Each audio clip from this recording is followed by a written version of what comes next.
The Aegis of Champions. It is a chronicle of greatness. A decade of iconic triumphs carved beneath its crest. A symbol of perseverance that drives the worthy to discover hidden depths. And a beacon of spirited battle, forged to challenge and inspire the very best. To fight for a place at the International and force a grand reckoning on Dota's biggest stage. Now, after a year of fierce matchups in all corners of the globe, hardened competitors have earned their invitation to join their counterparts in Singapore, where the final pathway to glory awaits. Here, the era of past stars has faded, and a wave of fresh talent has stormed the field. But on this proving ground, the crown is never passed onwards.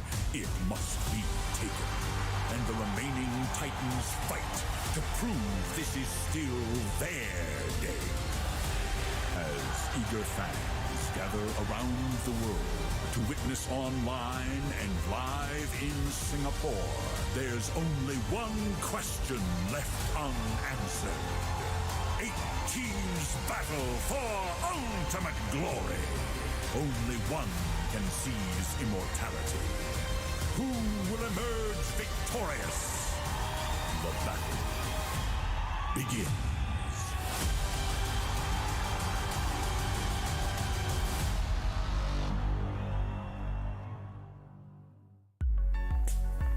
Good morning, good morning. I hope you're all ready for a wonderful day here in the world of Dota 2. And I hope you're ready for some eliminations. You're watching, of course, the International 11, and we have 8 teams remaining today, which is great. Next weekend is the finals weekend, and we can only take 4 teams with us. Yes, we are eliminating 4 teams today. We're cutting them in half. It is going to be brutal for sure. A lot of emotions, both the good and bad, will be shown also by my panelists. I got Jenkins, I got Effie, I got Lacoste. Good morning, everybody. Jenkins, how are you doing? I'm doing great. Good morning, Singapore. Shouts to everybody in the crowd. Yeah. I've been told that people are cheering when we come on, so it makes me very happy. Very happy to hear that. Very good. If you want to join in on the cheers, I mean, you're not in the arena, that's okay too. You can do that if you go to social media. You can check out the Instagram, the Twitter, the Facebook. Below here are all the links, of course, and you can also get yourself some merch in the secret shop. It's dota2.com/TI11. What do you have there? Who's your friend? You have a friend on the table. Yeah. Well, I want one as well. What? Oh, there's Pipo. Oh, Pipo's here. Hey. Hey, What's up, man? It's been a long time. It's been like at least a year since we saw Pipo. Can you turn around? He's lost weight. He lost a lot of Pipo. weight. He seems pretty happy for somebody who's gotten no love this entire TI. Yeah, I mean, I wanted to have Crystal Main join me today because she's been she's been popping off. Yeah, there he is. Look at him go. Yeah, Thank you so much, production. They knew my favorite hero is Pudge. You know why? You are rotting. Oh, he's disgusting. It looks like you, Jenkins. Just kidding. No, I think I need to get him out. Get away. This hero has No, come here, Pudge. You're welcome. This hero has 0% win rate at the main stage of TI. In the groups, he had 64, which is kind of surprising, though. Yeah. What are you, David Blaine? To be fair, he's only been played twice on main stage, so let's not write him off completely. He still has a chance. You know, right?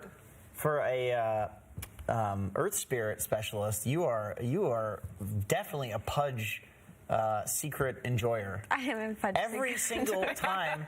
It's so I was right about the Pudge, Jenkins. You were wrong about the Pudge, and you threw out my mug, my TI mug, and I didn't throw that out either. And it's all these accusations, and all of a sudden, this is somebody supposed to enjoy Earth Spirit, but I do. she's the greatest Pudge advocate in the world while sitting next to two Pudge fanatics. It's quite offensive. I thought you were the greatest players of Pudge, maybe in pubs, in low MMR pubs, but yeah. You guys are gatekeeping Pudge love? You're damn right we are. I've been accused, and I cannot defend myself. First of all, I believe every hero in Dota needs a special amount of attention, except techies. That's wrong. That hero can go straight in the trash. But, you know, I am a Pudge enthusiast. I think he's funny looking.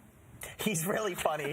He is really funny, yeah. I really appreciate that about him. But honestly, speaking of Pudge, he may have a 0% win rate as of now on the main stage, but his group stage performance was excellent. I mean, this hero was so highly contested. And in the last phase of the draft, when he was a gotcha pick, his win rate was actually 80%. So I would say have a little faith in our Pudge boy. It's not too late for him. Yeah, we did see him on the main stage yesterday. Let's continue with the order of the day. Chris Wayne, I love you, but, you know, you got to go. Oof. Should be doing the trick right there. Come on. Thank you. That's very well timed. Very well timed. We're good on that. But something that was well timed yesterday were the games we had for the first time. We were slightly on schedule because we actually got some series going to 3 games. That's right. It finally happened.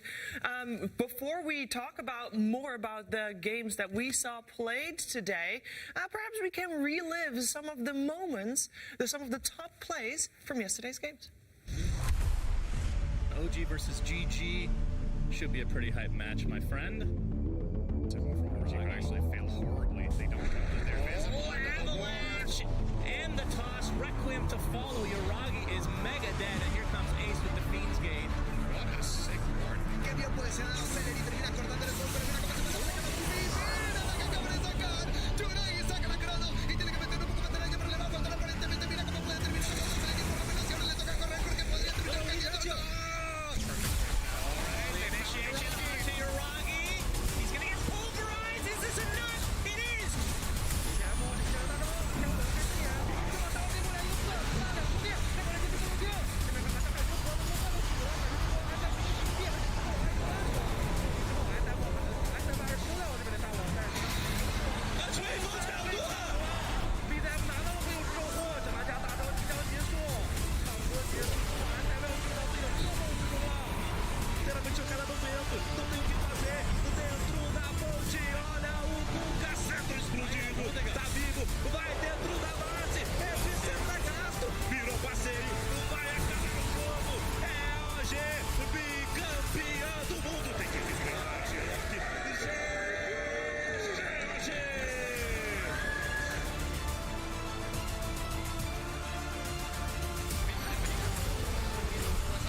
No tiene el flexible. Ahora sí el ex Marcos Bosa. Llega el gol. Inventado la casa. En contra del Ursa. Bueno, bueno, pero el seco. Punto de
look at those highlights to relive yesterday's moments, but boy, I love them also for getting to know some of the hype moments in other languages commentary. That is such a cool thing to listen to, so shout out to that.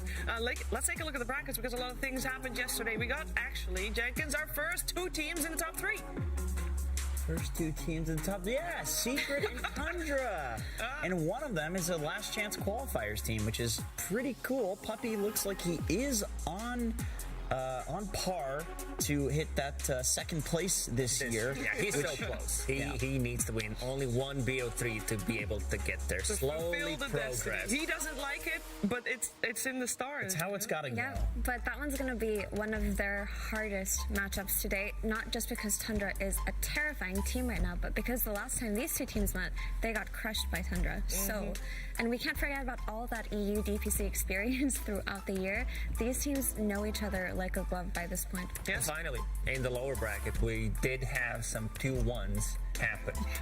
If you haven't watched it, OG against Gaming Gladiators, Game 2, one of the better games at this TI so far. Like some crazy comebacks, some crazy plays coming out from this Primal Beast ace that played it. Extremely powerful. One of the better performances on the hero. And Celery, did you see the courier bait? Where he sent the courier like way on the other side of the map?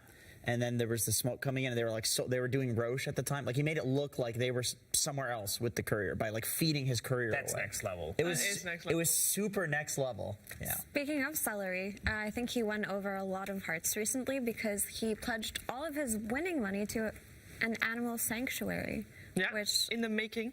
In the making, so I thought that was very cool. We also said goodbye to Entity yesterday, which was a little bit sad, but I think they had a great run. Also one of the better series that we watched. I mean, that Game 3 versus Liquid felt so nail-biting. Yeah. It could have gone either way at any point. And we see the love that, of course, for example, between Blitz and Stormstormer. We saw it in the video in the start as well, the hugs. A lot of love and respect for each other. And, of course, for Entity, this was their first ever TI. We say goodbye to 5 first-timers. With that, we still have 15 left in the running, though. And that's quite good. We'll keep track of that for sure. But one thing that we also wanted to keep track of was 2-time hopefuls. Because there's not that many players left in the competition that have previously already won a TI. We actually only have 4 players, 3 coaches. Here's the 4 players, Effie. I am so excited to see Y and Faith be on here. Obviously, these 2 have played together on Wings. They won a TI together, had a bit of a sad story afterwards with how the organization fell apart, but here they are. They were so close last year, and they are, again, so close this year. They are playing in the lower bracket, but they're still feared by a lot of teams.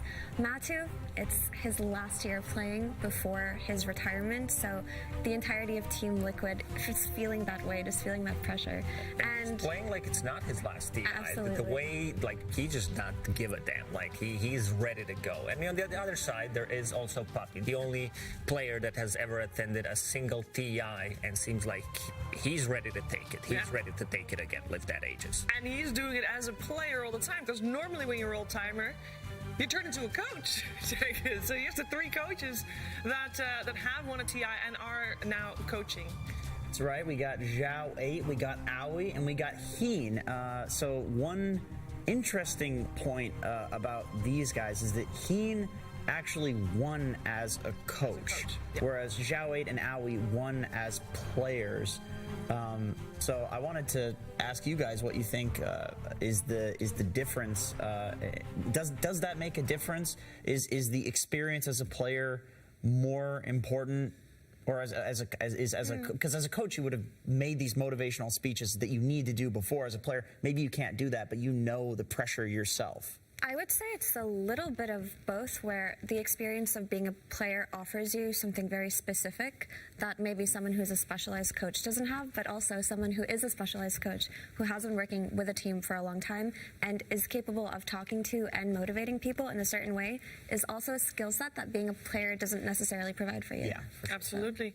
Absolutely. And there must be also such a world of knowledge in all those guys' brains about what it is like playing at a TI. And we'd love to pick their brains at some point, but we can't. But what we do have is a Dota 2 historian that is going to teach us a different lesson.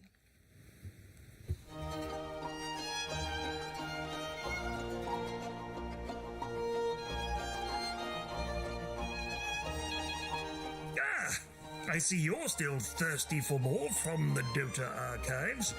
I'd be happy to oblige you. One thing we've yet to discuss is, of course, what makes Dota truly shine. The teams. Disparate individuals, coalescing, united in a bond of kinship, of determination. A singular goal, to lift the Aegis and be canonized in the lore of Dota. Brave souls, committed, daring, intelligent, industrious. Legendary. I think about Dota, I think about the first Navi. Come on, that's what kind of got everyone. Everyone was a Dendi fanboy growing up. They win basically TI1 to TI3 in the finals. That was like the hypest squad to play the game ever, in my opinion. It's minute 3, we're all top, you know? It was like a bad Counter-Strike idea or something like that. Like rush B, you know? We're just rushing B every game and we're somehow winning. Team Secret, they've got an all-star lineup. They have been the ultimate favorite for very many months. I think the original Secret roster was like super iconic. As for Puppy, Kuro, that team was like super awesome. Going to this TI main stage, I'm picking first pick Shadow Fiend, into second pick Anti-Mage. Sunglasses on, like I don't know what you're smoking. If Arturo wants to do some stupid stuff, you go with it, you know? And you make a good meme though. You make a good meme once you get out and lose after that one. Because the reverse video is too good, you know? Sunglasses, that's the reference. It's fine, you know, you can pretend like you're the shit, but don't vocalize you're the shit. Not quite how one would have put it, but indeed, as the fable of Icarus tells us, fly too close to the sun, and all those sunglasses will be good for is blocking the glare as you tumble back to earth, your wings melted. But not all wings wilt in the heat.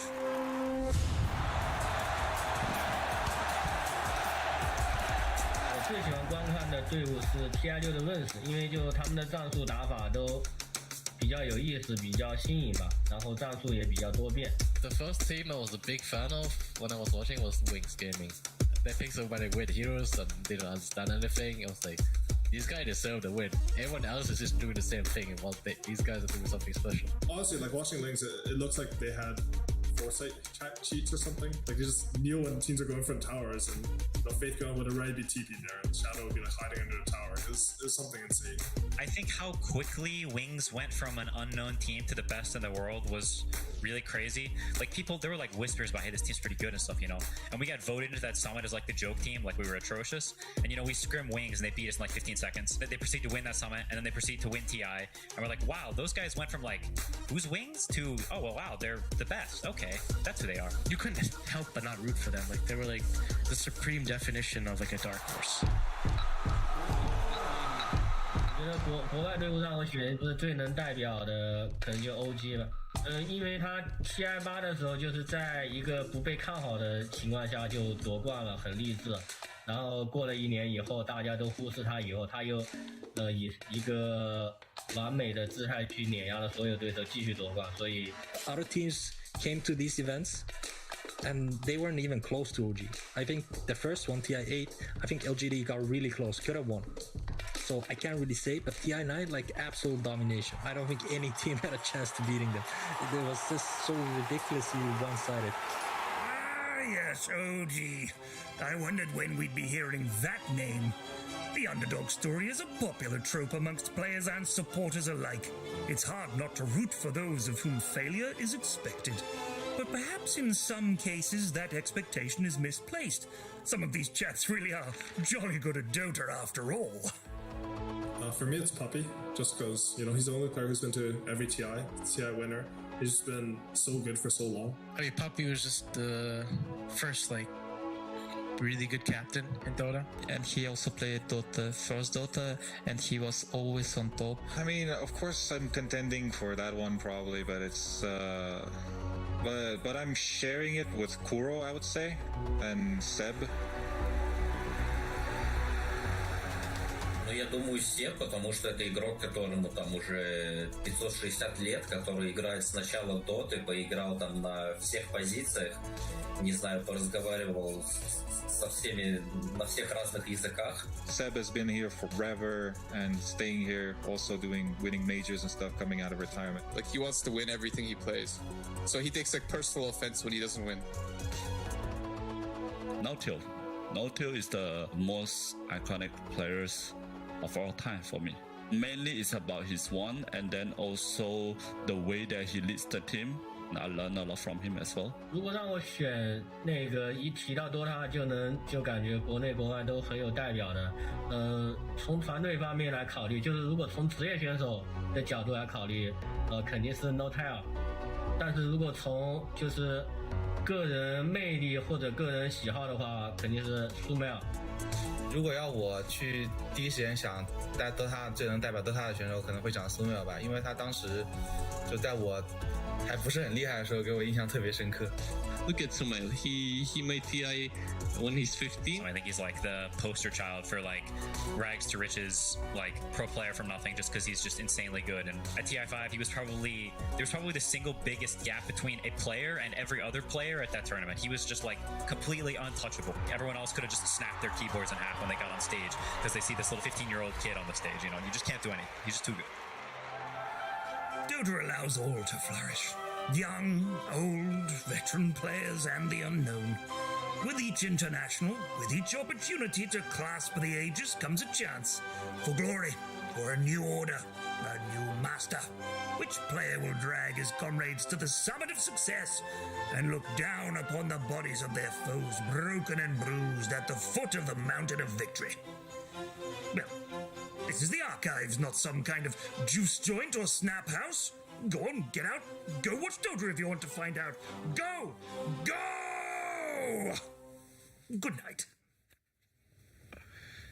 Oh, that was a fantastic lesson with our Dota 2 historian, Pyrian Flax. A trip down memory lane. It's always interesting to hear the players' thoughts of who they think are the iconic but the names that we hear quite most are like Puppy, Seb, Kuro, No-Tail, Zhao 8. Like, I think these are the greatest 5 players that ever touched the game. Some of them, like as talked in the video, they go way back to Dota 1 days, and they were also great at playing Dota 1. So, you know, they've been playing this basically for 15, 16, 18 years, some of them. Yeah. And the fact that they're still active and still having an impact in how they play, how they affect Dota and the scene right now is just beyond impressive.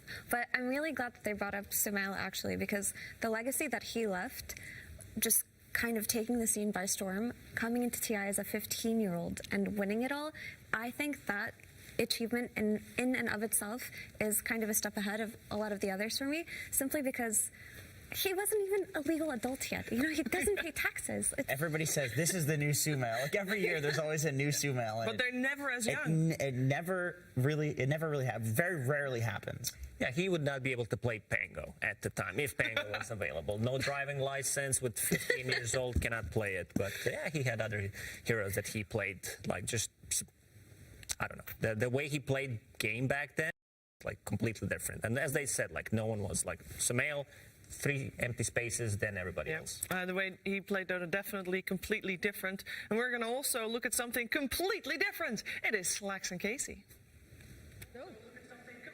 We are completely different. We're completely different in the best way possible. Guys, we've had a talk today. I know it's barely after 10 a.m., but I need you to act like you've had all the caffeine in the planet. Who's excited to see some Dota today? Oh, damn! They are not playing.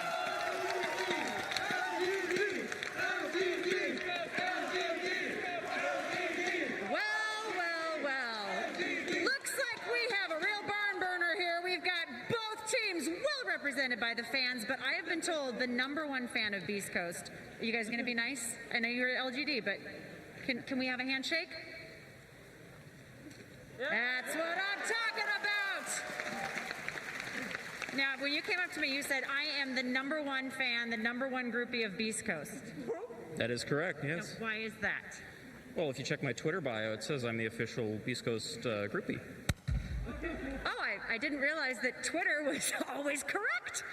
Well, I mean, I'm married to my lovely wife, Paige, the brand director of Beast Coast. Paige, get up here! Get up here! All right, tell me about your outfit. We are representing the mascot in style. Well, this is Crest, our lovely little guy. He's our mascot. He's cute. Everyone loves Crest. What about? Crest is the Beast Coast mascot. They're a little amphibian. They're kind of like a Pokemon. Am I allowed to say Pokemon? Yes, we're all friends. Don't worry. They're kind of like a Pokemon, and they live in the ocean and near South America, and they're really cute, and everybody loves them. And are we going to be wearing this the entire day? Probably, if it's if the weather holds up. It's very warm in this suit. You don't have to promise us anything. Okay. I want to hear one more time. Who's here for Beast Coast? Who's here for PSG LGD?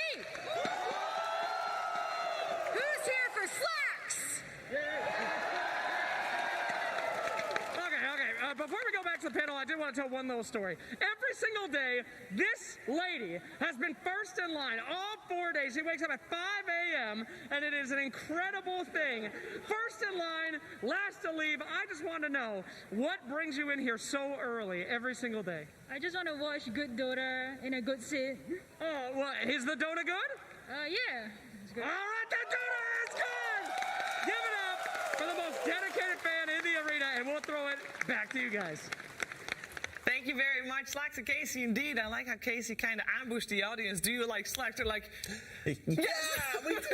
Yeah. A little bit. Very good. Shout out to that girl, though. I respect it so much, just wanting the best seat in the house, so coming in before everybody else. That's true dedication. And value, because there's definitely some great games coming our way today. So you want to have the best seat in the house for these. We've got 4 series coming your way. It's all in the lower bracket. 4 elimination series. This is brutal, but good, because this brings out the best Dota in all of these teams. We're going to have, of course, later on, we have Thunder Awaken and Aster. They got dropped down yesterday. They're going to play up against the winners of our first 2 series with OG and Liquid, a rematch from the group stages. And Beast Coast, PSG LGD will be our first match. Jenkins, which one are you most excited for?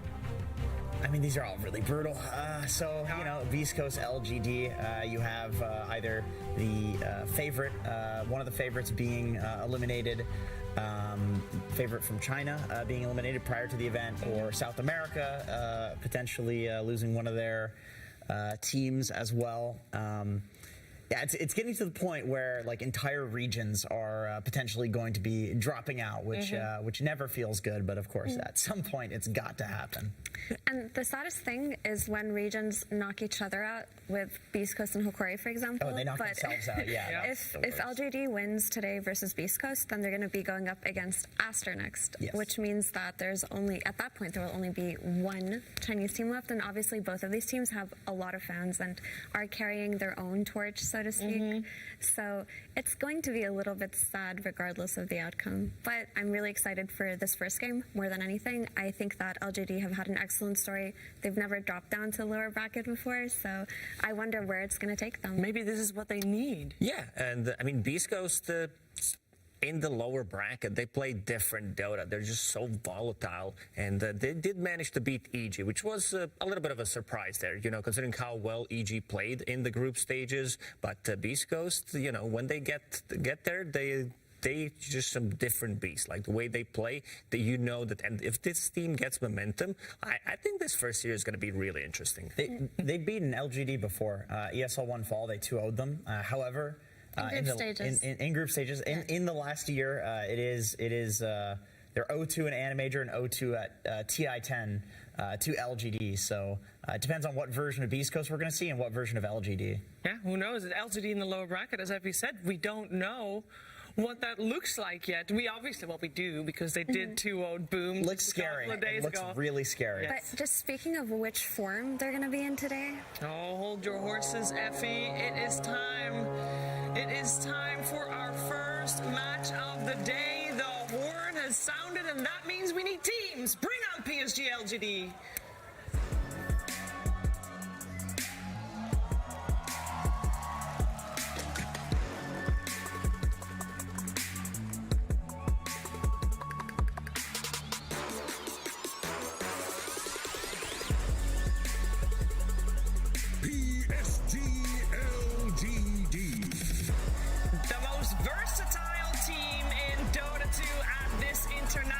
We have no idea what they're going to bring to the table other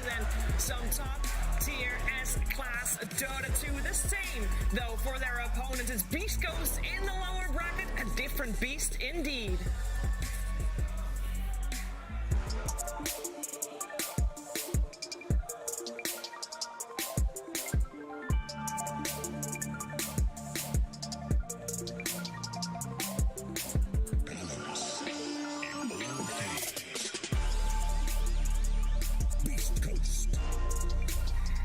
Beast Goats coming on the stage. They are already guaranteed top 8 with this exact same roster, though. They did manage to get top 8 before they want to go further this time around.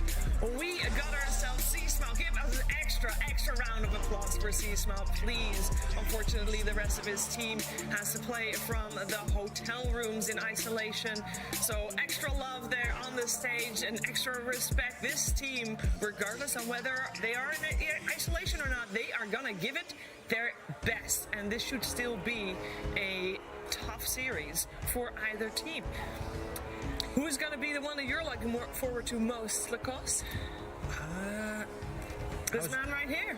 Definitely, this is the guy that, he is setting the meta trends with his heroes. This is something that he does so extraordinarily well that every region is like, oh, Jinky, we need to see what he's doing to be able to copy that. Not necessarily copy to full extent, but also like take some ideas from them and then try to implement that into your own team. Yeah, actually, I remember when he was one of the first people to play the 4 Null Talisman Coddle from the support role. He was one of the innovators, who's constantly playing it in his pubs and asking for it. And this was before Coddle was the beast that he was in the meta at that time. So thank you for that. Thank you. Nobody knew you could one-shot creep waves with Coddle until you go this ridiculous build. You're like, dude, you're a support. What are you getting Null Talismans for? I was like, you can one-shot waves now. And these Coddles were getting so farmed. I remember the LGD, they also did the IO Helm Dom, where the Lycan shared the unit, and Jinky was running around with the shared micro-control unit. It was insane. Like, this team is so innovative. We also can't forget their carry axe that they popularized and perfected around the time of the Animajor last year. That was one of their best performances, and also they were the trendsetters in that regard. It just became in every game, in every pub afterwards. But yeah, just going back to Beast Coast a little bit, unfortunately, they are sick and they can't be playing together, but that also means, Chiefs, that they're playing without their coach. It does indeed, Jane, because that's going to be, it's going to obviously hinder them, but at the same time, this squad has been together for so long. How much I think it will. That's what I was going to say, is that I don't think, I think this is the team that would probably care the least about these restrictions. Potentially. I remember watching an interview with Stinger, and he basically mentioned that they were uncomfortable during the group stages, but got better around day 3. Well, let's bring us on the draft for this first game of the series. PSG LGD versus Beast Coast. Game 1.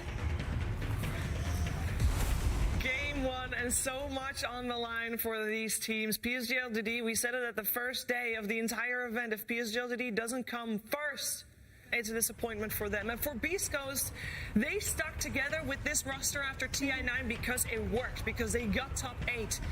They would love to go further this time around. Of course, last year was a bit of a disappointment for them, but they stuck together, and here they are again, going further for both of these teams. I mean, top 8 is nice. You look at the achievements, it's like, wow, you came top 8 at TI, that's great. No, you're not satisfied. No one's satisfied with top 8, definitely, because if you're carrying the momentum, like with each win that you get, like you want to go further. And I just want to mention, like, K1 as a carry player. He's the guy that did set a lot of trends as well. People were studying his farming patterns. Yeah, they were. You know, you are familiar with Arteezy farming patterns, but K1 and at that time, like he was stepping away from his own team. Team needed to play 4 versus 5 pretty much until he said, "Okay, I'm ready, guys." He demands salves. He demands clarities. And the funny thing is, he does this in pubs too. It's just how K1 is. He just thinks his brain cannot work in a non-efficient way. I do want to say one thing about Chris Chris Select being the only one on stage, he's probably the one guy that would find this really funny.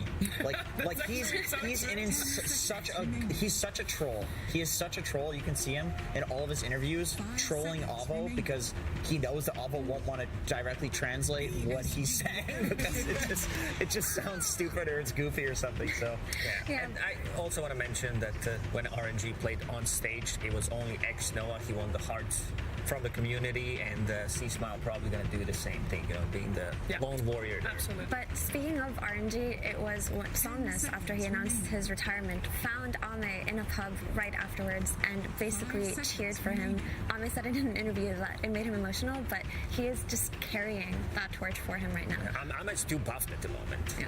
But to just look at the draft a little bit, I think it's actually really interesting what Beast Coast did here, because yesterday LGD played their Undying first pick, and they paired it up with a Visage on 8th. So I was wondering what Beast Coast's approach to that would be, if they would play against the Visage, but they decided to just take it for themselves, even though when you think of Beast Coast, Visage doesn't really come to mind. So I think that's really cool. I wonder if they've practiced it before, if they're just super confident in it anyway. I mean, this is a team that can play every hero. And Go ahead, Chris. Okay, I'll go. It's no surprise that they picked up Snapfire in the first stage, because this is the most versatile hero for Beast Coast. They do play it at 4 out of 5 different roles, which is pretty impressive. And also, I mean, having that flexibility does so much for your team. And against one of the reasons why Snapfire is so popular, not because Undying's also there because of the Tombstone. Snapfire is the only hero pretty much besides Ursa. It's a better version of Ursa that can kill the Raid Pact, and it's Raid Pact meta. Exactly. So that is definitely the reason why Snapfire got catapulted into success right now. And this happens often with heroes when they're picked to counter specific heroes, but then teams remember just how good they are and how easy they are to first phase. This happened with Lion during the Animator last year, when people kind of forgot about him until Puck was the #1 hero in the meta at the time. So he was just picked to counter him, and teams remembered that they could pair this hero with a lot of things and first phase it. So that basically happened to Snapfire, who had been a little bit forgotten. But obviously the Little Shredder, excellent in killing Tombstone, and she's just a strong side laner, so you can play that early aggression versus LGD and just try to make their lanes harder. The nice thing about Snap as well, aside from the ability to like kill these like ward type units, is the fact that you just never lack damage. Like you can go for basically any other heroes. You can go like late game, team fight, whatever. Low cooldown stuns, and it's like if you want to kill somebody, no matter how far behind you are, if you stun them and then follow up with the Mortimer's Kisses, they're going to die 100%. And I think that's a reason why a lot of people really like Leshrac as a hero. Batrider maybe a little bit weaker, but feels the same Shadow Fiend. Like these heroes, no matter how far behind you are, you always have the comeback potential of pressing a stun and then the big ult. This is one of the, I'm going to call it a support, we don't know where it's going to go, but one of the heroes that does scale so extremely well into the mid game, into the late game. Like just, some of the heroes do tend to fall off. Like for example, I don't know, Undying here, if he's not having a good time in the lane, the hero is just not going to give 100% of what he's supposed to do. But Snapfire, you always have team fight, you always have save for your own team. You do have, like as you mentioned, these ward type units that you can kill. Just overall well-rounded hero. Yeah, and just we mentioned the Leshrac briefly a little bit earlier in conversation, but I think this is a very high value hero for both of these teams. I think Beast Coast mostly are going to be looking to pick it up for themselves. It's one of their staple heroes, particularly on Whisper. But if you pair it up with something like a Visage, who gives you the early tower push and aggression, and of course the Snapfire with her minus armor, not only does it give you objectives, but it gives you that death wall that everybody is so raving about this match. Lesh has an 81% win rate in main stage, and I think the games that we've all watched, it looks amazing. Even the games that it loses, it is a very difficult problem for the enemy team to address. It seems like Bloodstone's just I was about too powerful. But only in his hands. Only in Leshrac's hands. It's not tied to any other hero. Like none of the heroes do build Bloodstone. It's like the Meteor Hammer of this patch. It's just OD Meteor Hammer, and now it's only Bloodstone Leshrac. Oh, you don't like the Naga Meteor Hammer? I guess that was a one in occasionally people would do the Naga. I don't don't think it was great, but it was definitely fun. Because you felt really good if you pulled it off, because it took a little bit more skill than the other You're meteor stunned for hammer. 1.5 seconds now. Do you remember the Nyx meteor hammer? That was cool. That one, a couple of heroes with the meteor I hammer, right? enjoyed that one. And yeah, Pangolier, so far he's not afraid of any of these heroes. PSG LGD did a good job protecting him in the second banning phase, removing the Bloodseeker, Batrider, all these abilities that go through match community, even Naga Siren with the Aghanim set, which is not that popular, but could still work. You know, we see different builds on Naga these days where they tend to play map a little bit more aggressive, play with the second item with the team. You know, with this Enchantress coming out, not only does it add to the early aggression style that Beast Coast seem to be building for themselves, it also opens up the potential to Mirana, who's become a lot more popular this TI. We've seen her played in the 5 role and the 4 role, and a lot of teams, even Secret, have played it in the offlane role on Resolution. So this could be something that LGD are looking at simply just to counter the creep in the early game. It wouldn't be bad. You can pair it with something like a Sand King or any kind of stun setup on the offlane. But if you do that on a set of LGD, if that's the approach that you choose to take, you have to pick some versatile team fighting type of carry. And also Enchantress does provide the spell mechanic against Pangolier, something that is very annoying if he gets the shield crash off, and yeah, there goes the Mirana. 2 range heroes, like Beast Coast, they don't have really heroes that jump the backline. No, They're gonna need to have something that like these heroes are afraid of. Puck is still available against Mirana, against Pangolier role. They do have like 1 silence, no reliable stuns. This could be a good Puck pickup. I don't like that for Beast Coast though. I feel like they've already got these 3 backline heroes, and Puck is something that's a little bit dangerous, right? I think you kind of have to go the double melee route here. So they go for the Void pickup, which combos really nicely with the Snap. Mortimer's Kisses into the Chrono. You're going to kill almost anybody, but it's also a hero that can just like sit on the Drow. You can do it without Chronosphere. You just BKB, jump on the Drow, and she loses all of her damage, and none of the other heroes do anything to you. Or you Chrono her if she's too much of a problem, and you kill her from full HP. I've seen this matchup go both ways. It goes both ways. Because if Faceless Void doesn't get his timing on a BKB, it can get rather difficult. The silence does ruin the hero, and they do have a decent amount of burst damage on side of PSG LGD, but looking at some of the save mechanics that they have on Beast Coast, you do have like healing from the Enchantress, you do have Cookie that could push you out of the trouble, even Visage Bird to split up the combo potentially from PSG LGD. But not only that, just on the topic of Faceless Void, he offers utility in that he can stop the Panglier's Rolling Thunder if it's too much of a nuisance, right? It's not the ideal way to use the Chronosphere, but it is a BKB piercing disable. It also gives him a way to kill the team's Tombstone if it's in a bad location, right? You Chrono, kill the Tombstone, get out if your snap is compromised. Yeah. I think LGD might be going for something like a Centaur here, actually, because if you look at this Drow Ranger, the only thing scaring her right now is the Faceless Void. But if they have another means of disengaging, she already has these 2 heroes to body for her in the Undying and the Pangolier, right? I think a third one would be just the right amount that you need, because Beast would be kind of sick. It's like Beast is cool too. It's like similar, except it beats the Void. Well, then again, there's the Enchantress, so you can't go the Boar build again. That's why Void Enchantress is so nice, because you can't go the Boar build to beat the Void, and then the Axis build, I think Void does very well against. And PSG LGD did ban out the Puck because they have limited amount of silences. There is Drow Ranger silence, but it's very difficult to execute. Like your Mirana doesn't really have a setup to kill the Puck, so they need like something elusive could still work out really nice for Beast Coast. There's also Tiny still in the pool, which I can never see the first phase. The first phase bans are always it. But that archetype of hero who can play on low cooldown and who can jump the backline as well alongside the Faceless Void would be a really nice thing for Beast Coast to have, because I don't think they want to be in a situation where they're depending entirely on their Void to be able to take these fights. I mean, obviously the Visage does something really cool that other heroes don't, in that he forces enemy teams to play into him, because if they don't, he's just going to take all of their towers. But you need a hero that can capitalize on that right now for Beast Coast. Mars's ban, we're looking at probably like a melee hero. I agree with you, Effie, in the fact that like they kind of need somebody to go in front line for the Drow Mirana, a stunner, so like Sand King Slardar maybe. Maybe go for the Slardar. So minus armor on top of the Drow, reducing armor to 0. Quite a lot of damage between those 2 heroes. If Beast Coast needs more tank in the front line, there's still Kunkka available just to be able to have like reliable catch, because they're also like they lack a little bit of a playmaking coming out from the mid lane. And a frontliner. Like, they kind of need a guy to run in. You know, I mean, this is Beast Coast. What if they just do some, what if they just flex the snap to mid? I don't necessarily think it would be bad either. So if they flex snap to mid, then it means they're looking for a 4 position.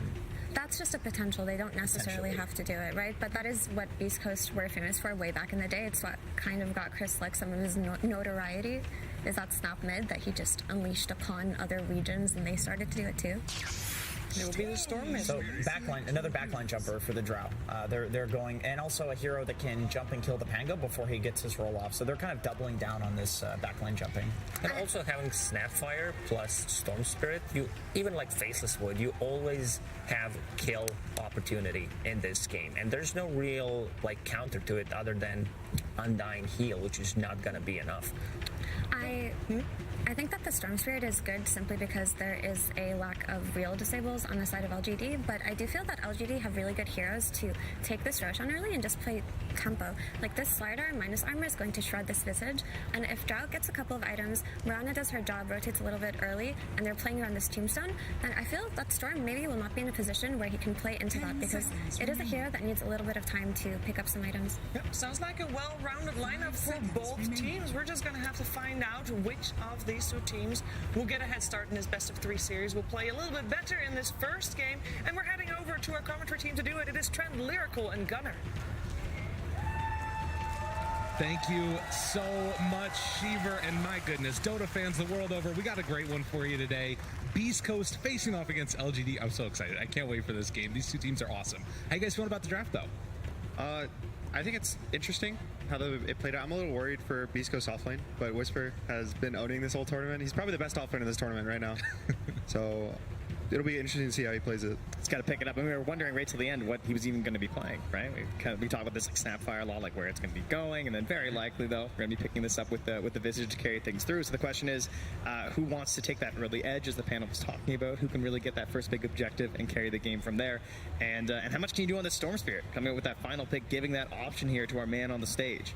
Right. Well, in the early group stage, this pick was looking insane. There were like 10 picks, 80% win rate, and then I feel like there were a couple of losses on the main stage, but now pulling it back here in this elimination matchup, this would be so huge for either of the teams if they could make it happen. But as we get into this game number 1 of this best-of-3, the crowd feeling ready, feeling the love for both these squads. Yeah, I think there's going to be a lot on the back of Chris Huck this game to have a lot of impact on the Storm. He doesn't have many stuns on his team besides like Chrono, and you don't want to depend on Chrono to do everything for you. And it's a good matchup, Storm versus Pango. It's kind of one of the more famous matchups. When you pick Pango, you think Ember, Puck, Storm is the big 3 to counter you in the mid lane. So he has a little advantage draft-wise, and it's just a lot. He is playing versus Silence on Drow. He's playing versus the Pango, which, you know, in some cases is good versus him with the built-in BKB, even all the save from Undying. So he's got his work cut out for him. Yeah, it's not like a hex, but, you know, it's if you make one bad zip a little bit too close, you don't have that initiation coming in first from one of your allies. Certainly could be a problem there for C-Smile. Well, and we also should mention real quickly, too, there's, you know, so much that's kind of been made about, okay, the aggressive style that we see out of South America and stuff like that. And I think that's very true for Thunder Awakened. But when you look at Beast Coast, this is a team that's very comfortable going into the late game. And with this lineup, you've got a Faceless Void, you've got a Storm Spirit running out there late. There's some interesting stuff going on. Is there a particular team that you feel like you favor if we get to that late game scenario? I think still probably LGD. Beast Coast have a more early mid-game timing with the Wraith Pact on Visage. LGD don't have a Wraith Pact buyer, so this early, you know, 15 to 25 minutes where the Wraith Pact really matters is in Beast Coast's favor. In addition to, you know, that's the big Storm timing. He has this Axe timing later in the game, but there's not an amazing follow-up outside of a snap, I would say. So probably when it gets to late game, the power of Drow Slardar will kind of kick in once we get to the 30-40 minute mark. But I think early game, it's very good chance that, you know, they get run over by Enchantress on the pressure mid, Visage on the pressure bot, even just a random Chrono here or there getting some important kills into Roshan.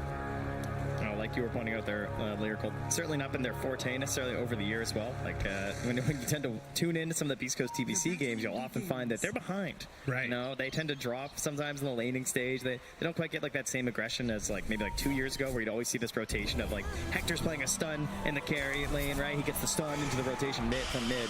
Speaking of some rotations, Ame in a lot of trouble as they run him down. He might just be dead as the chase continues.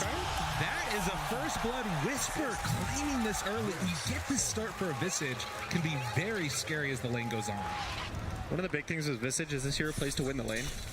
The entire concept of the hero is use all of your mana to deal so much damage and hope you get the kills so you buy the mana back, which was, you know, one of the slight concerns about Snapfire. You can't melee body up for the Visage. It's a lot of commitment if you go in, but they get the first blood. That's a lot of regen, some stats that Whisper will get, and now is where the lane looks hard.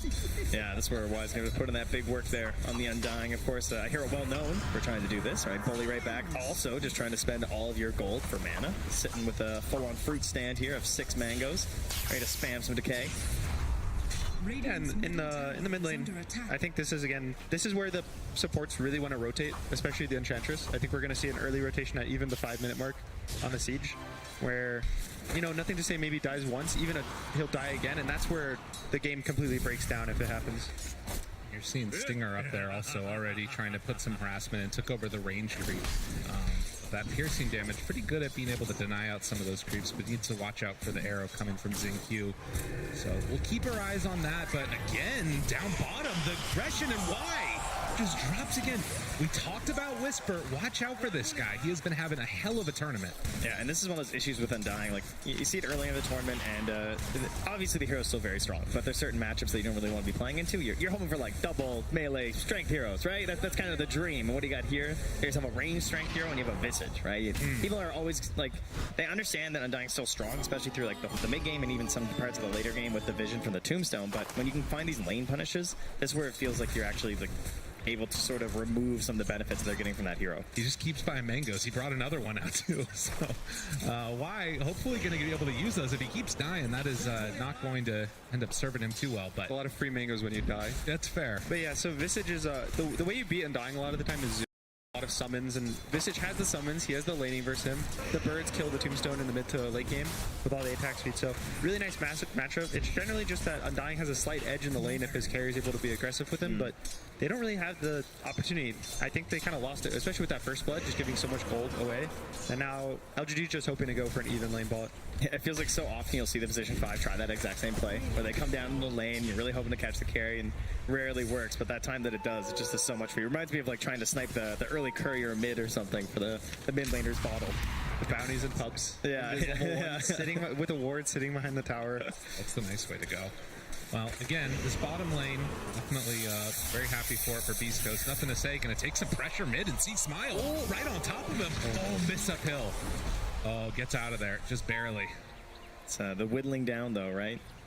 Xingqiu is walking behind him, though, on the mid lane. Yeah, and this has been something for these Moranas. Oh, a nice move. Xingqiu, it's got him caught. Can he survive? Fairy Fire. Try to turn. Oh, see Smile. Able to live. See Smile gets the kill first. Oh, he turned a catastrophe into something still not great, but better than nothing. It's not the worst. Gets XP. He gets to TP back mid. He's missing probably around 3 creeps. So it's neither of the mids actually get really an advantage from this. It's mostly that now he gets the full reset, but Pango obviously gets the battlefield now from Mirana, so could be worse. At least it was exciting, right? You know, I'm gonna cheer a little bit. This is all good. Ever the showman. It's these main stage Moranas, though, sometimes struggling for these earlier plays. Some games going really well, other not so much. As now Xingqiu can run to Stinger. This is a tried and true matchup for the Mirana. Obviously, you can try and arrow into the creep if you can, but look at that positioning from Stinger to ensure it's not going to be possible. Very well done. Yeah, they're definitely taking it to him here on the earlier side. And, well, Hector, in the meantime, up top, K1, still able to farm, but you can see that in spite of some of those nice moves and the lane going well early, the CS heavily into the favor of LGD. Yeah, Whisper has, he's 2 kills right now, but he only has 10 last hits, so this is the Drow Undying. Just a strong lane to just sit there, last hit. If you can't push them out, they'll always CS you. Everyone's rolling the dice up top here as well, and a jump in, tries to get Stinger. It's not going to be quite enough. So Xingqiu can't get that one. There's more aggression down bottom too. Just madness all around these lanes. Gojira in some trouble. Will try and survive through as the K runs off. But Ame right on top. Denied. Nicely played. There was about 60 damage total there, and he took every one of them. Something interesting is Fatebion, it looks like he almost might just rush the Mask of Madness. He picks up an early Morbid Mask, which I don't know if we've seen that much, especially after the nerf to creeps. So the laning stage of it's a little weaker, and it's better in this mid-game where you're actually hitting heroes with it. So he probably recognizes that Hector can't jungle. He has to sit in the lane versus him, so he'll always be able to hit him. It gives him sustain, as opposed to the offlaners usually by the Helm or the Ring of Health. So it's an interesting way to play. Yeah, and Stinger, of course, like wanting to do a little bit of rotations early on too. So creating this 1v1 scenario that you want to be advantaged in for the Slider. Nothing to say. Gets level 6 first, and C-Smile will now get it. So Fatebion, yeah, I feel like it's just like a dice roll up here, right? Like one good bash from the Faceless Void, turn into something. One good arrow. Everyone just battling over these creeps. The Harpy spams it out. Keeping the it. 6-minute rune, very important for both teams. And it looks like it is going to spawn up top. C-Smile picks that one up. It's an illusion, so not a kill rune, but can get him out of dodge if there starts to be some trouble. Still very even early on here as the rotation comes down bottom. That keeps him alive in case of a gust, and Ame is just going to fall here as Whisper makes another kill happen. So good rotation from C-Smile. It's really important when you're losing the CS in the lanes and you know that just sitting there extending the laning stage is not favoring you as much, to just connect your cores. They bring the Storm to bot there. He's probably going to sit here now and just make it so that if Ame TP's bot, he feels bad. He feels pressure from the Storm. Now his Snapfire is getting experience mid, so he'll get an early level 6. And it's just a big question. Is Ame going to TP bot, try to accept this pressure, or is he going to TP top and try to pressure with the Slardar? Yeah, it's a tough call to make. And I mean, Snapfire probably, in my opinion, one of the absolute best 5s when you're in this state of like maybe feeling you're a little bit behind, you're pressured to make moves. Getting level 6 on Snapfire, it just feels like the freest way to kill like any core in the game. It's just so much damage, especially early when you get the Snapple around the 8-9 minute mark. Cores aren't even expecting it. No. They just get one stun, the Snapple just kills them. You can see up there too, getting closer on that Faceless Void ulti as well. The Chrono would be a huge setup for it. They get the root on the Fate Beyond, just trying to mess around with them a little bit here. But does get the deny from Stinger as well. The rotation, moving in, Snapfire right on top of him. Xingqiu going to be forced to leap away, uses 2 of them to get out. So just being a little bit of a bully there as Whisper down bottom is also going to be in a big way trouble. Ame finds that kill. They drop the Tombstone for it as well. And just like that, LGD, they pick up another one. I think it's a little scary for them to bring all their supports top and abandon the Visage. I think they keep having success when they bring heroes there. Here's so much damage this early.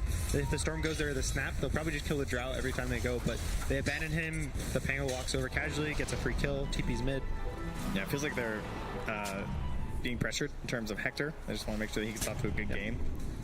Being a Faceless Void and, like I said, not really wanting to go to the jungle this early on, so that pressure is really hurting them a bit here. But another rotation here. C-Smile with a good rune. What can they find? Atheon interrupted before he can get the crush.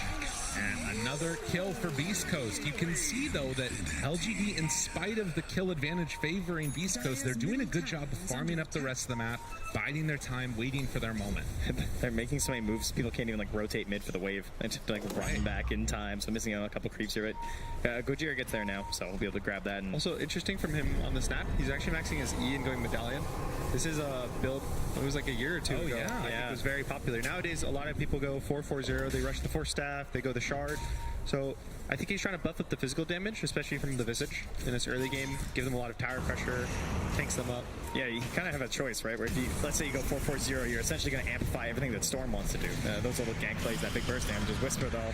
Again, same issue. Like the rotations. Whoa, he missed. They miss. Oh, nothing to say. A rare miss for him indeed, and that Chronosphere just going to be used to get Whisper out of there. LGD not used to seeing those. That's not enough for the kill on the second go. And well, Beast Coast gifted another chance to survive through it, and Hector getting away. Gojira moves in. They're not going to dive for this. Visage Bird's also going down. Xingqiu shows up. Arrow connects. All right, this is a very weird state of affairs down bottom. After they didn't kill Whisper, everything else is just kind of TP bot. Storms with full mana. Looking for it. Jump in. LGD, they stuck around a bit too long. Silence, though, long duration cookie for round 2. See Smile looking for the chase. Wants to play aggro here. But Drought keeps hitting him, and he has to back out. Now, this is all space for Vatheon up top to just keep farming. Well, basically, the only thing they get is a kill on the Undying. Very weird series. And now a race to the haste rune in the river. He gets it. So C-Smile picks that one up. Okay, so Chrono gone. Was for the save, though. That's great. Obviously, Rolling Thunder being used there as well. That's going to be back pretty quick, though, if they want to put this pressure on the mid lane. Got to be looking for Gojira with the level 6 soon, though. Very close right now. The really important thing as well is all the TPs were used. Only Whisper has TP now, and he's going to have to TP to his lane to have some impact, and he has to resummon birds as well. Another gank, his birds die, and he's out of the game for 2 minutes. It's just scary for the map right now for Beast Coast. Look at LGD. All 4 heroes immediately converge up top. They want to try and take this tower and claim one of these objectives, while simultaneously bottom, they're going on to Beast Coast a little bit here. See Smile with the haste rune. Out of mana, stepping away. But they do have those kisses ready. Yeah, not much you can do in this situation. Nothing to say, sort of holding into the mid lane, so it'll just be a tower trade right now.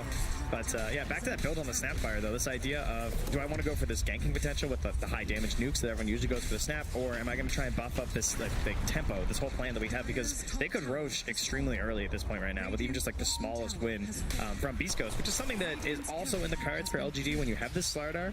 So it could be a slightly earlier timing on that battle of the territory in this game. Both teams have this really early Roche.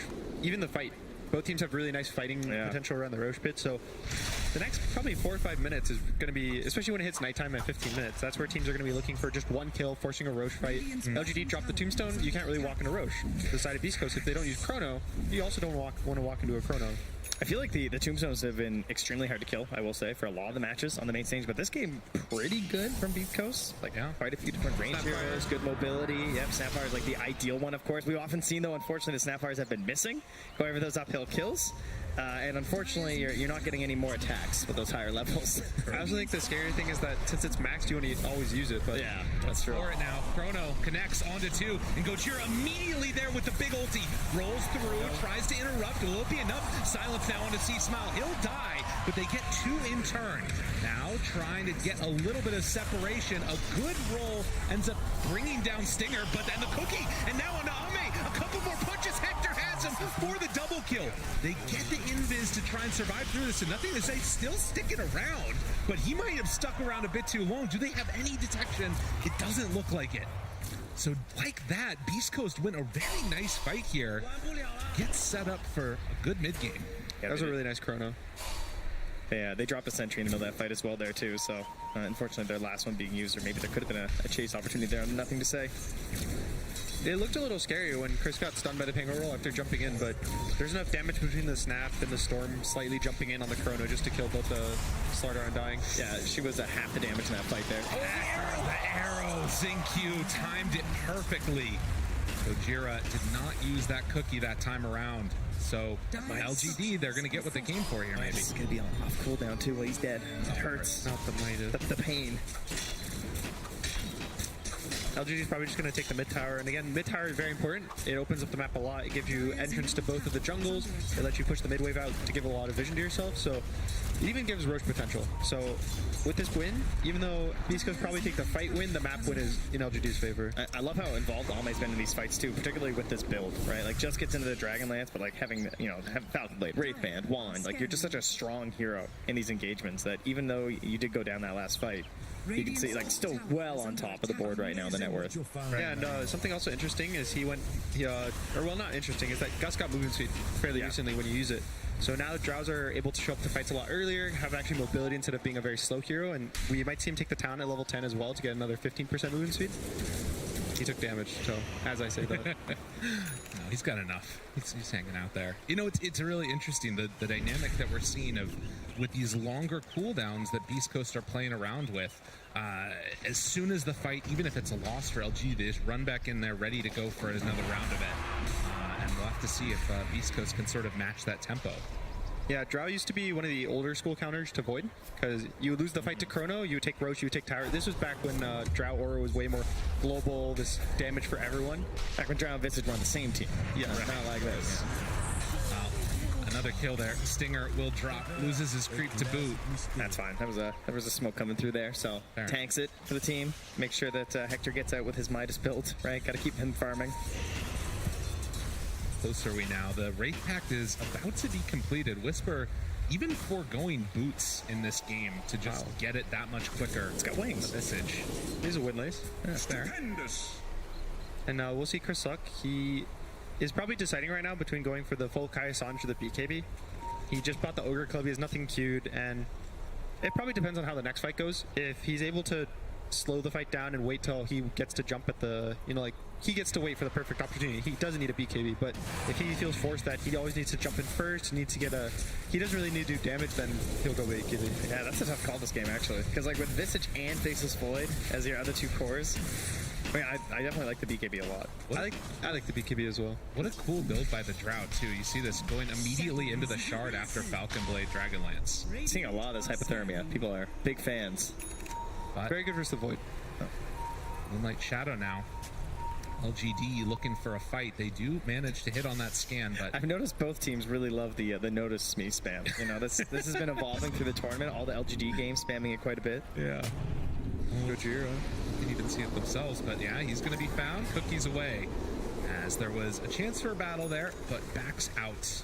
The sentry does clip that ward, so when he walks up the high ground, he sees it. Probably going to look to de-ward it and hope there's no hero still standing there waiting for him. Oh, Arcane Rune there gets denied by the Visage Bird. Well, more time just to farm up for Ame, and likewise for K1. I wonder how much pressure LGD feel about taking this Roche. I don't think they feel much pressure in terms of, we need to Roche. It's very important for us. It's mostly that you're going to always watch their smoke paths, and that the way they slowly move around the map are always going to be angles towards taking the dire jungle. And you see there, they smoke up there. They don't get a kill, but if they get a kill, they instantly would go Roche. So all of their moves are going to kind of not really go towards this bot area. It's a lot going to be towards mid or towards top, trying to get areas, get wards down. And once they get a kill, then they go to Roche. Denied. Midas used in the mid lane. Xingqiu did realize that they're in the area. So they will wrap around towards this tower. It actually gives a lot of information that the Faceless Void is with them for this push. Okay. He's away, though. He's now. not too close. He's back to the jungle. He's just baiting, He's Midas mid, so they hear it, and I'm back to the jungle. And so one thing we've talked a lot about with the Pangos lately has been these Wraith Packs, right? But nothing to say going for the Diffusal of the Blink, the more classic style, I guess, in this mid lane. And that means that we will have just the Wraith Band, or the Wraith Pack versus no Wraith Pack for now. On the side of East Coast. Yeah, a lot of the Pangos that go Wraith Pact are the offlane. The mids generally have been going more towards damage. Even some Pangos skip Blink. Yeah. Because you can't chain stun with the BKB.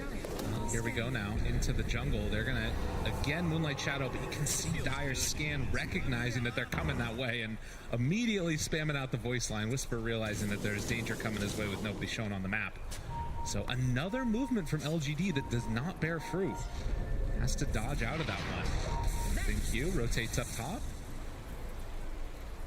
Gojira is nearby, and they will get that D ward. Down bottom, looking for it. Chase on to Stinger. The heal is there and going to take a walk away, but eventually Faith Beyond will clean up that kill. Themselves another one. And then the TP's top instantly. They're going to try to get this kill into Roche. Now that they get one hero, they want to chain kill 1, 2 more, maybe 3 heroes, and then just force the Roche. And that's why you see Beast Coast TP's bots try to avoid it. Looking for Faith Beyond. He was able to dodge out, and they're going to try and go here. There's no way that Faith Beyond can do something in this moment. That's a tough area to play with for a Pango, I think. Say they'd recognize all the TPs from Beast Coast were towards bot. They can't get to the Roche pit now. Very well played by LGD, and into the pit they go. So a little bit of just fancy movement around the map and baiting things out, and this is going to grant them an Aegis. That was so much patience here from LGD. There's also this perfect ward. Beast Coast watches the entire LGD walk into the Roche pit. Oh! Just jumps in, though! They didn't get out in time, and the Snapfire ultimate coming down. Will it be enough damage? Dodges back away from the silence, away from the stun. Nothing to say, trying to get aggro here. But with the rest of Beast Coast chasing, that is chrono down, and they need to get some more here. They try and pull in, nothing to say. He's controlled, he's going to be killed. Can they find any more? They don't get the Aegis carrier, but they do find Undying Pango. Yeah, close to also bringing down the Slider there too, but it feels a lot better. We've got nothing to say. Wait a minute, what? Hector jumps away, force step out. Things are getting a little bit weird here as Whisper turns, ready to fight. The birds, they're on top of him. Ame goes down. Stinger's still sticking around. They didn't want to bail on this. Beast Coast, they're ready to keep fighting. Ame right on top of him. Why? Can't save this route. Somehow, some way, Beast Coast make it work. Okay. They just kept chasing, and it worked out. There's Ame piked on the high ground. I think he was trying to get an angle slightly on the low ground. He pikes himself, pushes the Hector away. He lives with just a sliver of health, doesn't get the last hit. There's no BKBs on the side of LGD, so outside of Fate Beyond. How did this happen? Yeah, just stuck around a bit too long there. And yeah, there's that bad angle, as you said. Not quite able to get it right there. And it's so isolated at this point, too, because, you know, we talked about how, like, sure, the Slider did survive, but obviously felt pressure to just bail. Had to go back, regen a little bit up before getting back into the fight. And I love the confidence as well from Beast Coast. So I think a lot of teams right there might have backed up and just been like, thinking that, okay, the rotations are coming back in. We've lost, you know, our Faceless Void isn't here. Storm's not that close right now. But they had the confidence there with the Visage and the big amount of burst damage that they have there to bring her down. They're ready to go again. Just like that, Beast Coast round 2 of this one. This is showing Whisper on the lane, right? They're right on top. The catch is there. Why? Do you have the answer? They dropped in the sentry, but Ame, he gets enough separation. They did not have kisses ready to go. Storm backs out. Stinger trying to escape. And it looks like with that, Beast Coast, they're going to lose Stinger, but everybody else gets out. Oh, man. If Ame died right there, we're really starting to sweat for LGD at this point. That was a good attempt, right? Showing Whisper up top, very clearly on the lane like that, and then everyone else just sort of sneaking their way made to try and bring down Ame quick, but they were ready there in the wings on the side of LGD to help protect them. So this is a scary Beast Coast timing, as we said. It's you jump on the Drow, you kill the Drow, LGD lose a lot of damage. Faith Beyond does a lot himself, but Ame's kind of the centerpiece of this draft. Again, you know, nothing to say. Goes for the Blink Dagger. He doesn't have a crazy amount of damage. He's going for the Basher next, which also doesn't really give him an absurd amount of damage. He's mostly playing to control the enemy and just create chaos and space for Ame. So maybe Hector just Chronos him by himself every fight with a Snapple. He dies. If he doesn't have buyback, the fight's over. Right. It feels so... I don't know, it's obviously been pretty incredible, some of the Pango plays, when you do get that good dice roll, be it the disarms, be it the bashes, but it's also something where you have to be very quick to react from the side of LGD to how you play off of those chain stuns, right? Like, oh, Storm's bash, you know, quick, someone get the follow-up. Right, no, absolutely. Well, and there is still, of course, the hero that we haven't really seen be able to make a ton happen yet, and that's Faith Beyond. Has gone for a little bit more of like this farming build. Mascaban has BKB done now and almost at the Blink Dagger. That feels like it could be another turning point here for LGD to give them more avenues to take these fights, turn things around. Beast Coast don't have the greatest save. They just have a cookie. So I think his goal right now is to be able to get strong enough that he can go on the Void and kill the Void along with his Drow or Pango. Like just 2 cores jump the Void, you kill him. Beast Coast does a lot of their big team fight spells. And again, this is just it all goes down to the Aegis. Losing that Roche makes it so you can't push tier 2s without getting chronoed, and it just is scary for them. The way Hector plays this too. Look at this now. They're moving up. LGD know that they're going to be in the triangle. Can they take this fight though? They're going to be underneath a Beast Coast ward. The smoke on smoke action. They know they're in the area.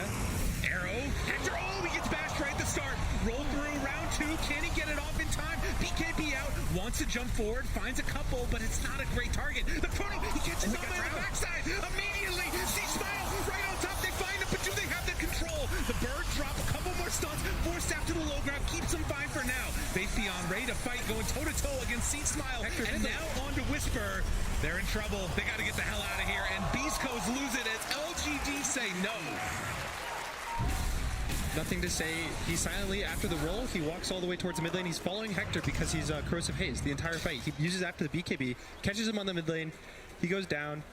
And just, again, the chrono is really important for them. Yeah, and it gets so spread out after that too, right? The tombstone's on the high ground as well. Like, they had the vision, but they couldn't quite even just get the timing to bring it down. What a strange start to that fight too, right? Like, Hector getting stunned up, doesn't have the time walk to get rid of it right away too. It's been too long with everything happening there, and the kisses coming through, not quite connecting, but then it's sort of, you think this salvages it for a moment, right? It just looks so scary. You can see Hector has to run away. He's not able to jump the Drow with his team. there's not much follow-up. The Chrono, while he catches the Drought, also cuts off the whole team from getting to the Drought. They have to walk in a long, roundabout way around the bubble, and it's too slow. Well, they were able to make that one work for LGD. Of course, you think about how different that fight goes if Nothing to Say doesn't have the roll already going as they go into it. So really impressive performance from them. As LGD, that all starts seeing that they were going to move up into that high ground and then run into them after. Now we're kind of like slapping down the old reset button here. We're going to look around, try and get some boards down that same area around Roche, right? And potentially like 2 minutes away from that's going to start spawning. Roche and tier 2s, pretty much. That's the time of the game that we're at now. And so this is the really impactful part of the fight. It's not actually just winning the fight and while they're dead. It's actually the Chrono cooldown. So there's no Chrono. We'll probably see LGD try to take the tier 2 tower, because again, they all want this map control. Their entire goal this game is to get Aegis so that they don't die in the Chrono. That's all they need to do. So anytime they use Chrono, you want to take a tower and try to force an outpost. So you can see 50-50 just about. Slight edge towards LGD at this point in the game. They're going to get close, it looks like, to trading off tier 2 towers, both top and bottom at this point. Let's see if they actually get it. But we also saw that Xingqiu, he's the one that's eyeing up that next Wraith Pact. So it's going to be a significant amount of time before LGD have theirs completed. I'm trying to think of a solution for if Hector gets found on first. And they're really like good. No, it's really not. Like, you can't even buy one, really. Like, with these heroes, with these upgrades, I mean, I guess theoretically there's a snap save. Okay, there's one. Aghanim. That's a ways away, though. All right, start saving Gojira. Got your job. But it just speaks to like how important his positioning is going to be for the rest of this game. Yeah, the one nice thing is they changed the role so you can BKB between the chain stuns. He wasn't able to get it off in the last fight, but you'll need a lot of follow-up between the Tango roll, the Slardar bash, the Mirana arrow. There's a lot of different factors that will lead into it. All right, now the chase. Moonlight Shadow heads on through. Can't get caught if you're not with the team. All right, can't be first in the dead in the team fight if you're not there. I like this. Holding a nice ward though. This is LGD doesn't really want to force it into the ward.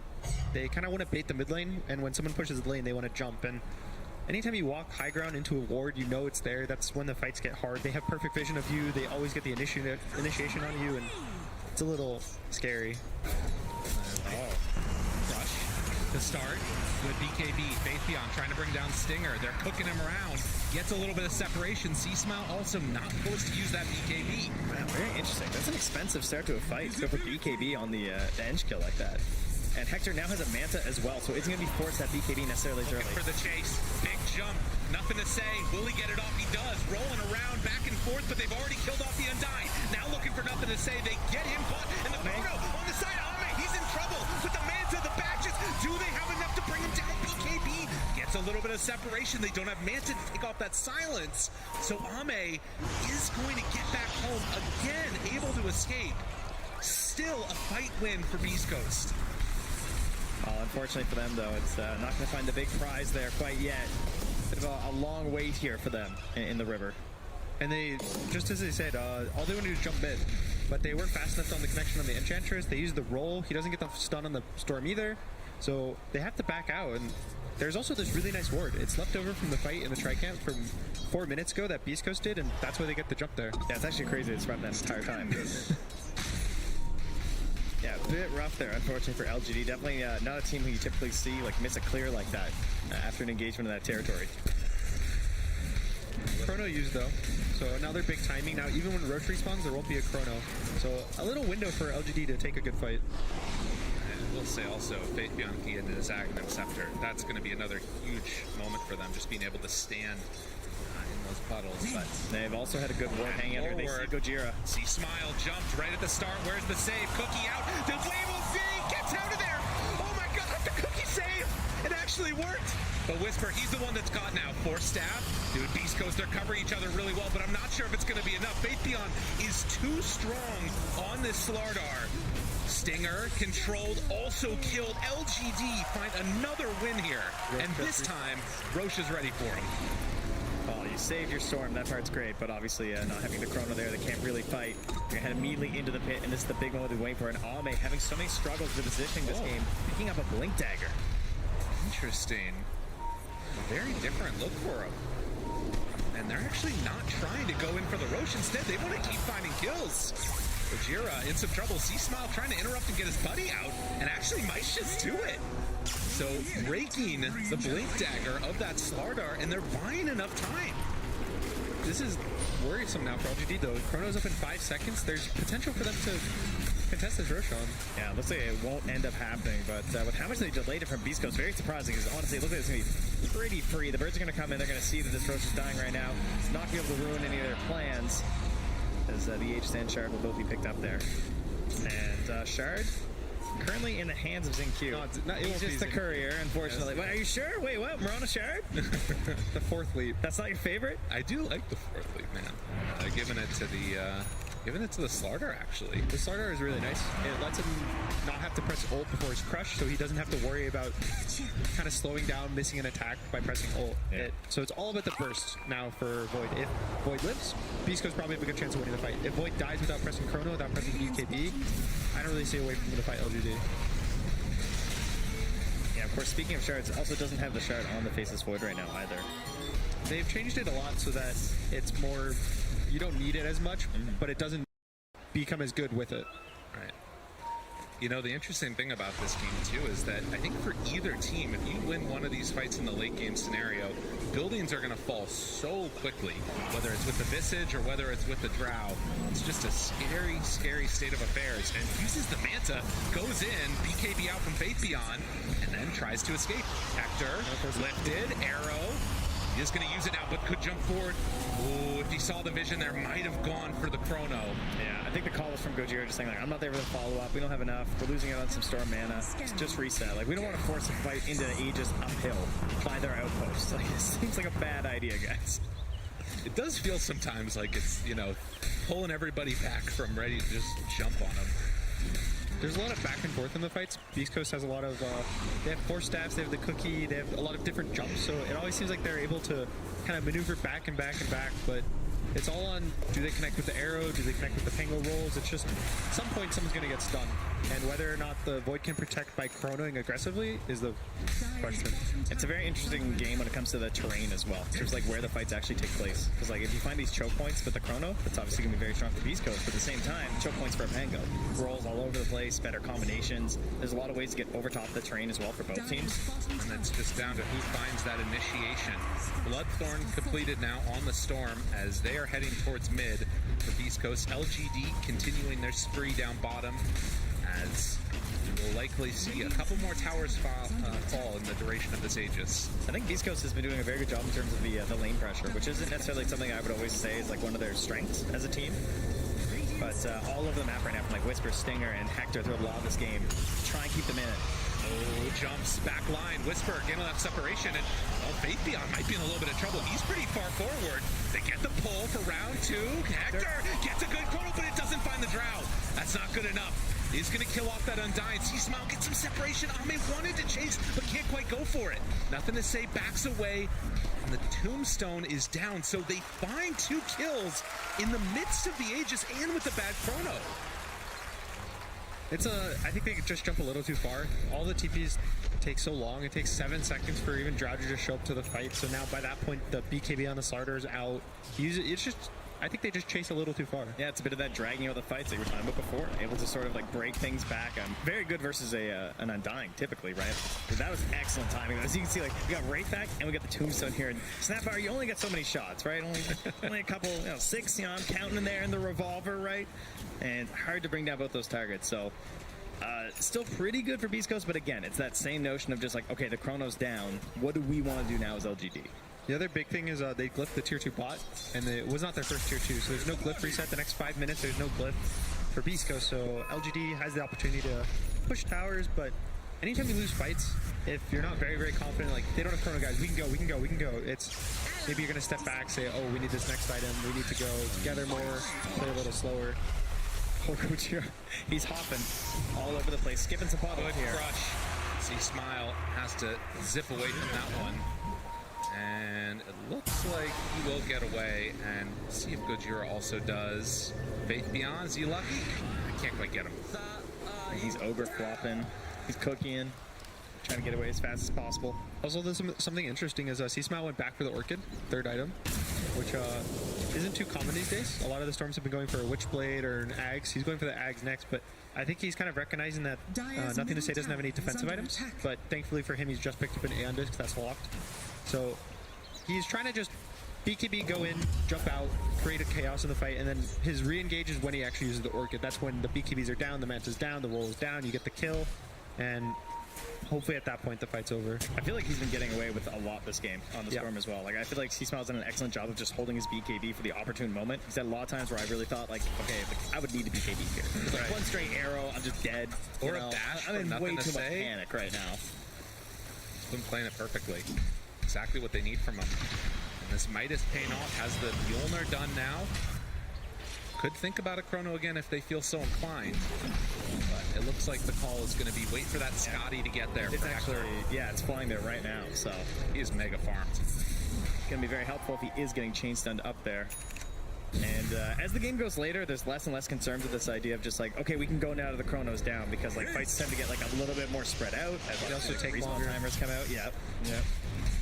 So the big thing right now for both teams are thinking, everyone's thinking about their carry players. They're still really important in this game. It's Chrono the Drow, good chance of winning.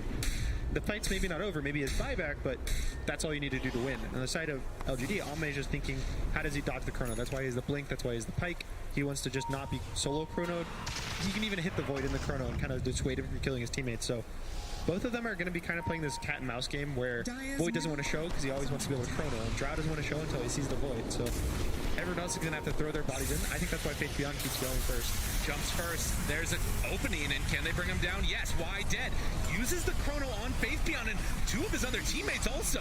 They go rolling inside. They will bring down one, but nothing to say. Still ready to fight. But look at him. K1 right on top of Ame. The Shadow Blade keeping him alive. Faith Beyond bought back. Can they do it? Round two of the ZQ. They turn. They bash. They crush. C-Smile doesn't have any mana left. Has to get out of there. Whisper playing a little bit of intercept at the moment, but with the chase down, Ame coming in. Hector turns, tries to bring him down. Oh my goodness gracious! They kill them all. 3 dead for nothing. This fight is looking all LGD. As Whisper also, he too will die. They went for a cheap start to that fight, throwing the kisses on the Undying, trying to give themselves just one leg up in this engagement. But then the big Chrono, right? Catching Faith Beyond, but also to the allies, so the damage can't come out there in time. That exact plan you were talking about, Gunnar, in terms of like Ame not being in there, just waiting that damage from the Faceless Void, just chucking that damage into the Chrono. He still could not get enough at the start of this engagement. It looks really good. Undying gets no spells off. He instantly dies, and Faith Beyond's stuck. Doesn't get his BKB off before the Chrono. He goes down. But you can see how tanky he is. The Void has to use his entire BKB duration, the entire fight, the Chrono just hitting the starter, and he buys back and shows back up in the fight. Yeah, and the terrain coming to play for sure, right? Nothing to say, like a dream situation. He can bounce off whatever he wants this engagement, gets a couple heroes through that big roll, and then of course C-Smile as well, finally getting caught very early without the BKB. Didn't have a lot left, and you know, I noticed that Gojira was also holding 6 mangoes in his backpack, so he's trying to make some cool plays for his Storm, but when you die, you know, not that helpful. What a big opening for him. LGD, as Beast Coast are losing that fight with the Chronosphere, things are really going to start sliding away from them here. It's a fairly late Roche. Still 2 minutes now for it to respawn. Gojira does take the little Shredder attack, so a little more helpful for the Tombstone killing. Yeah, that's huge actually. And the Wraithbacks, of course. Yep. 2 big things that are just, you know, hit-based, right? You don't need to do damage, just hit it very fast and you'll get rid of it. Also, it looks like Faith Beyond's going for an Andis, which I kind of like, because again, his job in this game right now is just to go in, BKB, that's why he buys the Ags. It tanks him up, gives him stat resistance, and just exist in the fight. And he forces the Chrono, which is all he needed to do. It does feel like there might be damage problems later and later, though, I feel like, for LGD, you know? Like, there's so much control, and, like, we're buying these Aeon Discs on your mid laner and on your off laner, but at the end of the day, if Ame is the one who, like, let's say, like, goes down at the start of this fight, it is really going to be tough for them. Yeah, Nothing to Say hasn't even combined his yet. It's still locked in his inventory. He hasn't felt any threat yet. And he also took the Rolling Thunder duration, which is not that common these days as a talent, but it kind of shows that both him and Faith Beyond just are creating chaos, kiting the fight out, stunning heroes, and just playing for this slow fight where at some point, Drow's going to prop her out 3 times in a row. It's not slow. This is the dieback. Faith Beyond in trouble. Starting to drop down low, but not dead yet. Bouncing back and forth, and C-Smile barely survives through that one. As they will find the arrow onto Hector. Manta jumps out, jumps back in. Chrono! Oh! He did it to him! And now the Rana already hit, turns on the Ame, looks for a couple more punches. And Faith Beyond, he survived through so much of this, but as they chase him through the river, usually Slardar's strong there. Not this time. 100 seconds dead. The time walk in and back out was exactly what they needed. From the brink of death into a double kill there for Hector, bringing it back there with the chrono. Woo! And the die back there of Faith Beyond, it's going to give so much space now for Beast Coast, and maybe they can finally get themselves near this Roche Pit in a successful time. That's actually the first time they're going to be set up for it. 80 seconds with no Slardar. That was a nice jump. See how close it is to just killing the Storm here. He loses such little health. He gets out, and Hector just also gets caught by the Yules. It looks really bad here. He gets Yules, Arrow, doesn't get his BKB off, Manta dodges. That's a Scotty. Some health right there, you know? I mean, it's a choice, right? To take that. You can always BKB out of Yules, right? So he decided, this is going to keep me alive. I'll be able to survive through it, and the plan was there the whole time. Also, unlucky for Faith Beyond, he had a bash actually queued up, but he gets a first hit bash from Hector, just kills him right there. He's smiling. Unlucky, I guess. Unlucky. It's always the bashes. Arrow out. LGD, can they contest this? They do have roll. They're in the area. Roche is falling quickly, but Beast Coast, they're already in position. Okay. They're just ready to go, man. Yeah, he doesn't want any blinks happening. And a full bot refresher. Jumps forward, pulls onto one. Ame control. And they have enough. The BKB, the turnaround. Trying to back out of there. Hector right on top of Ame, but they've already killed one. Of course it was the eggs, right? You know? Oh, yeah. Action Roche. Yeah, of course. He was already queued up. He's 4,000 gold. But on Sachet, Zinq also going to drop now 10k gold in the lead. Beast Coast looking to come in here, shock the world, take down LGD. We'll see if they can do it in this game one. That's also why this third Roche is so important if it drops an Ags. It's 6,000 gold. Instantly swung every time you get the third Roche. It just... That couldn't have been any better, you know? Like, of all the heroes to get an Agnums at that moment, to chase down right after the fight, knowing you have so much confidence. And of course, you know, Hector obviously recognizing just how important that Chronosphere is. He's sitting here with the refresher. Chrono just came back up. They're on the high ground. They've got the minus armor. Going into these buildings here, they want to get a little bit of something here before backing up. What more can they do? Mangoes, right? He's back to full man on the Storm. He's ready. They knew the whole time this is going to be a lane of racks. They're bringing back nothing to say now, but the jump forward, they find why. He's in trouble. Ame trying to stop the bleeding, but there is no tourniquet here. It's all gone. They just keep finding the kills and cutting them out. I think especially it's just Chris Luck. The amount of times he's able to survive, get pulls off cooldown again and again and again, just all they need to do. For the crush, the roll forward. Starts the fight. The arrow is there. Where's the save? Looking for the cookie. Gets him in a little bit deeper. K1 caught. That's Aegis down. This is the best that LG can hope for right now. Can they keep it going? Looks for it. Hector. Dude, he just goes in. Totally for an undying. Careful now, he's got one more. Round two. Chase. Look for more. Gets out just barely in time. This guy holds his BKB. He's not afraid. Meanwhile, the Enchantress comes in and is going to just be safe. Okay, Force staff, cookie, everything. Beast Coast get out. And they can't even chase. They know that the Storm TPs, but there's still another Chrono just ready. Oh, the crowd's starting to get into it a little bit here. They're feeling it. And for LGD, again, this team that has made it to so many finals, been top 3 or top 2 year after year after year, this would be such a huge upset. Casual 1k swing, 2 bounty runes, just chilling in the Arabian jungle, you know? And now Chris Luck also has a refresher of his own. So 2 pulls, he has to time this relic, so it's now like a 3.5 second stun just on the Storm. Pretty much 2 black holes now on the side of Beast Coast. That's not even commitment. He can jump in, jump out, not feel too bad. He has a lot of mana regen. Even more mangoes will come out from, you know. And I don't know if you saw that, but the Storm Spirit, just a little lesson for your pubs out there. Carry some dust, folks. Even's, explain yourself. What do you mean? How is that support item? Yeah, I'm confused. Isn't he a mid? This guy doesn't know what he's talking about. So they're going to look to push high ground. Again, they have only 1 Chrono right now, but it doesn't seem like LGD can actually take the fight to them. Ame just has to get a really nice burst on that Void. You saw how fast he died with the Corrosive Haze. That's what they need to do. Kill him in 1 stun and hope that's enough. Yeah. The Silver Edge here. Tower fallen, roll in, jumps out. A stun. Used, nothing to say, not doing enough. Meanwhile, kisses come from on high. separating LGD, forcing out that Moonlight Shadow, but they are not willing to back out yet. It's East Coast on another round of summons, waiting for that next creep wave to come through. No more roll now, though. It's a really big tool that the LGD needs to use. Nothing to say his whole build is kind of around using the roll to extend the fight. Gets vision, misses on the jump. C-Smile backs out. Hector, control onto one. They find the Drow in the back. Right on top of him. In the meantime, I think they're going to go. Chiro lost his mind, lost his life, but the jump in and they find nothing to say. Oh, God, Hector, he's taking so much damage with the marksmanship and the amp. Chase, nothing to say, looking for it. The crush is there, a couple of punches, but K1 gets out. Whisper's coming in. He's right on top. C-Smile finding Bash and trying to kill. Will it be enough? The Hex is there, a couple more punches. Ame's dead. Whisper barely survives through. K1 jumps in, finds Undying, trying to bring him down. Ame is still beaten though. He's got a ton of damage. K1 has to be careful. A couple more marksmanship procs is all he needs, but he gets away again. No, Bango! Nothing to say. He salvages it. They jump in and get the kills. Beast Coast, they get a lot of objectives, but LGD, they're not out yet. The mega creeps, though. That is rough. That is real rough. They're running down the lane immediately.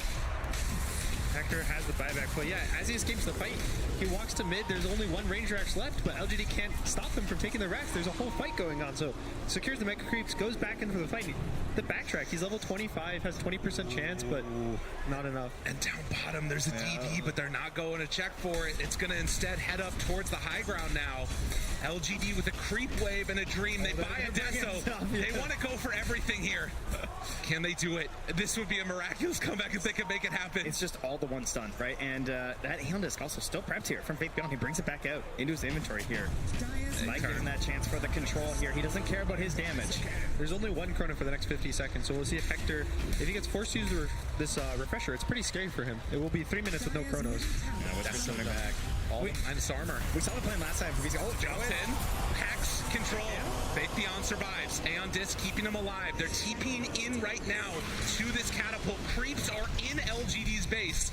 This is about as all in as you can get at this point, but they're not willing to take that risk yet. Oh, and Hector, he's got a little surprise. They got to call it. Oh, they're backing out. Oh, he sold it. He bought a blink. Got rid of it. He wants to save the... Well, I guess he doesn't have buyback anymore, so kind of all in. I actually wouldn't be surprised if he just buys an Aeon Disc. At this point, all he needs to do is press the chronos and exist in the fight. Yeah. Beast Coast will win. It's dangerous. Again, without buybacks, and you know, we look at this lead, 15,000 gold, mega creeps into the favor, but you're still dealing with a Drow Ranger. Like, if you lose with no buybacks in this game, East Coast will still lose. And you saw what the plan was, like, way back in that fight, you guys remember, in the Radiant base, Gojira being by the fountain. Like, how does that even happen? That's literally just, I'm just trying to stop Drow, right? Like, I'm getting on top of the Drow, that's my job. We didn't pick the Earth Spirit, the Tusk, the Clockwork, so I guess that's just me, right? So, I think what he was trying to do was buy a Ghost Scepter from the enemy fountain, but he actually had, I think, 6 items in his inventory and 3 in his backpack, so he couldn't get an item slot to get the fruit stand, dude. Yeah, those mangoes. It's too much, too much. There's also a cheese just hanging out in the pit. Gojira just notices it. Nice. Like, guys, this is pretty good. A couple of laughs. He didn't have a space for the cheese either. Had to drop some dust. It's a TI classic, you know? It really is. Sags is the important one. Yeah, that's true. Chasing, looking for the courier. Completed. That's also big. Something interesting, Hector went for the Eagle Song of his Swift Blink instead of the Blink Dagger itself. So 25 agility is very important for him. He could go not versus Drow, it's not, but you know. He could go a Butterfly, but I think it's just made a Swift Blink. I'm just surprised that he would pick it over the Blink Dagger. Yeah.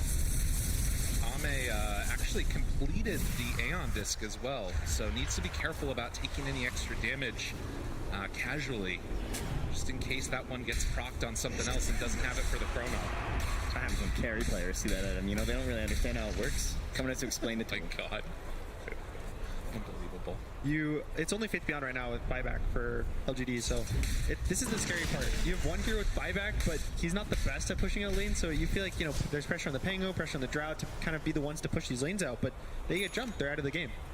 So they're kind of forcing Faith Beyond to always have to push every lane out, and he's a Slardar. He doesn't want to do that. So instead, they're going to try to smoke up and get a kill while Gojira is pushing out the mid lane. Yeah, and he's just so quick on that too, right? Like, they know what the situation is. all the lanes gone for a minute. LGD, they would be looking for a kill. They're going to get some D wards open up their jungle to let Ame get some more farm. But eventually will be pulled back in. Now, keep in mind though, like you said, there's no buyback on Hector, right? Oh, okay, big jump. Finds one. That's a quick kill onto Y, and with no buyback, this fight just got a little bit harder. Faith Beyond looking, they wanted to defend that ward, but it's a bit too dangerous. Faith Beyond under the moonlight shadow, the birds with Whisper right on top. Walks in vision, gets him there. Hex, Chrono, connects Faith Beyond. Also nothing to say, they got him. Second round Chrono ready to go. Waiting for their moment though. Do they have the mana? Hector jumps in, gets the Chrono onto Ame. And the chase comes. C-Smile, Aeontis. It keeps him alive for a moment, but only a moment. Although he gets the BKB off. Now a little bit of a runaway. The Gash, okay, a couple more punches. Cheese, C-Smile backs away, survives. Jumps back in, tries to bring down one. Nothing to say. Still living through it. He's silenced forever, but they don't have the damage for the kill. That's a couple Chronos, a lot of ultis used, and LGD, they still survive. Even holding the buyback there on the Undying. Okay, couple here. Obviously losing up Faith Beyond, that is a bit rough. But he is, what, 3,000 gold he can spend without care now at this point. Yeah, Cheese used on the Storm. That's why he survived that fight. But Refresher on the Storm, Refresher on the Void. Visage has to resummon birds. It's just it's so scary. You almost see Faith Beyond just goes down instantly here, but a nice quick force staff kind of pushes him back. Really has been the story of this game, it feels like. It's just the positioning. Just like pulling everything apart, trying to drag you through these fights, and even for a Storm Spirit with the Cheese, like he needs so much mana to get around. Faith Beyond has to be careful here. He doesn't have buyback. They'll find Gojira, they'll find Stinger. Roly-poly, no Chrono, gotta be careful. Jump in, find one. Thinking about running onto Ame, but this fight's getting a little bit weird. Silence connects onto C-Smile. Whisper there, finds Xingqiu. Does get the leap out. Again, these moments as Roche is about to respawn. And 4 seconds. And unusually, they're in the position. He zips right through the good blink. Good blink away. C-Smile just threatening, but look at him. They just missed it. The tier 4s are going down. They need to get back home. Nobody's home at the Ancient. The fight is going on. LGD might just lose this game while the fight is happening. Nobody is home. Oh, the creeps, they're pretty strong. Beast Coast gets some help from Love as those catapults are going to bring him down one by one. Faith Beyond trying to stop it. Disarm. Do they even get any damage onto the Ancient? Defensive the Ancients. Whisper moves on in with the birds ready to take it down. A couple more punches is all they need. LGD trying to hold on, desperately doing everything they can, but GG is called. Beast Coast take game number 1. Just really nice play. All the Chronos. The way they kind of maneuver these fights is really impressive from the side of Beast Coast. Always very straight for them. They would just Chrono. Drow would be, alive. It looked like they could Roche, they could tower, but Beast Coast just keep holding on. As we said, the lane push, Enchantress and Whisper. Great job of pushing out the lanes, kind of delaying the game, getting all their timings. And Chris Luck, I think that was performance right there on the Storm Spirit. Getting a little bit of love from the crowd there, Chris Luck. And of course, the doggies. A stalwart, these allies here, just no serious emotions. game face there. No emotions at all in the dogs. No. Very impressive. Killer. Well, what a way to end this first game here. And I feel like, to me at least, this is sort of, everybody came in saying, all right, Beast Coast could do this, but I don't think anybody expected them to come in this style. Going into game 2, any changes that you feel like you would want to see? Anything that really scared you with the drafts in particular? I think the Undying has somewhat been found out a lot in this tournament. It was very, very popular even leading into the tournament.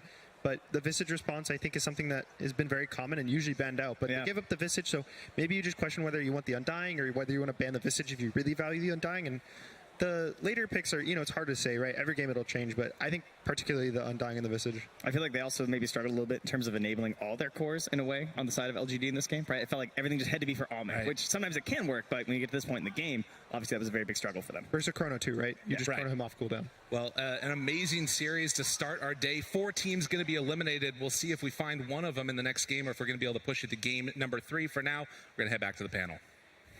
Thank you so much indeed. One game up for Beast Coast here against PSG LGD, and it is in a fantastic fashion that they are able to do so. I feel like we just witnessed Beast Coast. I mean, there was not a beat dropped, I felt, from not being there in person, Lacoste. I feel we have to start by mentioning that. Yeah, most definitely. I mean, C smiled. He's there, you know, just enjoying himself alone. They're on stage while the rest of the team is playing from the hotel, but you could not feel it. That's something that Jenkins did mention, is because this team has been together for so long. They have so much experience. It's like a family. This is not like a team, and it seems like it doesn't make the difference for them, because they just beat PSG LGD here on the main stage, and the way I wouldn't say anything was wrong with the draft from PSG LGD. Something that Gunnar did mention is that this Undying sim goes for Shadowfin. I think we can make a similar reference, that he got figured out, and this is one of the best moments that I've seen as a Faceless Wood, where he goes in, scouts things out, and then comes back in with a sharp place. It's a really nice chrono. But that happens so often, right? Where it felt like they could have won the fight on the side of PSG LGD if they just managed to burst that void down, but a couple of times they just fell so short to killing him, and the tides of the entire fight would turn. And honestly, that really was just the story of the game. Which team was able to kite the other team better? Which team was able to play the longer fights better? And of course, when you were baiting out these cooldowns, these force offs, you could go back in, and Beast Coast just had the tools to go on LGD's heroes and punish them. But I really do have to say, they came in with such confidence today. Even when LGD went for that first Roche, Hector with the chrono instantly. He didn't care that they got the Aegis. He didn't care that they were fighting versus Undying on a choke point. He went in, he chronoed them. They got the Mortimer's Kisses. Maybe didn't turn into a really good kill or fight. They got like maybe one target, but the fact that they're able to take these plays and make these moves without needing anything just says so much about their mental state right now. So that was so impressive. I actually just realized something with what Lacoste was saying that totally eluded me up until this point. These are the two rosters with the most games played together that are still around. Like, we're talking like old Na'Vi, Alliance. Like, these are the two in the world with the most games as a 5-man roster playing against each other. Because he was saying with Beast Coast, it's like, oh yeah, they're like a family. They've played so much together. That's true with LGD too. Actually, LGD is the only team that has more games played together than Beast Coast. But Beast Coast has the most TIs played together as a full 5-man roster. That's pretty insane. That is pretty insane. I mean, it's cool that you bring that up, because I'm pretty sure a lot of people remember Beast Coast's main stage performance last year when they played versus Alliance, and it felt like a massive choke, to be honest. The players were incredibly anxious. There were some bad plays being made, and a lot of people assumed that maybe the team would disband after that and go their separate ways, but they didn't care. They just stuck together. They said, we're happy with our results, we think we're good, and we're gonna keep going. So that's really cool of them. But I just quickly want to talk about Whisper a little bit. So he has played 4 Visage games in his entire competitive career, including this one. And they're just feeling so good about themselves to the point where they can take away PSG LGD's Visage, first pick it for a player who has only played it 3 times competitively and look like that and win like that. So Beast Coast have such a good mentality coming into this series. Confidence and trust. I remember at the major, there was a similar thing being said with Whisper, where he played Kunkka for the first time in like forever, just because it felt good against that particular team. So this is a player who historically is totally fine. It's like, yeah, I'll be thrown under the bus, guys. I'm good. Yeah, I can do that for the team, for the fam. For the team, a lot of it is based on intuition. You gotta have some good intuition when you're playing Dota 2, because sometimes you don't have time to think. Everything goes split second. And speaking of intuition, I got good vibes, good intuition with the following 2 people. Hello. It is us here in the arena, Slacks and Casey. Audience, what did we think about that game 1? Woo! Such a hype audience today, and such hype players as well. You know, despite you and I accidentally dressing like Christmas today, I wanted to give you a gift. Oh, thank you. You know, you're really good at interviewing players, and you haven't had a chance to do that at this TI. Would you like to be the ones to interview the players? Oh my gosh, I guess we could do something after game 1. That would be a really fun opportunity. Okay. Interview Beast Coast. All right, I'll interview Beast Coast. I'm a little nervous. Okay. Thank you so much for taking time. What were your thoughts about that game 1? Are you ready for game 2? Oye, Jacobo, ¿qué haces hablándome aquí? Estoy a punto de jugar una partida, me estás tratando de esta manera. ¿Te crees que puedes dejar el peo en Okay, I'm so sorry. I didn't mean to interrupt you. Please forgive me. I just want to wish you good luck. Enséñame tu tabuf, déjame jugar, por Dios. Okay, well, I think Beast Coast is ready to go. I apologize. We'll leave the interviews for Casey. Okay, well, back to you. I'm so sorry. Back to you. Well, it was a good attempt. It was a good attempt. They might not look like cute puppies, but they were like ferocious beasts. And they played like that as well. This was a fantastic opening games, and I know that there were a lot of people worried, like, oh my gosh, they're ill. They are gonna, they performed so well against EG, knocking them out in the main stage, and then now they're sick, and it might have to end their run. But they look good. They came out swinging, and I think though that this first game, Jenkins, will have a big impact on the type of game we're going to see coming out from the most versatile team here, PSG LGD. Because when you say, oh, we're just going to fight a lot, which Beast Coast kind of wanted to do, PSG LGD can do that too. Yeah, they can, and they're also a team that, of course, we saw from TrueSight, fairly capable of coming back from a fairly devastating first game or first couple of games. So this is nothing abnormal for them. I'm totally confident we're going to see a very competitive game two. Hopefully we'll get a game 3 out of this. But yeah, like we were talking about, both teams are like this. So even if the second game goes the way of LGD, I'll say the exact same thing for Beast Coast on the flip side. Yeah, I mean, you got it. Both teams have been playing great, and we know that this is not PSG LGD. We know that they can also force out that third game for Beast Coast. And at this point, Lacoste, who knows where the series is going to go, because both of these teams, we know how they play at their best. Yeah, absolutely. I mean, we did mention a couple of times that PSG LGD, they do have the most versatile hero pool. You know which team is the second best? It's Beast Coast. So it's very difficult to prepare for both of these teams because they play variety of the heroes. Like, I'd say for years, even for me, when I saw Beast Coast draft, the first thing that comes to my mind is weird. Like, oh, it's weird. It's weird because you don't understand it. And it takes you time to understand how capable this team is in terms of, like, spreading their wings across every single hero. Like, they have their own meta. Like, one of the reasons why South America is so popular, because they don't care what others are playing. They form their own meta. They come with their own ideas, and a lot of their ideas are gonna get copied. Yeah, I mean, I like that point a lot because I remember watching Beast Coast maybe a year and a half ago, and they were playing things like mid Broodmother when every other team was playing her offlane and refused to put her in the mid lane. They were playing Spirit when the hero wasn't popular. Obviously, Chris Luck was one of the mid Snaps, the mid Marses that we see time and time again. So I just really do enjoy regions that have so much faith in their abilities that they are not swayed by other regions. But I do think LGD have that same quality themselves. That game, honestly, could have gone either way at any point. It was so back and forth. It was so competitive. So I have high hopes that LGD are going to mentally recuperate and go into the next game and do well. Yeah. So let's focus a little bit on what we like to see change. We already heard Gunner's thoughts on it, that it's just about the opening, and the rest, obviously, the rest of the draft will change a lot depending on that opening. And he just mentioned 2 heroes. The first pick of LGD was Undying. He didn't like it. And the first pick of Beast Coast was Visage, which he really, really, really liked, which probably shouldn't be given away again. I'm down for some Snapfire. Like, this hero did ruin Undying. They did have Raid Pact as well on Mirana, and he did go for level 15 talent, extra 2 Little Shredder attack, so you can easily kill the Tombstone, and that was his pretty much main goal. And I like the itemization, starting with maxing out that Little Shredder, also going for the Solar Crest to amplify the damage of his own team, because they did had a lot of minus armor, and then proceeding to get the Force Staff. He had Ogre Seal Totem and the Blink Dagger, so he could close the gap so quickly and push someone out of the trouble. I think LGD might just end up going for their Chen in the next game. I think that they weren't prepared for Beast Coast to play this Visage because, like I said, it's not really a strategy they've run or a hero they've really played throughout the group stage. So that definitely caught them off guard because I almost 99% believe that they were trying to pair that Undying with the Visage themselves. So next time around, we're going to see entirely different openers.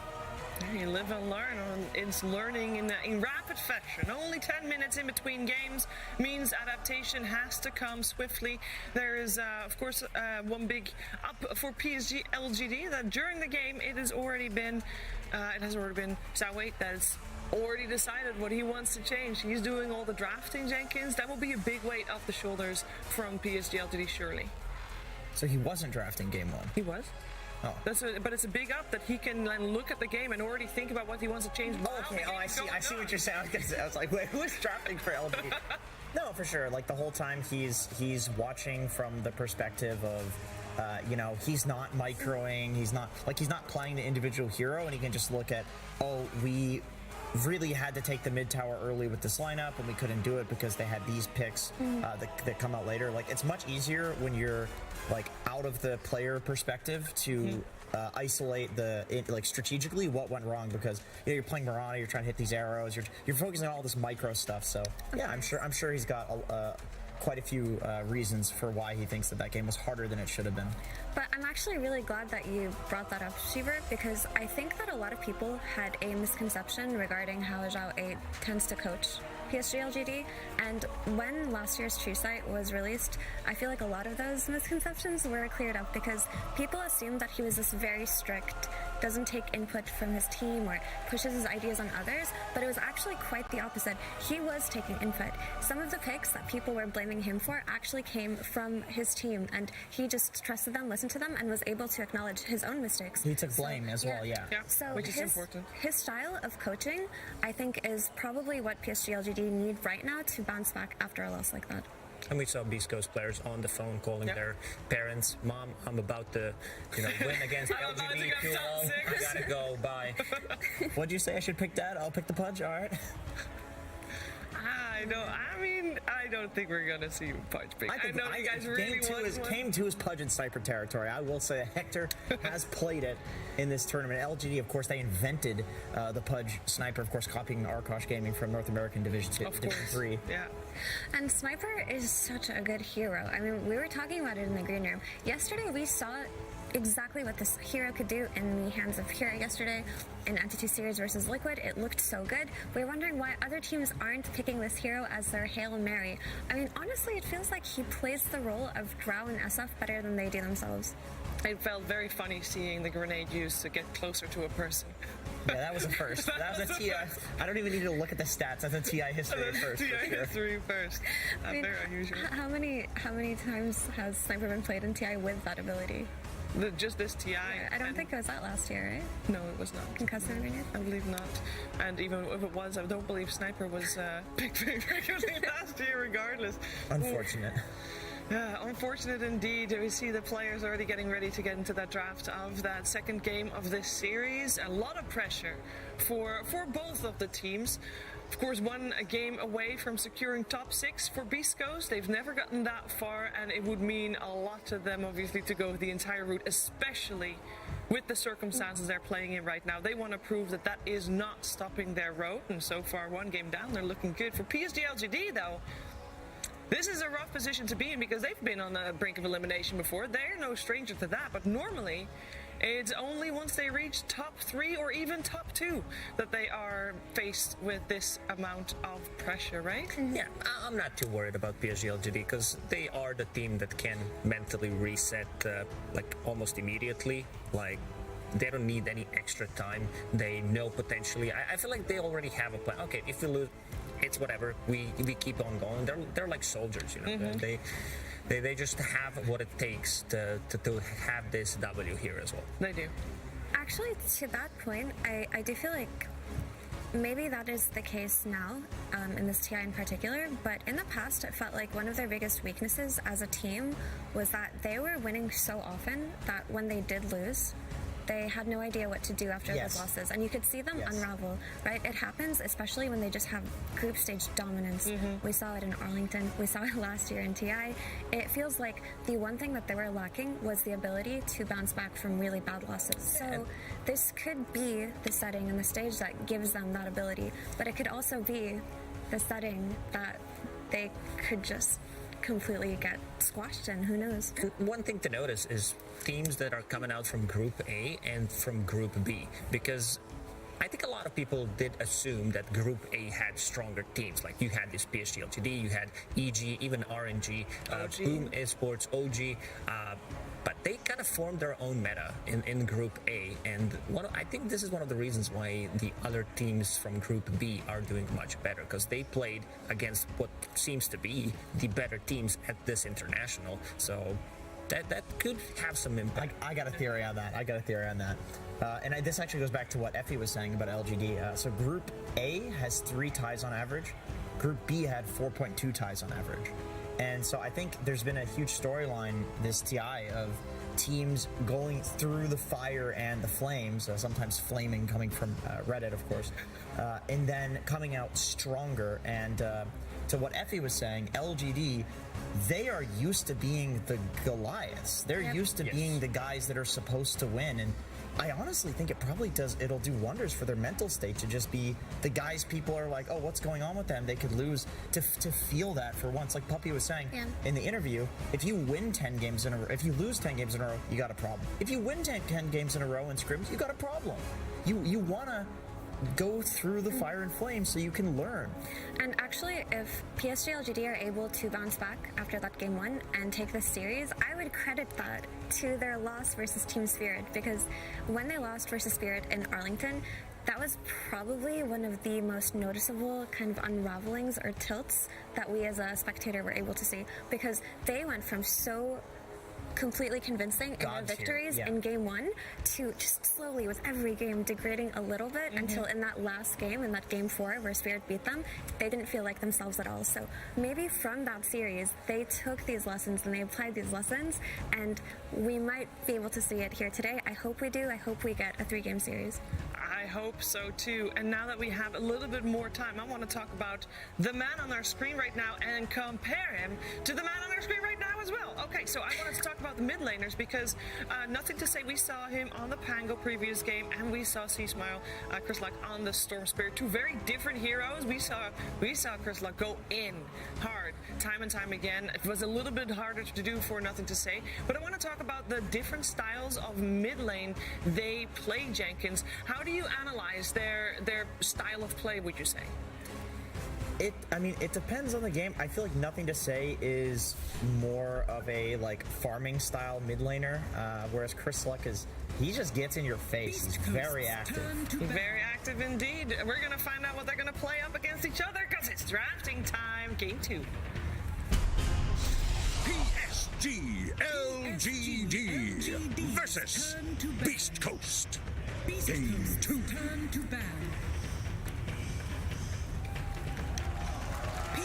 Game 2, take a deep breath, everyone. This is a big one. Elimination on the line for a lot of people. The tournament favorites in PSG LGD. Now, of course, after the tournament has begun, we have slightly adjusted our perception of who is the top dog, and it still is very strange to see potentially PSG LGD being left behind on top 8 this TI. Beast Coast, however, they're looking hot, they are looking ready, and they are looking quite unstoppable, especially with the fighting style they had in that first game. We got a little bit of an adaptation, of course, in the draft, as expected. First pick going away to Beast Coast means Beast Coast removes the Visage.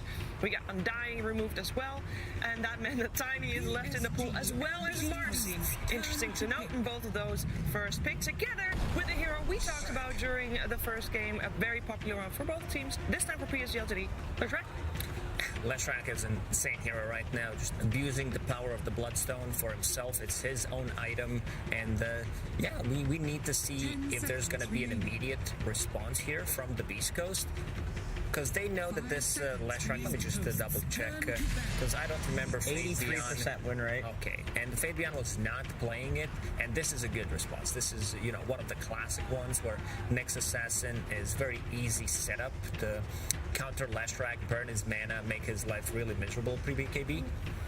But we saw in Secret's series yesterday that they did pick Leshrac into Nyx Assassin confidently, and it worked out in such a spectacular way. It was offlane Leshrac, and they also needed a counter to Slark, so it's a bit different, but it still takes a lot of confidence, but Venomancer, Ben. That's an interesting one. Very early on as well. But about the Leshrac versus Nyx thing, so Nyx is definitely a nuisance and a way to catch him, but Leshrac has become the kind of hero where you pick him to try to snowball a lane advantage or just push a few towers, and if he can do that for your team, then he's probably ticked off like 3 of the boxes that you want him to do already. Yeah, he's the hero. Yeah, and then in terms of counterpicks specific to this hero right now, you can just itemize it for it, which is the beauty of the hero, because I feel what he offers a team right now in terms of team fighting, in terms of DPS output, in terms of objective taking, far outweigh the ability of getting counterpicked. And I think that picking him in the first phase is probably what most teams from this point onwards in TI are going to look to do. I agree, and going back to Lacos's point as well, it's all in the Bloodstone. Like, this item is so powerful, not only from mid, but it's a really nice build-up for an offlaner as well. The small items that build into it all feel really good to get individually and make you tanky up. So you can, it's not like you have to like hard farm your Bloodstone, ignore your team. You can go fight and still get your Bloodstone at a good timing. Yeah, and the timing for it is so early too. The average timing is around minute 15, and we see all these really impactful items come out around minute 15. The average Wraith Pack timing, I believe, on heroes like Broodmother are minute 15. For this Bloodstone is minute 15. And speaking of timings, I like this ban on Io. You know, hero that we haven't seen played much. I think only one game. Yeah, one game only.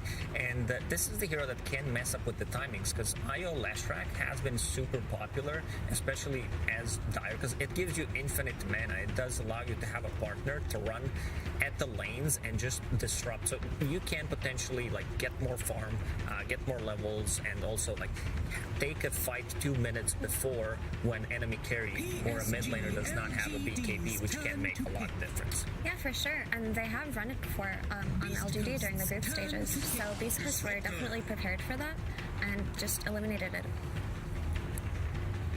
Disruptor is another hero we've seen become more and more valuable as the group stage and main stage has progressed. Now, Why is that?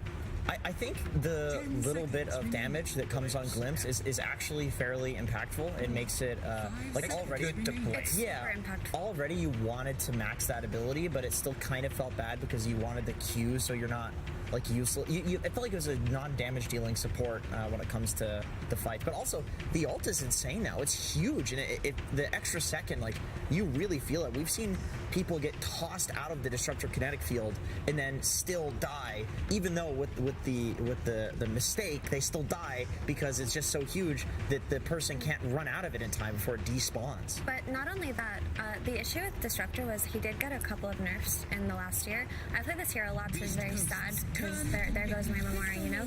But you used to just have to get only 2 points in his Q in order to be able to do damage and have impact in the lane. But the Q got nerfed significantly, and now if you actually want to play in that same style, you have to put 3 points in it. But if you're playing Disruptor, you want to max your glimpse. You don't want to put 3 points in a spell that is barely going to give your team that much impact early on. And it's actually really cool because you can get so many of these kills on lane simply by maxing glimpse. If the offlaner runs away from the creep wave, you just bring him back, you do an extra, 150 damage, and then your carry can kill him. And that plus 150 damage in the early game, in the laning stage, makes a huge difference. It is. And looking at this Crystal Maiden focusing, so that means that Tiny is going to be, I mean, Tiny can be still played as an offlane for Beast Coast because they do love to flex a lot of the heroes. But looking at the carry, I wouldn't be surprised if you get some old school Jug plus CM action, or maybe even Bloodseeker. I wouldn't mind seeing Bloodseeker because like just having a strong lane could mess up with PSG LGD's timings. Like, strong lanes, Nyx Assassin definitely not a strong laner, but if paired up with some other offlaner, yeah, okay, it's going to be Mars for now. Mars for now, indeed, and an instant lifestealer. That was a telegraphed lifestealer with the Venom and the Bat ban. I would imagine that is not a surprise coming for Beast Coast. I like this lifestealer a lot, actually. It's good against every single one of Beast Coast heroes so far, and it pairs up well with Disruptor in the safe lane. Usually you can go Corrosion on lifestealer. You don't want to unless you know you can get these kills, but you can just pick up something like that, and then with the glimpse that we were talking about, can set up for a lot of kills on either the Nyx or the Mars early on. But also lifestealer is a carry who does lack a little bit of damage up until he gets his Armlet and his Deso or whatever build that they tend to go for. But you're also playing with a Marcy, right? You get the free damage from Sidekick, which allows you to hit the lifestealer timings 2 or 3 minutes earlier, which is incredibly valuable, as Lacoste mentioned how important it is to disrupt or be able to play on these timings. And you need to have a hero that Lifestealer is afraid of, something that goes through magic immunity, because like these heroes, he's really not threatened. There is a save from RC, there is a glim, like there's potentially a lot of ways to protect the Lifestealer, not necessarily a real save, but these spells do a lot for Lifestealer, so I'm still thinking about the Juggernaut. Maybe, I know that K1's not a big fan of Ursa, but it could work. Slark's an Ursa alternative that does kind of a similar thing. It's less good against the Disruptor, but yes, Slark into Disruptor Lashrak might be a bit difficult. Bloodseeker still feels pretty good. Yes, BKB, for sure. BKB piercing for the Lifestealer as well. It's just, it does feel like a lot of melee so far. Guys, it would be so cool if PSG LGD picked Spirit Breaker here, because we've seen the Spirit Breaker and Lifestealer combo pop off so much, but I know that Xiao8 is a huge fan of the hero. He is! He's not playing mid though. It's nothing to say. It doesn't matter. It's his personal favorite hero, so I'm sure he's maybe potentially discussed it, because we've seen it be impactful in Liquid Series, we've seen it be impactful with Tundra, and we've seen how good these two heroes are in unison together right now. And also, the charge plus the glimpse gives you a lot of vision, so let's do it. Bring out the cow. Come on. Where would you put him, though? Faith Beyond, I think, would probably have to play it. He's not played it yet, but also he's played like basically every hero, every offlaner in Dota, so... Ursa is going to be the last man coming out for PSG LGD. As mentioned, that would have been a good one against Lifestealer. So we'll see which one Beast Coast goes for, if that will indeed be the Slark. Anybody having some potential, very small chance to smell mid-Slark? That was a long time ago, though, so I doubt that's going to happen. But then we'd have to see like a carry tiny. I think, is Drow banned? I feel Drow is not banned. I feel like Drow can still be good for them. Kite the Lifestealer, silence the Lifestealer. Lesh also is a hero that like runs into you. Drow can just kite Lesh and stay out of the range of the ult. I think I still feeling Juggernaut because it's a safe pick. I know that K1 doesn't like Morphling a lot. That could have been an option. Not so good against the Disruptor, but having a free BKB when you turn into Lifestealer. I think the other one is Terrorblade. The carry-to-carry matchup is good. Good against the Leshrac as well. Oh, I forgot about this hero. I actually forgot this hero was not banned. The thing about the Void in this game is it's not as terrifying as the last one, because it doesn't have the Snapfire to play with. Yes, it does have Tiny though. Yeah, but Tiny needs a little bit of time to get that tree volley, right? But we saw how impactful Hector was able to be early on, especially when LGD took that first rush, because he had the damage to follow up on his Chrono early. This time around, it's going to take a little bit more time to bust out that really big damage for the Chrono, so it's got to farm. So it's going to be a more farm-intensive kind of game from Beast Coast, which kind of allows LGD to snowball off their Lifestealer timing if they do get the last pick here. And if you notice, they ran out the Ursa and the 12 Warlord, so they're probably just protecting whatever melee offlaner comes out of them. Also, Faceless Void into Disruptor can be a difficult matchup sometimes. You know, pre-BKB, you time walk. If they have vision, glimpse back, and then you're gonna be food for heroes like Leshrac. And if you are charged at the same time, there will be vision fatigue. Is Slardar banned? It's not banned, right? Slardar is Isn't not it just banned. Slardar again? You get the Slardar Lifestealer combo, a hero to run in, stun people for Lash. The minus armor coming out. Yeah, minus armor, yeah. Marcy Slardar sounds pretty good against. It beats Void in lane, or, you know, does well against Void in lane. It's just, it didn't feel that great in the previous game, so maybe they're feeling against it for that reason. You know what? I'm down for some Venge off lane. Oh, okay. New hero Joyce Frey. All right. Okay, so I think that the logic behind this axe is that they want the BKB piercing disabled to just be able to play all the time, right? They don't want to have to worry about any kind of timing, especially coming out of the Void. And if you have this axe Berserker's Call to play against, it should be relatively simple. Yeah, the hero isn't what it used to be, but I think for something like that, it can accomplish a lot. Also, guys, don't forget that this team lost to Collapse's axe in Arlington when that hero wasn't in Meta 2, and it was also a game that was for a lot of stakes, right? It was the finals. So maybe they just took a little bit of a lesson from Spirit there and are gonna carry it on to this game. Yeah, I think that's cool. Definitely. In the first game, I didn't lean any way, but I'm gonna give slight advantage to PSG LGD this time around, because this lineup doesn't have any cooldowns. Like, they are gonna be able to punish the Chronosphere, especially if it's not placed well, potentially threaten the Roshan. I like what they got. And in the Fest Bomb, followed up by Leshrac, by a disruptor. It's a very strong lineup. It's also very early game oriented lineup with Leshrac being the mid laner. I agree, and I think Beast Coast's damage is quite limited for the early game. Funnily enough, most of the damage is going to be coming out of their Crystal Maiden alongside the Tiny up until they can get a couple of items up. So I think that PSG LGD are tanky, they're faster, and they can play earlier. Are they going to have a third game here? I hope so. I would give a slight edge to LGD as well, but I think Beast Coast also does have some potential to win the lanes and snowball from that where they won't lack damage, but LGD slight edge. LGD slight edge.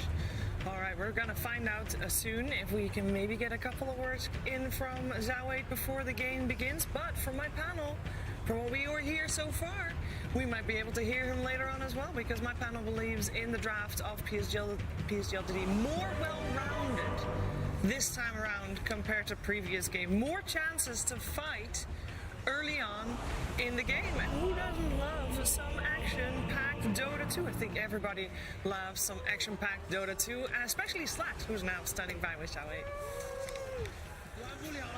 Absolutely. I do love some action-packed Dota 2, Shiver. I am here with Jin and Zhao 8, of course. Gentlemen, an incredible first game. They had the Faceless Void last time. It, won. Do you think you have enough differences in this draft to make sure it doesn't happen again? Of course, maybe we'll see a Marcy whip somebody out of the Chrono, potentially. 包你好，前面一把打得相当精彩，虽然惜败了，然后上一把你们是输给了虚空，然后这把你认为你们 BP 他们又选了虚空，你认为你的 BP 有没有做出适当的调整？以及包括这次你们选了马西，是否有点是在依赖马西把这个队友给甩出来？没有啊，因为他们虚空就没有别的输出点，虚空照大只能靠自己输出，感觉他们虚空选的不太好。This game we feel that the Faceless Void doesn't have any additional supports or additional firepower from the team that can assist him in his chrono. So this game we felt that the Faceless Void pick wasn't that good from their team. Okay, fantastic. And real quick, why Axe? We haven't seen much of this hero. 最后一个问题就是为什么选斧王呢？这个英雄我们目前基本上没见到过。因为斧王是 Face 边的绝活，然后他夺冠一手。Axe is Faith Bian's his best hero, so we're counting on him to win. All right, fantastic. Well, we are counting on them to win as well for potentially a Game 3. All excited here in the arena. Let's get ready and send it over to our casters. Thank you so much, Slacks, and already a bit of a battle occurring here in the jungle. They're saying that Faith Beyond's best hero is Axe, and well, he's already been able to bully a couple of these heroes out of the pool. Again, joined by Trent and Gunnar. You guys, we saw them bully back. Doesn't look like there's going to be any first bloods as we are already into the laning stage. They talked about not having that extra firepower with the Chronosphere. Is there anything else that you're seeing in the draft that you like? Well, I mean, one thing we were talking about during the draft was like who is going to be at the end, right? Who are you saving this for? And it comes down to Faith Beyond, right? What's the storyline been for LGD? What have people been talking about? He's leaving, right? So the supposed retirement after this. So it comes down to him, down here, potential last chance, the Axe. We were looking for a crazy hero. I wasn't expecting this one. No. Hey, making his own story here, right? Axe, I think Axe is a silent hero throughout the year and can make a lot of noise at TI. It's one of the team fight heroes with catch, stun. Yeah. The whole game too, right? You don't have to worry about those BKBs that of course have become so prevalent at all stages of the game with our various refreshers and Ex Machinas. Even the refresher Axe. Yeah, totally. Well, you can see that he's off to a decent start down their bottom. It's going to be interesting to watch how that one plays out. As you said, a hero that definitely has made its name on the big stage. One of the most iconic games for it was against LGD way back at TI8 with Seb playing that one. But now Faith Beyond's going to have to make it work here as Beast Coast already up one game over, again, the defending runners-up. But you're going to be zoned back a bit. I do agree with the Faceless Void problems too, though, because I think that was very important for how they were able to really enable Hector. I mean, he went Midas, right? And he still had to pick up some kills and be involved a little bit because of the Snapfire. And Crystal Maiden's short. It's a lot of damage like during the chrono, but it's not the same. You know, obviously it's so much easier to do with Snapfire. We all know how slow Crystal Maiden is. It can be very hard to get anywhere near chrono. Yeah, the tiny builds recently have involved even just going Blink into the Axe very fast. As your first two items. So at some point in the game, they will have damage with the tree volley. But last game, it was a level 6 support. That's all they needed. They would always get double kills every single chrono, but now you're asking to wait for 7,000 gold on your mid-tiny just to kill with chrono. That's going to be a tough one. We'll see if that actually happens. But the other hero that has not seen a ton of success here at TI, as we do see Chris Luck get hit a couple of times there, C-Smile throws nothing to say away, has been this Mars, like a 30% win rate or something like that across the whole rest of the tournament. But for Whisper, he played one game, he won one game. He is incredibly comfortable on this hero. Just hit your spear, you know? Just, it's fine, you know? How hard can it be? They nerfed the hero a lot. They lost 15 damage with W versus heroes at all levels. So its laning stage was very abusive. Okay, use pro that player. 15 damage? That sounds like an excuse. There's a crit as well. Okay, cool. Fair enough. It used to be very stable in the lanes, and now it's able to lose lane a lot more, and also just BKBs just keep getting stronger and stronger, so anytime you don't have spells that deal with BKB, you're stunned faster than BKBs. Gojira going down and dropping. Whisper can't get there in time to save, so Ame going to draw first blood. All right, we'll see what Gojira can do this game on the Nyx Assassin. You know, speaking of numbers, of course, with heroes, Nyx Assassin has been very good this tournament in a very solid time. And a hero that, when we talked this morning, you and I, Lyrical, thought would be extremely popular today, especially with Beast Coast playing. And I don't know, it picked very early in this one, but definitely has some good opportunities with the Carapace thrown it. Saw there as well. Tiny didn't Avalanche get toss the back? bottle refill, but doesn't matter. Looks for the stun, able to find it. Quick punch for the kill. So a little bit of help mid. Sets him up in Stinger, trying to get some separation from Vapion, hiding off in the trees. A Battle Hunger, and she's gone. But is she actually quick enough to get away from him? Does manage to escape Stinger. But the voice line gets out of trouble. This might be the second time he walks the base, but actually he has 5 tangos. He's got a lot of regen queued up. He's going to go eat some trees, come back to the lane. Hector's been having a good game. He had a really nice game last game, obviously. I think the biggest difference as well for Beast Coast is Whisper's having a way better lane than last game, at least in the terms of CS. Yeah, he's like doubling up his CS from the previous match right now, and also pulling the wave all the way back here, so they're going to be getting plenty of these. Not a support this time from the side of LGD that can really do much about that. Another toss back on mid? Too busy mid. Ooh, not long enough range. That nerf to the range on toss might have been enough to get the kill with the next otherwise. It seemed like a little miscommunication. Gojira was walking backwards. He thought it was on him, but it was on the creep. Probably not leaded to a kill, even if they perfectly communicated, but just the nerfs, right? Every time it gets a little stronger, but the concept of the spells and what they do provide, Tiny just consistently been a good hero. Displacement, like the best thing in Dota. Magnus like last year. Yeah. These things work well together. We'll get a Spike Carapace Sun into another one, chasing forward. If they can get Faith Beyond, this would be big. We'll go for the call. Couple more punches coming through, and we'll get a few more spins along the way. Stinger's not careful. He might have gone down, but they do manage to bring him. And in fact, underneath the tower, LGD make a solid move with that Marcy rotating. You know, sometimes you die under the tier 1, sometimes you get killed under the tier 1. That's the enemy, right? That's what happens when you constantly toss people back into you. Someone has to die. Someone made the wrong choice. So, again, there's just a lot of mid pressure. A lot of times teams just want to bring multiple heroes mid to just keep diving the tower, secure their runes, and the mid lanes have a lot of impact in terms of the early game right now, so it's very important just to secure this. So now, hopefully, Nothing to Say will get this bot rune, and they'll take the 50-50. Nice glimpse. Yeah, and that one is going to be the Arcane. So again, C-Smile spamming out those voice lines as LGD still looking good on the axe. 31 last hits right now. Having a very nice time against K1 on the Faceless Void. It does look like he could maybe go in for a Midas again. We'll see if it happens or not. As the call was there. It's a couple spins, forces out the jump away. Yeah, it's going to be interesting to see who starts these moves off in this game as well, right? Like, the side of LGD, you're assuming it's pretty much high, right? Well, they maybe can bring him down. Gets the hit, gets pushed back to lane.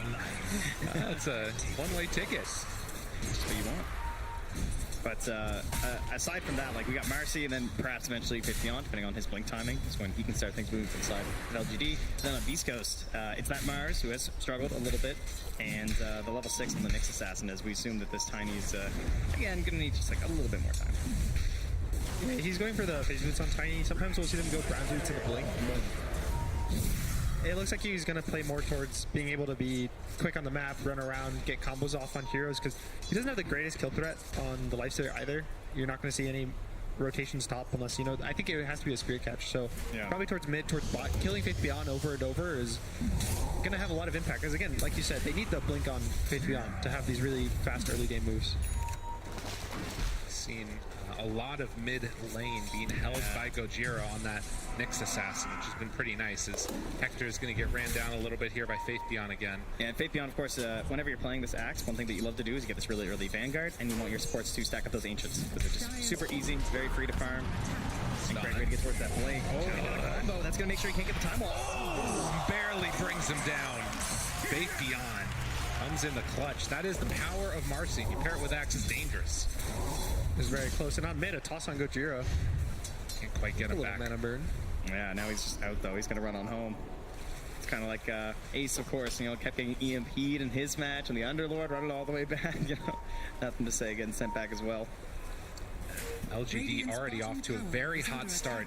Not just CS, look at that net worth lead, 3,000 at 8 minutes. That's positioning. Under the tower, like there's two TPs in. They're going. Chrono going to be used. Marcy under control. Why is there? Going to send back Gojira. I don't know if they have the damage for this. They might get one kill. TPs. It's okay. A lot of them. Avalanche toss, a couple more punches, but nothing to say also shows up. See Smile in some trouble, will get stunned, but that's just to try and get some separation. As they toss in the CM, Stinger is going to be left to the walls. See Smile, what are you doing? Oh no, Arena down though. They're just trying to keep the fight going a little bit longer. Faith Beyond, do they have the damage for this? I'm not so sure. Arena breaks, Spear goes down. A lot of action going on as 10 heroes down bottom. LGD, they're coming out on top. The 5-hero swarm assembles down here. They delay the fight with the Chrono. TPs come from Beast Coast, TPs come from LGD, and a tower push at 9 minutes with everybody showing up. That's 3,000 gold. When so many heroes keep showing up, someone's losing a lot of gold. No one's farming. Whoever wins the fight just gets everything. That's why usually you'll see one hero kind of gets left behind if farm creeps top, mid, somewhere, but it's a big commitment. The mana burn. Find another. See Smile, Avalanche trying to get out of there, and it looks like he will. Don't want to chase that much further. Gojira now in, and he's going to be the sacrifice. LGD just holding hands together in the jungle. They keep finding kills. If you're getting these glimpses, you have Marcy jumping up ahead. They have so much reach and catch right now at this point. When you're hitting the level 2 glimpses, you know you're having a really good disruptor game. It feels like it's so hard to actually make moves this early on, and gonna get another stack up on the Ancients. There is a ward here from Beast Coast. They know that an Axe wants to do this, but they're not in a position to contest this at all. So they're just gonna have to watch with their own vision as he farms this. They don't have the greatest heroes to provide a lot of damage with the Tiny. It's pretty much just his combo. Gojira doesn't have crazy damage until Vendetta. Stinger doesn't also have the greatest damage. A lot of them are these bursts of like tiny amounts of damage. And the LGD has 2 strength cores. They don't die to these nukes. See this brain here? The trusty shovel gets the kobold for the more spin, you know. I like it. Yeah, Blink Dagger done at 10 minutes though. Faith Beyond's having an amazing game. Again, this guy who's talked about it said that this is going to be his last year playing Dota, and on potentially his elimination game, they're giving him this axe. He's completely controlling it. They were trying to come in here and hold this high ground, I think, thinking that there might be like a move coming through, right? And they're beginning to scout now. Trying to grab the eye. Avalanche wants the toss back, gets it onto one, but the call, the interrupt, will it be enough? See Smile, they get 1 kill onto the disruptor, immediately have to run away. Gojira, mana burn, Stinger also there, looking for the slow, but the dunk, it's queued up, it's coming, trying to separate, still living, and gets a little juke. Where'd he go? He was behind the tree, jumps in, Faith Beyond, he says no. He let him think he was getting away with it, you know, but the Blink Dagger makes sure he'll have that cleanup as long as someone keeps the vision on him. And well, the deja vu here. We got another Midas coming. Why TP's top drops the ward, tries to get the glimpse back on the Mars, but unfortunate, there's a little fog. Whisper gets out. Yeah, that whole time while that fight was occurring down bottom, there wasn't a Marcy. Unusual in these early engagements because Zinky was getting some space on the lane, so now level 6 has Phase Boots, has the Orb of Venom. Pretty strong Marcy at this point, trying to enable all of these early ganks that they want to go for. Marcy's one of the best supports right now to get a lot of gold. The BKB timing is still crazy on this hero. The amount of damage it can output. A lot of the times we'll see it have a rough one, and it just kind of ends up being more of a sidekick. But he has max rebound. He's having a pretty good game. He queues up the BKB, so we'll probably see at some point. Maybe he even kills the core just by himself in a fight. It's definitely a chance. We've seen that hero just completely pop off. As K1. It's only level 3, unfortunately. Level 4, he's got the range for it. Can't quite get there. but they are still threatening this mid tower. And with this type of a lead that they're having early on, I'm not sure if Beast Coast have the answers yet. Very, very scary. And LGD, they're just going as, a stack of 5 around the map, taking objective after objective. I think this is where kind of the draft talked about the Void versus last game. Yeah. There's no stat for these chronos. And there it is. The call, the connection, and Whisper dead. All it takes is a second. LGD keep the train going. And, well, Y is there. Gonna get hit with the ulti. A little avalanche coming through. And Ame lifted up in the air. Just trying to get away from there. They have no way to catch him, though. So Ame will escape. He's going for the riskiest infest save. Maybe on a support. Drops it.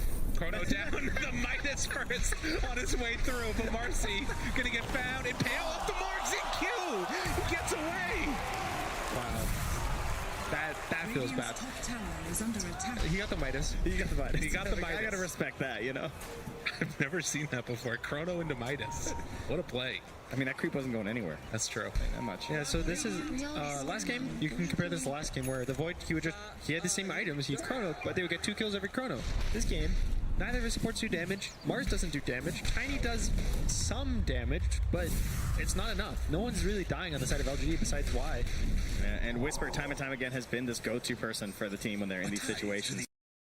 And that death up top really hurting him as he's trying to get towards that Blink Dagger. The Myers really the hero that can try and get them a turnaround, a good fight, but he's not ready yet. See Smile, throws out the avalanche. So close to Blink. Trying to get some separation here. Is going to be glimpsed back. Y finds him. The stun, it connects onto Ame. No more mana, no rage, but no problem. Faith Beyond again cleaning up. I mean, it's pretty clear what it is that Beast Coast have to do at this point. Dodge to the best of their abilities and maybe find a pick-off, but they need to wait for later. Beast Coast is they're struggling to connect their cores right now. They're almost always, it's only one core to play. It's like a core 2 supports. It's a core just alone getting jumped, and they're struggling because they don't really have they don't feel like they have the damage. And always issue is that's where you split up and you're like, we need our items, and that's why they're kind of sitting in 3 different lanes constantly. And it's pretty much just going to be a question of when do they feel confident enough to group up and actually take a fight. And every time you die, it just feels like that goes a little farther and farther away of when you feel comfortable doing that. And we have this sort of like term or a way to describe a couple heroes in Dota in terms of like they feel really good when they're ahead. And LGD, they kind of have like 4 of those heroes now, I would say. Like Leshrac, Axe, Marcy, Disruptor. They just want to like run around the map, take down some towers with your Leshrac. Axe just jumping and dunking on whatever target you can get. And Zinq with the freedom to just hop wherever you want with these early rebound builds. Not really having someone that benefits that much from the sidekick right away. There are 2 big timings that are coming out right now, though. Whisper, Blink Dagger done. See Smile, Blink Dagger done. So with this quad core running around and Faceless Voids showing up top, they might be able to make something happen. There's a Bloodstone. That's a tanky Leshrac, That's a Lifestealer. It's an Axe. These are not the easiest targets core-wise. The other issue is they have 1 round of spells. That's it. They don't do really consistent damage throughout the fight. So, like you said, if they don't kill the Leshrac, a Bloodstone pop, they'll be full health. Up top, K1, sensing danger was coming his way, is already backing out of there. And they won't be able to find him. It might have been TPing in vision. We might start seeing some of those like glimpse wards come out from these situations when they're trying to run away from you. Nothing to say, just running in. They're ready to go. Frostbite, Faith Beyond, still looking for the chase. Abba toss, spear dead. Got him. And the healer round 2 of this one. Can they bring him down? Whisper is there, has a spear from up on the high ground. But the Marcy jumps in and immediately explodes 1. Gonna dunk 2. Pulls in K1, has to run away. The chase is coming. They got him caught. K1 done. See Smile as well brought back. Oh, they keep on falling. Another one in the area. See Smile does manage to TP out of there, but LGD, they came to play in game 2. Well, it started so well too, actually managing to get the Leshrac, but they had to commit everything that they had at that point. And then the Chrono, like maybe if they had just ran after that Chrono, there was a hope. Because Faith no one would be able to chase down, but now Gojira trying to get away with the Vendetta. It doesn't look like it's going to happen there. Spike Carapace running out with a bunch of heroes in tow and having him right on target. This is going to be some more armor in for Faith Beyond. Okay, though. Okay, they got 1 kill. Delayed for a Why? kill. Okay, maybe not. Showing up. Smile. Marcy, spear back. Got him. Whisper finding a target, but Marcy gets out. Can they bring down Faith Beyond? Hector just hitting creeps. They don't have nearly enough damage, it feels like, to bring him down. See Smile, Avatar's dead. Beast Coast, they extend the fight and manage to make something out of nothing. And that's all from the fancy footwork of that Nyx assassin, right? Gojira's got 6 feet, makes it a little bit harder to track him down. Oh, it's also, I think, the Crystal Maiden. It kind of is showing the power of how long it can... If you don't jump her, she has so many slows, she has frostbite. She just keeps kiting out the fight, and as we said, Beast Coast is kind of purely on spells. They by 2 blinks, they're pure mobility, they don't have any damage, they don't have any kind of sustained stand there, no BKB right clickers, so they have to play on the cooldowns of their spells, and the CM kind of enables both the Mars and the Tiny to just keep getting constant rounds of spells, because LGD can't escape. Yeah, and it turns out there is a good reason, I guess, for being super slow, unfortunately. Those low cooldowns, right? If you can keep that perfect positioning, the fight, the constant spam just feels so good on the hero. So we just cut her at the knees over and over again. Whichever team starts being on the back foot in these fights is going to have a hard time. If LGD has a glimpse, they have Marcy to chase, and Beast Coast just have so many stuns and slows that they're just going to keep constantly getting rounds of spells off. Faithbeyond tried, but not enough fast enough pace from the damage there. Another Life Stealer bomb. The blink off first. Looks for it. Why? It's going to run right into one. There is the Disruptor ulti down. CM, a lot of armor from the ulti, but it won't be enough. Whisper, Glimpse has already been used. They chase. Faith Beyond looking, but he gets the blink off in time. Where the damage ticks come in. So LGD claim another life. Right now, 6 stacks of that Culling Blade armor for Faith Beyond, and they're just keeping that pressure moving. The entire time, nothing to say, he's just farming. Other side of the map. He has the Ogre axe, and he has a Boots travel queue though. Oh my. These Beast Coast blinks. See Smile just trying to escape. There's so many ways to catch him, though. Eventually, he's going to get ran down. So they'll bring down the Tiny. LGD immediately heading off towards the Roche pit. Yeah, as I said, though, nothing to say farming up. He was like the lowest in terms of their little tricore they've got going on. Now he's starting to catch back up, taking that trinity of strength right now towards that Roche pit. Grab this Aegis here, and I mean, probably for nothing to say. I'm sure they can throw it on anyone, honestly, and it's going to be okay. I think the other 2 cores, Ame and Faith Beyond, are really tanky. It's pretty unlikely for them to die. Faith Beyond took, 3 rounds of spells from Tiny just to take him down on the mid lane, so nothing to say. He's going to walk up, make space for the Infest Bombs and the Axe. Marcy to be able to jump in on him, so... I thought it would be nothing to say, too. So I thought they would want to hide Faith Beyond with the Infest Bomb, but they actually handed over to Ame instead. I guess Ame's now going to play maybe on the Radiant side a lot. Nothing to say. He's probably just going to farm the back jungles. He's not really going to show as much or be jumped. Use the Bloodstone, just farm his BKB, hit his timings. In comparison to where Ame's sitting right now, in the Radiant Ancients. Ame is not afraid. That is one thing I've learned. It's taking gold, taking the enemy jungle is pretty much it's negative gold for the enemy team. You're farming their camps, and you're getting the same amount of gold you would get from your side, but now the other team's not getting anything. So it's just really good when you are able to kind of take the map away from them. Well, they are doing that indeed, and LGD all across it, farming out everything that they can get their hands on. It's good to have the North American pro player here to talk about farming jungle. Yeah, it is what our region is best at. We are well known for just not really doing a whole lot on the map, but ensuring that those neutral creeps die. Why you got to do that too soon, man? Unbelievable. Well, 9-15, spear down, the call to turn, and Whisper in some trouble. See Smile throws out 1 salvo of spells. Xingqiu living through it. Whisper is in trouble and going to die, and in fact, they picked a fight with the wrong combo. Gojira tries to move into position, stun is there, and K1 moves. Where's the damage? Do they have enough? The CM ulti actually brings down Faith Beyond. Nice ult on the chrono, too. Not wasting it there. No panic in terms of a turnaround play there, maybe from the Marcy or something. This game's been a lot slower from Hector, but I think a lot of it is mostly in the back of just his draft. The team doesn't have the nukes to throw in chrono, so he's having to put a lot more emphasis on his own farm compared to the last game. And not enough down here. Ame is completely alone. It's actually so strange to see a team stall out a lead after losing Aegis. Like, they haven't really grown it very much right now. Oh, they can't quite get him. Nice rage.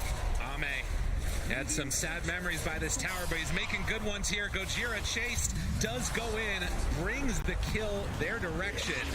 LGD not willing to give up this lead that they've been building.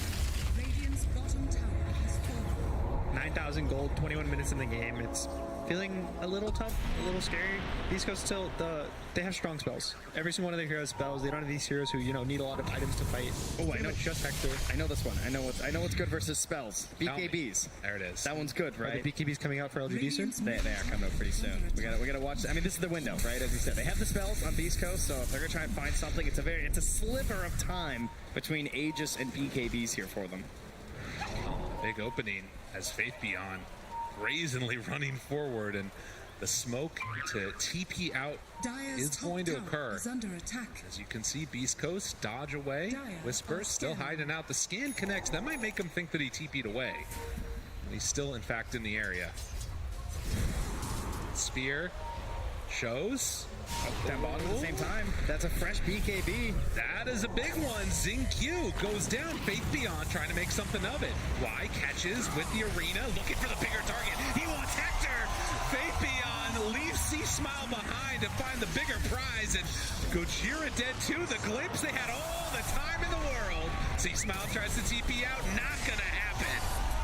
LGD keep this at going.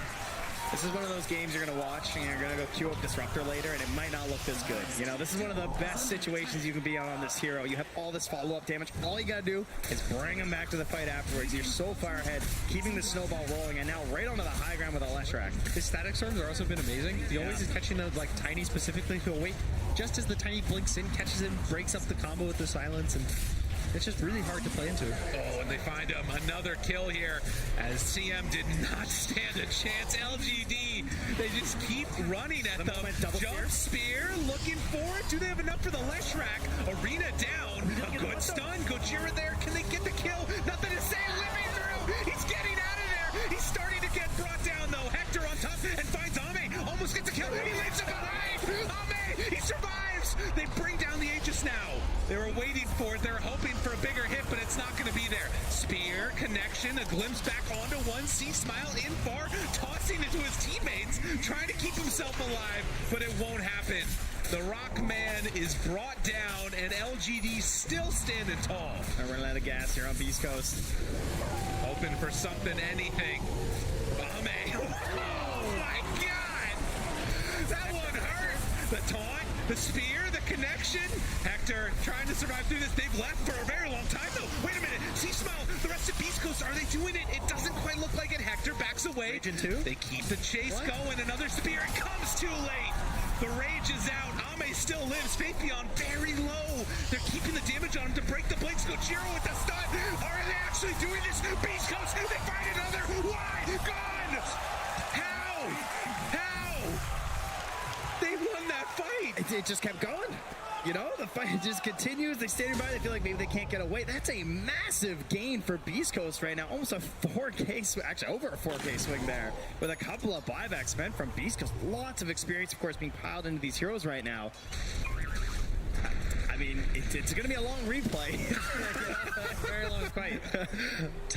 Nothing to say. It looks like he's going to live. He gets the Bloodstone off the very last second. He heals off that creep wave. You can see how strong the item is right here when he lives. But I actually can't believe he lived so long. And then, like, the chrono comes out right after that, too. And, yeah, I guess it really was just... You only have so much at this point, right? It is only 25 minutes of the game. This is a little bit earlier than you'll see most teams head to that high ground, trying to rely on the damage of Leshrac, I would say, to, like, bring this down early. And then this, right, where they jump back in after. They keep it going on the come up there. Xingqiu looks like he's going to die, but he gets the lifesteal from Sidekick and his ult. And at this point... Hold that thought. They'll find another. Gojira. This is a kill onto the Nyx Assassin, I think. No! Doesn't get lucky with the spin, but they'll find it with the dust.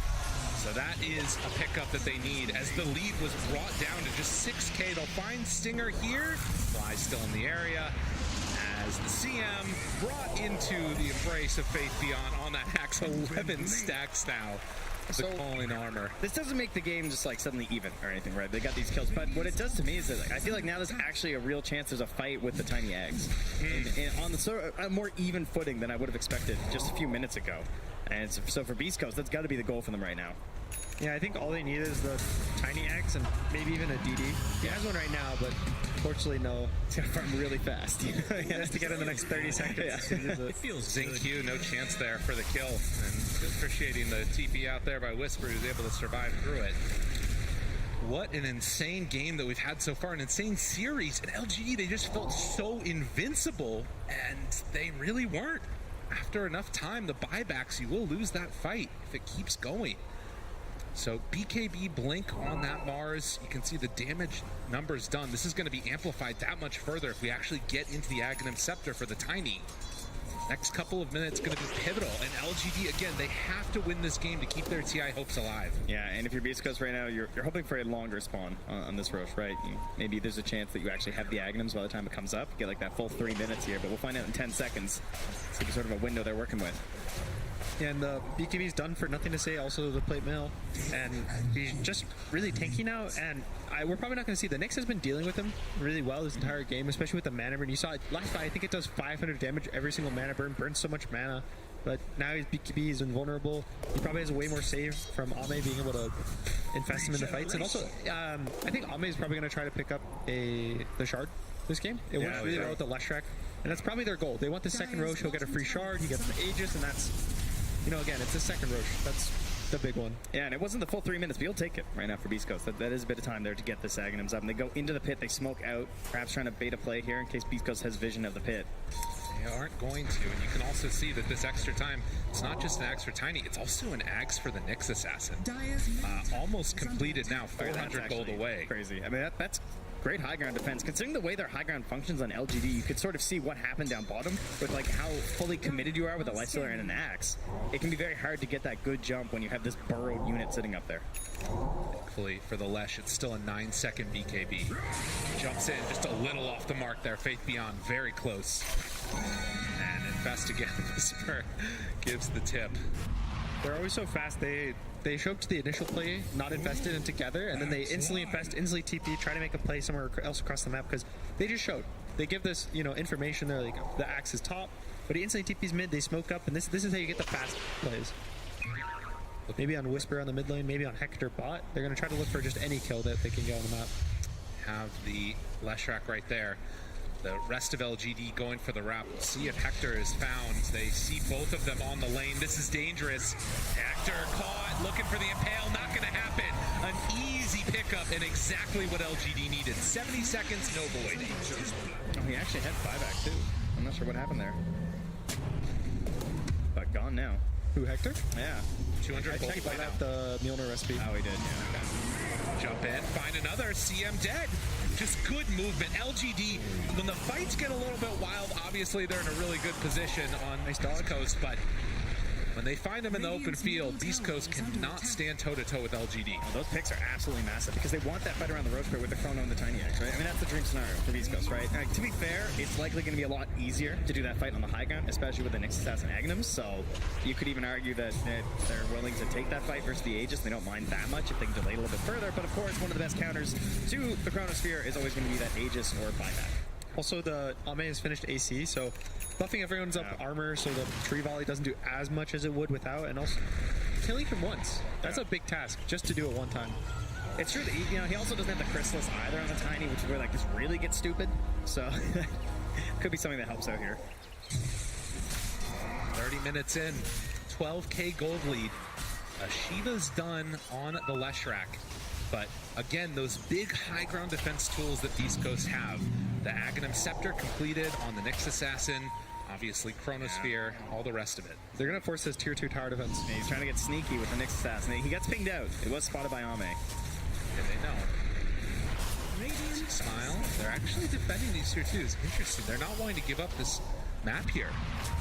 Looking for it. CM opening a good arena to make this happen, but the taunt is there, so no spear for the follow-up. CM already done, nothing to say.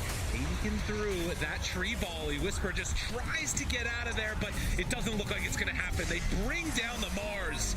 LGD keep it going. It really is the static from Y. They've been so good. They ruined so many of these additional plays where someone's trying to follow up like that, like Whisper jumping in early, then there's no assistance from the supports. People can't get in and follow up as well because of that big AoE silence, and they've used all the big tools that they have right now except for that Chrono. It also seems like a slight miscommunication. Hector is farming to the right. He was trying to get his Mjolnir from his big jungle, and his team at the same time, they're just walking in two different directions. He finishes Mjolnir, but his team's jumping. Yeah. It's not the same play. not going to rush things, at least not yet here from LGD. Still quite a bit of time left on this Aegis. In these situations, especially for Beast Coast, it's really important that they have to do everything together. When you're ahead, you have the advantage. You can know if Axe doesn't show up to a fight and it's 4v5, the game is just even gold-wise. That's how much gold ahead LGD is right now. So it's really important that Beast Coast is constantly. They find him again. K1 gets the beacon. Bash! Oh man, a little bit of luck, a little bit of skill. It works out well for them. Nyx is still hidden to the side. The tree volley not doing nearly enough damage. LGD takedown 3. There are no buybacks available. So they'll try and run away, but this one is looking in their hands now. What a brilliant fight in that area as they're going to head down mid, look to close this one out. And Beast Coast, where's left to go? They're going to use the BKB on Whisper, keeping himself alive. They still have a glyph available. Yeah, that's the last one. Arcane Rune as well, too, for this Leshrac. So typically, you can kind of grab the glyph, but we'll have another quick dive-all view here in a second. You can see now again as they move up and ready to head across the map, take down this set of racks here. They're going to move from lane to lane. 20 seconds until Faceless Void is back up. 30 for the Tiny, but has more than enough time for LGD to close out these 2 lanes here. We'll see if they go for the third. This game just seems like the story that Jai was saying before the game. Just no damage for the Void, no follow-up, no firepower, and LGD just keeps walking at them, and nothing Beast Coast can do. I mean, we said it too, right? We're like kind of on the same level. Yeah, I would say, of course. Yeah. Whisper. You too, Trent. Yeah, thank you. BKB out, the CM already in trouble. They go for the burrow, look for the stun, some mana burn maybe. Whisper still hunting. They only catch the Marcy. That's not good enough. Nothing to say. Runs on in, finds Gojira. Whisper tries to stop this damage from coming through, but the dunk is there. No more Faceless Void. C-Smile turns, tries to go for the tree volley, but the bash is already done. LGD are going to close this out, push it to a game number 3. I know that's what everybody here wanted to see, let's be honest. Crowd cheering their way to see themselves into a 1-1. We had some struggles finding game 3s as we came to the playoffs here, but we've got them now. Yeah, it's good now. We're all set. Man, what an absolute turnaround as far as the performance is considering. I mean, you had this like game number 1, it was so back and forth, and LGD, they just came in, they looked mad, they took control of that game from the start and pretty much never let it go, except for that high ground, which we won't talk about. Just a little bit. That one, they were ahead. They won it. They just wanted to keep winning more and more, but they took the win. They get this win in game 2, and they need to win more and more. They need to win game 3, right? That's the next goal. So. We'll see if they can get that done indeed as we get ready to head into this game number 3. But for now, we're going to head on back to the panel, let them talk about it. Thank you so much indeed. A third game to the series. I love to see it. It's also the third series that goes to a third game. I know. A lot to break down, though, for that second game of the series. PSG LGD came out of the gate swinging in the laning stage. I'm joined by Jenkins, Effie, and Lacoste. They're going to say very smart things, so pay attention. Effie, this was the laning stage that you like to see from PSG LGD. Yeah, I think that if we take it back to the draft, they really set themselves up with 2 really good picks here, which were the Lifestealer and the Axe. And those heroes just had great lanes. And the Axe had such early timings, right? That Blink Dagger came out so quickly that they were able to take that advantage from the lanes and just apply it to Beast Coast nonstop. And honestly, with the exception of the fight bottom, where 4 of LGD's players died in that defense, they did not give Beast Coast an inch. They played almost perfectly this game. The lane I'm most looking at is side lane. I mean, both side lanes went really poorly for Beast Coast, but putting out, you have this Mars plus Nyx. It's not a strong lane. You're also playing it into Disruptor plus Lifestealer, which makes the lane very difficult. Like, you're never gonna have a kill threat on this Lifestealer. It's a very slow draft. Maybe if this game, lasted for another 15 minutes, then you could feel the full potential of it from the Beast Coast, but very difficult because Faceless Void, he might show up with 1 Chrono. We also seen Chrono to use Hand of Midas. I love that one. and it's difficult because you don't have the heroes to play with. Your playmaker is tiny, and he needs to do like really heavy lifting. But this 10-minute blink dagger from Axe did ruin Tiny as well. You know, having his number, understanding where the real threat is coming from, and then just jumping in because he's the most damage that they have. I mean, look at that score though, 24 and 10. Reverse 420. Yeah, I agree with what Lyrical said at the end of the cast. That Faith Beyond, he was friggin' pissed this game. He just wanted to. I don't know what he did between games, but 20 kills on the Axe. I think he had like 36 extra armor. He wasn't even at the armor talent yet on this Axe. And I love that LGD also understand, give Axe the kills. Yep. Like, this is a change that it's so frustrating playing games where you have like these new heroes like Necro Axe. I think he's like infinite scaling abilities. Necro steals the kills himself. Axe doesn't. You actually have to give them to Axe, and it's worth it. It means you have this hero that can go from top net worth, owning the lane, to actually carrying the game rather than, you know, falling off. Which, yeah, he was absolutely monstrous. He went for the Boots of Travel too, just so that way there was nowhere that Beast Coast could go. He would just TP in, Blade Mail, which lasts an extra second now, by the way, and kill any of these heroes from full HP. There's no comeback for Beast Coast. It's 4 melee heroes with a Faceless Void. They just didn't have the damage to kill anybody. I mean, if their lane's on poorly on the side of Beast Coast, their ability to find any kind of good fight, any kind of objective is almost impossible because they just don't really have a way to take down any of the LGD cores. The Lifestealer was almost unkillable. The Axe was almost unkillable. I mean, this is a dream game for any kind of player who just wants to play Lifestealer, right? How often does a Lifestealer go, yeah, this is a great game for me, because nobody They're ever all wants to pick 'em. psychopaths, so they don't feel emotions. But also no damage inside of Chrono, something that we did mention, the casters did talk about it.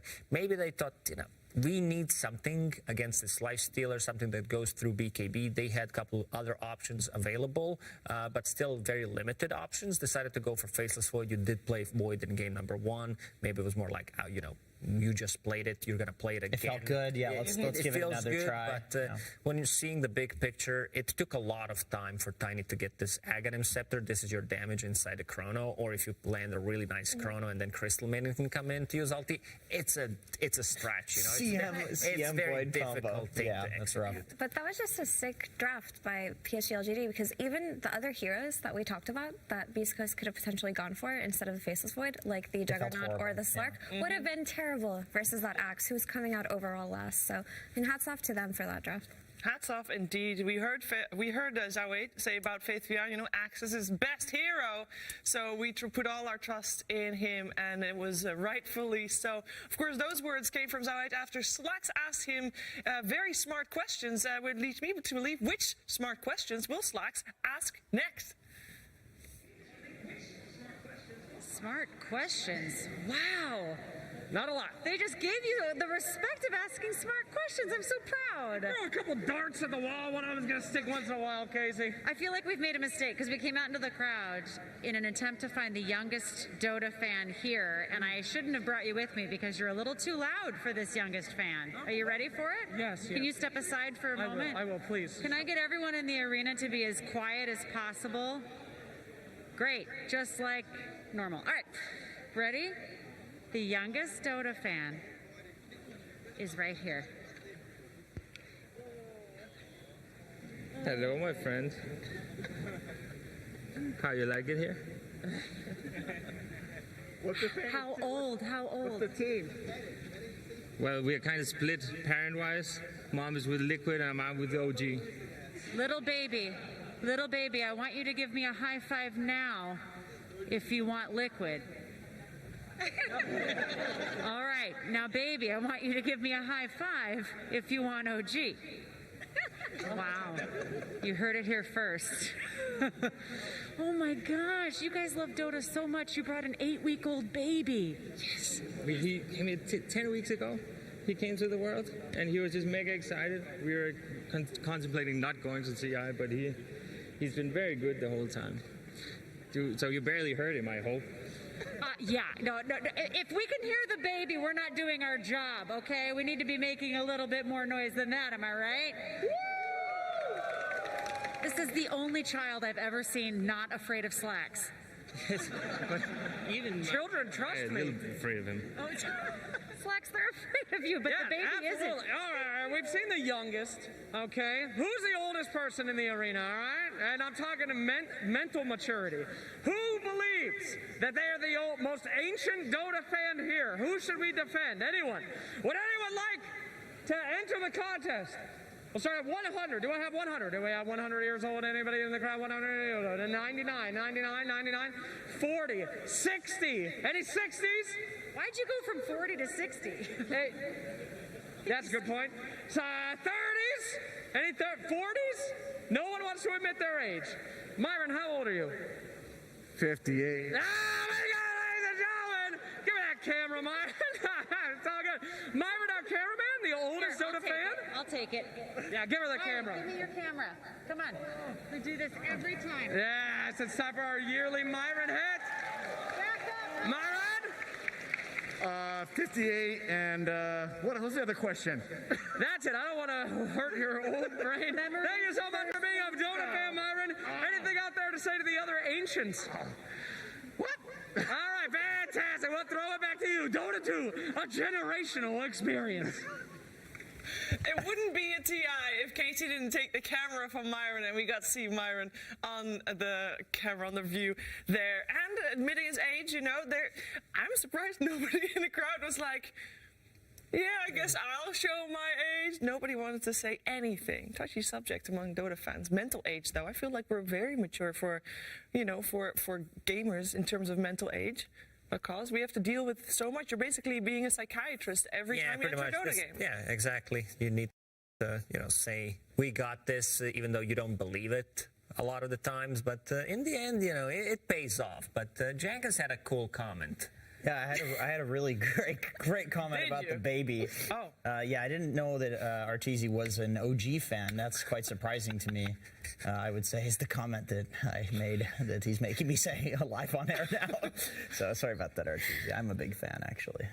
So. Very good. It is. I mean, it is heartbreaking that relationship. It's not going to last because one of the two is going to knock out the other one, and that's painful. How are you going to live that down? But that relationship can last because there is love and friendship between those two teams because of Taiga and the rest of Liquid. So I believe in them. Yep. Yeah. Okay. Well, love secured for that relationship for sure. Okay, we got to prepare for this third and assigning game here because there's a lot on the line. There's pride on the line. There's money on the line, placements on the line, maybe even careers on the line. I feel like we got to talk about this a little bit because we talk, of course, a lot about Matu, it being his last TI, but we also have to talk about Faith Beyond because they're basically tied now in their faith in terms of this is their last TI. They said they are going to retire. We never know how long people are retiring for. There's a little bit of a trend of coming back out of retirement, but I do want to give a lot of respect to former TI winner as well, Faith Beyond here, Effie. Yeah, Faith Beyond is probably one of the most decorated Dota 2 players that isn't talked about as often as all the others, but he has just been so consistently good at the game, and his performance on Wings during TI6, during their run, was so impressive. I mean, we just got a little throwback with that last game with the Taste of That Axe. He really, really did. And of course, he's still playing with, he is again playing with his former Wings teammate, Y, also TI winner.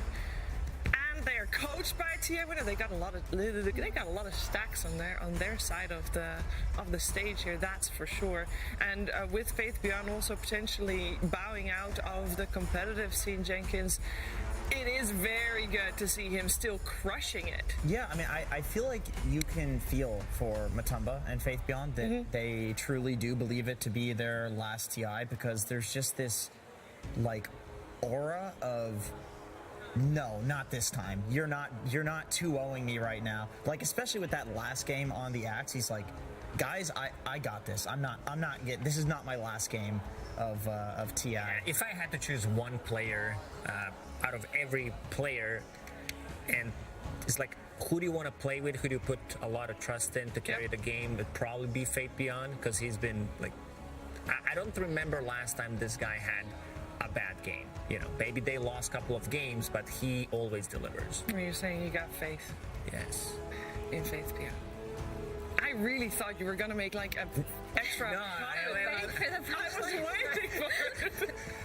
I can't do it every single time. I know. This Gotta one keep is questioning. This one was too easy, I guess, as well. You know, that's yeah. But it would really be sad to see Faith Yan walk off that stage today as a loser. I know we can't show any bias, but it's so hard to not root for these teams with these kinds of stories. Obviously, when you hear that a player is going to retire, suddenly everything changes. Yeah, this could be his last game ever. Yeah. We get to see. So it's like, just crazy. Give us at least one more. But Beast Coast, on the flip side, they don't look like they're retiring. No, they want to beat what they did last year. That's what they want. At the very least. Well, they already beat what they did last year. Last year they came last. Or they want to beat their record. They want to beat their record. Sorry.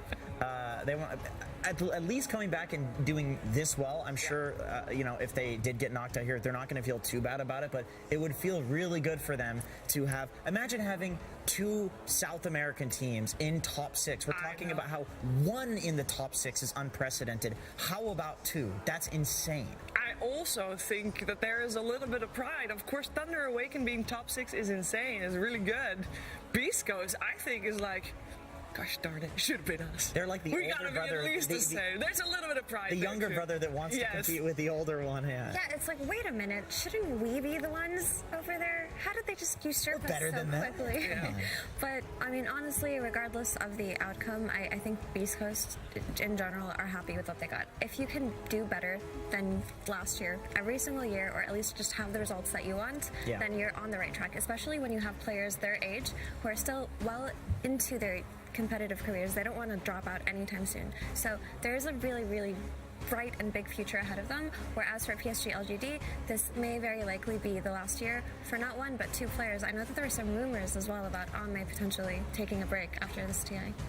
Yeah, that would be definitely a sad story, because coming into the previous TI, everyone did have them as their favorites, so that probably people expecting them as well this year. They do indeed. Let's find out what's going to happen. It's third game time. It is drafting time. PSG LGD versus Beast Coast. Game 3. A lot of lessons learned in this series so far already. The biggest one of previous game must be the Axe last pick. Be prepared for it better. Maybe take it out beforehand. We already know about the Visage and the Undying from first game. The question is, where do these 2 most versatile teams take the draft this time around? In terms of bans, it's going to be the same as previous, and that means that the Tiny is still in the pool if PSG LGD wants to pick it up. This time around, Marcy will be first pick for Beast Coast, and they'll take it first. And actually, that's Sven Leshrek as an opening. Lacoste, are you liking this?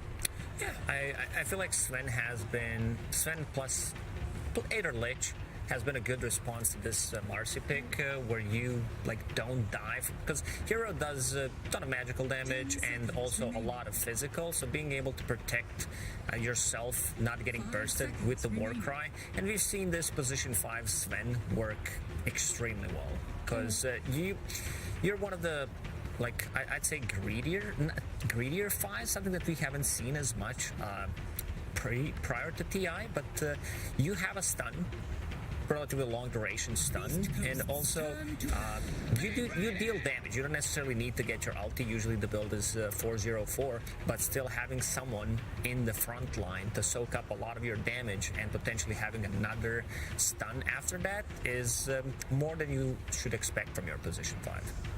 This Batrider pick is courageous. I have to say, this hero has not had a good showing throughout TI. His win rate is much lower than you would expect a hero like Batrider, and the only hero that you see right now that you do well against is this support Sven, and maybe that's the idea with it, right? You go on him, you isolate him, you lasso him away, because the way that these Svens are played, interestingly enough, it's kind of opposite of what you would think, right? Because you look at Sven, he's this big tanky melee hero. You would expect him to go in first and die, but that's not how the hero works. For this 5 Sven to be useful, he has to stay alive for as long as possible, because the way that he's played, they rush shard and they stand around, they try to stand behind the carry and just give him that armor aura for as long as possible throughout the fight, try to buff up his teammates. If he dies, that aura is just gone. So I guess something like a Batrider would be really good in trying to take out the Sven, but I'm still really concerned because I think Leshrac is pretty solid against this hero, and Batrider in general got super nerfed recently.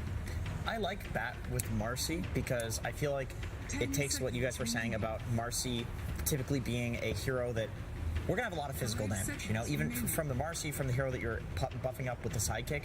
Instead, this is flipping it and being like, they're going to play around the move speed that Marcy gives, the repositioning that Marcy gives, and enabling a Batrider who does purely magical damage, which is, of course, going to counter the Sven. And I think one thing with Bat versus Lesh is that Bat is pretty good at taking these long fights and kiting Lesh for long enough that even with the Bloodstone, if you get like 3 or 4 napalm stacks on the Lesh and you lasso him, he can die. It's one of the few heroes that can actually burst the Leshrac through the Bloodstone.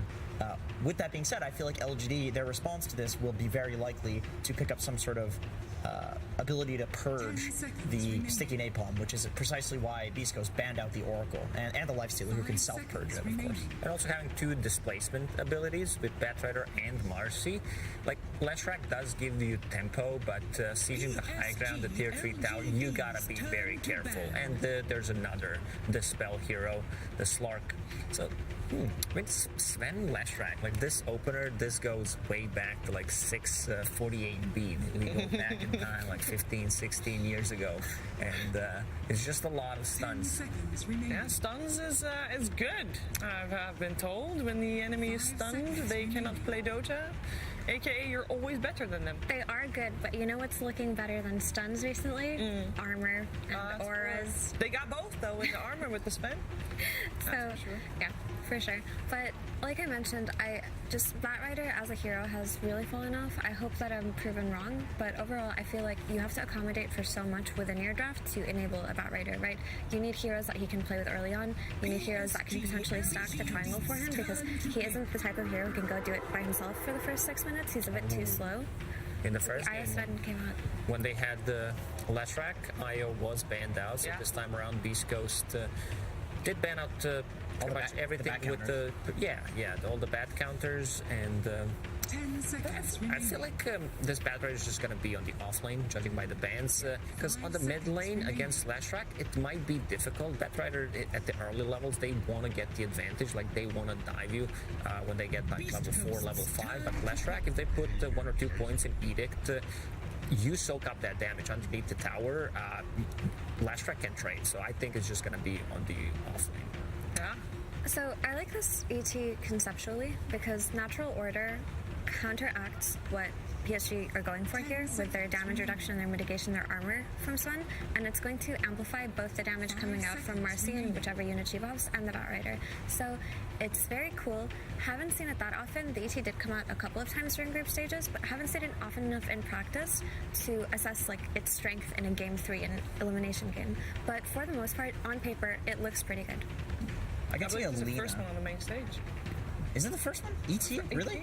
Maybe first or second? I know it's the first IO on the main stage. It's definitely good against the IO. You can drop the Earth Splitter whenever the reload comes in.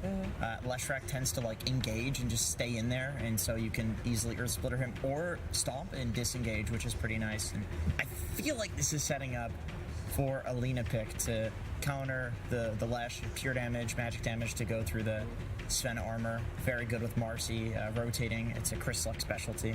You can also give Spirit Vision for the Batrider to potentially get these lassos on the supports that we talked about are so important. The Sven and the IO definitely need to be isolated. But I like the point you make about the Earth Splitter on top of a relocate. That is a kind of a way to pseudo counter it. CK into Lesh Sven. Two heroes that traditionally counter the Chaos Knight. That's interesting. He's very confident in this pick. What are the thoughts behind that, you think? It's one of the Hector's better heroes. Maybe that's why. But also being able to sleep maybe with Elder Titan, and also displace them with either Batrider or Marcy, isolate the target with the CK's overwhelming damage. Maybe that's gonna be it. But looking at Io plus Leshrac and the Bloodstone, healing is gonna be through the roof. None of these heroes inside of Beast Coast do build into Spirit Vessel. Like, you're not gonna get the item, so this is gonna be a huge issue. Yeah, I think the idea of the CK, because it's kind of bad when you look at it core to core and just what they have going for them, because CK is going to get really annoyed by the Sven armor, the aura, the items that they're going to build, and it's definitely bad versus the Leshrac, especially as Leshrac gets more items. But when you pick a CK, usually, especially into bad matchups, it means that you want a carry that can sustain and sit on a lane by itself for a long while, right? A carry that if the support leaves and goes on to play the opposite side of the map with the Batrider, with the Marcy, to kind of open up the map in another place, CK is one of the better heroes at just sitting on a lane by itself and farming, or going into the jungle and farming. So it kind of opens up the rest of the team to have a better game. If they want to, like, they could still play Sven as carry 5 seconds remaining against CK. Like, this is the traditional matchup, I would say. And they did play Io Sven against Boom Esports. It's not that great in lane against the Batrider, so they might get a different hero, but still possibility. Like, I think not necessarily good for the lane, but good for the game. I think with the bat nerfs, it is actually decent in lane. With just the constant stick charges from Io and this move speed from Sven, it's kind of like you cleave out the wave and then you regen up, and it's like you don't really even play the lane versus bat, you just farm. I personally don't think that they're going to play it as carry. They definitely did during group stage, but I think it's before Sven kind of evolved over the group stage and became the support hero that he is now. But they did do it, and they did do it to success, I believe. We didn't talk about this Brewmaster at all, actually. This is a pretty solid pickup against the CK. Yeah, clear the illusions. You can also purge the Batrider napalms. You can throw the bat up into the air. You can purge the Marcy sidekick. There's a lot that the Brew does. There's not really anything that the Brew is not going to be able to get his ult off. Like CK stun, you can kind of see that he's coming in for it, and it's a long projectile. Marcy jump, Batrider lasso. Like, all of these things need time to get on top of you, and Brew can just ult easily. But also something that I like that this Brew does is because you have to go on the Brew, or you have to try to kill him before the split. Usually to win these like fights later on in the game, but there are so many targets that you as a Batrider have to choose from to lasso. You either have to expend your lasso on this Brewmaster, or just he gets that ult off and it's chaos, or you have to expend your lasso on the Io, or whichever core that he's healing is going to sustain through the entire fight, or you can try to isolate the Leshrac, but if you do that, then Io's probably just going to reload him out. I mean, it's really annoying to be a single target team versus so many targets that you have to prioritize. Yeah. There's still an SF in the pool, unless I'm mistaken. No, you're not mistaken. Okay. And there it is. It's taken by Beast Coast, so we have a little bit maybe of a different type of lanes is what we're expecting, or CK off lane. You already wanted to see that. Or is it back off lane? Things open because all 3 cores from Beast Coast can go to 2 lanes. I think with Beast Coast, though, you kind of know where these heroes are going. Yeah, it's a CK played by K1, it's Shadowfiend, and the Batrider on the off lane. If they don't, it's going to be the craziest flex that Beast Coast has ever done. Like, I would not expect that. Oh, there it is! Oh my goodness. The big boy himself. Oh yeah. I thought he was going to stay sitting, and is like, oh, I'm going to play this Spirit Breaker right now. Wait, so it actually is on my Sven Xingqiu Spirit Breaker. It's a core Sven. Yeah, I mean, that's why I mentioned it, because they do have this option. Sven does work well against the CK. It's considered like a counter, but as I said, not necessarily play it for the lane. Instead, pick it for the mid and late game timing. But these guys, they do have all their signature heroes, so I like what PSG LGD's got. I like the global presence with Io. I like the timing. Io Lash is an insanely strong combo, and having this like Spirit Breaker charge in, and the good Brewmaster game as well. Yeah. I liked LGD's draft a little bit more before it became Core Sven, but I can see what it can give them here for sure. It can also give them that nice BKB timing where they can just take that Roche with the God Strength and take over the triangle. I think Beast Coast can definitely fight back into this, even though they have a little bit of bad matchups on paper. They definitely have tempo, right? If they split up the map in 2, have the CK just farm and just try to run them over with the Batrider, it could work out for them. But I have no idea what's going to happen. I think Beast Coast has to play for pickoffs because of the one-to-one counters, and I think Io's the best hero in the game at playing the map like that. So I would say I favor LGD in this. I also think Sven Io will beat a Batrider in lane. All right, we're going to find out. Elimination on the line here. Let's head over to Slacks with Zhao 8 for some final words. Absolutely. Another monumental moment here at the arena. Thank you again, Jen and Zhao, for coming over. Another game 3, another international, everything on the line yet again. I could ask you about the draft, I could ask you about the team, but honestly, I just want to know how you're feeling about Beast Coast. Any words for them, and any words for everybody watching you at home? 老王，就是我们又来到这里了，又是一届 TI， 又是一个回家局的第3把，然后。这边 BP 说实话也不太重要了，就想问你这边对 BC 有什么目前有什么看法啊？认为他们是什么样一个战队？包括有什么致辞给所有的粉丝们？我觉得 BC 也是一个特别强的战队，现在南美 Dota 都实力特别强劲，我们也非常重视和尊重他们，所以这一把不管怎样，希望双方都能打出精彩的比赛。We think that the Beast Coast is a really, really strong team, especially the entire South American region is now really, really strong, and we deeply respect them as well. So we think that this is going to be a very exciting match. All right, well, it absolutely will be. Ladies and gentlemen, let's go in to this fantastic match as we throw it over for our casters for Game 3. Thank you so much. Indeed, Slacks and Zhao, the wonderful interview, as always, showing some respect to the team that they're up against here in this Game 3. They pushed them to the limit. We'll see if they have enough left in the tank here to take the victory in the end. Trent, Gunnar, we got to see some kind of wild drafts. The switch up at the end there as Hector's trying to zone out Zinq, but the Sven now pushed to position 1.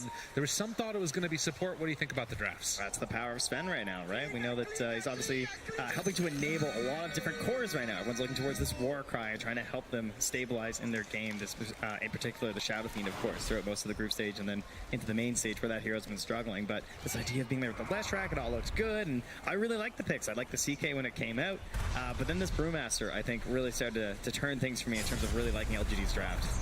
I think this tournament right now is kind of the tournament of the melee position 4s. Spirit Breaker picked up now. It was really successful when Boxy played it. 9 played it mid as well. The Marcy, just the Sven, right, too? A lot of these people are picking some harass. Yeah, just some harass there.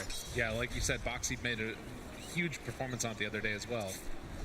And I just think it's really cool that you can just pick Sven, and the entire draft you're dealing with the support Sven. You know, it's a stun and it's armor. That's all it is. We can pick Chaos Knight. He doesn't really care about that armor. He'll still kill heroes and then turn it to a core. And top, Bomb is getting very pressured. Oh, down low. A couple more punches from Whisper. 8 stacks, and it's enough. Whisper brings it down. First blood going to the bat. Again, 2 heroes that right now Beast Coast have picked that have had terrible win rates.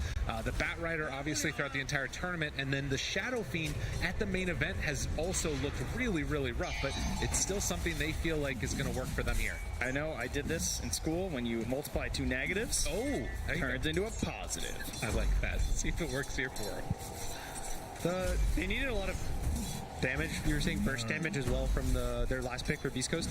Lena Ban is really nice by LGD, but they take Shadow Fiend. I wouldn't be surprised if Krisak goes for the Arcane Blink build this game. He plays a lot off of bursting heroes because there's a lot of sustain on the side of LGD. They have the IO, they have the Bloodstone coming out at some point for Leshrac. Ame's going to get a BKB. It's just going to be very tanky, so I actually thought everything was looking so good for Beast Coast through the draft. I felt like they really had an advantage and everything, but then when the Brewmaster came out and you start to look at the burst damage that was available, they really needed a lot of this last pick, and it's going to be tough. To me, if they don't get that blow up on Faith Beyond at the start of this fight, it's just going to be so hard because you assume they're going to commit a lot of damage to him, and then, you know, he gets the ulti off. Now that damage has all been wasted, and you instantly have lost all the momentum in the engagement. And just the spells that the Brew has in this game, they're so effective as well. The spell magic is going to be amazing with the Batrider, and then, of course, also the CK. Going to be really tough, and the other one, the sidekick. All those things paired together, it's just an incredible Brew game. We'll see. Generally, the double melee offlane can be a little scary, but I think they should be fine. They're also against the double melee safe lane, so a lot of hitting heroes are going to occur in the bot lane. and some pressure on Xingqiu's on.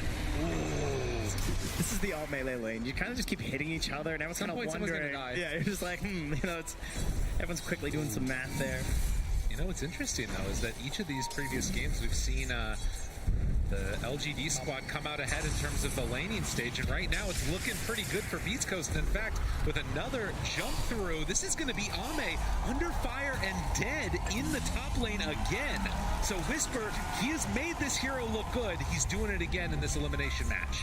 I mean, if there's one thing you want to do, right, there's a couple of heroes here that when you're really feeling yourself with these players, this is who they want. Right? Whisper. Whisper dropping low but not quite dead.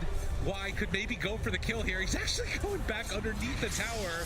Stun from down tilt. Ame wants him real bad. The movement speed, it's close, but it's not going to get him out. Whisper goes down. You think he just wanted to die? No, I don't think so, Trent. His coach here is going to die afterwards. He hit fairy fire. That's fair. That's a good point. No, I think he knew he was dead. What, he probably didn't want to get stuck in the trees, though. No, we're going to be real about it. The creep did a lot of work there for LGD. IO no disable. Creep disable. I don't know. Very strong. Who's better? You tell me. There's a TP mid. Maybe going to try to go on nothing to say. He's okay. Oh, it's close. Trying to force it. This isn't good for Beast Coast. Feeling the pressure of this elimination game. They're going to lose some more there, and nothing to say given the tips out. As we are hitting fast and furious at the start of this game 3. Ouch. Runs mid. He's got nothing to do with the Mercy. He's going to have to walk back to top lane, try to help Whisper. Yeah, Whisper, they were having an amazing lane there before the creep incident. And Whisper just, the last time he played it, he had 7 kills in the first like 6-7 minutes, and it looks like it might go that way again. And thankfully for LGD, Ame is playing a hero that can go to the jungle very early. He will feel comfortable abandoning the lane. But, you know, you don't want to abandon the lane right now. Right now in a lot of games, you want to sit in the lane for 8 to 10 minutes as the carry, and if you have to abandon, it's a disadvantage. Yeah, abandoning is really TPing to the other lane, hopefully getting a kill. It feels like that's when you actually want to make your move. Well, and he's kind of committed for these like boots windlace combo to try and outrange and run away from Whisper, but it's just so much hunt down potential that it can really be a problem there. That truly shows the dedication to the lane first spend by a windlace. It's a IO windlace as well. You know, like it's true. Yeah, he needs the same movement speed. You're helping. It's 2 heroes, 2 boots, 2 windlaces for the price of 1. And I think a lot of the movement in this early game for LGD is going to be on Faithbeyond. Whether they walk to him or he goes to mid. Creep wave coming in for Y, getting close and does get away. So that one will keep him from getting brought down by Whisper, as Whisper is just going to eat up this whole creep wave here too, and try and reset that lane potential a little bit. But K1 also having a great start. All of the lanes going fairly good for East Coast at this point. Stinger keeps fouling. No, yeah, he's not going to find a bottom, as that's where LG committed their resources. Got him down. Couple more punches. Stinger in trouble. Hides behind the trees. That keeps him alive. Xingqiu now hiding. Looking for the stomp. Barely connects. And C-Smile comes in for the finish. That DD putting in work. So unfortunately, nothing to say was, I think, like 5 experience off level 6. Doesn't have the damage to take down Stinger. And this is where you kind of look to Faithbeyond, as I was saying, to get level 6, and either you come with him to Sven, like the Sven goes bot, they try to kill the CK with the ult, or maybe he even smokes on mid. Yeah. Kills the Shadow Fiend, that's a really big kill, but instead Beast Coast is going to look to maybe pressure him out here. It'll be fun. And it'll be a while until anyone else has that big rotation power, of course, because like still level 3 on Xingqiu, just barely level 3 as well. He's really hurting for the XP right now. Then of course your Isle's going to try and get some XP. K1. Down bottom. This is the move. 2 seconds stun. The stomp to try and interrupt. Stinger gets some separation for his carry. Will pay the price for it though. There's nothing to say, just runs him down. But they're able to get out with Hector. Maybe we'll say a Hector TP top. Whisper is probably not asking for it. He's just playing versus creeps in the top lane, but Hector's gonna get kicked out of bot very soon. God, that was close. One charge and a Lesh follow-up could be really deadly. Scan shows that they're still in that area as Y and Ame back to farming out the jungle. Moving through together, getting these stacks as Whisper takes over that top lane. And we'll see, Marcy definitely likes being paired up with the bat. You could potentially see them move into that jungle in a couple levels there on that bat rider. You up all those support spells. Used out now. Second split used, but immediately dead. And now the lift up. That is the reason that is quite good. Ooh, mistimes that one, but I don't think it's going to matter. So K1 stuck around too long, will get brought down for his trouble. That does open up mid, though. With no glyphs, Smile can go right ahead and keep punching this one. And the Dispel Magic, that's a flat number, too. So early on, like, it's just 1,000 damage right now to all those summons. Instantly gone from the Storm Panda. Dire's top tower is under attack. Combination of the Leshrac, you're not going to have summons for very long.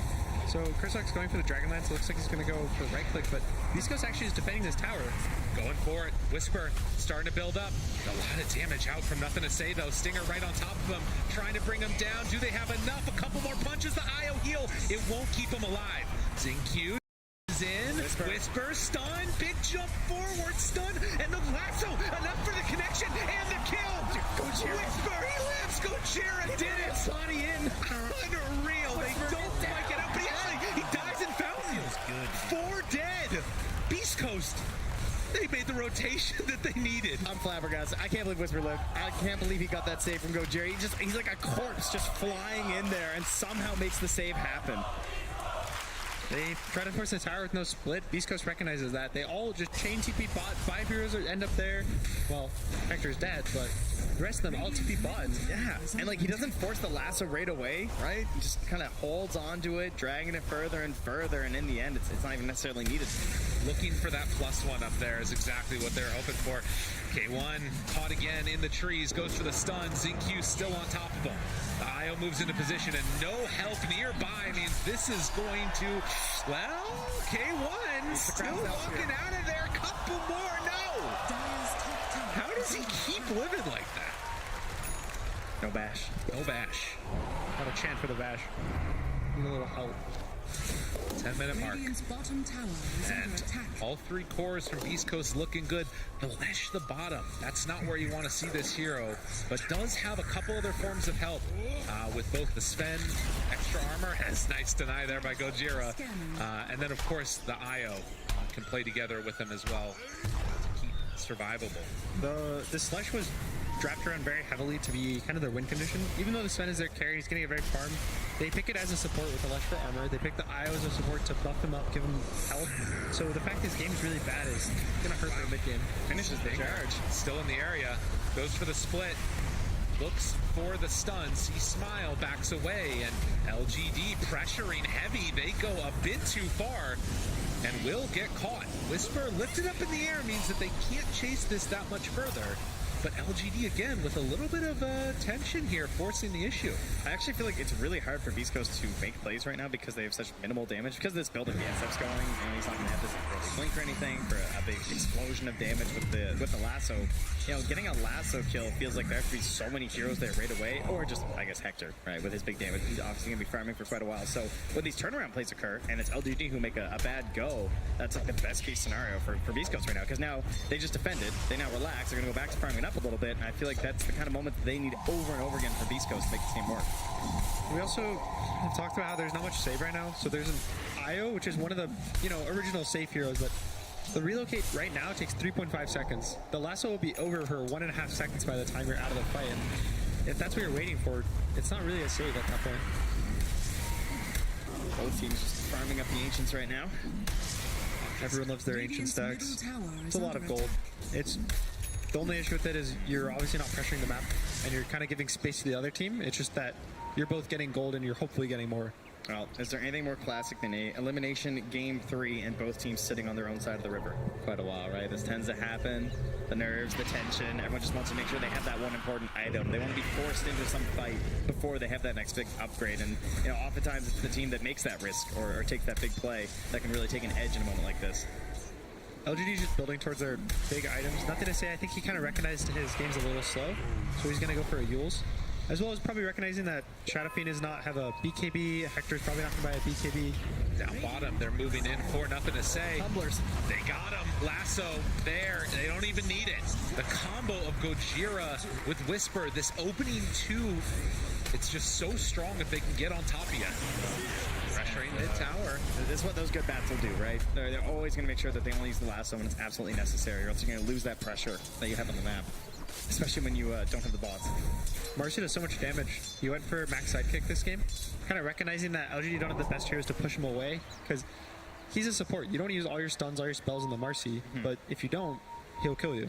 And they didn't go for that burst draft. They didn't wind up getting themselves some sort of a real heavy nuking mid with a single Laguna or something, or a Skywrath Mage support. So it really is all in Gojira. For one of the first times we've seen LGD down at this early game moment, but there are a couple of timings they're looking for. They just finished that Wraith Pack on the Brewmaster, going to be incredibly helpful for them to sort of control these fights as Whisper heads away through the jungle. It is under a ward. He just walked through the river there, so they kind of know that he's running into this territory. That's why they're backing away now with Whisper and Gojira. So how do we take down the Wraith Pack in this game if you're Beast Coast? Get yourself a Marcy. The Marcy. Yeah, Marcy's going to try the best to get it. Whisper is finishing Blink, so the Blink lasso, big threat. Probably any hero dies who gets lassoed. I don't think there's much save for LGD outside of being able to split and purge all those sticky napalms all fast enough, and even that's kind of a big ask. I still think Faith Beyond's going to be hard to bring down, though. It's true. 1,500 HP? I don't know. I mean, it depends on the position, obviously. We'll keep our eyes on it, what ends up happening here, but the charge going to be canceled, Zinq through, as the mid-tier 1 tower is going to fall. Eul Scepter completed on the Lesh. When they come together and they group up as 5, that LGD lineup is incredibly hard to break into. So Sven's still top of the net worth. His game's really good as well. When you have an IO partner, the IO saps a lot of XP. He's always tethered. So the fact that he's having such a good game, he's almost the same level as Hector, but it means that IO's level 8. Yeah. Why is having a great game? He's also maybe getting a last hit or two here, closing in on the mech. So just a lot of sustain and experience going to the IO based on this pair. And that's where it's really kind of on the CK, I guess, right? To try and get that split up. That's a bit of a classic, the CK versus the IO. You can get like that grab if they commit into the fight and you're not the main target. You pull them, you blow up the IO as fast as you can, because if you don't get that blow up on the IO and the mech pops, then Sven just has too much HP. Nothing to say, Invis, they spot Stinger, able to break that charge. Good rebound in. They get the ulti immediately, the fear, but Faith Beyond interrupted. It's not enough. He's going to get the split off. K1 separated from the rest of his team. He's trying to survive, get a kill, but it's not going to happen. Gojira now chased, now pummeled, and Ame there to clean up. So LGD win that fight in the mid with the split. And they find anybody else doesn't quite look like it. Nothing to say. Eul Scepter lift up, and in fact, they do. Okay, the chase, the continue, and Stinger, he's gone. It looks so good. The very start of the fight, the lasso into Requiem with the splitter. It looked like he was going to be a 3-man Earth splitter, but the Wraith Pack makes him survive. He gets a split off. He's Faith Beyond is tanky, and once you commit all your big ultimates and they get a split off, you kind of run out of juice. Whisper, if he sticks around too long, this is going to be another dead hero. Blinks in. Guess who's there? Yeah. Nothing to say. Spots him immediately. Nowhere left to go. The relocate forward, and Beast Coast, they're going to lose their offlaner. LGD keeping this one going. I love that play too by bringing Faith Beyond as well instead of having to grab Ame, so he's still able to like push out that bottom lane right now. He feels safe on this part of the map, and having that vision in combination with the Euls is really cool because sometimes it can feel like a little bit bad, I would say, on current Leshrac to buy Euls, but knowing that you can't get fogged by any situation because of the charge is really helpful. It's also just that Bloodstone's such a good item that it's hard to take value in buying the Euls or buying a Kaya early just because of how good it is, but especially in this game, I think he recognized that there's so much burst damage that he just needs to catch. His Spirit Breaker doesn't have an amazing catch, his IO's no catch, the Brewmaster has little to no catch. It's a very slow catch. Yeah, relying on your carry to always have to catch is a lot of pressure on him, especially when he needs to be the hero who's top of the net worth, always farming, shows up late to the fight, so kind of recognizing, I think as well, generally with Lesh IO, the IO supplements you. It gives you health, gives you mana, so you're able to buy catch and feel good just because of the IO. Ame does still want to help with the catch, though. He buys a blink. Faith Beyond also finishing up a blink right now, so the catch is very real from LGD. The question is, are they going to be the cats and the mics are here up on I'll find out. Because Beast Coast, they got dogs in the seats. That's true. So it's pretty good against There's them. a DD and BKB on Chris Luck on the Shadow Fiend, level 13. I mean, they want to fight right now in LGD. If they take this poorly, this could go completely wrong, but it's starting off pretty good. Stinger there. Stun onto 2. The rebound forward. Pulls him in. Tries to make this work. They get the charge. Connecting onto Stinger with Marcy dead. Things get weird. The lift up on the Shadow Fiend. This is looking pretty good, but when he comes back down, he's got BKB ready. C-Smile turns. Ready to punch the lasso there. They got nothing to say. He's gone. Can they find any more? Hector, stun. Ame tries to run away. Good blink out. So with that, the disengage gets LGD out. This is looking a lot more like game 1 in terms of the fight starts in one spot and it just kind of spreads everywhere. Like people are going every which direction. We got all kinds of mobility. Looking like the rapid transit here in Singapore. Also very efficient, moving around as fast as you really need to go. The DD rune just was too much damage for nothing to say. I think he either was out of the Warcry range or it expired, so that's kind of his physical protection right now. He has Yules, he doesn't have much health. The IO is also playing with the Sven for most of the fight, so he's not really getting this help that he needs, especially with how the game's playing out. Lions had a great save on ZingQ as well there too. Saw him in the fight, he got a little bit deep on the Spirit Breaker, but he managed to jump on in, and part of that was that, again, the illusions got purged instantly. No BKB. Will Scepter in some trouble, tries to turn, tries to get him out. Requiem of Souls going to get some separation, and K1 comes in, wants to clean up. No ulti available, he's dead.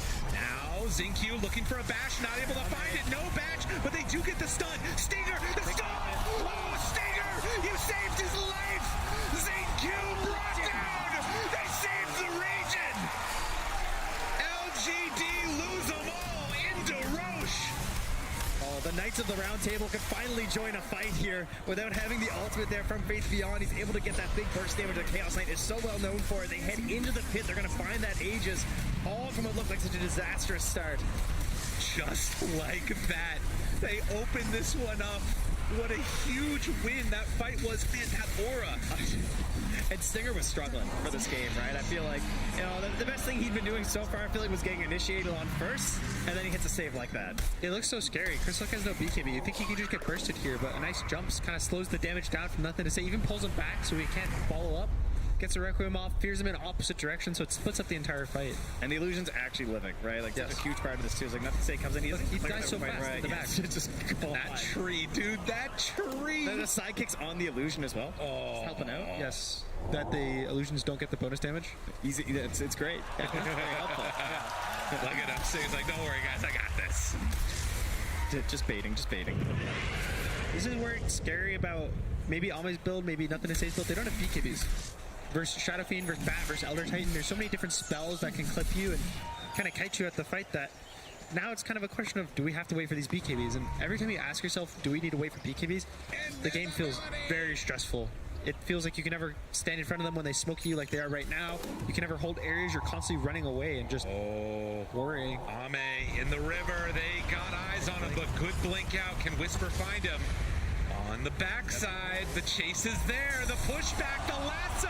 ZingQ wants to save, but he might just be going deeper in for trouble. Couple more punches. Faith Beyond, he has the split. This fight is in pretty far. They have everybody back alive in a second. With Marcy already dead, C-Smile, he just has to TP out. Gets the blink off there on Whisper, up to the high ground, not found before the TP, so looks like Stinger will just get left behind here.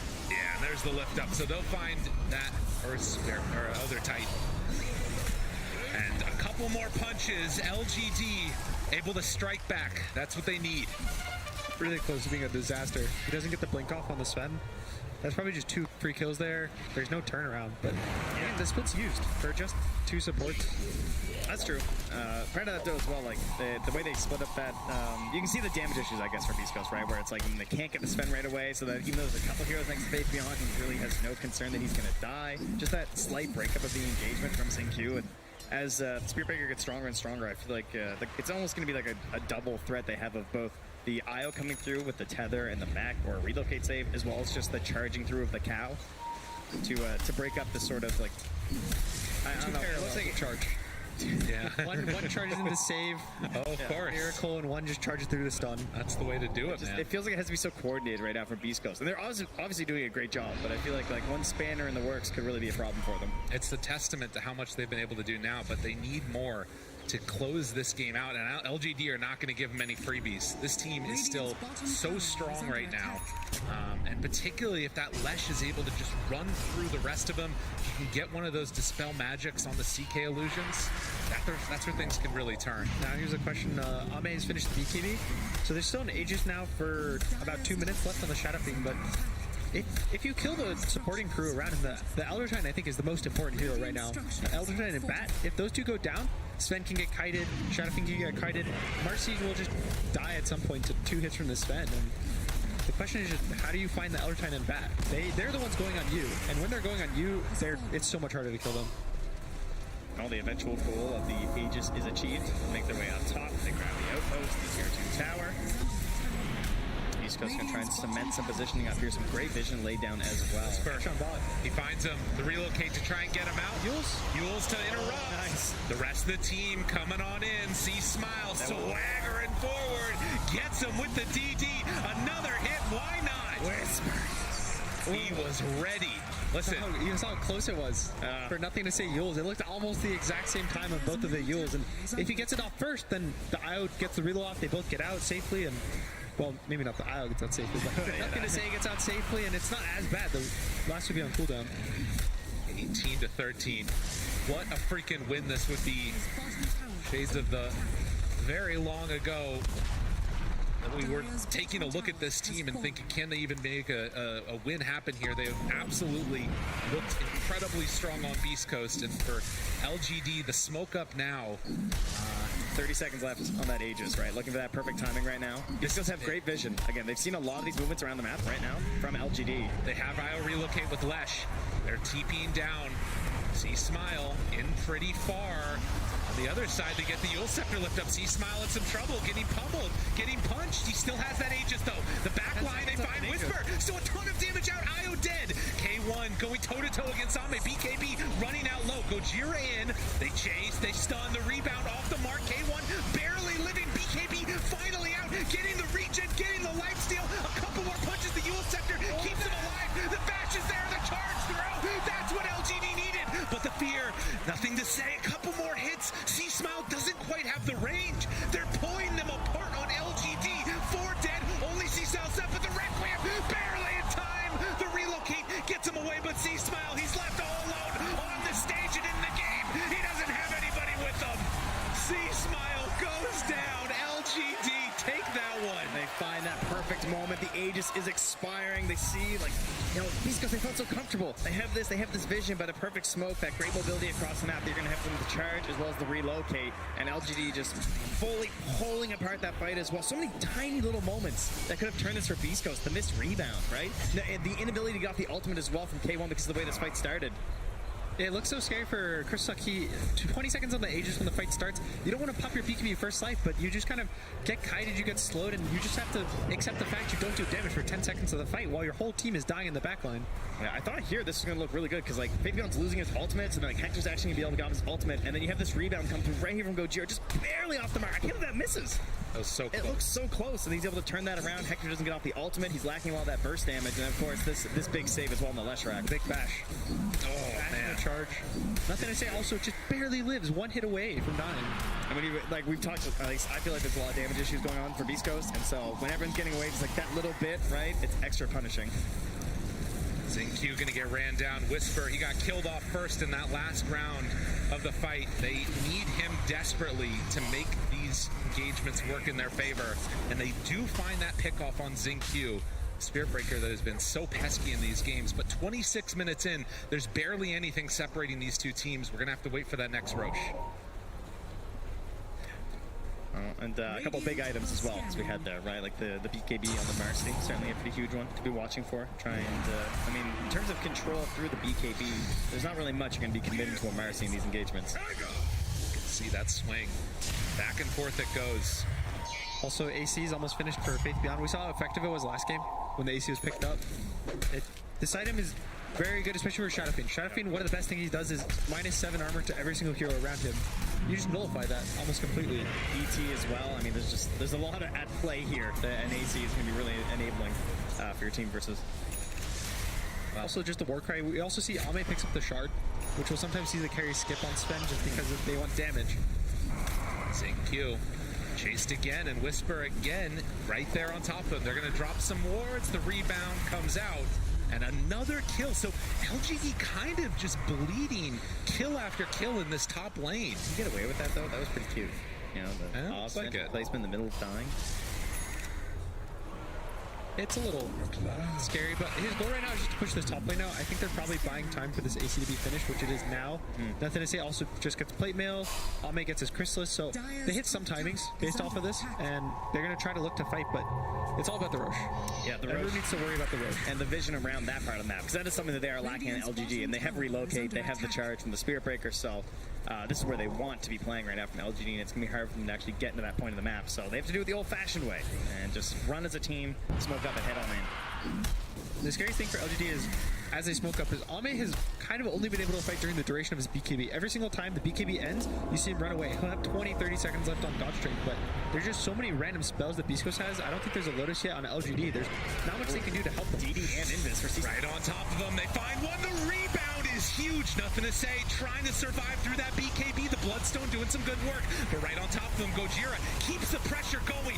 Meanwhile, Ame turns to fight, takes down Stinger. Gojira in the back. They back away from this one. Does get brought very, very low. The blink in and the kill. Nothing to say. Still living, barely, but pulls in. K1 finds him for the finish. And they take down Whisper Ame. He's turning it up right now. But a 3-second stun. Siege Smile still lifted in the air. They need that Shadow Fiend in there. They won't quite get it. Buyback from Nothing to Say. 3 heroes alive each team. Nor BKBs on either team. So the Lesh has a really good advantage, but also Whisper buys back, so it's kind of the two heroes that want the BKB on a cooldown, both back into the game. No supports in the game either. Heading on a little scary. Yeah, and you know, Beast Coast, they keep doing this, bringing out constant mangoes. Make sure they go out on the map. Faithbeyond trying to delay things here. No God Strength still, though. That's really hard for Ame to fight into it. This Roche could come down. It could be everything for them. Lesh also separating away from the rest of the squad. Beast Coast grouping together. Oh, it's a the charge in here, though, you know? This is dangerous. Hit from the charge. They've got him. Constant vision. Whisper hunting over the top. The push back onto both. They cancel the charge, and they're giving up the Roche. That is going to be an Aegis in hand for Beast Coast, along with that shard. Full Daedal is finished on Chrysalis.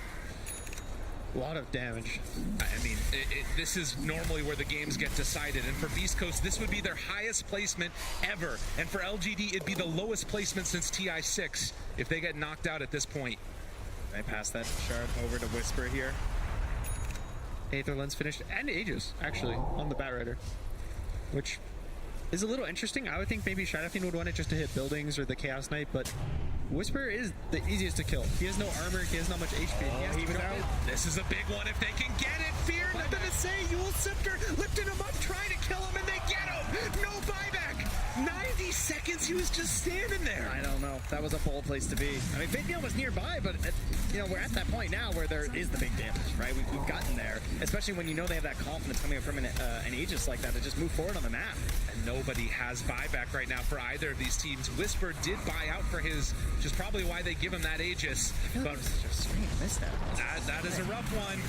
Very rough. Still 6 minutes, but the big jump through. No Aegis on Shadow Fiend. That's the price you pay. And now K1 also goes down. Whisper's the only one left alive. LGD, they strike back in the biggest way. All right, just a bait. We don't need him. That's all it was. The damage of the Sven. Just stun after stun after stun, and he just pumps it out. All it took was a second. A second. Was it that long? Close. Oh my God. And we swing back the other way. I feel like the comms in that moment are just silence, because like it was just over. It was just done. Everything feels so good. You're all excited. You're thinking like of the next step of going high ground, go right? High ground. Yeah. For 60 seconds, and someone's saying no buyback.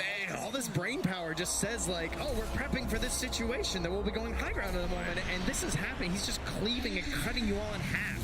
So we almost hope someone on our team is saying like, hey guys, they can fight us. Be careful. Be careful. Yeah. You ready? And they weren't ready. Not that time. Well, they did use a bunch of big ultis, but they're going to be back up again since everybody was dead for so long. The plus side of your Beast Coast is, since everybody died immediately, there's still 2.5 minutes left on this Aegis. I don't know if they're going to feel confident just walking up a high ground again, though. Whisper can find perhaps a big play there. I mean, he's got the dust, right? He's ready for anything. Goes for this hop in. They're gonna smoke up, try to get this Zinq pick, but a little too fast. LGD just wait for this next split. They goes 5, and you probably just want to bait the brew and hope he doesn't get killed in one hit. That's why he's trying to finish this A on this, because if Nothing to Say doesn't get jumped, if Ame is able to jump himself, which means that he doesn't get jumped, he gets a kill. Nothing to Say will follow up, clean up after the BKBs. The split will kind of break apart the fight, and for the side of Beast Coast, they need these jumps. They need the lasso, they need the Earth Splitter, they need the Shadow Fiend to get his BKB off every single fight. They have the damage, it's just whether or not they're able to do it in the fight. Yeah, and why, of course, like having that better XP, as usual, as an IO tethered up, is closing in at least, like, is the highest level support, I think, in the game right now, in terms of getting around. And alongside Zinq, but try and get yourself to level 18. Every little bit helps if you actually want to get some sort of a save with this relocate. True. And if they can make it work.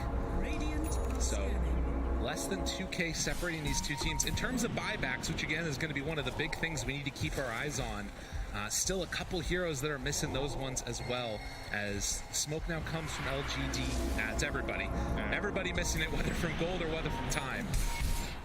But a overwhelming blink now done on the Sven. So more ways. I mean, Ame this game has absolutely been able to pull this back into their favor. He's been doing everything for them. Got another 10 armor from the level 20 talent, so even just tankier on every single hero on LGD and kind of closing in on the 25. He'll get another, probably, he'll go for the stun, I would assume. They don't have damage issues. Just stun the Shadow Fiend for 3 seconds, kill him, just move on target to target, just one by one, and then they'll fall. Shadow Fiend, in the meantime, trying to get into a butterfly now, which would be a huge win for them as well. How many smokes they've stacked up over there on LGD, huh? I've seen a lot of them. Another one popped out right now. On the side of Beast Coast, this fight, catch the brew. Kill the brew. He has an Andis, but if you can somehow either force the split, completely kite the fight out. Well, they are not forwarding the source in the fight out. In fact, it's going to be the other way around. LGD push him to the other side. Okay, Aegis still a couple of seconds, 8 seconds left actually. Did they kill him in time? They do. So Aegis going to come back in just a moment. Trying to back away, but see Smile, he's dead. Dead for 80. No buyback at all. Stinger also in trouble. Gonna get dropped. LGD win a huge one now as they will spot Gojira but can't bring him down in time. And that's their turnaround hope. If C-Smile can survive, get him back up after that Aegis is popped on Whisper, and he does manage to escape at the very least, but knowing that there's no C-Smile to help, the rest of them just bail on this fight. They know there's no real chance for them to take one versus LGD, and that's going to give them this tier 1 tower up top. A little bit more map. He got clipped by the Bruce split stun. The Earth Panda throws a little rock and doesn't get the PKB off, so then the Sven chain stuns him, takes him down. That's all it takes, huh? Oh, just a single rock. I don't think Hector was really able to either join that fight, so... No, he was just killing Bruce spirits. Some Brewlings. It's looking a little hard, but... They're hunting right now, trying to find a quick pick. This is kind of crazy. Thought about it. I am not sure. Beast Coast, very bold running in with a lot of their heroes dead. I mean, this Hector, someone instantly. Hector pops it, push back onto everybody. The charge comes through. It's a lot of contain. Another flame break. Nothing to say. Down low, gets pulled back in. Do they have the damage? The lasso, everything trying to kill him, but nothing to say. You ain't taking down this man. Ame's just there. He's just kind of like sauntering in, you know, the music's playing, it's the boss sounds, the bass is thumping, and they want more. They keep going. They keep finding him off the back of Zinq's Spirit Breaker. The last couple of minutes, it's all falling apart. And LGD, the ones that rocked the boat. And it all started with the Nothing to Say dieback in the mid lane. Just a snowball, just a bait on the tier 2 mid, just kill after kill. LGD hits all their timings. They keep getting stuns, and the cores are not able to actually like survive the stuns. They have no save on Beast Coast. There's so many different stun ways for them to play the fight out that it just looks really hard for them to take a team fight. They're going to head up to high ground now. At least one set of racks claimed, and they might go for more. Again, no buyback on Whisper, no buyback on K1. LGD, they do not want to be denied another year trying to make this lower bracket run work for themselves. You gotta imagine they're playing this pretty safe. There's a tier 2 up top, so you don't have to go that was LGD. Requiem out, couple punches, catching onto one, it's not enough damage. Nothing to say, Yule Scepter, dodge away, find Gojira, kill him off, see Smile, nowhere to go. He too will fall, and LGD, the path is clear. move on. Top 6, can they finish it off? Do they go all in, or are they just going to play it safe? It looks like they are. Actually heading up top there, too. No tier 2 top. Really taking no risks. Unreal. From how need a really good catch right now to extend the game out. From how good it was looking for Beast Coast early to how much LGD have just wrestled back control from them. And now trying to close this out as they head up, go for the mega creeps. 40 seconds still where no C Smile is going to be there. Nothing to say scouting. He's looking for that sneaky play, checking the tree lines of the Shivas, but Singer's way back. They keep going. Megas are theirs. And with that, LGD will retreat back, ensure that they don't give up anything, although maybe it's a fake back. They catch sight for a moment, thought about it. Still ready to run on in. Spearbreaker has the shard. Clean our pocket, I believe is the name. Yes. Very interesting. The cool thing is it'll kind of tank the lasso for his cores. It'll tank the Chaos Knight stun, maybe the dispose. I don't know how the interaction with that one works, but don't worry about it. We'll see. If we get there, we'll see it. So it's really nice for the cores of LGD. They're able to just sit there and hit. And if he takes a lasso, I think the fight is really hard for Beast Coast. They really need this lasso in the Urge player. They needed it all game. And it doesn't even provide the damage anymore. There's so much armor on the side of LGD. There's so much healing and sustain. Even this Wraith Pact is just kind of mitigating all this damage, and it's making the damage issues more impactful. It's a true team effort here on the side of LGD. It's going to be very hard to pick off one of these little units. They're like the herd, the buffalo running together. No one left behind. I think it's been very impressive how Faith_Bian has been playing these fights. He keeps jumping in and committing his body. He knows how tanky he is. He keeps kiting it out with all the slows, and he's always the front line. And looking to end this one here. Faith_Bian, the one up front and center, blinks in. BKB, nothing to say, still fine. They're going to TP out of there on one. And XingQ, are they going to be able to kill him? They jump on in. Lasso saved. Gets him away. Couple more punches, 2 seconds stun, but K1 can't even hunt him down. The control is there. LGD, they cover themselves perfectly. GG is called. LGD, they're moving on. They're on their feet here. The LGD fans, they love to see it. Again, looking a little bit worse in there. East Coast managed to do so much in that early game, but LGD, they hold fast. They recognize how they can do this together as a team if they just tank up. Watch that big initiation play that they need there from Whisper. And despite that really strong start, it's classic LGD. I think Faith_Bian, again, as I was saying, a very impressive performance. Ame, he's the one who carries the game. He's really farmed. He's top net worth. He's destroying everybody. I think the way Faith_Bian kites the fights out and makes it hard for Beast Coast to just win the game is impressive. He's going to lead them across the stage over there to see their opponent. That's right. Giving a little bit of appreciation, the love to this lone Beast Coast player who made it on through, as he did put on a really good performance. The rest of the team obviously playing there from the hotel. And they pushed him. They pushed him to the absolute limit. I think that's worth keeping your eyes on. But LGD, this is a team that has had one goal this entire time. That is winning TI. Anything else is unacceptable for them. We'll see if they can keep it going.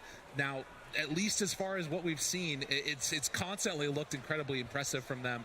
We'll let the panel break down the rest of it now. Thank you so much, gentlemen. What a back and forth here for this third and deciding game. It is Beast Coast that has to bow out, and PSG LGD, they'll move forward. They're not actually done for the day, so make sure you get ready for that one, because they will have to face Aster later on, again in the lower bracket, again elimination. But we're going to try to break down this game, because it was one after the other. Is like, okay, Beast Coast is winning. No, it's PSG LGD that is making a comeback. This Sven working out for them, Jenkins. How come we don't see Sven carry more often? Well, I mean, I feel like LGD made it look really good with two plays in particular that stood out to me.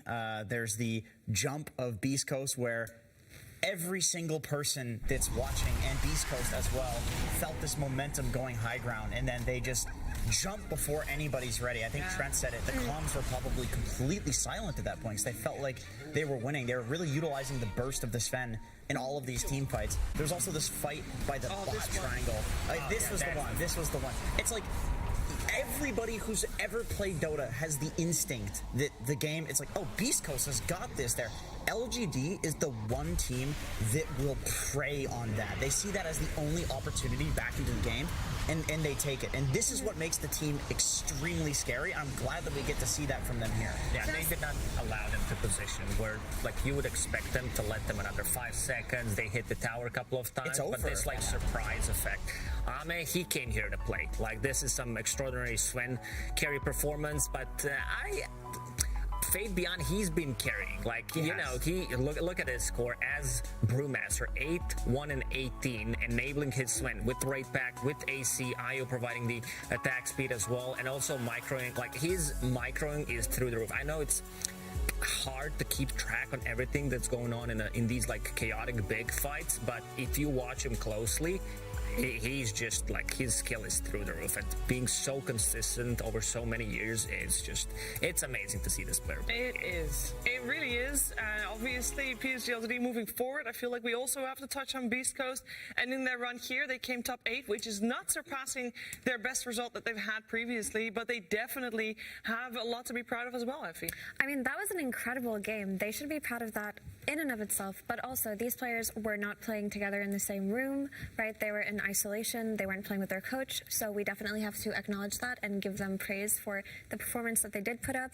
I mean, at times I was watching and in the green room I was just exclaiming to Lacoste, and I was asking, is this really happening? Are they about to knock LGD out of TI? It really felt that way at so many moments, but I want to give praise to them also for the way that they dropped, because initially that ET and that Batrider and even the CK, they raised a lot of questions, but Whisper made it look so good. I mean, TPing your half HP Batrider, the bottom tier 1, to be the hero, to separate the Leshrac from the rest of his team with a perfectly placed frame break. I don't know. I'm just, there's so much energy here right now, but I'm honestly just really proud of them. But I also think that for PSG LGD, this was such an important series because it's going to teach them so many lessons before they go to face Aster, because they got caught off guard a couple of times by Beast Coast, and they can't afford to let that happen again. Yep. And they are moving forward indeed. They keep their tournament dreams alive, and Faith Beyond keeps his career alive, as he has said that he is retiring afterwards. And Faith Beyond is the one that is standing by with Casey right now. Faith Beyond, an incredible series. Congratulations. I want to take it back to game 2 really quickly, where you got to play Axe. Slacks and Axe. That rhymes a little too hard. Slacks talked to Zhao 8, and he said that they wanted to give you that hero. Talk to me a little bit about how much this series means to you and how much the team means to you in everything that they're doing, knowing that you're planning to retire. Yeah, this game, this build best of 3 is very important to me and to our team, because it's a lower bracket. If we lose, we go home. So, and it might be my last game.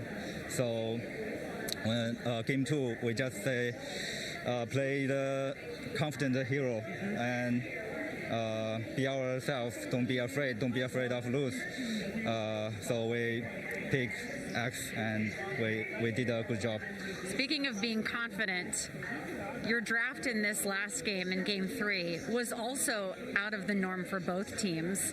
You played so confidently, and all of us backstage were saying, based on this draft, this team feels really, really good about their chances.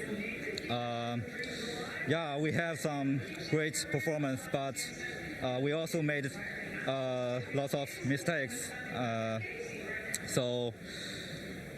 Yeah, but also we did a great job, but we will improve ourselves in next game. What do you want to say to all the fans who have been watching your entire career and are just thoroughly enjoying getting to watch you here at TI11 before you retire? Thank you so much for watching me or watching our team play, and I hope everyone can feel happy and feel the sorry, I heard my son. I know, we're hearing him in the area. Can feel the spirit of competition, yeah, of esports. Congratulations. Just a legend. I love talking to you. Thank you so much. Thank you so much. Thank you. Back to you guys. A legend indeed. Casey says it right there. And the pressure that must be on not just you, but your entire team, knowing that this could be your last or your teammates' last professional Dota game. The same will be for Matumaman, who's playing in our next matchup. He also is planning to retire, and he will be taking the stage next right now.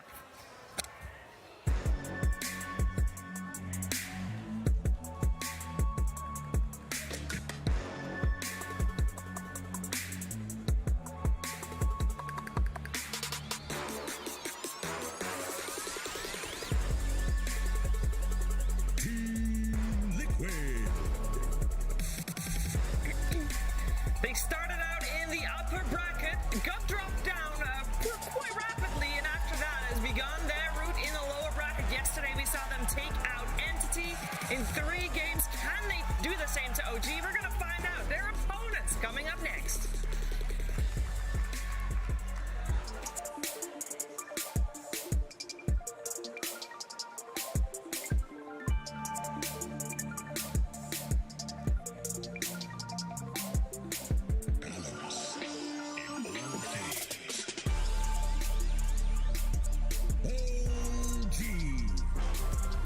We got a lot of first-timers coming here on stage with OG here. The opponent for Team Liquid, OG has the same route as Team Liquid, starting out in that upper bracket, getting dropped down, and yesterday as well, a 3-game series also against a Western European team. That's right, we got a little bit of a Western European DPC bracket going on here. Which one of these two will come out victorious?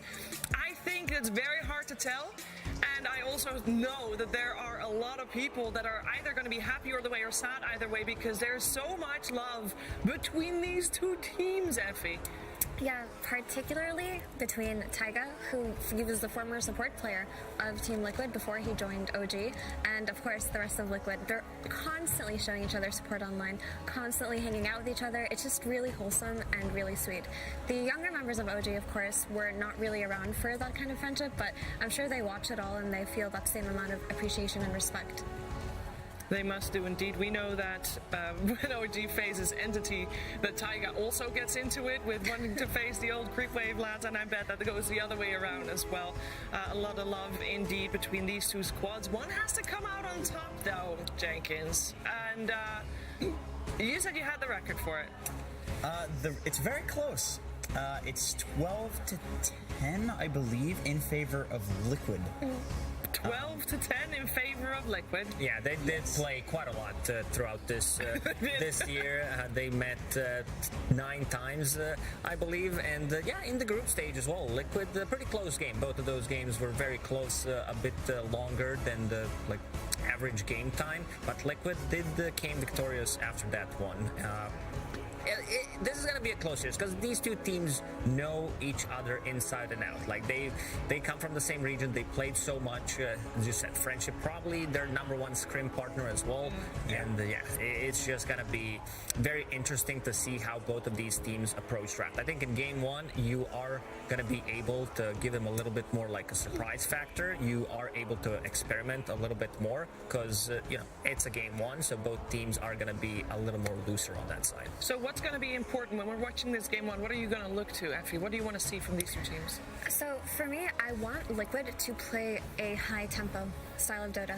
Like we saw yesterday when they played that Lifestealer, when they played it with the Spirit Breaker and they just ran around the map and demolished. That's what I want to see coming out of Liquid, because OG, as we've talked about time and time again, tend to play a slower style of Dota. They tend to be incredibly farm heavy on all 3 cores still, even in this patch, and they do have that window, that first 25 minutes where you can take advantage of them, take advantage of their greed.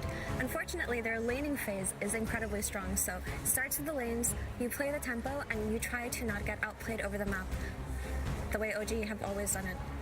And I feel like you could argue both of these teams. I mean, we saw with Liquid being the last chance qualifiers team before, where they, weren't quote unquote good enough to make it through on DPC points or through the regionals or whatever. They become the last chance qualifier team. All of a sudden, these guys are top 6, potentially getting into the grand finals, whatever. I think OG and Liquid both have looked good in their lower bracket series. You could argue lower bracket, they're the teams that lost. I think Gaiman and Entity both showed up in the lower bracket series, and that's why those went to 3 games. I don't think it's because it's like both teams are equally struggling and therefore in the lower bracket. I think the lower bracket empowered all of these teams, which we've seen before from OG, and then they literally win. Yeah, it's a different squad, but I feel like the mentality of the team, even though they swapped all 5 players, is still the same, because they do have Seb and No-Tail behind them. Like, they're gonna give them every bit of experience that they can and try to lead them into this victory, because they've been in this rough situation, we can call it, so many times, and they know how to perform under pressure. And the way OG started, you would expect them to have a little bit more time to adjust to new LAN environment, playing in front of the crowd. And then at the Stockholm Major, they come in and they take the whole thing, which was pretty impressive. Right, and that was through the lower bracket, right? Yes. And then they win the ESL One Malaysia third-party non-DPC tournament in such a convincing fashion too. And the interesting thing about OG that we never mention is that these players are new. They are new to the TI stage. Even though OG is an old organization, these players are still fresh and they are performing so well under pressure. And they are going to have to perform well right now, because it is time for the draft of the first game. Let's head over to MLP, John Expire, and Celery. Team Liquid's Team Liquid versus OG. OG's turn to Game 1. Yes, ladies and gentlemen, welcome back. We are going into our next best of 3 series here between Team Liquid and, of course, OG. It is MLP Dota. It's John Expire, and of course, we have the lovely Celery. Celery, how the hell are you feeling? Feeling okay. Would rather not have been here. But it's nice. I get to watch them play again. Absolutely. What about you, Jonathan? How you doing? Doing great. You know, we had great Dota yesterday, and we were honored and privileged to have Celery on as well. And, you know, we've got more great Dota coming up here. So a lot to watch out for, a lot in the line. Celery, you played against OG. You know, you've got a feel for it. How do you feel about this matchup against Liquid? I saw a bit of the Liquid games as well yesterday. I think if they play quick, they should have a good chance against OG. Like the panel mentioned earlier, OG plays a bit slower than most of the European teams. Yeah. So you can punish that with early aggression and taking over the map. Yeah, and we'll see if they can do that. We do see that Enigma ban. We were talking about that a little bit. You know, Liquid have been sticking to that for Zai, so they actually do prioritize it. But that leaves a lot of options. You know, Marcy, Primal Beast, the 2 straight bans. They will take care of the Primal Beast here. Marcy first pick, you reckon, just a safe play? It's hard to say. Maybe. Yesterday, Marcy and Primal were banned in every game against Liquid, so we don't actually know if they will prioritize it the most. But most teams prioritize the Marcy a lot. It's been doing really good this tournament, so I reckon we'll see it. Well, you can appreciate the ban as well from OG, just getting rid of that Enigma that we saw. I mean, Zai, how many times this man just picked this hero, and we talked about it yesterday in the series with Liquid, right? Like, it's the fear of God, just not knowing when the black hole's coming, and it just, even if it never gets thrown out, you've got to be wary of it, and there's the Marcy. You guys just talked about it. A very contested hero right now. No surprises. It gets first picked up here by Liquid. Yeah, it just provides so much, right? Like, you've got a lot of mobility, you've got a great steroid for your core, you've got the flexibility in running this here in any position. OG into the Lesh, which we saw a lot of in the last series as well, and the Lich. So they've got a lot of good magic damage coming out, some really good timings to play with, and some ways of mitigating that physical output here, right? Yeah, this is a combo that has been quite popular this TI, for the Lich and the Lesh. I was thinking, whenever I see this myself, I think, oh, it's a nice game for Ench. You can purge his shield. But they just opt for the Lina instead. It would be nice for them if they have some way to purge his shield at some point, because this Lash can be very tanky parts of the game with the Bloodstone. Yeah, like that timing with the Bloodstone just enables this hero so much. The Lina response, we've seen a little bit of this, right? And I think it was Gunnar yesterday saying that a long-range mid is kind of a nice way to handle the Lush. You've got good wave clear, good ways of keeping up in farm here. And with the Marcy, you've got even more right-click damage if you opt for that route. Yeah, I suppose they'll probably put the Lina mid against the Lesh. That's probably what they're aiming for. They might, if they have good roaming supports, they already have the Marcy. They might try to punish this Lesh on the mid lane, because he is quite fragile. He will die to a Marcy stun. Yeah. We talked about that pacing just a little bit as well, right? And the panel pointed out OG does like a little bit of a slower game. Do you want to see Liquid kind of pick up the pace? Do you feel like Lina Marcy is maybe a good foundation to run a faster draft against that? Yeah, it's a solid start for sure. The Lina technically is still flex as well. I think Boxy also likes to play this hero, so it's hard to say. If they maybe can get their hands on a Beastmaster or something to up the tempo, I think that would be really good for them. Final band now for OG before we do get into some more picks. I do love myself some predictions, and it obviously makes you guys look fantastic. Is there any hero predictions right here, right now? What do you think's coming up third? 5 seconds. Give me anything. Like a pick, right? Not give me a pick. Just give me a pick. I feel like a Nyx could kind of slot in here if you wanted it. Always go for the Nyx. I mean, you've got the Leshrac, you've got the Lish. It's a pretty good hero. Spike Carapace is going to feel good. Mana Burn's going to feel great against Lesh. And to protect the Lesh, we have seen Nyx first phase bans for first phase Lesh anyway.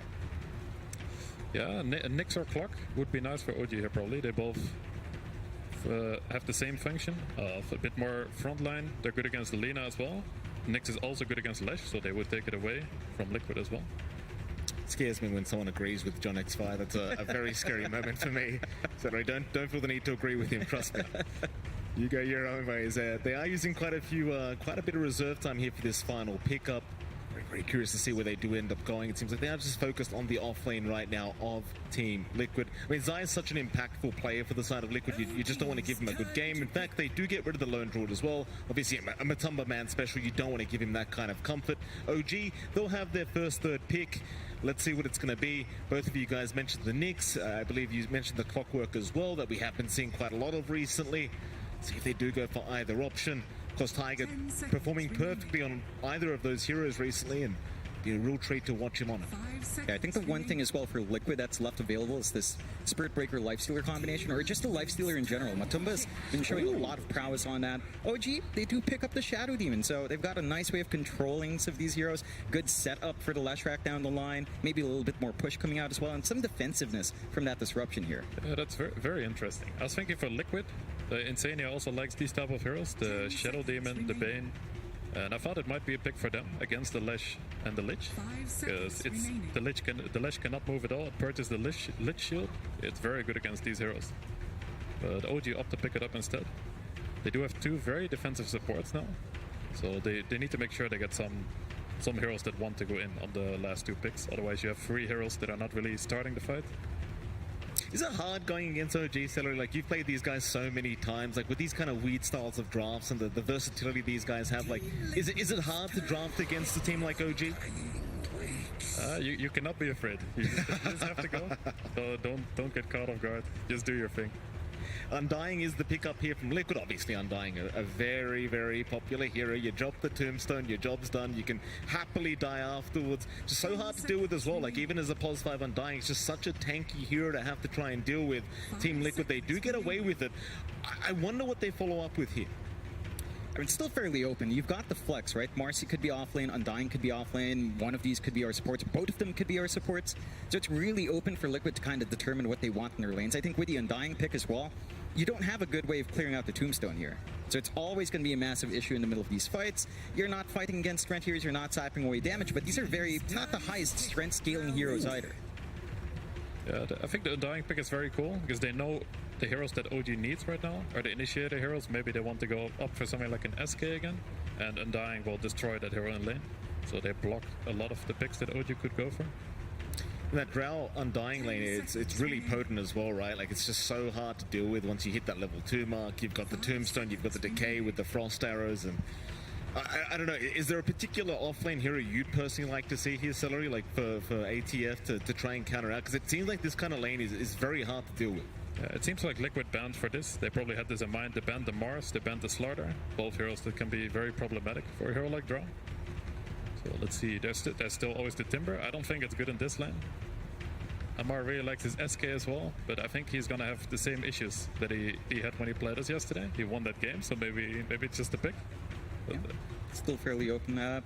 Is there a chance maybe for like a Razor? I know it's not been as big in the offlane, but you know, Razor against Drow, if you can gap close, you've got the Shadow Demon to set up. Could be one way, I suppose. You go to Centaur instead. So it does come out. All right, sell it to me, boys. Aghanim Scepter Centaur. Is it possible? Could it happen? On the main stage, please tell me it could happen. With a Leshrac, it sounds pretty good, right? You're just standing there, you're invulnerable, you're protected, and you're just doing a lot of AoE damage. It wouldn't be bad. It's quite the gold investment for that. Maybe like I mean, fifth item. Amar loves to farm. He loves his Midas. Who knows?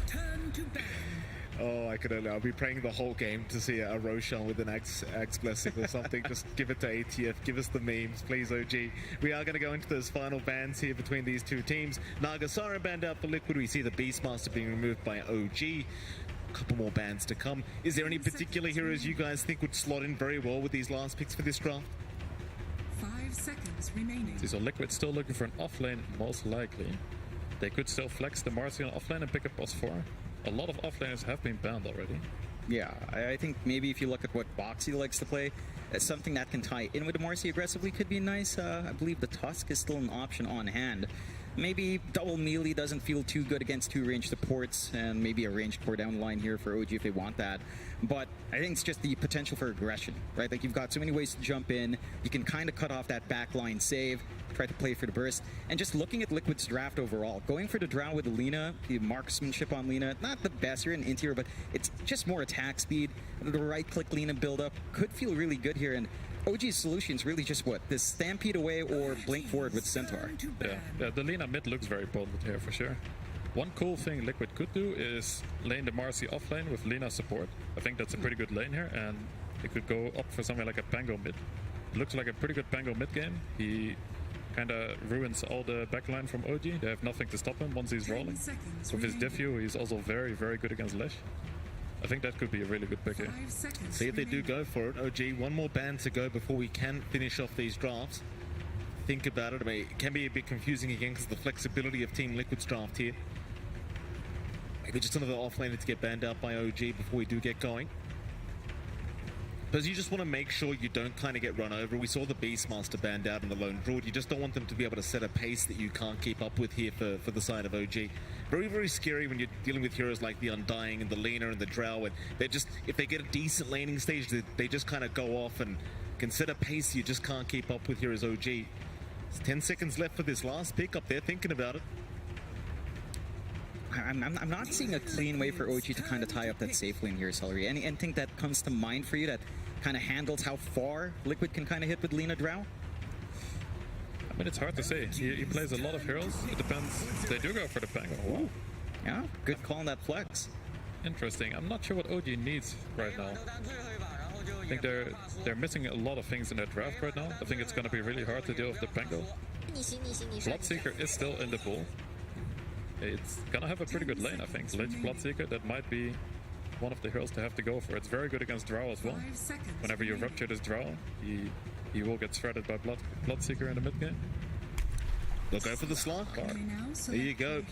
OG looking very, very good here with this draft. I mean, both drafts are done now. I'm going to ask you both the hard question. Which do you think is the better draft going into this game one? If you had to give me an answer.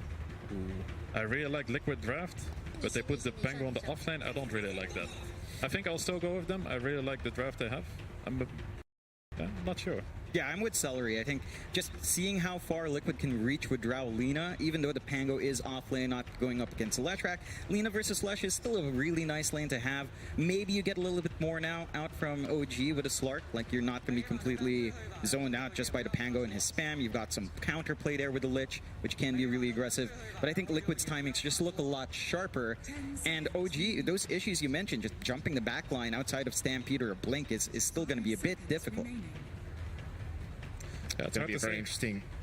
It's going to be a very, very interesting game. Of course, we do have the coach of Liquid standing ready with Slack, so we're going to head over to them and see what Blitz has to say. Hello there, ladies and gentlemen. I am here with Blitz Dota. So good to have you again. Another tournament, another year, another Liquid versus OG. You faced these guys so many times before. Do you feel like you kind of know what they're going to bring out, or are they surprising you, especially at this tournament? I mean, this is their first Leshrac pick, I think, in the entire tournament, so that was a little bit surprising, but not wholly unexpected.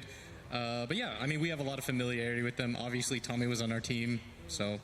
Now, I know that your heart must be racing seeing that Centaur pick. The cart is extremely powerful. It is extremely viable. Will this be the first time that we see the Centaur cart? Are you ready for it? Yeah, absolutely. It's super sick, especially since you suggested it, so I hope they just straight up rush it. No other items. Yep, me too. All right, fantastic. Will we see the first card? Will we see Liquid coming out ahead? I hope so. Thank you so much, Blitz Dota, and we will run right into this game. Game number one. Well, thank you so much, Slacks. We do get into it. Game number 1 between OG and Liquid, these fan favorite teams. One of them has to go home today. Boys, it's an absolute pleasure casting with you both here at TI11. I can't wait to get this one started. Talk to me. I mean, we've already discussed the drafts. We've got a straight-up pause. This is a classic SEA pause, by the way, Celery. This is how you cast SEA Dota. But what are you thinking? Like, going into this laning stage, is there anything in particular we have to worry about? I think the Slark lane will be very interesting. For that reason, I would have liked the Lina to be +4. I think that would have been a lot better against Slark in lane. But we'll have to see. Boxy, please. I mean, they've got the right guys for it at the very least. We're used to it. Yeah, I mean, maybe a 2-hour pause, maybe 3-hour, hopefully not, but, you know, we could be ready for one. Could be the longest series just by virtue of a pause like that, but, you know, it can be a bit dicey. I don't know why everyone's clapping, John. I don't know why they're clapping. Does everyone really want to sit here for 2 hours looking at a blank screen? You know, maximize that ticket, get more games out, more Dota out per hour, yeah. Hopefully no one abandons us. That would be nice. Hopefully not. It looks like we are ready. The Kappa was there as well. We're ready to go very, very soon. So game 1, you talked about the Slark lane, I believe. You wanted to see a pause for Lina. It doesn't seem like that's going to be quite the case. Mickey has taken the mid laner there once again. Yesterday we did see, and Gunnar was talking about this quite a lot. He wanted to see the right-click laner yesterday, and it actually was a magic build. What's your prediction this time? Does Mickey go the magic style of Lina, or would you prefer to see a right-click build this time around? Personally, I'm more a fan of the right-click build. I think it scales a bit quicker, and it should be very good in this game due to OG not having the most jump for the backline. I think if he has magic, he might also have a hard time against SD ult, which will purge. He cannot self-heals. He's going to be very slow. I think a BKB should be one of his first items. Yeah, I think it also just ties in when you have the Drow, when you have the Marcy, you can just do a lot of damage just with the buffs around you, and you can just absolutely melt these heroes. So we'll see if that's what Mike opts for. It should be really nice. I love your point there, though. Like, the lane for Yuragi. Do you feel like that's something Liquid might just have to struggle with here with the off-lane Pango for Zai? Like, we've seen Zai multiple times before. He loves all his utility. He loves setting up for his team. Is he going to be able to find those timings here? We talked a bit earlier about lane pulls. I think if Liquid can get them some good pulls off, it might be a bit hard for the Lich to connect the waves, and that might give them a good lane. Their goal should be to probably go 50-50 in this lane. I think the Lich should have the upper hand there. We are going to see both teams hanging around that mid lane as per usual. Flags being placed by OG around the banner rune spots. No fights to break out, it seems. Though bottom side, maybe we do see something to break out. Not quite. In fact, they are trying a little bit. The K's around top side. Tiger, he could be in a bit of danger, but the slows aren't going to be too much at level 1. The Tumblr, he does have the frost arrows, but or maybe it will be. They land another. Tiger, still running. Looks like he's going to be just fine, but quite a bit of harassment being dealt already. Yeah, just shoves him away. They're kind of ready for that lane. You can see Insania again. 6-man goes ready, blocks the large camp here up top. So he's going to be able to set up to kind of enable that lane, stop them from trying to equalize here on OG's end at least. Pretty nice start for OG. 3 bounty runs. It actually helps a lot, these lanes. Having a little bit extra gold, a little bit more regen, can snowball quite a bit. Let's talk about the mid lane to get started. I mean, you've got Mickey. He's going to be against BZM on the Lesh right now. I think you mentioned in the draft, Mickey should have somewhat of an advantage against the Lesh just based on how much range you have to harass away from. Is there a way BZM can kind of even out or win this lane against Mickey? Winning it is going to be very hard, but I think it's a very high skill matchup where if the Lesh does a really good job, he will go close to even. Overall, though, Mickey is an expert on Lina, so he's probably going to take advantage of this lane. Tiger? What is Tiger doing right now? He's pulling the creep wave. Insania's pulling it too into the mid lane. All right, Celery, go on, analyze this. What's going on? Yeah, this is a classic. It's What is happening? Double waves mid? The SD really doesn't want to fight this Undying, so he's going for these wave pulls, and now, yeah. Here we go. I mean, I've seen musical lanes before. This is a little bit different. A few more plays than I'm used to seeing rotating between these lanes, and yeah, all about the mid matchups of both mid laners. They get 2 creep waves instead of 1, and this is literally the mid player dream right here. Just the support's dragging more creeps over. Don't ever see this. Don't get any ideas, by the way, for your pop. This is not what you should be doing. Trying to run. Nisha gonna be there. Boxy trying to get aggressive, but the Frostblast's gonna force him away. I think the one thing with that movement from mid, right, you leave that solo lane for the Drow, so you end up having a pretty good time for Matsu. He's not going to be harassed out by the CK solo. Maybe you get less creeps with a creep wave completely gone, but you've got a little bit more breathing room. You don't have to worry about the disruption set up into stun if they do want to run forward. I think overall, OG is very happy with what happened with these wave pulls. Undying is one of the best laners. Against strength rolls, he will take the damage from the core, he will deny every creep. And when Undying is running away, this is a win for SD. SD is not a lane dominator, he will skill way better. Well, that's a lot of damage being dealt, Zai. You get the swashbuckle away and actually finds first blood. Misha, the one to drop. Thought Zai was almost guaranteed dead, but Zai able to turn around and at least secure first blood for himself. Matumba, bit of a chase up top.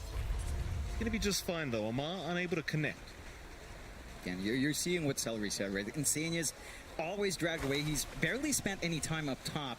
So even though you're leaving that free lane for the Drow, the CK is also feeling pretty all right. He's not being harassed out. He's not losing strength. And he is getting levels. Amar's just able to kind of soak away. He's not finding as much CS, but he's kind of keeping up with the Drow. So they're just trading evenly in farm.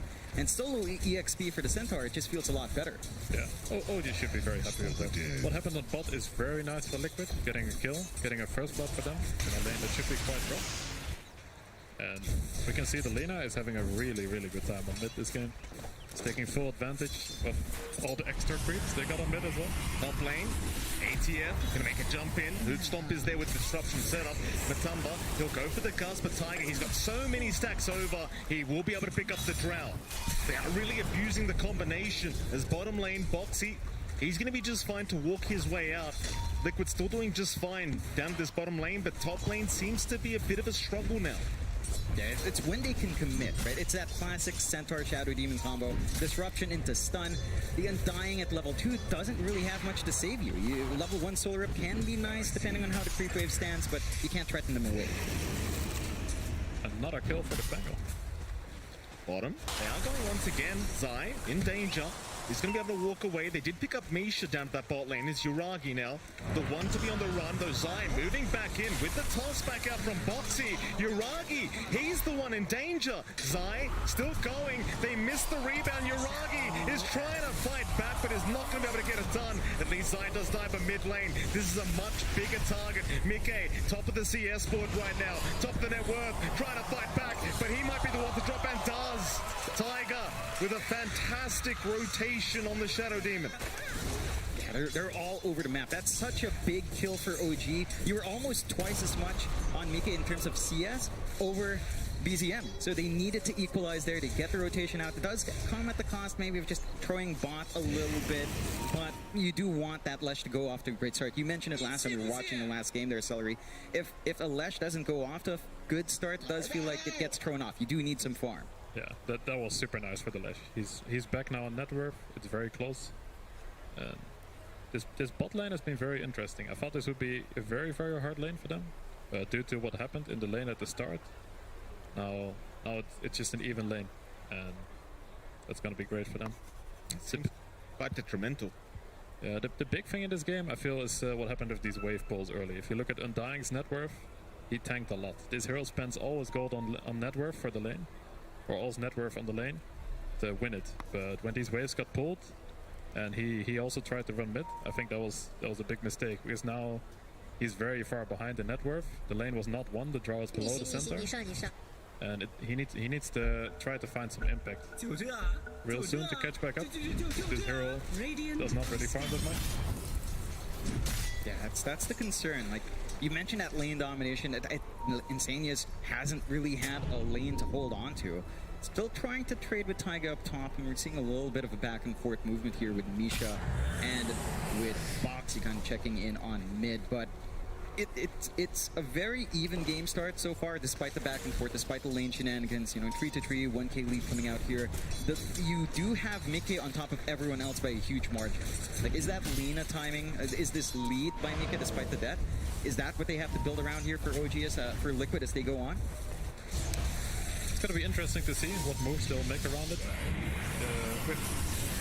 Top lane, Insania. He was disrupted up. Looks like Tiger just wants to try and retreat, but Insania still chasing it now. Foxy with the rotation. Tiger, well, he's still alive. Very fire out, trying to make it towards Roshan, but Foxy does secure. Now they're going for more. BZM going to try and trade, but unable to lock him down.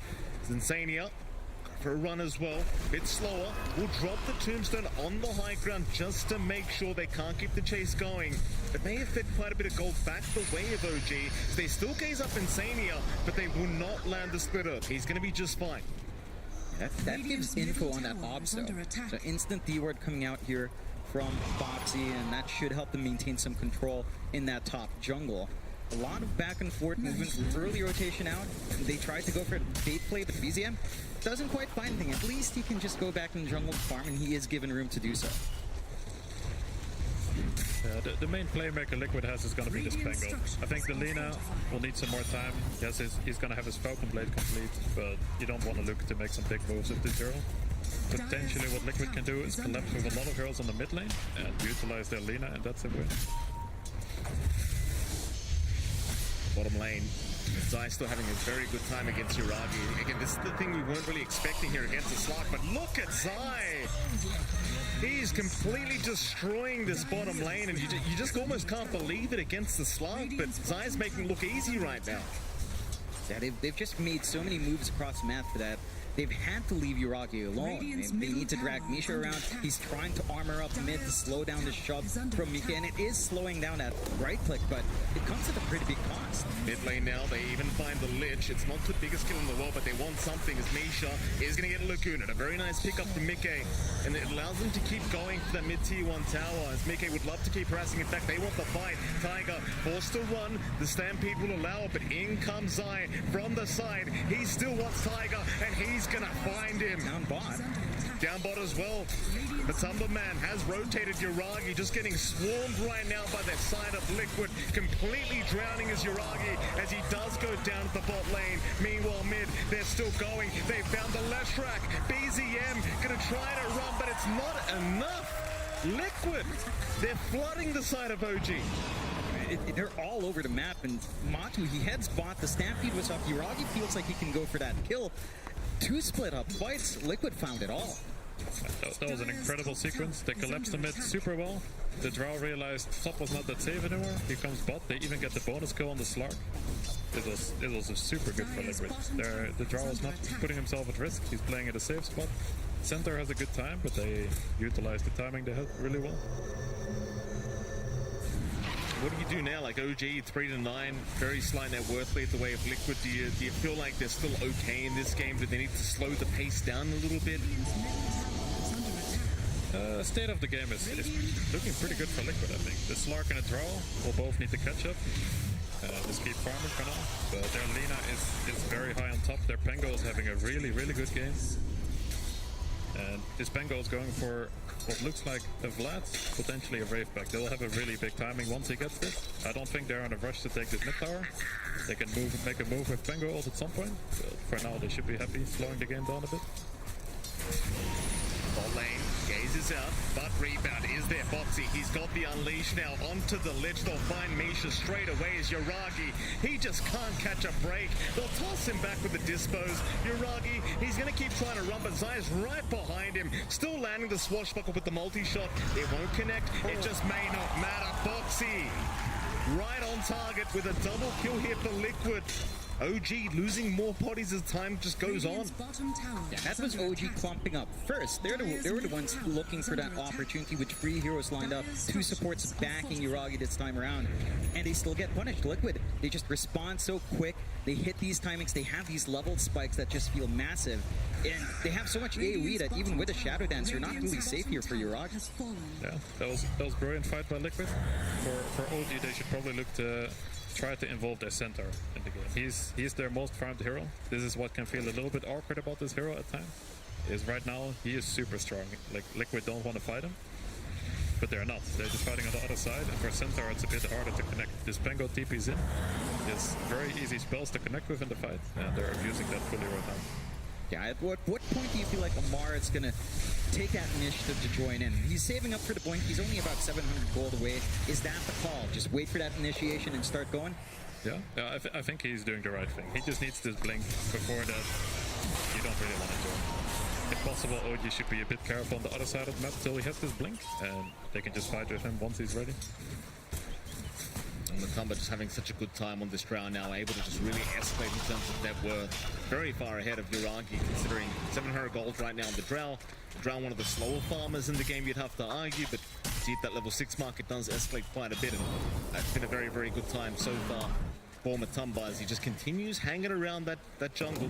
No real risk of dying here for the drow, as Boxy's always around to tank any kind of gank coming, allow him to get out, and speaking of that gank, it may just be coming. Misha is going to be there with BZM. They'll smoke up as two, head down towards the bottom side of the map, see if they can find the side of Liquid, but they've read the movement very well. They are going to back their way up, back into the triangle here, Liquid. Seems like unless you're willing to try and make your way through to that area, OG are going to find nothing with this smoke, and quite frankly, I wouldn't quite recommend going to the triangle of the die right now. I think OG needs to wait a second. Center has his blink coming now. They can look to make a move with this. Their Slark is queuing up the Midas, which I think is good. This hero, you talked about Drow not being the quickest farmer. Like, Slark needs to catch it, for sure. He needs to let his team play as 4 while he just catches up with this Midas. Yeah, does it feel like it gets a bit greedy though? I mean, you talk about Leshrac also needing items, so you're waiting for this full Bloodstone to be up. At least the Blink will allow Amar to play, but you've got 2 farming cores there trying to get that build-up all. For Liquid, it just feels like they don't need as much to kind of get some impact here. Yeah, Liquid is going to hit a really, really big timing soon. This Pengo has his Vlad's complete, Lina almost has the BKB. So if they can collapse with these timings, take over the map, take the Roche, should be really good for them. Big smoke up, OG. 4-man smoke through that dire triangle, trying to find a big target, but they won't find one quite yet. In fact, Insania, very good positioning. Ready to break the smoke, but won't find anyone quite yet. Oh, they found Matumba on the drow. That's the target they wanted. Insania just a second too early, and Matumba's going to drop. OG able to immediately punish off the blink of ATF, and do you call that unfortunate? Just barely missing out on the Undying. You can call it unfortunate. It was also a great move by OG. They chilled, they saw the Undying, they just dodged them and got the perfect jump. That was really well done with them. Taking great use of their blink. Yeah, and that gives them space as well to just shove in mid. Mid-tier 1 not standing so healthy here for Liquid.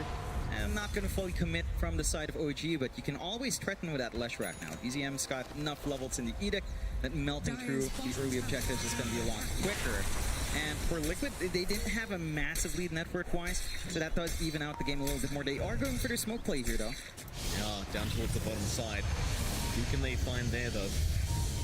Rotate towards the left, but no, they are going all the way down bottom. Who are they going to run into? Oh, it's Yuragi. That's the exact target you want. Laguna immediately out. Yuragi going to try to run, but Zai on target once again, able to secure the kill, and Yuragi, he has no breathing room. I think every single kill of Zai has been Yuragi. He's 0-5. Zai has 5 kills. What's the worst that can all of it's just been on that Slark, and they've done a fantastic job of just suppressing. I mean, the Midas is still going to have to come out. You're going to need to eat a lot of space. He does have Midas, but the investment takes time to really pay off. And again, it's just back to kind of waiting for that Slark. So does OG have enough here to kind of buy that space 4v5? You mentioned they'd have to play that way. Bloodstone's almost done as well for BZM, so the tools are coming there. Is it enough against that BKB on Lina? The X factor they do have is this SD, who is really, really far. Taiga's having a really good game. He's trying to take over his Slark. He might do so. This Midas being ready while he's dead doesn't get a lot worse as a carry when you see this. The massive Midas, it's a classic. What can you do? It happens. Mid lane, Liquid, they're going to start moving in, trying to apply a bit of pressure onto that tier 2 tower. It seems like they're aware that OG just aren't ready to force the fight, though I say that. They do TP in, they do prepare with ATF, they've even got the Bloodstone now up on BZM. Maybe this is the spike they've been looking for to try and force another team fight against Liquid. The question is, can they actually find them? It's a bit rough vision-wise. They don't have that much reach onto the other side of the river here. Lots of sentries out from Liquid just to ensure that they're secure while farming up. So it's going to be a little bit of a dark smoke out. They will go for the play. They saw a little bit of movement up top from Zai clearing up creep waves.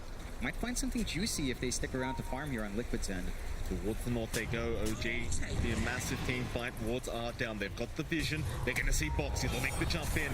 Onto the Marcy. Boxy, he's still actually a little bit of a tankier target. They'll purge him up, gaze him, and stun him up here with BZM. It's going to be a nice position for pickoff for the side of OG. Can they find more? I don't think Liquid minds it too much. OG doesn't have any threat on the Roche right now. Liquid still has a nice ward on them, so they can just wait a second. They didn't lose any of their core heroes, so it shouldn't be too bad. I mean, they could have easily found Mika if he just hanged around in that area nearby, but they pull back in the right time. Still. Here we go. ATF flick in. That's a two-man stun out from ATF into the Stampede. This could be a great team fight for OG. They've already got Zai down. Insania dropping, but the Chain Frost not quite bouncing his way, but it won't matter. They'll find a second. OG. Very, very nice initiation from ATF as always. Yeah, I mean, that forced out Mika's BKB. He forced to just BKB TP away never feels good. You don't lose the biggest heroes at release, and losing the Pango is pretty big, but you already have some initial items to play with, stalling out the Blink by maybe a half minute there with how close Zai is anyway. Yeah. So you still feel all right-ish. Yeah, these 2 kills are super nice for OG, but the big thing about this is you saw the Slark just de-warded 2 wards after that. They just took all vision away from Liquid, and OG just wants to buy some time right now, so this is going to help them a lot. Liquid has no vision on map right now. It's going to be quite tricky for them to get out on the map. It's still nighttime for 3 more minutes. I think Liquid should try to group up as 5 very soon, because right now they're getting outplayed on the map. OG, there's your group up. Liquid, they're going to try and make something happen. A 5-man smoke up. OG, though, they've got a high ground advantage. BZM was spotted, but Misha, he's going to break the gang. In goes the stun from ATF, trying to start on Boxy. He's such a tanky target. They're throwing everything but the kitchen sink at ATF, but he's still not dropping. Yuragi, meanwhile, he will back off at BZM. He's moving right back in. He's all by himself, however, and will drop. The BZM getting punished for his aggression. This Tiger, he'll be just fine to back out. But they do end up losing that mid-lash rack as well as the pos 5 Lich. Yeah, that just timed really well for Liquid. They managed to get the roll in with a blink reveal out from Zai right as Amar comes in for the stun. So they're not able to play around that. Immediate Stampede to try to retreat. And maybe a little bit of miscom. BZM's already up on the ramp. He's just trying to go for it by himself. It just kind of gives a bit of a freebie out to Liquid. Yeah, he could have probably retreated there, but this fight was super nice for Liquid. It was a nice choke point for the Tombstone as well, giving all the vision that they needed. Now they got the Aegis, so that's perfect. Where do you want to head now with this Aegis up for the side of Liquid? Like, is it just going to be that farming Aegis that we've talked about before? Is it going to be an aggressive kind of Aegis where you want to try and force the fights? What should Liquid be doing right now? I would like them to group up again soon. I think they have really big timings right now. They got the big items that they need. This Drow is not a hero that cannot fight. This Drow is very strong right now. I think they need to involve him. He has the Aegis, so he doesn't have to be as afraid of centaur jumping. So I would like them to group up, try to take back the map. I think just going back to how farm Taiga is, I mean, he's got that blink up along with the Aetherlens. We're trying to rush into the Axe along with the Ghost Scepter. So you do have that reach, you do have that follow through to set up for Amar maybe, and just kind of try to run that Drow down. You don't have anything defensive yet for Matsuyo. Liquid, they don't see the side of OG moving in, but they do eventually find Misha, who does go into the Invis, but it won't matter. BZM, he's a bigger target. The Leshrac once again being slowed up, controlled up, and taken down. Liquid. Perfect fight for them as they find a double once again. More importantly, finding the mid-Leshrac, and well, now they're onto the top tier 1 tower. Yeah, I love how aggressive they're being. They're just grouping up as 5. They're going for a smoke off the back of that. Their position very well known, but Amar's pretty far forward if he's not careful. Might back off. Still, that opens up the map, right? It's forcing OG away from just pushing out waves. It's allowing you to take control and potentially maybe line up for a tier 2 if you find even more. I like the way they're splitting them up. They're just letting their Lina play more as the boss 1, since he has the travel, so he can always connect. And just move together with your Drow, take them up with the less mobile hero. Mike almost getting caught out there, but does manage to blink away just in the nick of time. Still Liquid moving very aggressively across the map, trying to take those farming positions of OG. So OG now have grouped up, maybe trying to think about a fight, but these last couple team fights just have not gone their way. As Liquid, they'll be the ones to back off. They don't have the vision to fight here. Gets them down eventually, but now Liquid, they will play it safe. It's still anyone's game. Like, you've got a 1k net worth lead for Liquid. It could go the other way very, very quickly. Even with the Aegis up as Liquid, they'll try to make the jump in onto ATF, but a quick link up is going to make sure he's just fine. And I suppose with the Aegis, maybe you could try to pressure this bottom to 2. I'm just sitting this here. Behind. He's stuck for you. Take the flash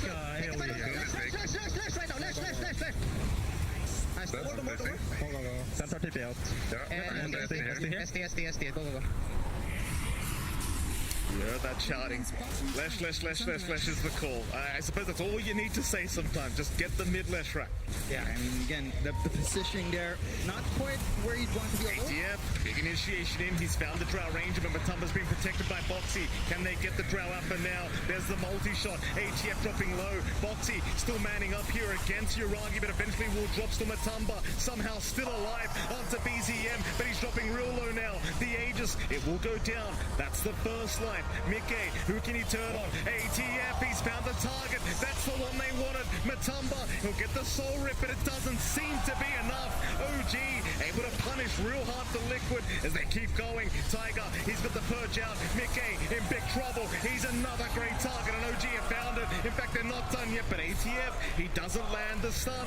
Zai, he'll be on the run. Insania, he's going to TP under the tree line, will be just fine, but can they get Zai out of there? And the Pango, he'll get in the tree line, but the gaze is there. Lock him down and take him out. OG, they will punish the side of Liquid even with the Aegis up on Matumba. That's the perfect situation for OG there, managing to really split up the fight. We saw, as you mentioned, you connect the Lina in with the travel, so you come in with the BKB, but the saves coming out from Taiga, the investment in the Shadow Demon, with that disruption out, if you can't land the stuns, you don't really do much in that window.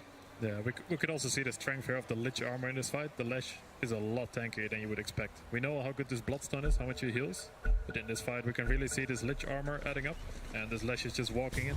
They're not afraid of the Aegis. They took a nice initiative on the fight, and it really paid off here. Yeah, you can see right there, Matu just tries to focus in, gets a good Hurricane Pike use, but with a Frost armor up, he's just scratching BZM. It just doesn't do enough. Very, very tough here for Liquid, trying their absolute best. But when you catch the Drow out, it's just so hard to try and turn the team fight. And ATF, as usual, just doing a fantastic job with his initiations. Always finding the target he knows OG needs to get before they can really force the fight. And with that now, OG, it feels like the ball's back in their court. They control more of the map. Bit of a net worth lead here with 3k. Liquid, again, it's still a very, very close match between these two. It just seems like it's almost like a tennis match. The ball's just going one way and the other over and over again. Dota Plus-wise, though, 73% the way of OG. Though I say that, it may change very soon because Uragi is going to be spotted for a moment, but just with the Drow and the Undying, it doesn't seem like you could really make the jump in. Yeah, I think the issue right now for Liquid is holding Uragi down. He managed to farm up the Axe. He's caught up here on the Slark quite nicely above of Matu's Drow now in terms of farm. And just with all the pounces available, we've seen how much of a struggle it is for Liquid to catch these heroes out with the saves, and now the mobility of Uragi. I don't think you're going to be able to slay this Fishman anytime soon. What's the solution to kind of keep him locked in with how far he's come after such a slow start? Yeah, the downside of OG's draft was the early game and the lack of initiation they had till the center blink, but at this point the Slark might just go out of control. He got his items up. They have super good defensive supports to protect the Lesh. It's quite tricky for Liquid to take a good fight now. They need to fight to be slow, play around the Tombstone, let the Pango control them. Well, that might be happening. OG, 5-man smoke up, they'll move in. Insania, he does get the Tombstone down just before he gets caught out. Uragi will happily get to work, but there's Zai with a very nice rolling thunder. BZM, he'll get disrupted. They'll try to save the day for this Lesh rack as he does BKB up and run. Somehow Insania in the middle of all this is still alive, keeping the Tombstone up, and BZM, he cannot TP in time. In fact, Uragi, he was left behind. Boxy will try to chase, but won't be able to keep up. They will let the Slark go, but it's still a great team fight now for Liquid. Yeah, they work. The smoke comes out, they get the angle, and OG, they feel confident going in there. They're the ones kind of trying to be aggressive, but if you can't kill off Insania, and even if he dies there, the tombstone is already down. Liquid were ready to collapse on top. They managed to get a good stun out from Mike, although. Jump in, that's a big target, Mike.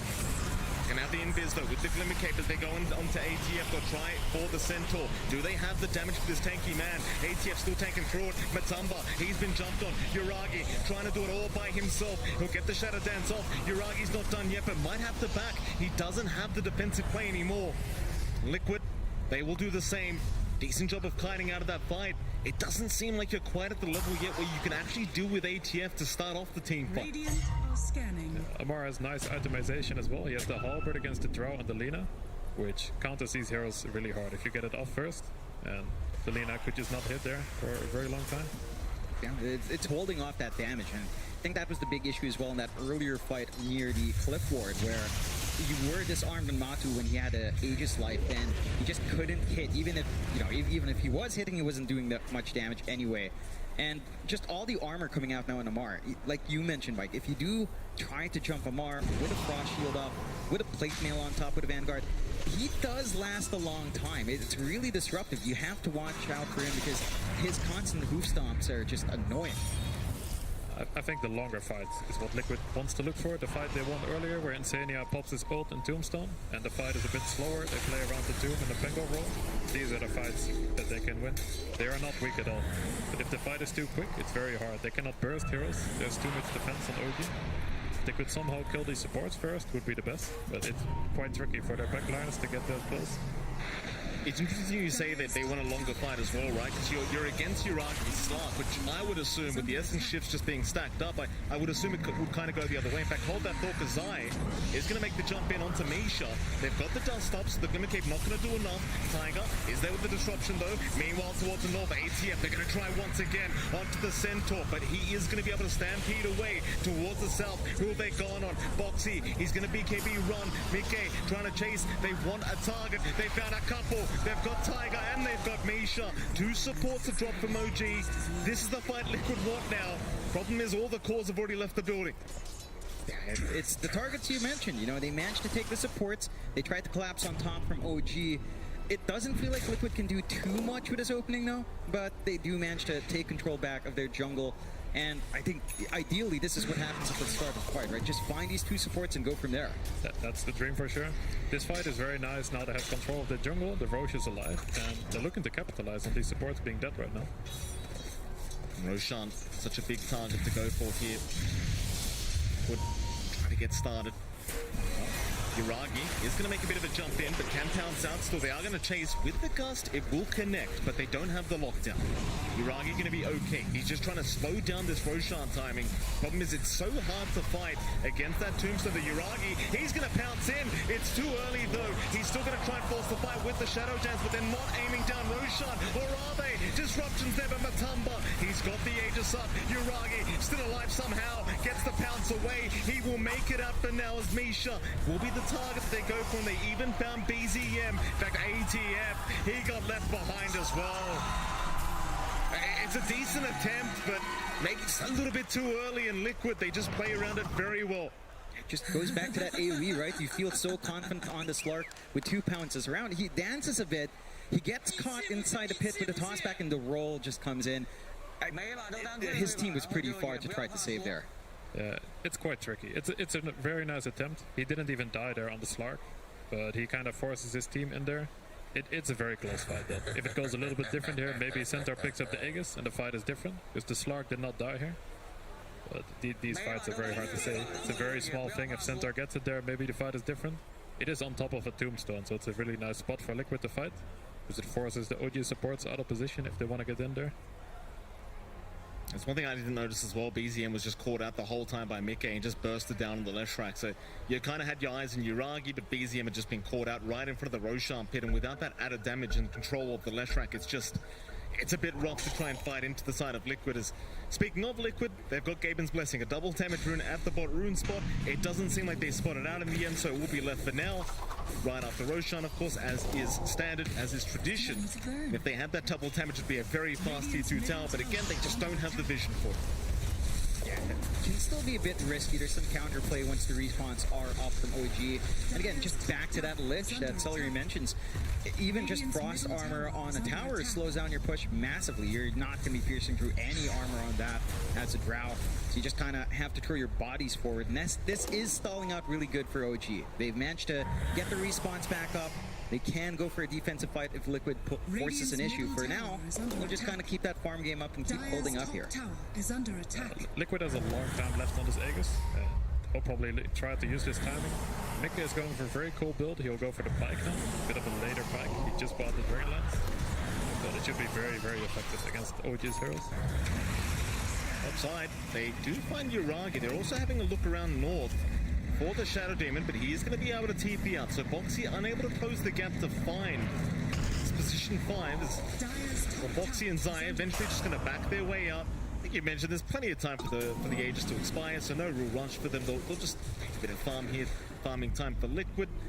11 to 22 though, 4K advantage the way of Liquid. Still feels like an extremely close game between these two teams. But for now, OG definitely on the more defensive side. Yeah, it will come down to how these fights go. If it's a bit of a longer fight where Liquid can stall out the defensive spells from the OG support, it should be very good for them. OG can get the jump and focus the right target in a short amount of time. It all comes down to the initiation right now, who they can jump. But for now, OG should look to just stall out this Aegis, farm up more items. It's still a very good Slark game. The more items he gets, it's going to be very scary for this Lina and this Drow. What's the right target for OG to find? I mean, we've seen Amar get some really big jumps. We know Taiga can kind of set up and save as well. But what's the priority when you're OG dealing with Liquid right now? Who has to go first? Yeah. Oh, Light Strike away lands Mickey. Perfect stun out. Gonna keep moving in with the halberd. Was there to slow him down as ATF. How can you get out of this one? Stampede is there. There's no way ATF. He's trying to run, but the shield crash slows him down, and eventually he will drop. Very nice stun from Mickey. That's a big one. Just checking the tree line, man, just to find him. And again, without the Centaur and with Stampede popped as well, you've got the window here for Liquid to play without Aegis. Push more objectives, maybe just take control of the bot jungle, look for a skirmish if you so feel. OG not going to stay clumped up for that, just work the map as best as they can.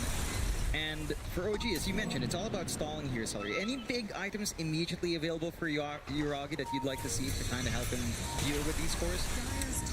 Not an expert on the Slark items. He had pressure queued up, but Uragi, jump in, he found Matumba.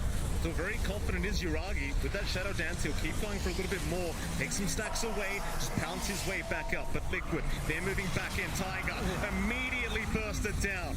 The high ground defense gets more difficult as Liquid, now in a 4v5 situation in their favor, will continue onto the T3 tower. And we keep saying it, but while the tombstone's up, it feels just impossible to try and fight into.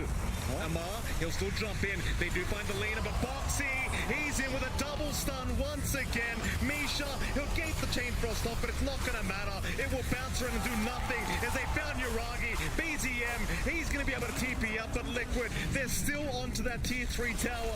I'm not sure if OG really want to try and buy back for this. There's no pressure, right? Like, tier 2 still stand, you lose a lane of racks, trying to go for the end game here with the respawns, not really within the zone for Liquid, but you have an amazing time on Liquid's end. You still have the Aegis, gonna be expiring soon. You take one set of racks, you find that punishment. Like Amar, he tries to find that angle, it just doesn't pay off. For OG here, Celery, you saw that the way that fight unfolded. You mentioned it's all about initiation. Who is the priority for Amar? Because it's feeling a bit tough.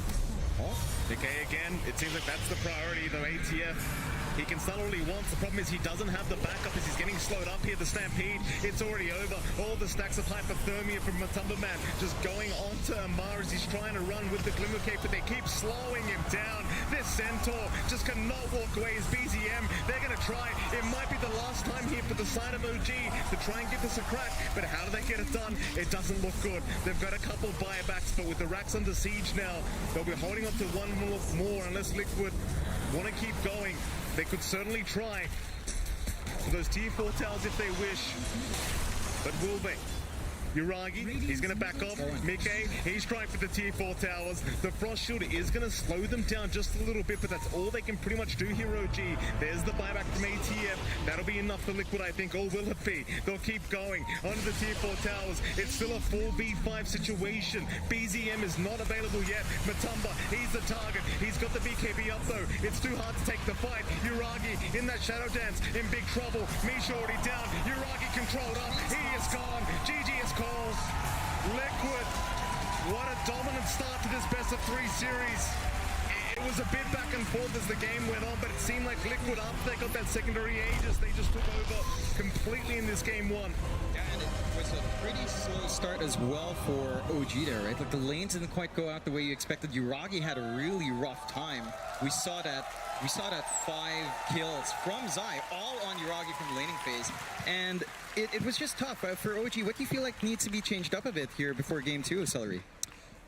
We should also give props to Liquid these last few fights. They really played well around the 4 steps. This Lina at bottom, he turned around at the perfect time when they jumped him. They forced him out, and they set up the fight perfectly. It looked like a really good jump for OG, but these 4 steps disrupted everything.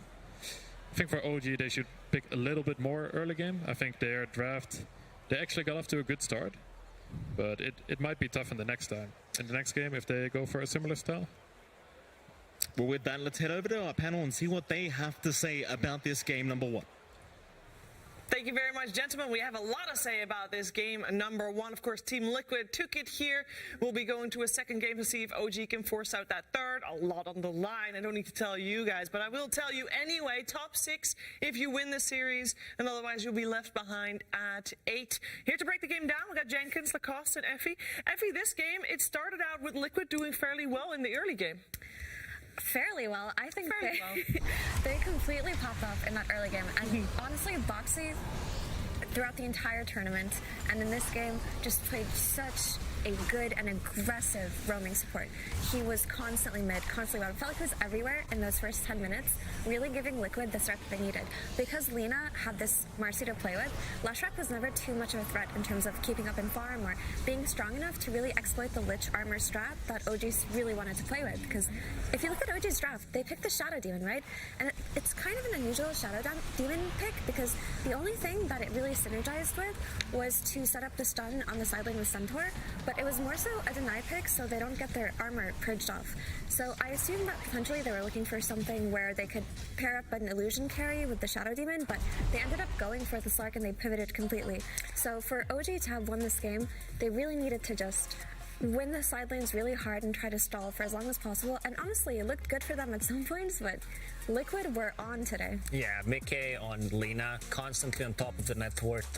As Effie mentioned, Boxy did enable him with those earlier rotations. But like Mickey is the type of a player that, he's gonna take the farm, take some of the kills, and then dominate the game from start. He was on top of the network from the beginning until the end of the game, and I love his itemization. This Falcon Blade from mid Lina does allow you to constantly spam your abilities and stay on top of the network. But I also want to point out Zai Pangolier. Pango was not a hero for a long time that could be played on the offlane to be successful. Like, people did try it out, but every single time, I think offlane Pango at one point during the group stage was 0-7, maybe even 0-8. I believe I heard this stat before. You're right. People figured out how to play Pango because, like, you need to have decent matchup. He's not a strong laner, but I like the items that Zai went for. Going for this Raid Pact and just a casual Blink Dagger. Because you have a Shield Crash and the Raid Pact, you can be in top of the fight, middle of the fight, and you're not going to be taking literally any damage. Yeah, it was a strong game from Team Liquid. There were a couple of records close to being broken for Matumba Jenkins. His draw performance, obviously very strong. He has a good team to back him up.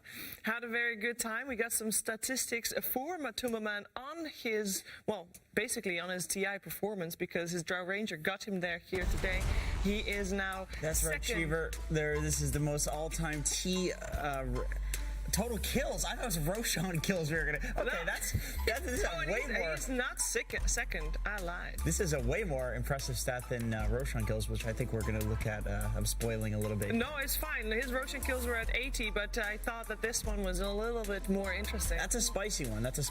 This one is, I mean, it actually kind of goes hand in hand in the sense that the carry wants to get that last hit on Roshan, get that little extra influx of gold. One thing I did want to mention about this game, just because I couldn't get out of my head watching it, was that crit interview where he was basically saying that like kills don't matter as much and in Dota, and it seemed a little bit like that at the start, where like OG was making no moves, they weren't farming, or they were still out farming, while Liquid was making all of the moves but getting nothing from it. Then they eventually took the Roshan, and then that made the game look a lot easier for them. They really did make the game a lot easier for them. They were able to capitalize on it. And at the end of the day, it was OG, maybe also with a little bit unusual draft. We had not seen them play Leshrac yet, for example. And speaking of Leshrac, I believe that is a hero that Purge would like to talk to you more about. That's right. Leshrac is one of the big heroes of the main stage so far. And the hero wasn't super popular before this, and he's still just decently balanced. But the big issue is the item that he uses. It's the Bloodstone. Bloodstone gives Leshrac almost everything that he needs. It gives him HP. It gives him mana regen effectively. When he pops it on, deals AoE damage, covers that base. And the third thing, it gives him really strong team fight, and at such an early time while also providing the other things. He can walk into fights like this, pop Bloodstone, eat CM multis, and it looks like he's taking 0 damage. So now you don't even have to worry about an enemy team exploiting your BKB less timing. And much like Shadow Fiend, a lot of teams have been pairing these like tanky magic damage dealing frontliners with defensive heroes, so that Lich armor helps keep him alive in the only way he can die, which is burst physical damage.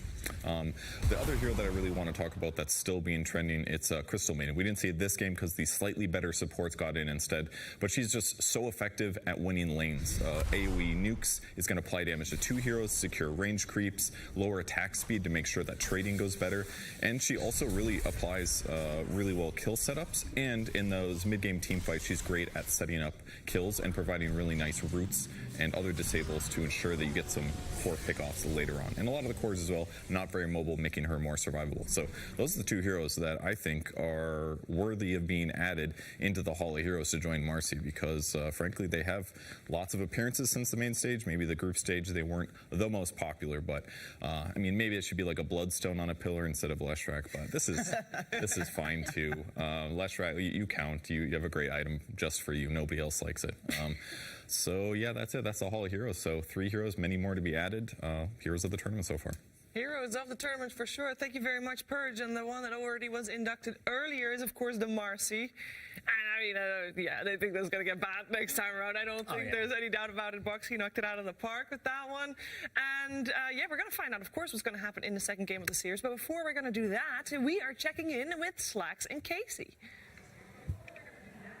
Yeah, we are continuing our journey through the audience to find as many people as possible. You're being a little creepy about it, though. I don't know if you've noticed that. What are you talking about? I'm not creepy. You Am I can see creepy? from a mile away. I don't know. Yeah. See, he said he doesn't know.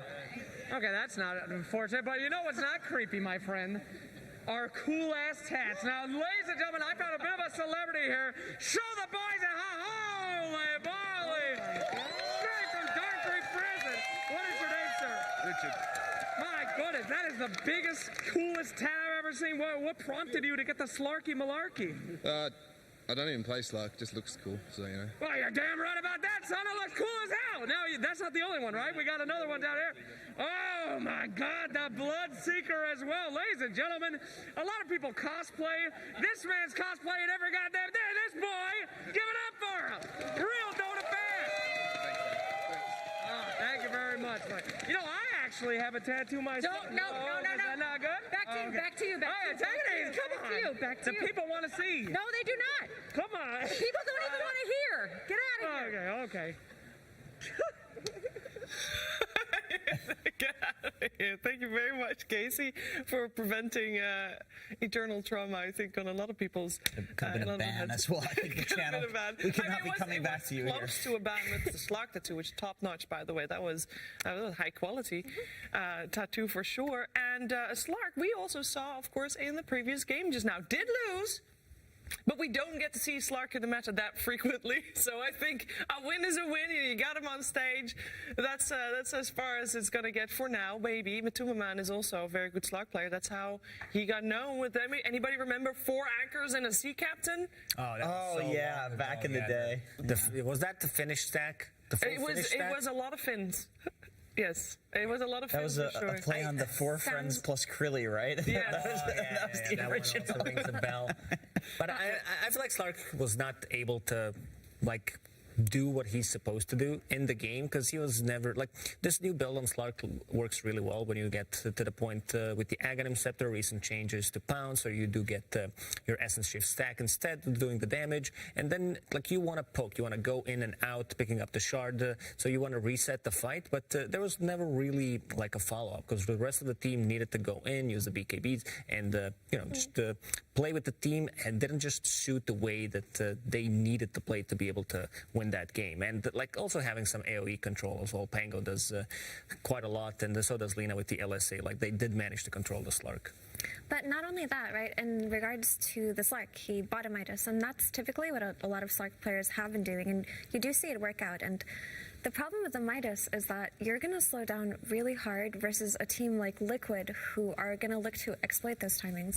And because you're playing with a Centaur and Shadow Demon, those heroes don't do that much damage, honestly. So when Amar did get the Blink Dagger, there was that one really great fight in the top lane where he set up for 2 kills, and it looked nice, but that was about it for a while, right? Up until the point where Liquid overextended all the way to the bottom of their jungle early on, there weren't really any fights that looked great for them, and everything was just too slow. So I didn't see the innate synergy in that Shadow Demon within the draft, right? I have more of an issue with that than I do with the Slark. Now, we know that OG has got a good support system around them, so when we're talking about potentially coming back, forcing that 3rd game, it's not going to lack on speeches, Jenkins. I think they got that covered. Yeah, well, the unfortunate thing for OG is we have heard from Amar in the past that he does indeed not listen to those speeches, and they're a bunch of bullshit, basically. But, you know, OG, they have a lot of ideas when it comes to drafting and how to, play the game better. I actually think that the Lina plus Drow looked really strong against Leshrac. It's just 2 heroes that you run into on Lesh, you're like, I'm going to run in Bloodstone, and it's like, okay, we'll kill you. You're not even going to Bloodstone off of us. Their range is too long to Bloodstone off of us. That's why Terrorblade is considered the counter to Leshrac to one extent, because before, people thought, oh, I'm just going to pop that, my ulti, run in. But Terrorblade, like, he hits his timing, especially the Scotty timing, where you're unable to get close to him. He just outranges you. And if you have an extra hero like they did, Drow Ranger plus Lina, you just take way too much damage and die. And we can hear in the comms also just yelling, Lesh, Lesh, Lesh. Lesh, Lesh, Lesh, and that Lesh died quite harshly. It was, of course, first phase pick coming out from OG. We're going to find out soon what will be the openings for our 2nd game, as we are seeing the teams taking their places back on the stage here at the Suntech Arena. It is a lot that they are playing for. I want to highlight again the friendship that they have. I think that is forgotten at this moment, though, because there's only one thing that counts, and that's the game. They're going to be full focus coming out on this one with, of course, Matsumaman. He is, we're going to see at least 2 more games guaranteed for Matu. So that's always good. We're having Faith Beyond, of course, also in the lower bracket, another player that has the retirement looming. And the longer we can get to see them, the happier we'll be, Effie. I mean, it's just really sad, right? Regardless of which team wins, there's no way we're not going to be upset. I mean, today is just a really brutal day. It is. It is. I mean, we can only take 4 teams with us to finals weekend, and there were 8 teams remaining at the start of the day, so we need to cut it in half. I mean, that's the nature of TI. The teams that you love, the players that you love to follow are going to be brutally crushed, and they're going to have their spirits broken, and so will you as a fan. Except for the winning team, and nobody knows who that's going to be. Unless you hate 19 teams, you're going to be sad like at least 10 times. That's really, yeah. There's obviously more teams losing than winning. That will always be the case. I would hope so. There's many more teams that lose than win. But I really think about it, it's really brutal because all of these teams come into this competition with these enormous dreams and these enormous hopes on their shoulders, and they're all feeling that special what if it's us this year, what if it's our year? And when it isn't, when you suffer that loss on the main stage, it is so crushing. Absolutely, because we did have so many underdog stories throughout the TI history that, even coming in prior to TI where you didn't do like as good as maybe you expected, but in this TI, you're like, you have a mindset that you're going to win the whole thing, otherwise you're not going to win it. Yeah, that's the most soul-crushing thing about it, is that if you don't believe, you won't be good enough, you won't be confident enough to beat the people that do believe. So that makes it all the more soul-crushing when they lose. That's deep, Jenkins. That's really deep. But speaking of confidence, something we briefly touched up on earlier but didn't really discuss at length was... Well, it is time. Hold that thought, Effie, because we're getting into the draft for the second game of the best of three. Let's get started with that. Liquid versus OG. Game 2.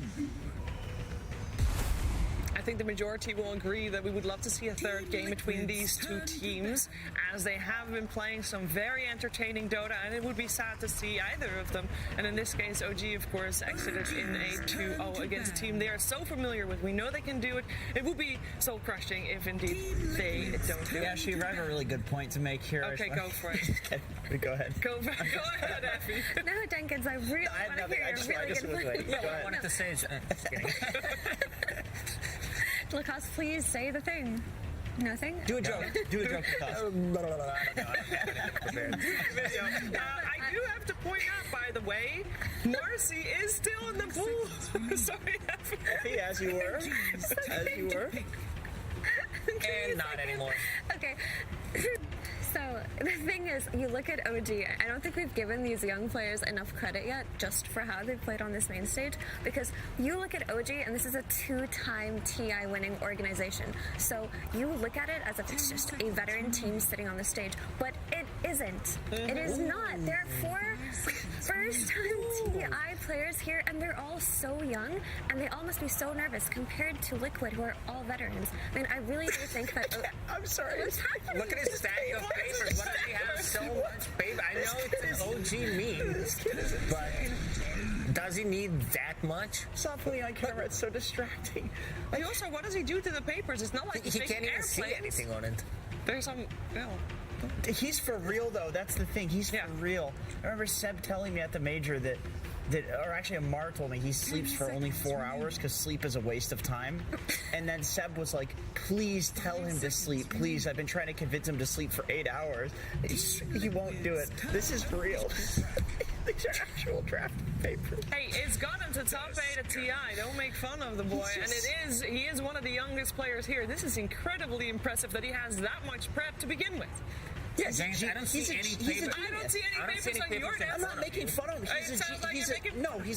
He's like an eccentric billionaire type. You know what I mean? That's true. That is he's like just does this crazy things, but he's so good. That's what's funny about this. That's very true. It's like this is a bit, but it's not. This is real. This is his real notes.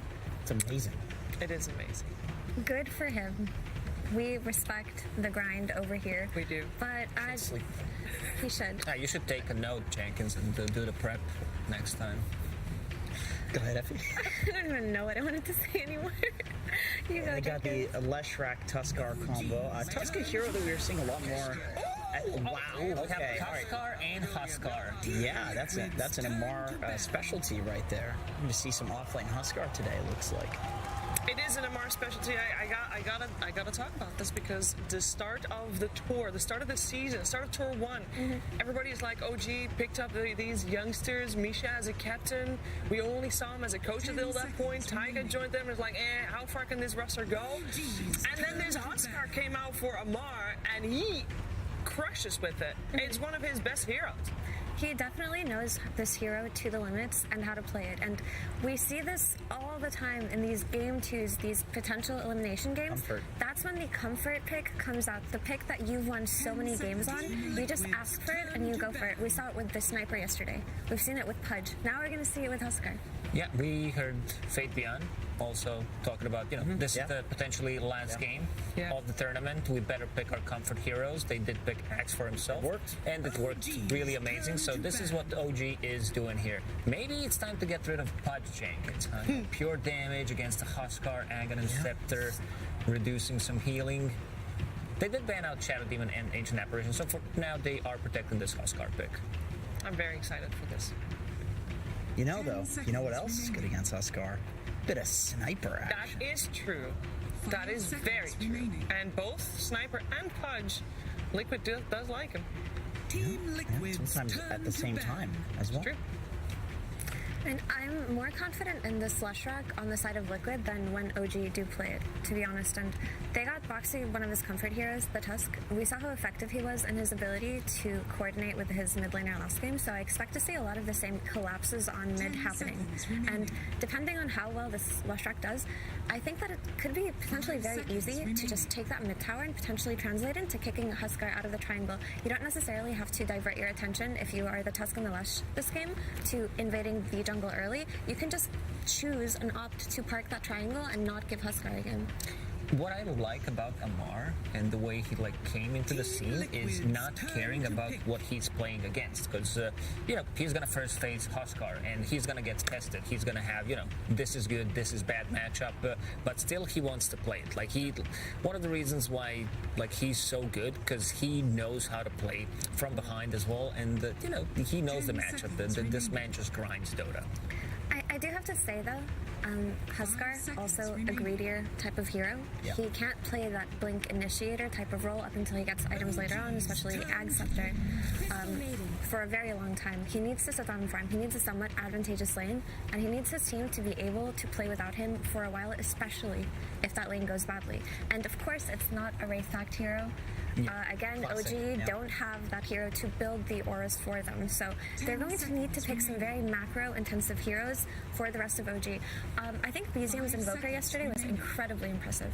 I mean, to this day, I think that was one of the master classes of Invoker and how to play on a bigger scale, not just how to click your buttons.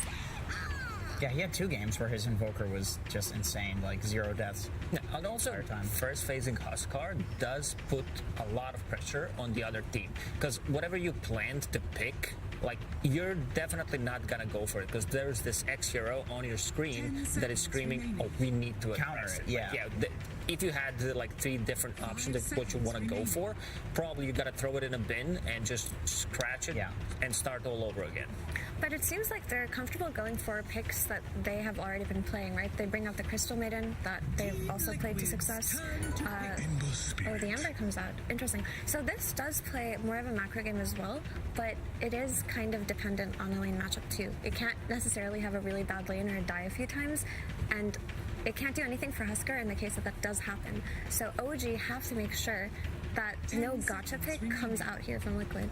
And I really like what Effie was saying too about actually what both of you were saying about the way to deal with Huskar. Okay, so this is great because not only do they counter it in lane, which I think is a place that you can punish the offlane Huskar, it's also something that benefits from this guy being low HP for the entire game. Bloodseeker's going to be constantly hasted. Once he gets that BKB, none of these OG heroes will really deal with him. So that's like a perfect pick. Yeah. And also, just the early rush that Huskars tend to go for, Huskar teams try to set up for with the armor toggles and whatever, you will get vision of that from the Bloodseeker. So it exposes a lot of the map movements that you try to do there. You also do have decent roche-taking lineup with yourself. Having a tag team, Crystal Maiden, you know that heroes will have enough mana plus Leshrac. So if you take a fight near Roshan, taking away Aegis from Huskar is kind of a big deal. But to go back to OG's side, they are drafting against this Tuskar, or potentially rotations. And so you have a cookie, you can get through the shards, so you can get a toss back. But a lot of those abilities are movement abilities. I'm not saying that Bloodseeker has 4 rupture charges, but if someone is ruptured, like Huskar, this is not going to save them. This is going to deal a lot of damage to them. Okay, so a hero that could stand and fight against the Bloodseeker as a carry. Sniper, he's still in the pool, but I don't know. It's weird. It's a little bit weird with these other heroes that OG has. Like, I almost feel like you need a playmaker just because your offlaner is a Huskar. So OGs are greedy. You know, they have these 3 cores that always do get a lot of farm. I think having Tiny plus Snapfire, you can always do something around the map, especially Snapfire, because this hero scales so well, and also Ember Spirit. He is a hero that can easily rotate, so I think you can fit in something greedy in here.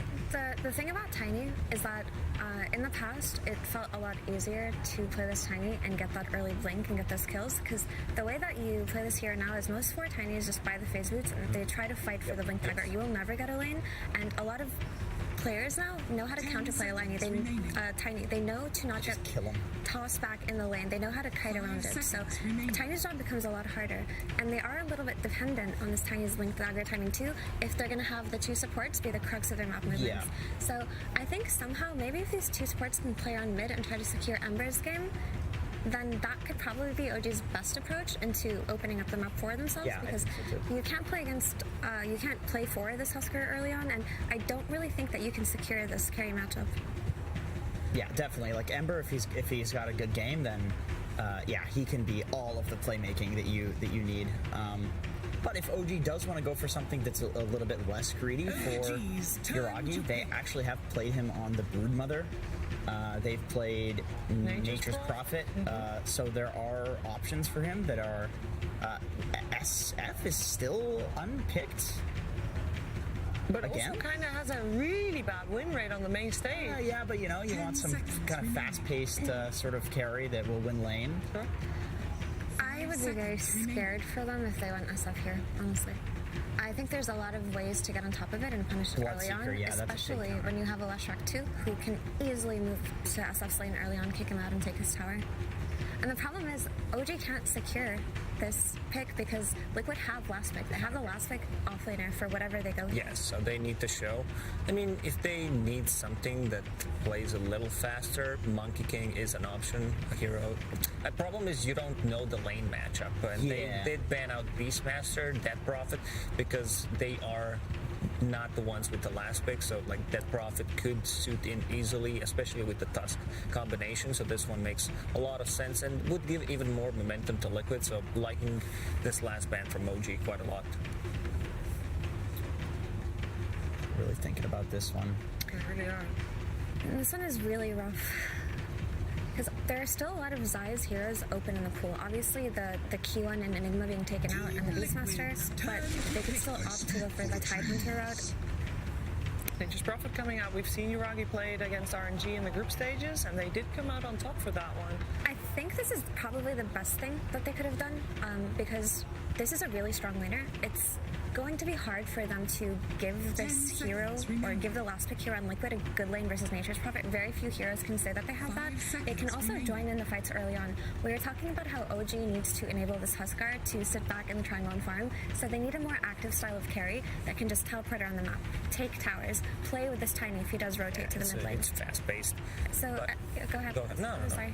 Primal Beast is still in the pool, but I'm thinking about maybe Tidehunter. Something, I don't think you need to match up the team fight. It's cooldown dependent. On the other side, these heroes can fight all the time from OG, but I feel like maybe just pick it for the lane, because you're playing with Tuskar. A lot of these ranged offlaners have been banned.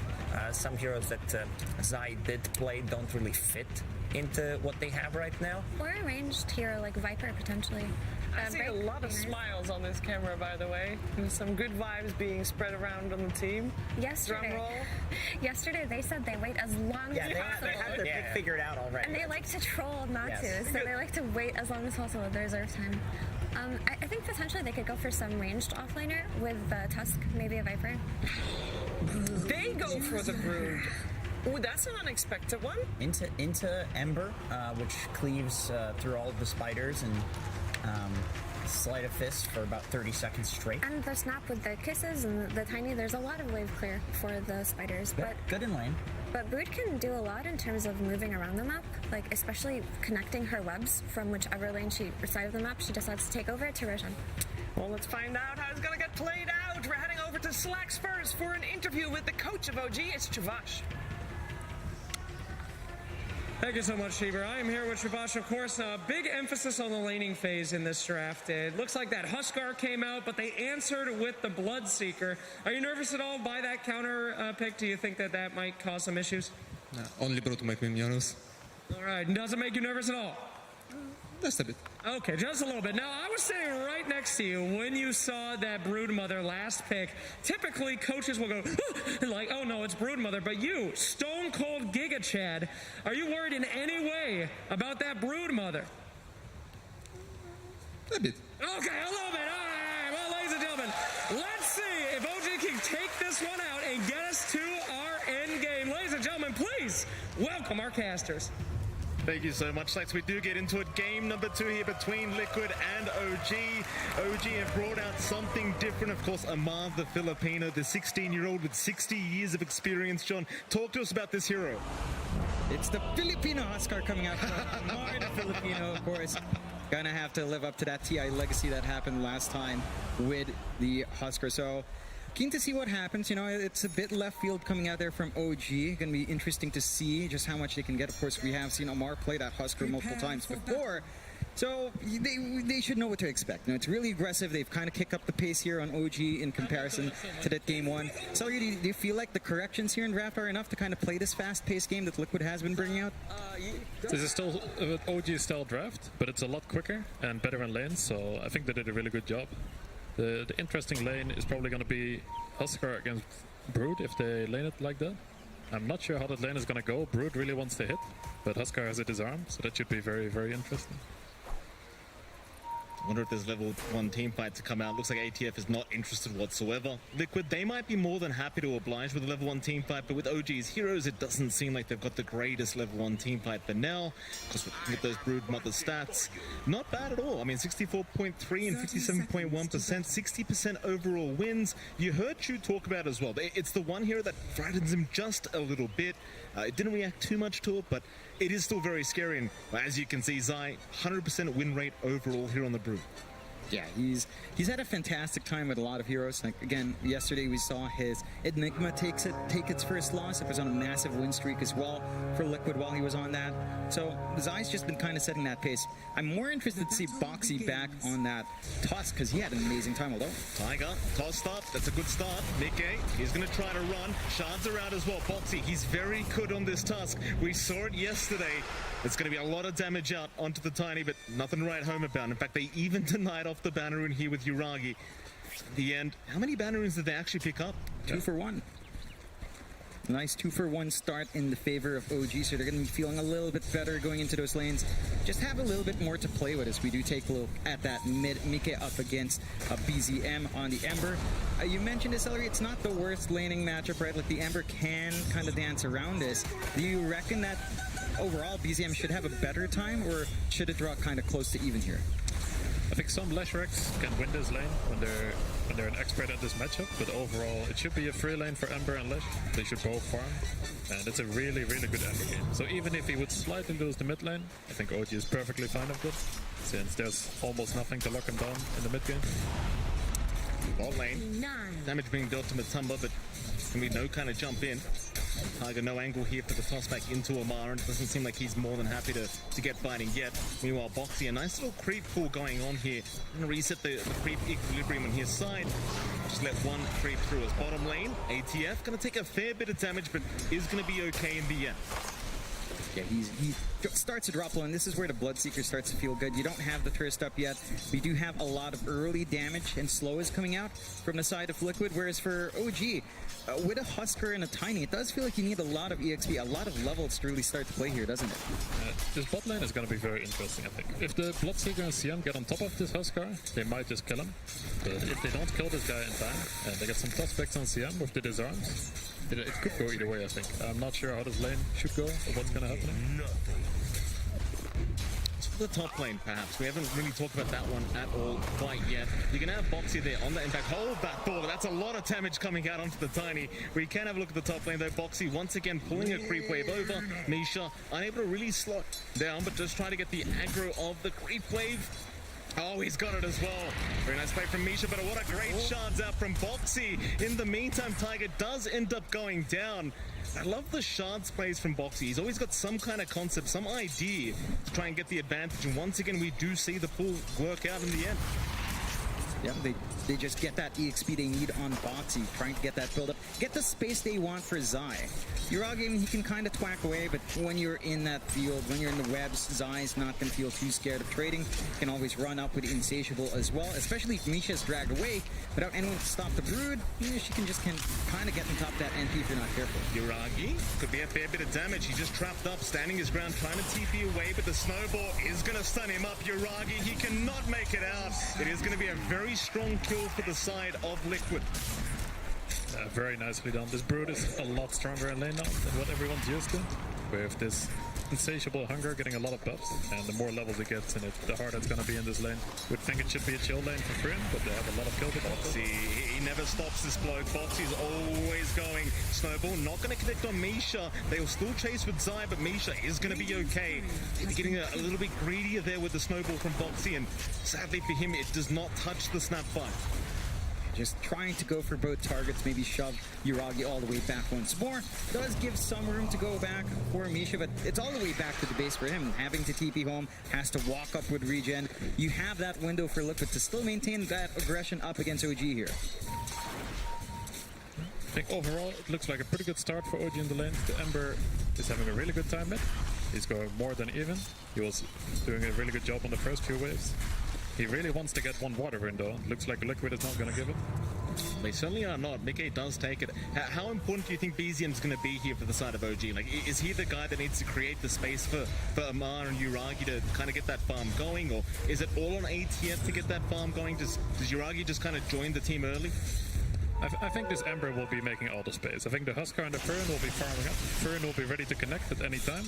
And this Ember has a really good game. So once he gets his level 4 in Slide, I think he'll walk around the map with his supports and cause havoc. Yeah, I think that's the big one for OG. You have a lot of aggression that can come out. And in comparison to game 1 where you were farming a lot more, trying to get that build up on Lush, you're not as worried with Ember. You just need a couple of items up and you should be good. Although Amar kind of being surrounded. He certainly is. That's a lot of damage out. ATF, he's going to drop. Mike with a nice rotation as Uragi top lane. Also going to go down. Once again, Liquid just dominating every single side lane of the map. We saw this last game as well. OG just off to a slower start. And that's a bit worrying. You have a bigger snowball start that can come out here from Liquid with this kind of draft. Right? You've got Boxy back on that Tusk. He's got some good timings to meet as the support. And considering how good his lane is, he's probably going to have a pretty decent enough blink timing in this game if he's just allowed to kind of have this impact. You already have Uragi going into the jungle. So you're just ditching out that Broodmother lane. But considering the space for Zai, and that's a lot of utility that he can just build into here. Yeah, Chu said he was a bit worried about the Brood. Now he's a little bit more worried, I think, from this start. But the good thing OG has, if they can get some good power runs on this Ember, he can probably shift towards the Brood lane, and the Furyn doesn't have to sit there, because it's going to be very scary for Furyn. Yeah, it can be really annoying. We're already seeing him shoved away. He's really behind in CS as well here for Uragi in comparison. You just have such a dominating lane coming out from Zai. They are still trying to poke and prod down bot. You mentioned not quite knowing what you'd expect from the Huskar Titan lane. Do you think this is what you were expecting though? Like Matumba is still kind of finding farm. ATF not really able to stop that too much. I guess it's kind of 50-50. They got a nice kill because Bloodseeker is getting a lot of speed from the other lanes. But I guess I didn't really snowball. I thought there was some snowball potential for OG if they got some good toss backs, but it seems like the nukes from the CM and the Bloodseeker are enough to equalize the lane and just keep on farming. Liquid, top 2 net worths on the board right now. Easy, or rather, Valeshrak, Mike, and Zai, so strong at the start.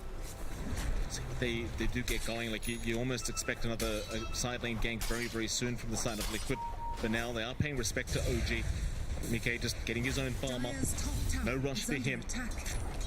Zai just completely controlling the top lane as you do want to do on the Broodmother, and I imagine it's going to be quite a fast tier 1 tower to be taken here by this Brood. It doesn't feel like you've got the greatest ways of defending, though they are grouping up the bot lane. ATF in trouble once again as Matumba going to move in, but there's a split team fight going on. Top lane, another fight going on as well. ATF's going to be fine. It seems like Boxy's the one to drop up at top. BZM able to secure one. Zai unable to secure the Snapfire kill. Instead, he will be forced to try and run away from BZM, but he's going to be just fine. OG, they do at least get a Tusk kill for their trouble. Yeah, the more important thing is, now this tower would have already been dead if the Ember didn't go here.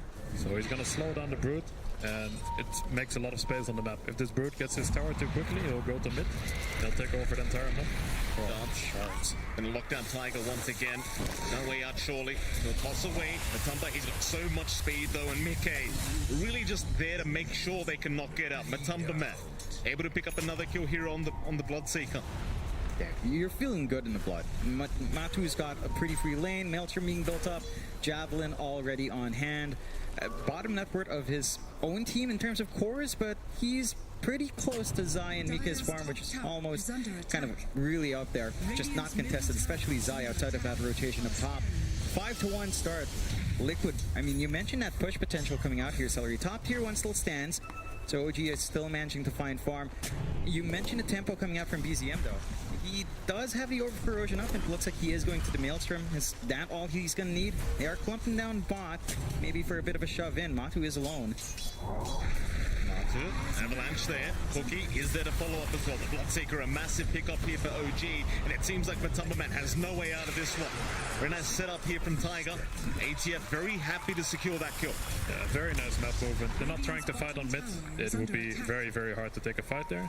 They instead just killed a carry, and they just gave this tower that Liquid brought a lot of heroes for. Liquid is not slowing down though. They certainly are not. Cookie away from Misha. Avalanche going to buy some space in the shards. Off the mark. Bit unusual here for Boxy to miss like that as Misha might still run. Mickey in the end going to be able to close the gap though, so it won't matter. They will still secure the snap fight. Even though Liquid is off to a very good start, OG is doing a good job splitting the map, just farming up their items, not worrying and trying to overreact. Ember deals with the Brood. Huskar and Furin farm their timings, and once his Huskar hits his armlet, I imagine they'll try to use that for the smoke and potentially into Roche if they get a pick off close to. ZM, bit of harassment up top, but he's just kind of playing around with Zai here, just taking more Spiderlings away from the Broodmother. Always has a remnant to go back to, though Zai really wants to try and bully him and try and make him use that remnant. But now he's going to be forced to back off as Tiger and Boxy both rotating up towards the top lane. But they are going to back their way out. The BZM going to move in. In fact, hold on a minute. They've got Insania on the CM and Boxy. Also going to drop as well. OG able to find both supports here. Yeah, they get some punishment. A bit of a forward foray coming out from the side of Liquid, trying to scout around, maybe drop some vision for it. And they do get punished. OG finding a little bit of a foothold, getting that build-up they'd want, especially on BZM, who is going to be kind of setting up and dealing with Broodmother's early timings with Maelstrom almost done. For the side of Liquid, and it does feel like they're also more than happy to just kind of farm a little bit here, though. Yeah, they probably feel a little bit awkward about this Ember, because they really want to help their Brood and get this Ember out of there, but they just do not have the heroes to do it. Tiger, mid lane, Avalanche will be out to try and dissuade them from going any further and work out in his favor. Back his way out just fine. And ATF around the corner just in case they need it. Speaking of ATF, his farm, it does feel like it's suffering quite a bit. In 4.3k net worth, he's got the armor up, so maybe he could try to fight with his team, but it's a little bit too far behind, I think. Well, OG, do you think they need to group up now and try to get these fights going, or is it okay for them to just sit back and maybe hit another kind of timing? This Huskar hero is very tricky. Usually, if you don't know this hero that well like me, I think he has armlet, I guess it's time to go. But this hero is one of the quickest farmers with armlet. If he gets to just farm his triangle, just farm some camps. So Liquid does not want to let him just farm these camps. So if they can close down the map, then that should be really good for them. OG does want to use this Huskar at some point. Either let him farm a lot right now, or make a move into the Roche. But it's looking pretty hard with how the map is set up. Yeah, I mean, just the movement of Liquid. They've taken over the top jungle. They're starting to pressure onto mid. There's no real space for OG to farm. In fact, Taiga gets caught out. Better than ATF getting caught out, though. He'll tank the gank here for the Huskar. ATF going to stick around. In fact, there is some rotations coming in. You've got Misha on the side. Just making sure they protect that tier 2 mid tower, as you do have a Leshrac and a Broodmother after all. You can take that tower very, very quickly if you are Liquid. But for now, they'll be satisfied with the Tiger kill. Yeah, it's not the biggest in the world, but again, they're getting so much space out. They've taken over top jungle, the webs are all down, Zai can dance in and out there. Triangle, it's not somewhere that they have really gotten to. OG does have wards watching, but they're not also able to stack up as much and build the resources up for their own build-up. Right now, Yuragi is just kind of farming in the opposing triangle anyway, and just trying to avoid as much, but it's only him that can kind of go out there. Everyone else stuck with getting what they can from the creep waves right now. Yeah, the OG cores are not suffering too much. They're doing a really good job. One hero that's really not having a nice time is this Tiny. He's very, very low level. Getting up this blink is going to be near impossible. There's nowhere for him to farm at all. Tumble. Bottom lane, gonna move in. ATF, he'll cop the rupture. He's kind of forced to man-fight this one out, but there's surely no way. He will try with the life break, but it's gonna be nowhere near enough. Mickey able to secure the kill. More rotations, BZM chains out, Matumba, he's a big one, and they will find him. The Bloodseeker is going to drop his OG, looking for a bit more. With the Mortimer's Kisses, they'll find Insania on that Crystal Maiden. That'll be a second as Foxy now, trying to TP up at the chains, with the toss-in, is going to work out in the favor of OG. It's Liquid, they do find one, but they give up 3. Yeah, that's a huge swing coming out from OG. Seeing that opportunity to punish, still having that TP point to play with, and just managing to know that Matu's really vulnerable there. Doesn't have Rupture to threaten with. His teammates all kind of use their spells as well. They've got the opportunity to push off the back of it. There was a bit of a split push going up top from Zai, but not as fast as what OG's accomplishing down bot. And this does open up the map a little bit more to get some more gold flowing their way. That was a very cool move they did. They pick off the Huskar, and Liquid felt very safe after that. The Bloodseeker is just farming the lane, but OG is just ready. They're not afraid. Their Huskar died, but they're just there. Snap did not even have 6 yet. He gets 6 from that kill. That's super good for the comeback for them. Mid lane, Mickey, all alone right now. They're going to move in. That's a lot of damage coming out, but the snowball, it's going to buy a bit of time. Mickey going to try and turn here, but there's surely not enough damage. He will drop Matumba. Going to try and punish. Misha is down. How far can you go? They find another. BZM, he does take down Foxy, and it's going to be another successful team fight the way of OG. This Ember is popping off right now. He's getting all the kills. He's involved in all the fights. And they just have no stuns to kill him yet. It's going to be quite hard for them to deal with him. Yeah, like you mentioned, it does feel like a fairly free Ember game here. And every single time that BZM just shows up, it doesn't feel like they can handle him. Maybe you could try to Rupture to threaten, doesn't feel the best against the Ember, and your supports are going to have to try to focus in on that highly mobile target, maybe try to set up for Mika. And again, it's not an easy task. Even game on the kill board, 9-9, it does feel like Liquid, they've managed to drop a little bit of some momentum. OG, they are starting to ramp up off the back of BZM. He's got travel stuff. He's ready to just be all over the map. That's a very cool build. You don't see that very often nowadays. BZM, taking on the devil. He'll get caught out. Bloodright is there. He might be gone, and he will be. Oh, that's a bit of a caster's curse there from you two. That wasn't my fault. I'm out of this one. Frostbite just a little bit too strong. Yeah, and that's the one hold, right? If one of the supports can be on top and you've got some sort of follow-up, you've got the space to kind of get that done. With that kill, Liquid straight into Roshan here as well, popping everything to take out that objective. OG not quite in the position to contest without that Ember. Yeah, that's a massive kill for them. It's true, the Frostbite can still control the Ember. If the Ember has any fight and any vision, he will have free reign. It was amazing. The pickup was next to Roche. They get to take the Roche, and now they should be able to control. They need to deal with the lanes first. They shouldn't go on the enemy jungle yet. Just push out the lanes and potentially group up again after that. That's where the Nature's Prophet really shines. Yuragi is just applying some pressure, trying to force movements along. Nice shots out. They're going to find Tiger on the Tiny. We'll try to toss away Boxy, but it won't make a difference. Tiger's still caught and will drop. 1,000 of your kind. Very interesting build by the Furion as well. He went to drums first and then a mage there. Yeah, it does feel like he's focusing more on maybe just trying to split push control into a Bloodtorn for some more damage output later on, and just mitigate whatever Liquid might want to pump out here, and maybe instead relying on the damage coming out from Amar, coming out from BZM with a Husker and the Ember, and just kind of play more of a secondary role, buying out space in map, eating up that split push when he can, and just slowly but surely ramping up those resources for down the line. It does feel like this kind of build might not show as much in the middle of these rotations though. Oh, Misha, wrong place, wrong time. He's going to get caught out. The Spiderlings will get to work, though. That is a lot of damage coming up. BZM just stealing all the Spiderlings away is now Foxy still trying, but they will eventually find him. It's going to be a 1-for-1. Zai needed to back off earlier on as he just didn't want to deal with the whole side of OG. So it's just going to be a support for a support trade. Interesting. Taiga is not even trying to go for the blink. He was getting somewhat close, but he just opted to buy a Veil instead and fully play around the Ember, not commit his hero too deep in the fight. Yeah, I think they realize they've got enough jump in. He just got some. Yeah. Try to save. Punish the finishing guys. That's a flash. Now stun again in 3 seconds. Oh, he just got some. He did use the blood zone. That was a very good call. Very true. Radiant We'll smoke up. Liquid. In they go. Foxy, full front line. ATF. This is a big one. The Husker in trouble. Snowball will be there. The Split Earth is out as well. And ATF is just going to melt. No chance survival for ATF. They get a big one.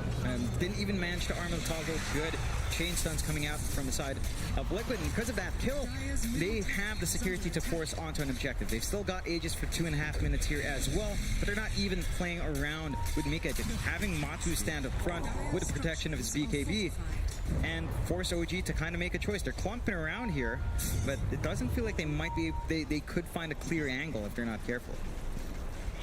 Yeah, you talked about the Fern splitting a lot. The Lesh adjusted his build a bit. He had the overclock first, but he went for the travels to deal with the splitting. Good. Still grouped up. In lane BZM. Tiger, Nisha, they're all there. Shard's gonna give it a bit of vision. Robsha immediately out onto the Ember, but he's just fine to back his way out. Tiger and Misha still hanging around, but outside of vision. Instead, they find Yuragi on that Prophet, but the cookie away is going to be enough as Tiger makes the jump in onto Foxy, but Foxy, he'll jump right back in onto that Tiny. It should be a 1-for-1, but they still haven't got that Tiny down yet. In fact, now they do, and they found Yuragi on the Nature's Prophet. They even found Misha. Matamba, he loves these kind of team fights. Everyone just dropping low. He can rush forward every single time. And OG, they're still not ready with the Husker. The big thing for Liquid there as well is that Matu doesn't have to pop the BKB in these fights. He has a fresh 9-second charge just not being utilized because he doesn't need it. So the next time around, if OG wants to re-engage, they have a huge window where Matu is just going to feel too big. You're not going to be able to touch him. The Ember's damage is not going to be there. And Liquid, they just see all these opportunities. They're taking this map on really well. They've got a 5k lead up. We are seeing Amar kind of try to use the space to farm up, working towards the BKB. But I think they spotted them with the daytime. ATF, he does get caught, and he's going to get taken out. So close yet so far. Liquid, they are looking very strong now. 5k advantage, 17-11, and we yet to see this Husker work. Yeah, the impact just isn't quite there. He's still busy kind of trying to farm up. You mentioned Celery, once the armlet's up, maybe you're much more willing to fight. You just go back to going back farm. And again, that unfortunate timing on spotting out the vision for the side of OG, but very fortunate for Liquid finding the punishment. For Amar, where do you go from here? Is it really just the BKB? Is that it? As they look for more. They are going to look for more top lane. Tiger is going to get caught. Matamba able to pick up his 4th kill. As in they go mid lane. Misha trying to cookie in. BZM, he'll join the fray, but can you actually fight this? It doesn't feel like it. Foxy's too tanky. Zai, he'll keep chasing, but BZM will run it away. So they continue to chase. The slow is there. BZM, how do you juke your way out of this one? He'll just run south. He has a remnant north. Liquid, they're going for tier 3 towers. They know how strong they are right now. The Ember is still having a great time, but Liquid realizes it's only the Ember. They do not have to be afraid of these other 2 cores yet. They didn't hit any timings, and this Ember cannot 1v5. He's not big enough. Liquid is really high net worth in all their 3 cores. Dire's top tower has fallen. What's the condition now for OG? I mean, Liquid have been playing fantastic, but for OG, how do they hold? They're going for a smoke play. Is it pickoffs they need as they look? Yeah, speaking of pickoffs, Foxy, they're going with the snowball. A nice blood ride set up from Matamba. Does he want to fight this one? He got the silence onto BZM, so they might be able to afford to try it. In fact, the sun's out as well. He bashes the perfect time into the split earth, but it's not right on time. Very close from Mickey. Great attempt. At least for OG, they do get away with the support kills. Now, Mickey, pretty deep, does get caught out, is getting blocked as well by the treants. Will still move back in onto Tiger. They'll find the Tiny. In they go onto Yuragi. Through the BKB, they've got the rupture. Yuragi surely can't find his way out. He'll get bashed up. Into Misha they go now. Liquid, they won't keep going. ATF does show up. A buyback will be expended as BZM does at least find Insania on Tiger. He'll get back into the game, but this buyback, it doesn't feel like it amounts to much. The tricky thing is, getting back into the game is quite hard right now. They really want some skirmish fights and some pickups, but the Tiny doesn't have a blink, so they don't have any tossback potential. The Huskar is getting close to his BKB, so they might just have to try to wait for it. He might have a little bit of space to farm it right now. Well, Liquid is not slowing down, so they might just take back the map very soon, once Lesh's BKB is ready again. Yeah, it doesn't feel like there's any big reason for Liquid to back off. They've managed to force out some buybacks. They haven't really taken any objectives just yet as well. The high ground still does stand. So you still have a lot to go for in these lanes. Maybe wait out the security of next Roshan. Only a few seconds left until we see that respawn timer, though. Yeah, Zai's still very, very confident. He will lose the Spiderlings. Now, BZM even picking up a Battle Fury now, just really trying to use the Sleight of Fist against those Spiderlings. You can see how easily he clears them up now. I suppose the Battle Fury build very effective as well for the high ground defense. And now they have a nice comeback potential. If all these spiders are stacked with the heroes, he just gets a rampage in one slide.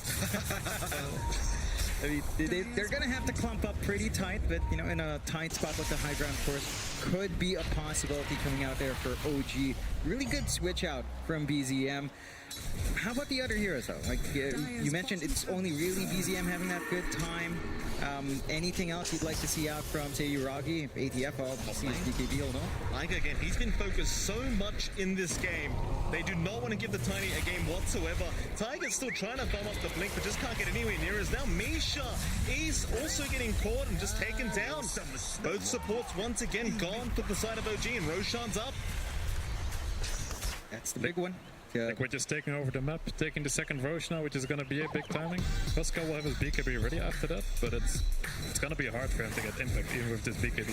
If they realize he has his BKB now, they will just rupture him in the fight, and if they kite him a bit, his BKB will just go off without being able to do a lot.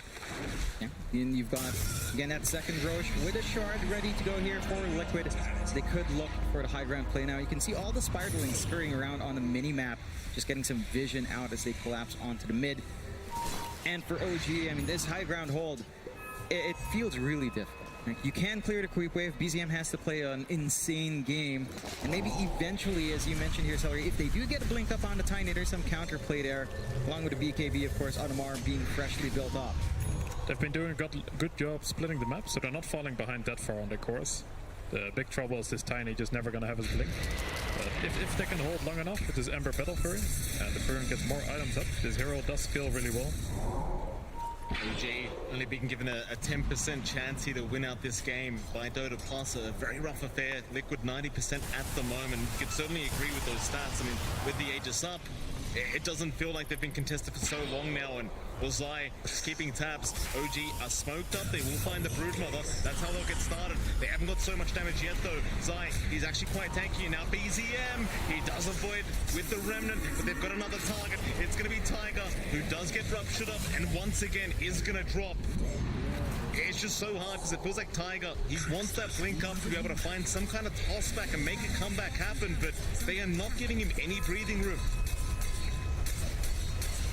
He's just had a rough time, right? Like, ever since going for that Veil, just trying to amp up the damage coming through, it's just completely counteracted by the pipes and that Wraith Pack coming out from Zai. High ground doesn't take too long here, too. Liquid is not going to give them any space to breathe. Just force everyone at least back in base, and potentially just commit on this. They have really big timings right now. They have the Aegis, they got everything they need. Here we go, Liquid onto the high ground once again. The tier 3 tower not going to last very long as the Tumblr's just hitting so hard along with the Leshrac, but a nice cookie. No, it's not going to land. Tiger still with the avalanche toss is there. Mickey falling low but has the Bloodstone. Will take down the Tiny once again as Uragi. Boxy in the back line is at least going to drop, so it might force Liquid to reset and come back another day. They still almost have 3 minutes of the Aegis up, so they can afford to do this and just wait out their task. Maybe not. BZM, he does get caught on the Ember. He is gone. Oh boy. Oh man. No buyback out in BZM either. So they can just, again, go back here, multi-objectives from Liquid's end, and they have a full minute where they don't have to worry about their creep wave being cleared out, but they don't have to worry about the Ember just kind of looking for that back line, these softer targets, and just try to melt them away. You do still have the chance for Uragi to kind of, go to a lane and try to work it into OG's favor, but it's tough. Bottom lane, in we go again. Okay, it's traveled in. Bottom racks, under siege. They'll force the cliff out. OG, been very patient with trying to force a fight. They've got to get it done sometime soon. Got it. It's going to be very rough to hold on to this right now. I think Liquid might even force for the third side right now. They still have this Aegis. They don't have to wait for anything. Rupture is there onto ATF, just making it hard for him to even think about jumping in. Now, mid-tier 3 tower under siege. Liquid just so calmly taking these structures, knowing the advantage they have. 17k, Aegis up for another minute and a half. OG, they're going to try and fight now. They'll start with Mickey, try to find the first light, but the raid pack is going to be out. It is denied off by Misha. Liquid, they are not backing though. They want to keep going. Mickey just so confident, but may lose the first life now. No, in fact, never mind. 4-star will be there. He's going to be just fine.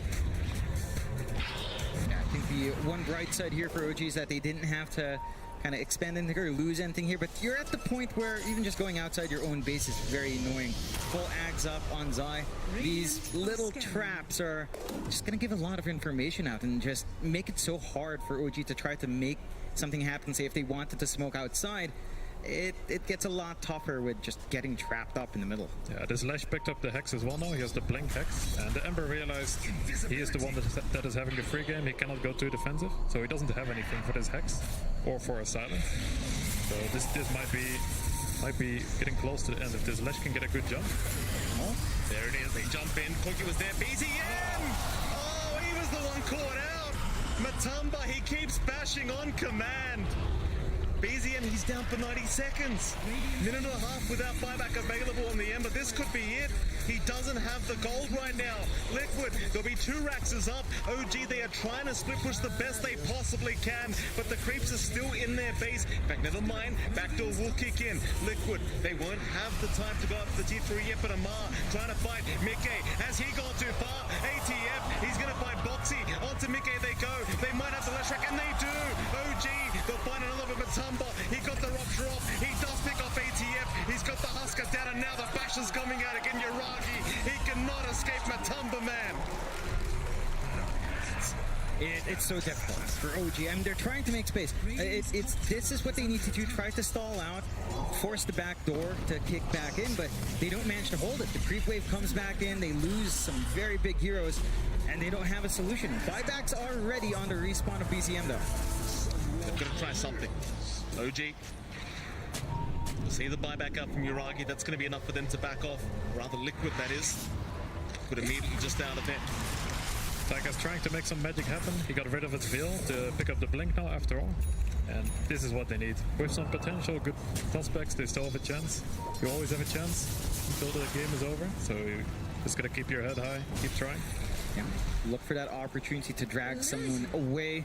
You've got the damage follow through to play with anyway. It does feel like your investments here onto Amar, onto BZM can pay off now. Like they do have some good right click on hand. For Liquid, I mean, your 2 racks is up. You've taken the tier 3 top. Do you reckon you try to force something here, or do you just wait for Aegis once more? I think first of all, you don't want to give too much space to OG, so potentially just do a move to take back the top side of the map. They already have a nice ward there. And if they do get any pickoff, they can just insta-go to the base. Maybe they feel strong enough, they don't even have to wait. They can just go right now, get a good team fight. They've got to be careful. Liquid moving up. They're already in. Mickey, he's right out onto the support. In fact, BZM, he the stun, but Misha's already gone. ATF gets shredded here by Matumba as Yuragi. Is he going to get out? Just barely. No bashes for Matumba. But there's 2 down. Amar does not have buyback available. There is only 1 lane of barracks left in Liquid. They're going right for it. Just nothing to stop him. BZM, he's got to dance around here really hard, but not even the tossback potential's at play. No buybacks available. Respawns are short, though. Oh, BZM, he's been sniped by Stop. This could be it. Liquid will take him down. He has the buyback. He's going to commit it, surely. They'll hold for now. Hoping Liquid may back off, but Liquid, they're looking for those Tier 4 towers. Such a dominant series so far for Liquid. OG, they've got one last chance. They'll wait for ATF to respawn first, but they've held down Misha. Once again, the Snapfire is going to melt. No buyback available. Yuragi now getting caught in front of his fountain, but they'll move back towards the Tier 4. They'll see ATF moving in on this Husker, trying to find a way, but Zai's making it so darn hard to close the gap. In fact, he's even TPing towards the CM, trying to find at least Insania, but the Glimmer Cape, they don't have the detection. Instead, they go onto Zai on the Broodmother, but Zai, he'll man up. There's the disarm out from ATF. Meanwhile, on the side, BZM, he's going to drop to Matumba Man. Zai still running, just can't get caught. They'll toss him in. ATF still trying his hardest, but it's not looking good. It seems like Liquid, they might have this series in the bag. There's 4 down. GG's called. GG is called. Liquid, they've done it once again, this time 2-0 against OG. And OG, I mean, they're a fan favorite here at TI11, but Liquid proving to be way too strong here today. They played really well, synchronized so well. They kept the lane shut down very nicely, and Zai just managed to pop off really well in the Brood. There were no solutions coming out there from OG, and Liquid just play a clear game. For OG, I mean, this squad's come far. I think at the start of the DPC year, new roster, expectations were kind of middling. Then they go to the major, they win a lot of tournaments on their own. They've got a lot of promise, but for today, Liquid just comes out on top, the better team. Seems like Liquid out-strategized them today, and I don't think OG played bad at all. I think both teams put on a good show, but the strategy part made it quite hard to play the game. Both teams can be happy with their performance, but yeah, someone had to go today. Absolutely, and great sportsmanship here on camera as both teams just hugging it out, obviously very close with each other, these 2 teams. With that, we are going to head back to our panel and see what they have to say about this game number 2. Thank you very much, and yes, welcome back to the panel. OG are going to be leaving us today, and Team Liquid won't let Matumba Man retire. We need a few more games. They're going to get every ounce they can out of him, and a fantastic performance by Liquid. How's it going, guys and gals at the panel? Hello. I'm enjoying these moments as well, don't worry. Yeah. Here we are, we're a little bit back in. There's Zai. He got to play the Brood on the second game. Seems so stoic when he comes off matches. He's like, yes, he takes it very seriously. He's like, this is my job. Especially after you play a Brood, you have to play it cool. You have to play like you're not a total, playing that Brood, just dominating last pick. The way you deviated after total there. But Liquid, a 2-0 win. Was this expected? Because actually in a previous interview, I remember Liquid just saying, I think it was Matthew, was just like, well, actually, we kind of didn't expect to be here, so we're just happy. He was just happy he's still playing. And now he's got another match today. Probably not expected to be as convincing, right? Yeah, no, I feel like each time they're playing right now in this low bracket run, it's like they're ready to... They obviously want to get to the finals for Matu. As soon as they lose, Matu's going to retire. I'm going to lose him from our scene, at least competitively. So I feel like it's a blessing, right? So yeah, it's actually scary to watch them play because I don't want to have to be on a panel when we're talking about Matu's retirement. So I'm hoping that they do one more series. Maybe I'm not working that series, so I don't have to talk about him and his exit from competitive. But no, I have a heartwarming clip ready for that panel. So just so you know. Okay, so I'm good. Put me on it. No matter when it happens, it's a heartwarming story, and his career is filled with success, right? So. Yeah. So what about this game? Because BZM got off to a great start on the Ember. The problem is, it's the only hero that got off a good start, right? It's the BZM from the mid lane. The mid lane kind of evened out, but he made some really significant rotations to bring them back into that game afterwards. But it doesn't matter. Your top lane is getting crushed. Your Nature's Prophet is literally in the jungle minute 5. He's being destroyed. Misha gets his level 2 way too late. He doesn't get that cookie to get him out of the shards.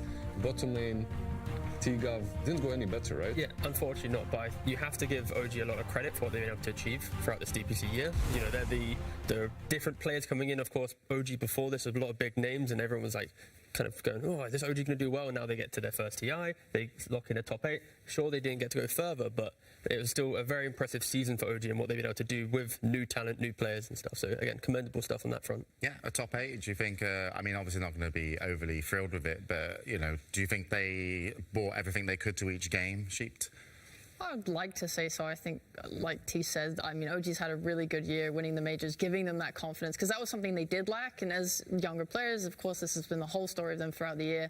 OG are just, you have to be proud of where they've gotten to. And next TI, you know, they'll have improved even further. You see Amar this tournament expanding his hero pool, right? It's something that before it was just, okay, he's the Viper, the Timber, and the Razor guy, and now he's busting out his other stuff, Sand Kings and so on. And yeah, like they just need more time to grow, and they're doing a really good job. Yeah, they definitely have the flair. Like being so young, the young blood coming into the scene. Also, who else picks Huskar on the offlane? It's not something that we see very often. And in an elimination game. You know what's worse? He's actually, his entire time being at TI, he's been playing Huskar on EU servers. So he's playing on 200 ping from Singapore to EU, playing offlane Huskar. I had to play against it in a pub, which I inevitably then lost to, which was really sad because I knew he was on the ping. But yeah, so I think, yeah, it's just fun seeing what they can do. And yeah, look forward to them bouncing back in the next season, keeping their heads up. Yeah, there will be, I'm sure, more from OG next season, but we get more from Liquid now because we're going to go over a winner's interview with Boxy. Boxy just walked off the stage and an incredible 2-0 performance. What was the first thing you said to me? I said, congratulations, you must be so happy. And you said it's a little more complicated than that. I mean, of course I'm happy, but I felt like they didn't really get to play their best. I think the pressure kind of got to them in a way. I feel like the OG we played maybe 1 month ago felt a lot stronger than this. So I'm sure I know how it feels like to lose without playing up to close to your full potential, and that feels really bad. So I feel bad for Tommy, but I'm of course super happy we won. You know, you never know what to expect. We of course respect them a lot, so it was in some way easier than I thought it would be, you know. But yeah, I don't know, happy. We have another game today, so I'm trying to not get too relaxed, I suppose. There is a weird sense of having to balance everything, and I know the confidence level has to be tough when you start in upper brackets, and then you've got to get knocked into lower bracket. How did you guys, it feels like you're playing back to your swagger. How did you guys kind of regroup as a team to do that and play so well? I mean, I think the best we played was probably during the LCQ for like qualifying to TI. Yeah. I think these games were better. I think our games against Aster, we were a bit timid, pressured maybe, a little scared. I think they're obviously a good team, and you know, every team has like strengths and weaknesses against each other. How we bounce back, I don't know. It sucks to lose, and you kind of do like some more soul searching. There was a lot of like trying to realize why we lost against Aster in such a poor manner, and to apply like things that we need to do better in the other series. I think against Entity it was not as clean as it was today, so hopefully we'll keep like the trajectory upwards. Awesome. Well, I thank you again for talking to us, and thanks for always showing why Dota is so amazing. You're like happy for yourself but sad for your friends because you know what it feels like, both sides. Yeah, I mean, I'm more sad for a team I know could do better, I guess. Yeah. I mean, for Tommy too, but like the rest, you know, I don't know. Who cares about the rest of them, my guy? Yeah. Thank you so much. We'll see you again in just a little bit. All right, thank you very much. Thanks, Casey. Yeah, Liquid inch closer to making it into the finals weekend. They've still got one more match coming up later today against Thunder Awaken. But now we're going into a all-Chinese affair, and this is going to be very interesting. I have a lot of experience, love it over there. I've always had a good time in China. So please welcome out the first team. It's PSG LGD.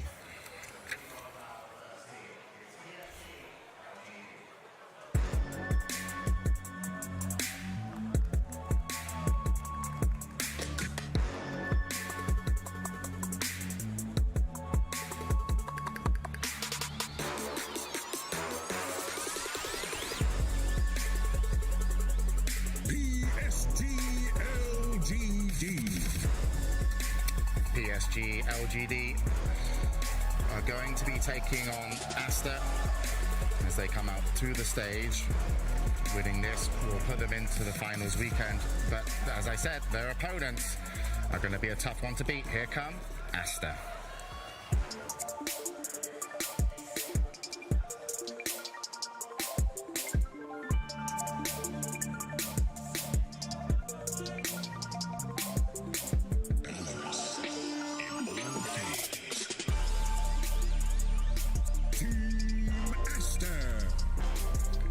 So far have had a flawless tournament until yesterday's loss versus Tundra Esports. Let's see if they can pick themselves up and go back with a little bit of momentum. But of course, they're playing a team that they are very, very familiar with. And talking about familiarity, Sheeped, what have you got for us? All right, I have a little story. So, back in Tour 2 of the DPC, Asta 2-0'd LGD.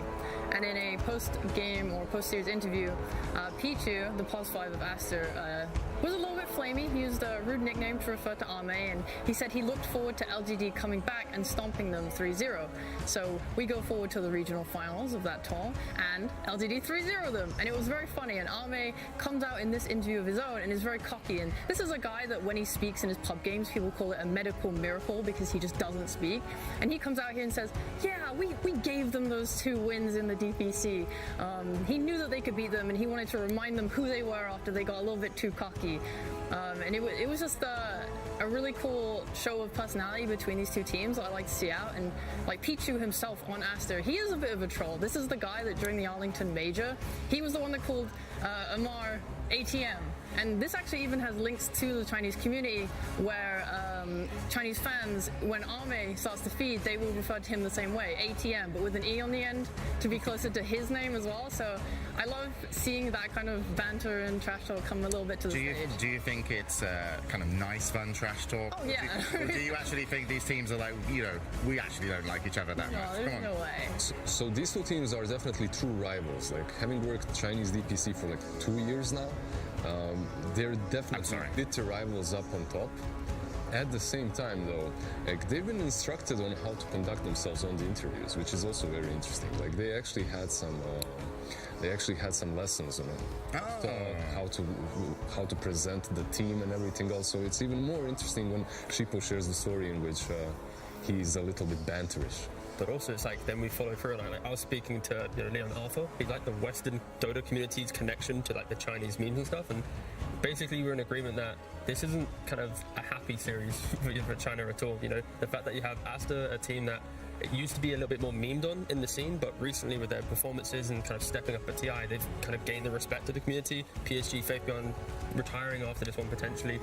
They don't want to get them knocked out, so this, what could have been more of a meme game, at least in the community and the current kind of meme game, it's like, no, this is a somber series. This is like, we don't want anyone to go out. We want them both to go as far as they can, because they both deserve, at least in their community, to get to the finals.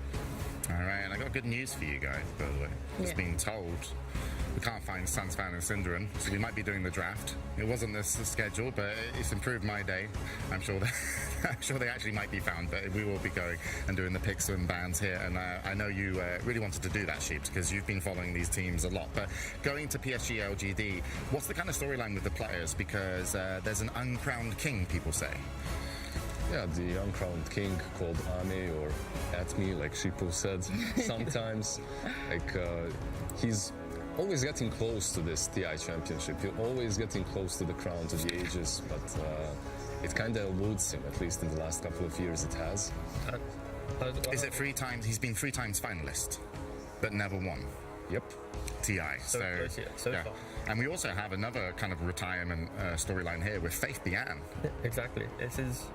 It's the fact that potentially this team, I think they have the most games played as an active 5 roster. Beast Coast was second to that. Of course, they're not like top. I think first place is like the Loader Alliance days back in the day. But the fact that this team, they've been together for so long, they've been trying to find that success, and like they haven't had incredible success, just not got that Aegis. You ready? I'm ready. Here we go. It looks like we're ready for game number 1.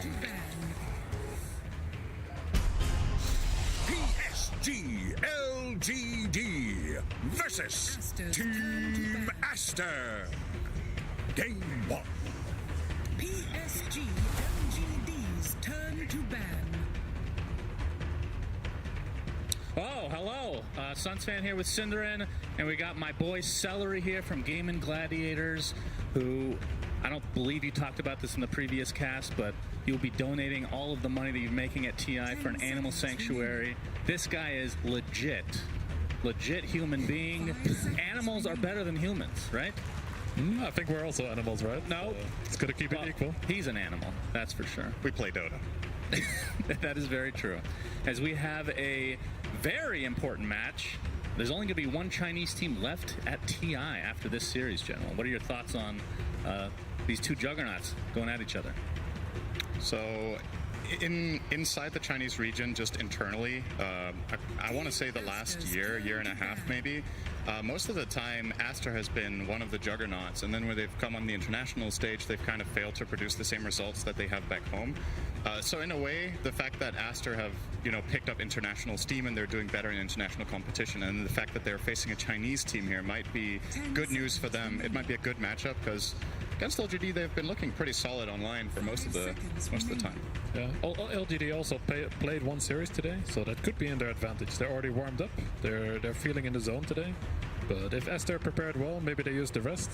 So we'll have to see what the draft brings. If you were Aster in this instance, how would you prepare? Would you be would you literally just pub beforehand? I would let the players just play a pub, maybe a scrim, just to relax a bit, just warm up, and the coach can look at the game. I don't think the players should look at the game, because watching takes a lot of energy. If you're watching seriously and you're looking at what is happening, and then you're also tired, but you didn't even play. Yeah, so I don't think that's a good plan. I think you should chill. 10 seconds just be ready when the game starts. We get to see Primal Beast, who has been banned seemingly every game for the most part. Is he still as strong as we thought he was, or is there a reason he's getting through? Well, he was very good yesterday when you had Ace play it, that's for sure. That was a pretty standout performance from him in that game. Despite Emma, did you have it twice? We had it only once. You had it only once? And that was the game that it was kind of counterpicked too, right? They got multiple counterpicks against it, and you still made it look really good. So yeah, the cool thing about this hero is you can always flex it on offlane and mid, and even on 4 if your players can play it. And this hero doesn't really lose many lanes, unless it's almost impossible to pick lanes where this hero cannot farm. You can almost always farm. You can always play +4 and roam. This hero, it's just very, very nice to start the draft with. Very old school combo in the Shadow Demon Lina that used to be the old Dota 1. Actually, it was Sven Lina as well, the two of them. But get the disruption into LSA. An immediate Ember pick, despite the Demonic Purge being able to purge the Flame Guard. 10 seconds. How much do you think LGD are going to be playing into the idea of Primal Beast as a flex? Do you think they're going to hold it the whole way until the end? Or, at what point do you feel like the matchups you see are enough information? Like, right now, I look at the Shadow Demon Lina, I'm pretty happy as Primal Beast for now, as a core. Do you think there's any concerns yet? Because usually you don't start with 2 cores, right? If you're locking it in like that. Yeah, I guess they're very confident in their Ember, and it is good against these 2 heroes. He's going to have a free lane against the Lina for the most part if he plays it well. But with the flexing of the Primal, they don't have last pick, so they'll probably hold it till their 23rd pick. They'll just see if they put it offlane or 4. I'm not sure if they've run it on 4 before, but Xingqiu seems like a guy that would enjoy this hero. He played Spirit Breaker earlier today. It's like the same hero, just faster. Not quite global. Not quite. Yeah. They're actually very different, but they both charge, so we'll say it's the same hero. Well, I think Primal Beast doesn't actually speak a language, to my knowledge. That's also true. Spirit Breaker does have actual. Do you know who wins the charge, though, if they charge against each other? That's a great question. The Primal wins. He's really? Huh. It's because he stomps this guy to the ground. Got bigger AoE, right? Well, his body is bigger. It makes sense. Yeah, physically speaking. Yeah, Dota's known to be really realistic in that way. Absolutely. That's true. Yeah. So we're going to see Silencer being taken out along with the Brew and Lifestealer. Lifestealer, kind of this hero that has had a bit of a resurgence here at TI. Well, I feel like the most part of the year it's been kind of ignored. Do you feel like this is semi-recently? Is this kind of a tell that they want the Primal to be a core? I'm assuming this is one of the better matchups against Primal. You have Rage against Trample. Primal generally gets very tanky, so Feast becomes valuable later on.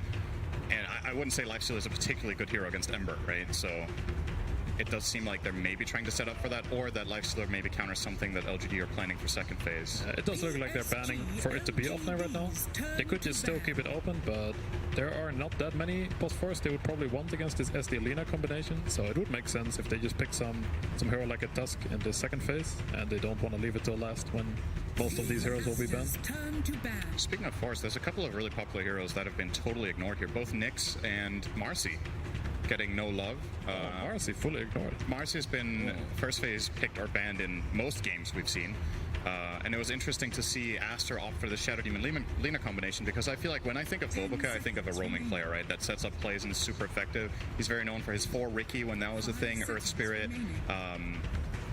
Marcy should be perfect for this player, like as a stereotype, right? So the fact that they're not doing that into Primal, maybe they think it's a bad matchup. Yeah, they got the chance to still pick it up here with a ban. Yeah, they could. Now Morphling Ench, the last 2 bans with the second phase for Aster, and Mars for PSG LGD. We're going to see Murat. So more setup for the Shadow Demon. Interesting. So you got the arrow, you got the LSA, doesn't matter what lane they go to, as long as Shadow Demon is there, they can set that up. Something I feel like I've been noticing over the last, I want to say 2 days, is I think teams are learning quite a lot from especially Tundra. I would say Tundra has been playing these lineups that have a lot of skirmishing potential with like 2-3 hero combinations that just have stuns, have burst, and also have the scaling. Tundra was one of the only teams to play Chaos Knight, for example, as a carry, because they just seem to utilize it so well to enable their other players by having him on that carry hero. And when I look at this Aster lineup, it kind of reminds me of something that I feel like I would see Tundra pick. If their next, like let's say their safe lane carry now also has a stun, there's just so many ways that SD, Mirana, and Lina can find moments around the map, as long as you don't compromise on teamfight too much. These heroes are all very good as well against the Primal. I think at this point you might want to think about putting it on 4, because it's going to be quite hard in these lanes to get on top of anything. Visage, okay. It looks like they will lane the Visage of the Primal. Well, when you guys were drafting, I mean, Cinnamon brought this up early, but you had the Primal Beast hard countered, and it was an early Primal Beast, and you still played it as position 3. What was the thought process going into that? Did you just feel comfortable doing it, or... Because when we looked at it, we're like, wow, this Primal Beast is going to have a really hard time. And he did initially, and then he literally took over the game, it felt like. Yeah, I don't remember exactly what we were thinking. I think the main thing of this hero is he's always going to have a pretty decent lane, even if you try to counter him, if he's not countered into the lane. And yeah, I'm not sure actually. That's the interesting part where I don't do the draft and my coach does it. I was just chilling a bit, waiting to see what happens, and then, it's offline. Okay, good to know. There we go. Inside dynamic there for Gaming Gladiators. So we are going to see the Pango come out, and Aster will save their carry pick for last. This is usually, if you feel like at this point when you see Visage, Disruptor, and Primal, that you can kind of lock in what type of lane at least LGD are playing in the offlane, which we both think is going to be Visage Primal, depending on who gets the farm priority. We don't know that yet. This did feel like a spot that you could have picked your carry in, so why do you think they opt for Pango first? Yeah, that's a good question. I guess they're very confident on this offline Pango, and they feel like it's going to get banned if they don't pick it up now. And it is a pretty good Pango game. If it gets going, if he has a good start, maybe he can even go for a bit more core build with the Diffuse instead of the flats and offline. Very quick bans here from LGD. They knew exactly what they wanted to get keep in mind, these two teams have played a lot against each other throughout the year. Maybe not that much recently, but I'm sure they have tons of scrims as well behind the scenes. And I wonder who that's actually going to benefit, really. Because LGD, obviously the team that has more success on the international stage.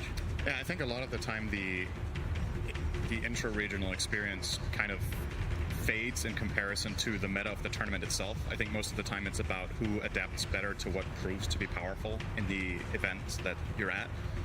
So I personally don't put very much stock in, let's say Aster had an insane win rate against LGD online for the rest of the year. I don't think it's that important. What's important is how these teams have looked in their last few series, how they've adapted to what other teams are throwing at them. And when I look at this Aster draft, I don't see Aster picking specifically something against LGD, right? They're just mentioned this hero. Yeah, now that, my goodness, is not something I would have expected. What position is this Riki? It should just be carry. Probably carry. I think so. We're not going to see the weird like shard into whatever the hell he doing this hero. I mean, he might buy it later. It is a pretty cool Riki game if he gets on top of any of these backliners. Smokescreen is pretty damn good this game, no doubt, especially against Pango, which means you're going to need to buy 4 staffs, which you wouldn't want to do normally. Wow. In the past, we've sometimes seen teams pivot from mid-Ember and putting it safe lane, but I don't think I've seen that a single time this tournament. Usually it was paired with Magnus when you did that, because you could compensate for Ember's lower levels by giving him Empower. Do you think there's like any world that this Riki is not safe lane and Ame's playing Ember? There's not, right? Like it has to be Ame on the Riki. There's definitely a world, but not this world. Because that gives Aster quite a bit of information for this last pick, right? And they're going to opt for a Drow. This is a hero that Riki can relatively easily get on top of, actually. I think it might be a really rough lane for this Drow and SD, I imagine they paired with Primal and Visage. I think they might destroy this lane. It's a form Primal on Jinkyu, so they will give the farm priority to the Visage. I'm excited to see some Riki. Yeah, I mean, me too. This hero is super hit or miss, in my opinion. I don't think I ever see a game where I'm like, oh, this Riki did okay. Like, he either sucked or he crushed, you know?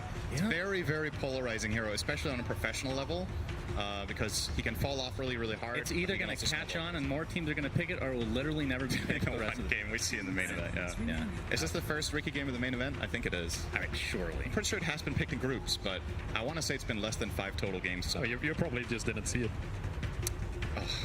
Well, Celery, appreciate you coming on.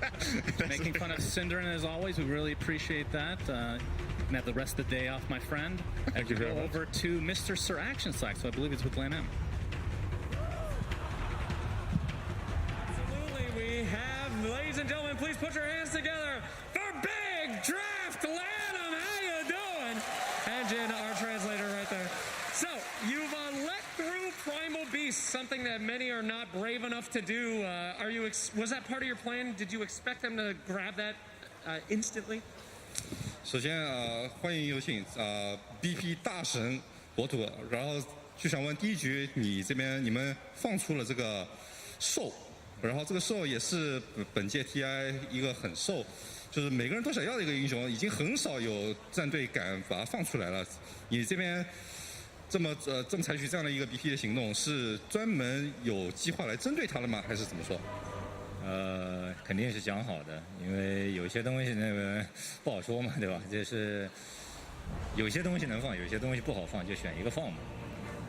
Well, it was all according to plan. Obviously, for us to make a draft like this, we obviously would have some sort of strategy against it, and we can't reveal it for obvious reasons as well. But sometimes it's all about picking the lesser poison, so to speak. I see. And very quickly, Riki, did you see that one coming? 最后一个就是力挽，你有预测到会选这个英雄吗？没有。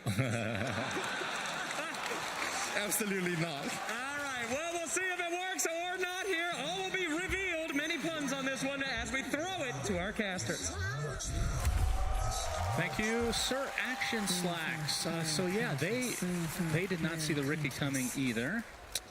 Can't say that's too big of a shot. I mean, we did say that they've played a lot against each other, so this is something they've obviously been hiding, and it is Ame playing it. So it will be a position 1 Riki, and you know me, when we see a weird hero like this, I'm going to probably talk about it for the next 15 minutes or so. You're going to obsess over it for 60 minutes, and then we get 5 neutrals, and then that's the one thing that will get you more excited. That is very accurate. Riki has a tendency to not go 60 minutes, though. This hero is not really a late game. I mean, actually, he is actually a pretty good late game hero, to be honest. But generally speaking, because of the nature of how it works, right, usually either crushes and takes over the game, or he falls flat and you kind of get crushed a lot of the time on a professional level. So I'm very interested to see this hero. And I also got to say, I'm a bit surprised to see Ame be gold tier on it. He passes the MR test just barely here by being gold tier Riki. So has the permission to play it. I mean, doesn't want to get reported. It's understandable. Yeah. Don't want to have the low priority experience. So usually the build on this here, if you want to cover it a little bit, because we can talk about whether that's going to work in this game or not. Most Rikis, when played as carry, will go for a Diffusal Blade into either Manta or BKB, and then you can consider 2 paths with either Basher or Ags, where you play around teammates, or you can try to go something like Scotty and really make yourself very strong with the Manta. In this game, I feel like the primary purpose of LGD picking this hero and what they're aiming for is to have a carry that just breaks up the fight and makes the supports uncomfortable, right? I think his goal is to get on the Shadow Demon, it's to get on this Mirana and just kill them, force them to buy Force Staffs, and then in case they get Force Staffed away, they have the Glimpse to bring them back. Ricky is going to give that vision for why to really get a lot of value out of Disruptor, so yeah, very interesting stuff, and most of the times, Ame has been, hard carrying with someone. Sven earlier today, we've seen him in heroes like Terrorblade, Morphling, this kind of stuff. Ricky is different. I don't think. I mean, is he gonna just go Battle Fury Farm?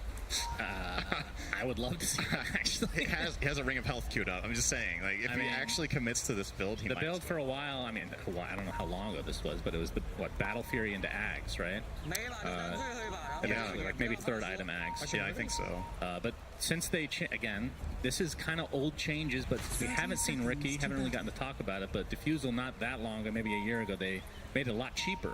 A lot of people thought that Ricky would be a little bit more popular, which I think he was initially, but has completely dropped off. And we're gonna see this game if it was a good pick or not. But I mean, in theory, like we talked about, Smokescreen this game is very good. Drow is obviously going to itemize with like a Hurricane Pike or whatever, but Pango, XXS is going to have a lot of trouble. I feel like against this hero, but we'll see. The battle XXS eyeing up the rune. He sees another hero, and then he's not eyeing it up anymore. So 2-for-2 trade, pretty standard. Both teams are covering their respective safe lane halves of bounty runes. And yeah, let's have a look at what Ricky's facing, because this hero, as we talked about, has very polarizing performances. This time around, going to be playing against Pango Mirana, so not a very traditional Mirana pairing, right? You don't have any sort of reliable setup to hit the arrow, so Boboka has to more or less do it on his own. If he wants to gank mid, there isn't something like Astral to set him up from an OD, which would be classic. It's Lina, so both heroes kind of want the setup. So I think Boboka has to do a really good job here to find major impact on the Mirana early on. Mid lane, Ember against Lina, covered that with Celery, says Ember should be just fine here farming, and then in the top lane, Visage and Primal Beast. Celery thought that Primal Visage was going to take over this lane. So with that in mind, maybe Aster, a little bit worrisome how the lanes have been set. Yep, only time will tell. And like you said, Ori playing in the mid lane as Lina versus the Ember Spirit. Usually that ends up being kind of a wash to some degree. But what kind of gank potential do each sides have? Because obviously I mentioned ad nauseum the Siamese Cat playing the Shadow Demon, a lot of the setup that he has available to him if he was able to roam, but he's going to be stuck in the safe lane for quite a while. And he's going to get jumped on by Jin Q. I was trying to get the range creep secure there, but it did get denied by Monet before he got there, so a lot of damage though. A bit of damage. Yeah, don't underestimate Onslaught as a level 1 spell. It's 110 physical damage, and obviously positions you right on top of the hero, so packs quite the punch. These heroes in the dire safe lane, both 3 armor only. Back on good damage. Success, but why? He's the one taking the brunt of the damage right now. Swashbuckle blocks him as well, and why? He does use his health salve and lives, but it gets instantly canceled, so a lot of economic damage here on the side of Aster. I think what Boboka should do now is go courier hunting. Ricky and Disruptor have 0 tangos left, so if this courier delivery fails, I think they can start winning the lane on harassment. XXS on that Tango will be able to sustain quite a lot longer with Tango plus salve against these heroes, and the stick that he's going to get charges on every time there's a Blink Strike, every time there's Tricks, every time there's Thunder Strike. Very great stick lane here. Both of them obviously running that immediately in these heroes. Disruptor apparently ferrying out 2 mangoes, so they're not even sending down a Tango pack just we yet. should also mention, since we don't see a whole lot of Ricky, but his base regen is kind of crazy. I think is it 5? But it's 8 right now. He has a Flag Bearer. That's what the power, No. So when the Flag Bearer dies, we're down to 6. Now the extra one from the, so it's 5 base. 6 is still really high, really high, and he has high armor as well. So this lane is predominantly going to be in their tower, I think. So I believe Ame will be sitting on the 6th region most of the time, but now Boboka has opened up the big camp. Onslaught onto Siamese Cat here on the Shadow Demon. As Jin Q using the new set for Primal Beast. It's a lot of armor. You would think that would add a little bit extra damage to his Onslaught, but he doesn't need it. He's first banned most games. So But Monet off to a pretty good start, 15-6 in the CS, and you can see in the mid lane, 17-3 for the Lina on Ori, as nothing to say. Pretty close with 15-2, so kind of what we expected, a wash overall. But back to the original conversation with how much roaming potential each side has. The ganking is why swashbuckle, and that ends up being first blood. Going away with XXS. Ame still very healthy though. This is what ends up happening when you don't have tangos for a minute and a half. Like, eventually they're going to waddle you down so much that you're in killing range, and Ricky doesn't offer much in the way of defense for his support. He can't really cover or anything, so... Yeah, good start there for Aster. Going to be very happy for them to get that on XXS. He's also going to get himself a nice little flag bearer creep there. Opting to currently eye up... Wait, what is he buying with this? LSA connects, but limps back. Ori taking a lot of damage. TP is coming in from Babolka, but the last right click is enough from wide. So big kill for LGD here in the mid lane. Yep. Great way of taking advantage of dying there.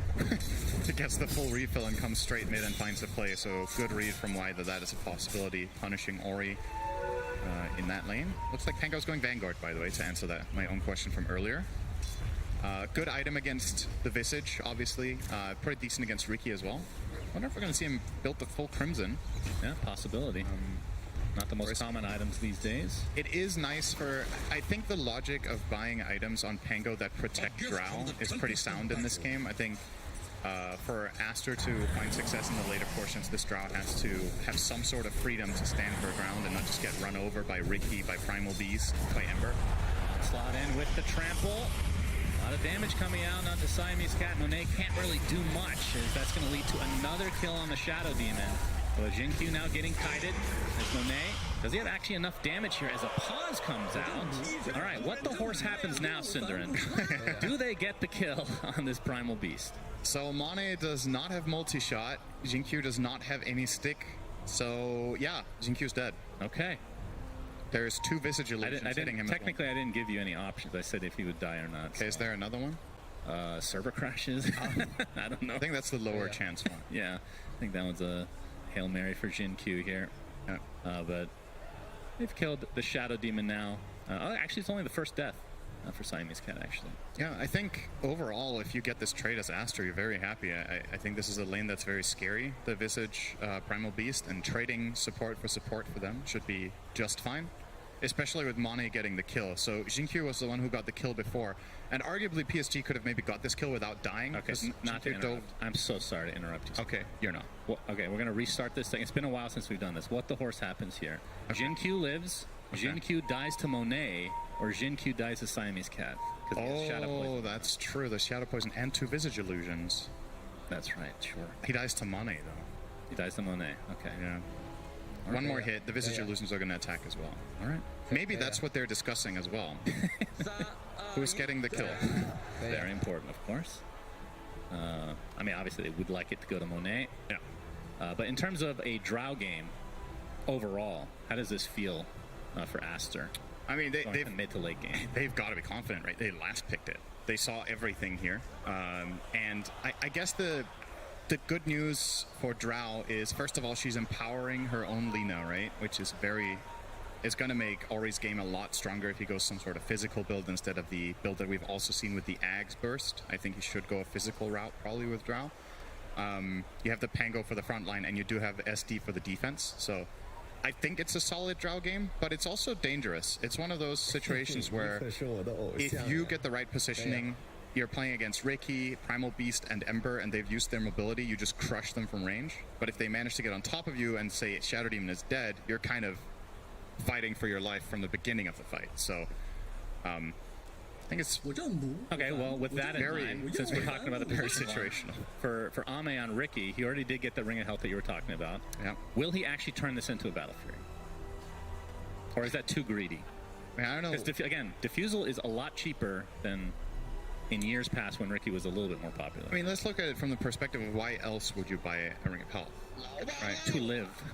He already has really good base HP regen. He has good armor, and he's playing against a lane that's not that strong. So I don't know if he needs the ring for sustenance in the lane.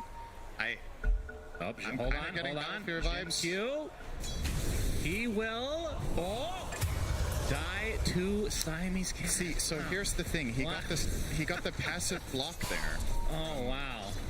Yep, that's a factor we didn't consider, Willie. He was going to block When you some say crowd we, damage. you mean you. You Yeah, did not. You did not consider it either. Faith Beyond getting kited a bit more now by Monet. Good damage. He might actually kill him here. He could. Multi-shot is there, and that's going to be enough. TP is coming in now. That's what you asked, Jin right? Q, onslaught. Oh, gets gusted. Immediate cancellation. That would have been option D. They killed both of them, and they split it. All right, so every prediction we had was actually wrong. That is correct. It's not even Ori, he's going to get glimpsed back, but nice disrupt on the is there. chains. Searing chains.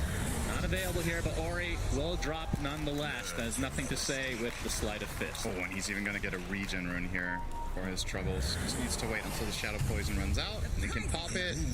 They could dive here. I think, did ST see this rune be picked up by the... He did have a ward on it, so Pichu shouldn't be too Q has surprised. made the trip over as well, and he's hungry for some Shadow Demon. Disruption on himself, but this is going to just delay the inevitable here as another kill goes the way of PSG LGD. Ori does connect on the LSA. Baboka's here as well, but they don't have enough lockdown.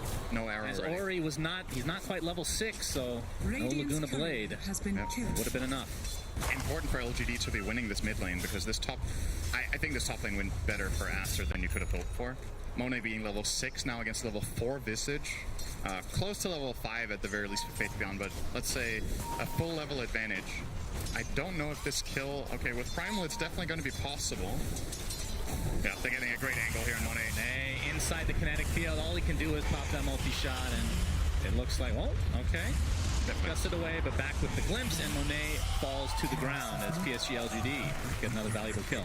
Yeah, that's what happens when Shadow Demon has already rotated mid. He's not there for the immediate cover, and they grab that nice kill. I wonder if Monet is even going to go back to top lane now. He might just go jungle. He's level 6, has Tread's Wraithband. He farms pretty quickly in that jungle. You give the top lane to another hero and just accept that once in a while there's going to be some sort of dinosaur bus just driving by and killing your SD, and it's like, oh, well, whatever, you know.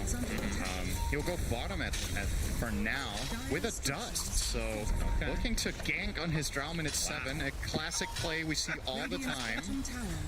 Yeah, that is very interesting. As Ame, we can see, is just going to have to watch that tier 1 tower fall. Such an early tower. They didn't have a siege creep remaining either. There's just no resources for LGD to hold on to this. Now we got the Searing Chains. Ori's in a lot of trouble, and there's the trample onslaught combo as Jin Q able to help finish off the Lina. Laguna Blade was used, but not to much avail. So PSG LGD kind of all over the map. They do lose their tier 1 tower at the bot lane, though. So far, their gank timings have been pretty pristine, right? Not only have they been successful in killing Ori 3 times, but it's all 2 out of 3 kills, I believe, have been exactly around the power rune timing. So nothing to say. Got the 6-minute regen after the first kill, or the second kill, and now he got the illusion rune top after the 3rd kill, minute 8. So very, very good rotation, especially from Jinkyu here on that primal. And Faith Beyond, because of the kill they found top beforehand, is level 6, so you can kind of leave him alone here. There's not many heroes that want to stand against Visage in the dire team. Shadow Demon doesn't enjoy it, Mirana doesn't enjoy it. Tango can. That might be what they're opting for once he gets the Vanguard. Maybe you just park XXS to try to defend that tower for long as possible.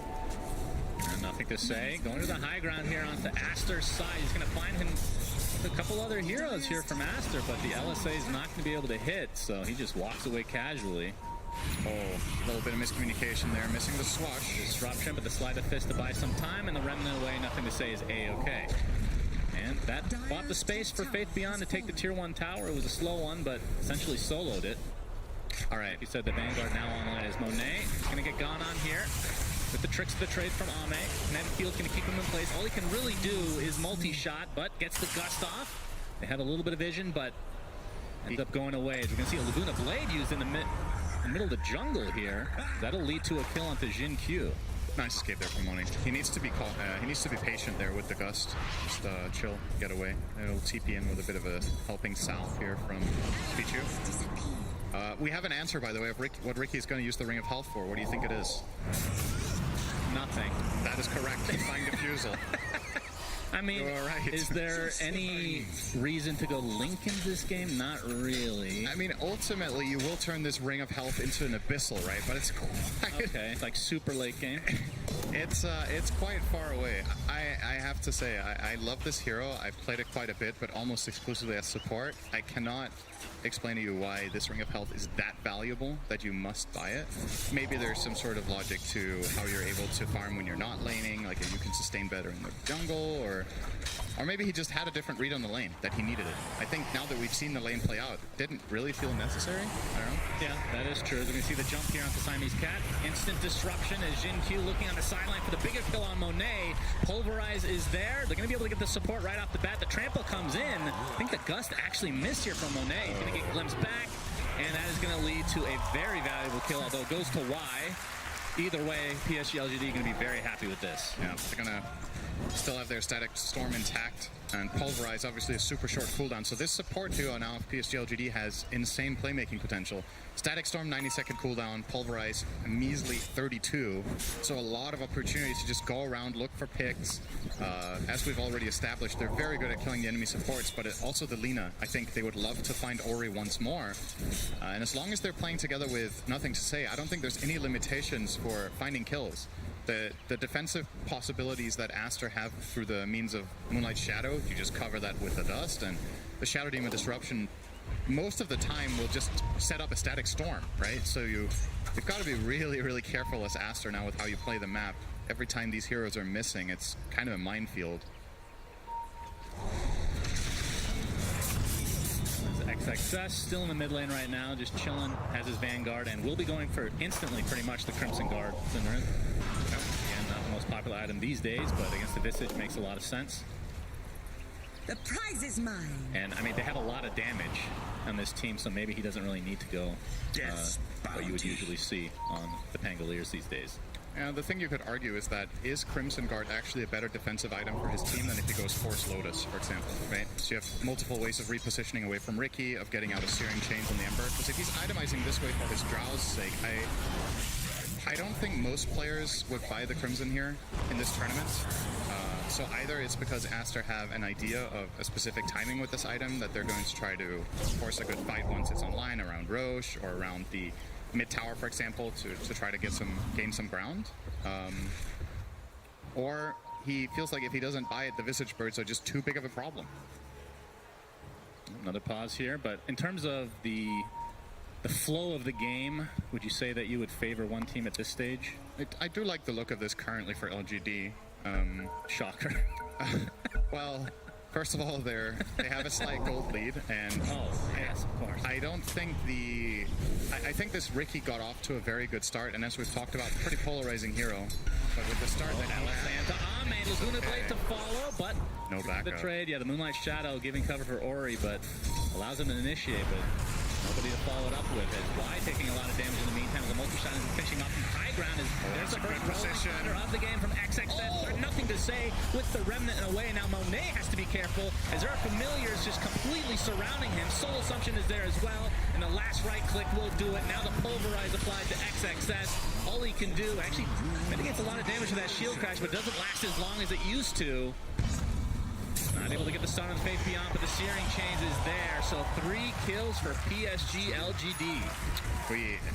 We're talking a tenth of a second there from a totally different outcome, I think. Nothing to Say just barely gets off the Activate Fire Remnant.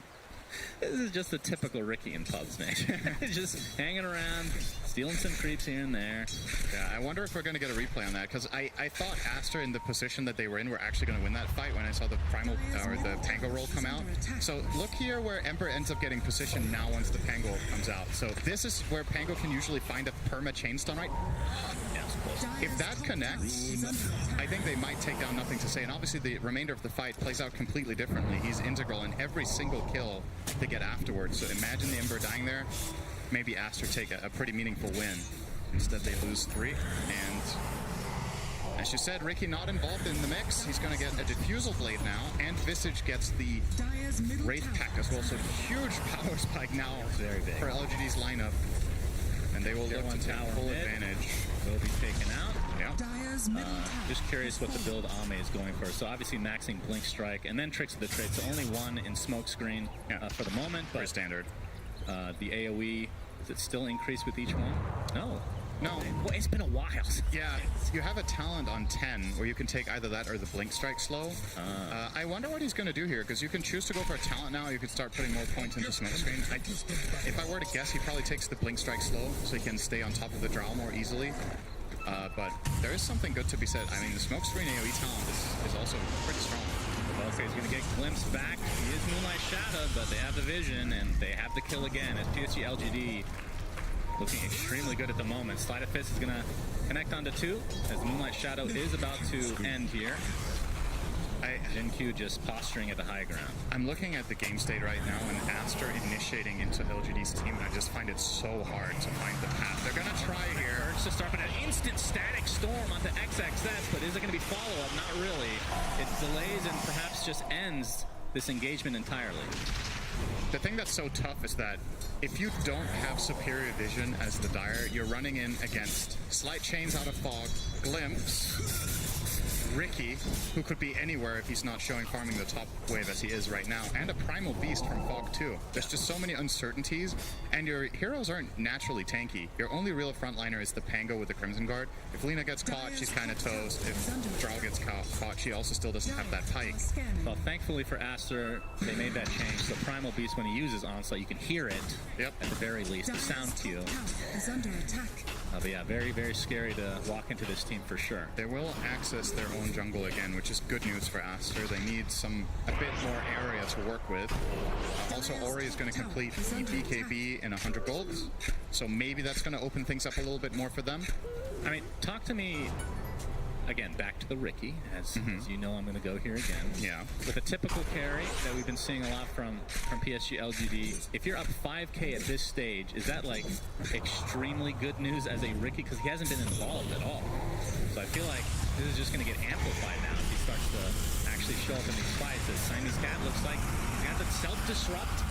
Good arrow. Sassy wants to go for the roll. Faking it out here a bit. There's nothing to say. Does finish off Siamese Cat with that last Sleight Fist, but away he goes as PSG LGD. Very confident. Big glimpse into the Static Storm and Pulverize. No chance for XXS as he does not have his shard. Obviously, that is going to be the big counter to that. Dire's bottom tower. And we'll see if PSG LGD wants to try to go for the old Roche. That's a good point. I actually think Pango should be buying the shard now. It's really, really valuable. But to answer your question from before, being 5k gold ahead is indeed good, yes. Okay. That's just double checking. Being 5k gold up at 15 minutes is good. And if Ricky was another carrier, it would also be good. Because he's ahead by 5k. So yes, that is correct. Well, it's a carry that hasn't done anything yet, really. Yeah, if another carry also had done anything, being 5k up would be pretty good. All right, I see your point. Thank you, Cinder. You're welcome. It was a great question. Always here to help. As we're going to see a big smoke now from PSG LGD. Roche is at a half HP right now. They don't want to fight it, so they don't want to take it out quite yet because everybody from Aster is up here on the high ground. But they're going to try to pounce onto Ori. He's going to run right into the familiars, but they're going to go for the D-Warps first instead. But there's the glimpse back. Instant stun. Here comes the Rolling Thunder from XXS. Now they're going to connect initially. There's nothing to say. Comes in with a big slight and the BKB proc. But Ori, he's going to return the favor with the BKB of his own. Kind of a weird engagement here as XXS now. They have glimpse again in 2. The other side. But no deaths out of that fight. That was a very clever way that PSG engaged that, and also a good response from Aster. So what LGD realizes, the one thing they need to not happen is that they get clumped up and get Pango rolled, and then the artillery just starts going to town with the Drow as well as Lina. So what they do is they poke and force out the Pango roll, and then they just disengage. And now that it's on cooldown, no BKB, Ori, Soul Assumption is there, Smokescreen as well, he's done. Monet gets a pretty good multi-shot, but this is going the way of PSG LGD for sure. 2-0 to start it. And nothing to say is not done here quite yet. Gets the Searing Chains up, but the Disruption's going to delay this just for a little bit.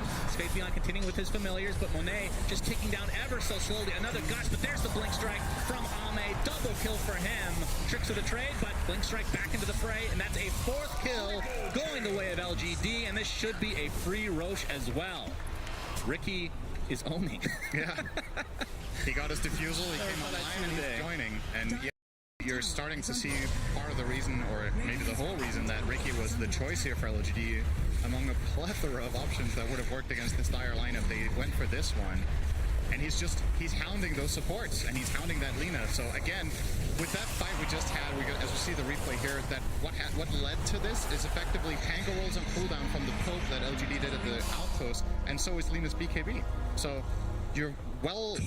I think Aster making a pretty crucial mistake here, even being positioned in that spot. I think they have no business trying to even look for a fight. The Pango roll is just too big a part of their lineup. When that's on cooldown, you got to play way more defensively than that. His hand is kind of forced when Ori gets caught. They're trying to help, but the help a friend syndrome effectively there just gets 4 heroes killed instead of 1. Yeah, and by the way, for the Ring of Health watchers out there, it is now in Ame's backpack, so a very valuable spot right now. Yeah. A little passive 0 regen at the moment. He's banking on a little bit of an macroeconomic change here. Gold goes up in value, and then it is a gold ring, right? I think so. Let's call it. It looks gold. Yeah. So maybe it will increase in price. What do you think about that as a concept? What if items sold for more and more gold the later the game went? That sounds really terrible. Then you can just replace your items. Yeah, that's a really awful idea. Thank you, Action Slacks, for that. Goes right in the bag with Lycan Axe. Now, Lycan Axe is cool. That was his. I mean, Radiant's middle tower. A broken clock is right twice a day. That's what I think of Slacks in general. So I kind of like that. Whenever I have a really stupid idea, I'll just say it was Slacks, and everyone will believe me. I think that's good. Yeah, that's fake news right there. Fortification pop by Aster as they are at a 7k net worth, make it 8 deficit at only 21 minutes. This is turning into a shellacking for sure. And the thing is, it's not only about the gold, it's about the flow of the map, right? Like, you can be 8k gold behind, but maybe still have some sort of a meaningful direction you can find in the game. It's just terrifying. I mean, look at Nothing to Say. XXS, he's trying to get up. His Rolling Thunder, he does. If he just attempts to TP away, I doubt they will try to fight this. But Jin Q takes a Demonic Purge. Siamese Cat's dead.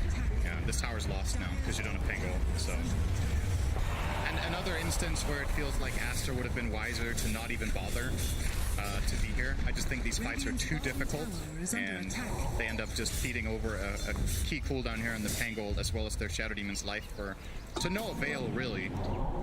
As PSG LGD wanted to be there with their heroes anyway, so it's not like you didn't get any meaningful trade like damage on a tower or a power rune or anything of that kind. The Invis rune still sitting bottom, and gonna see who's gonna grab this. It is an interesting rune to take on, not Ricky, Shannon.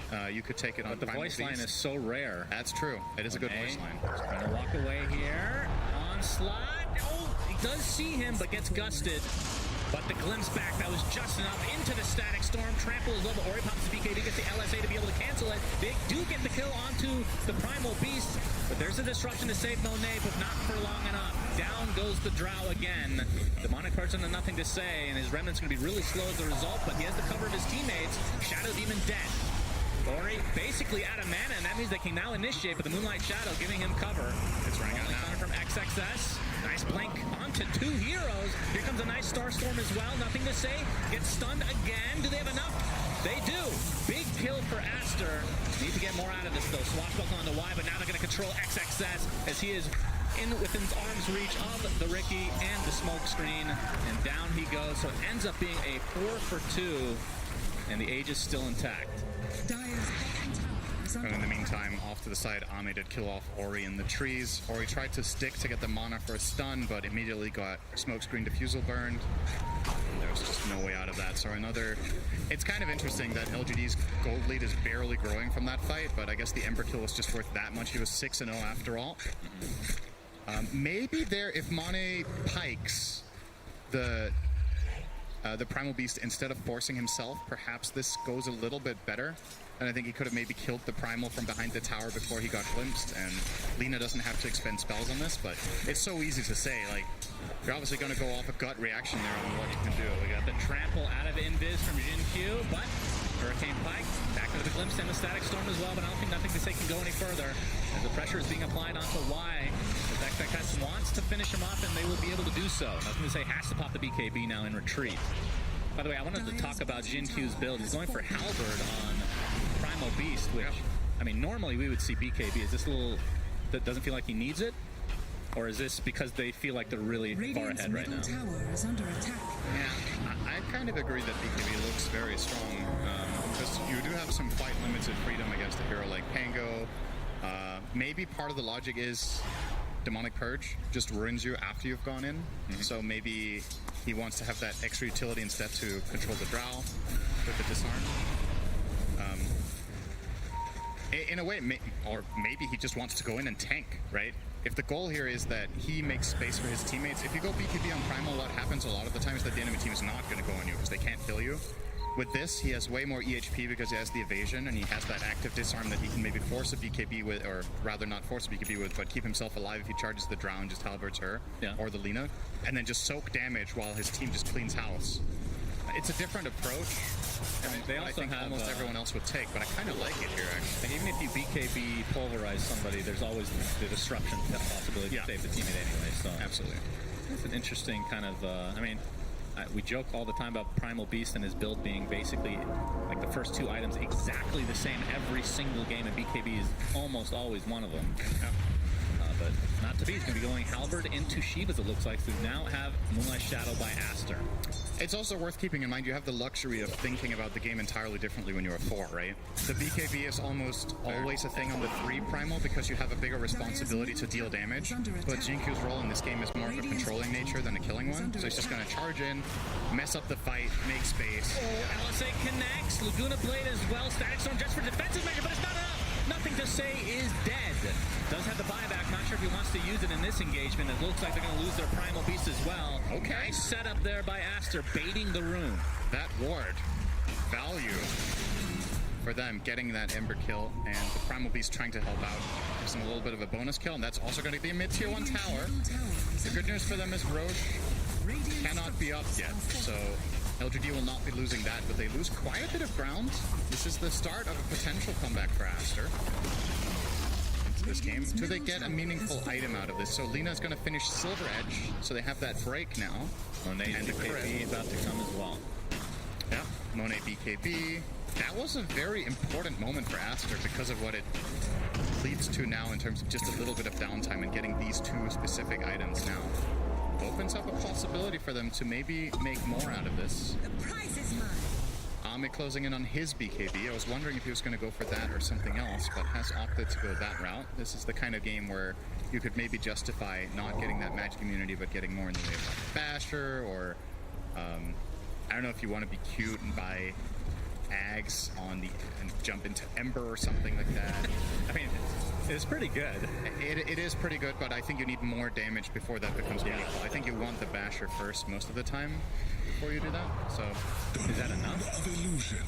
You don't need like a Daedalus or some hardcore item?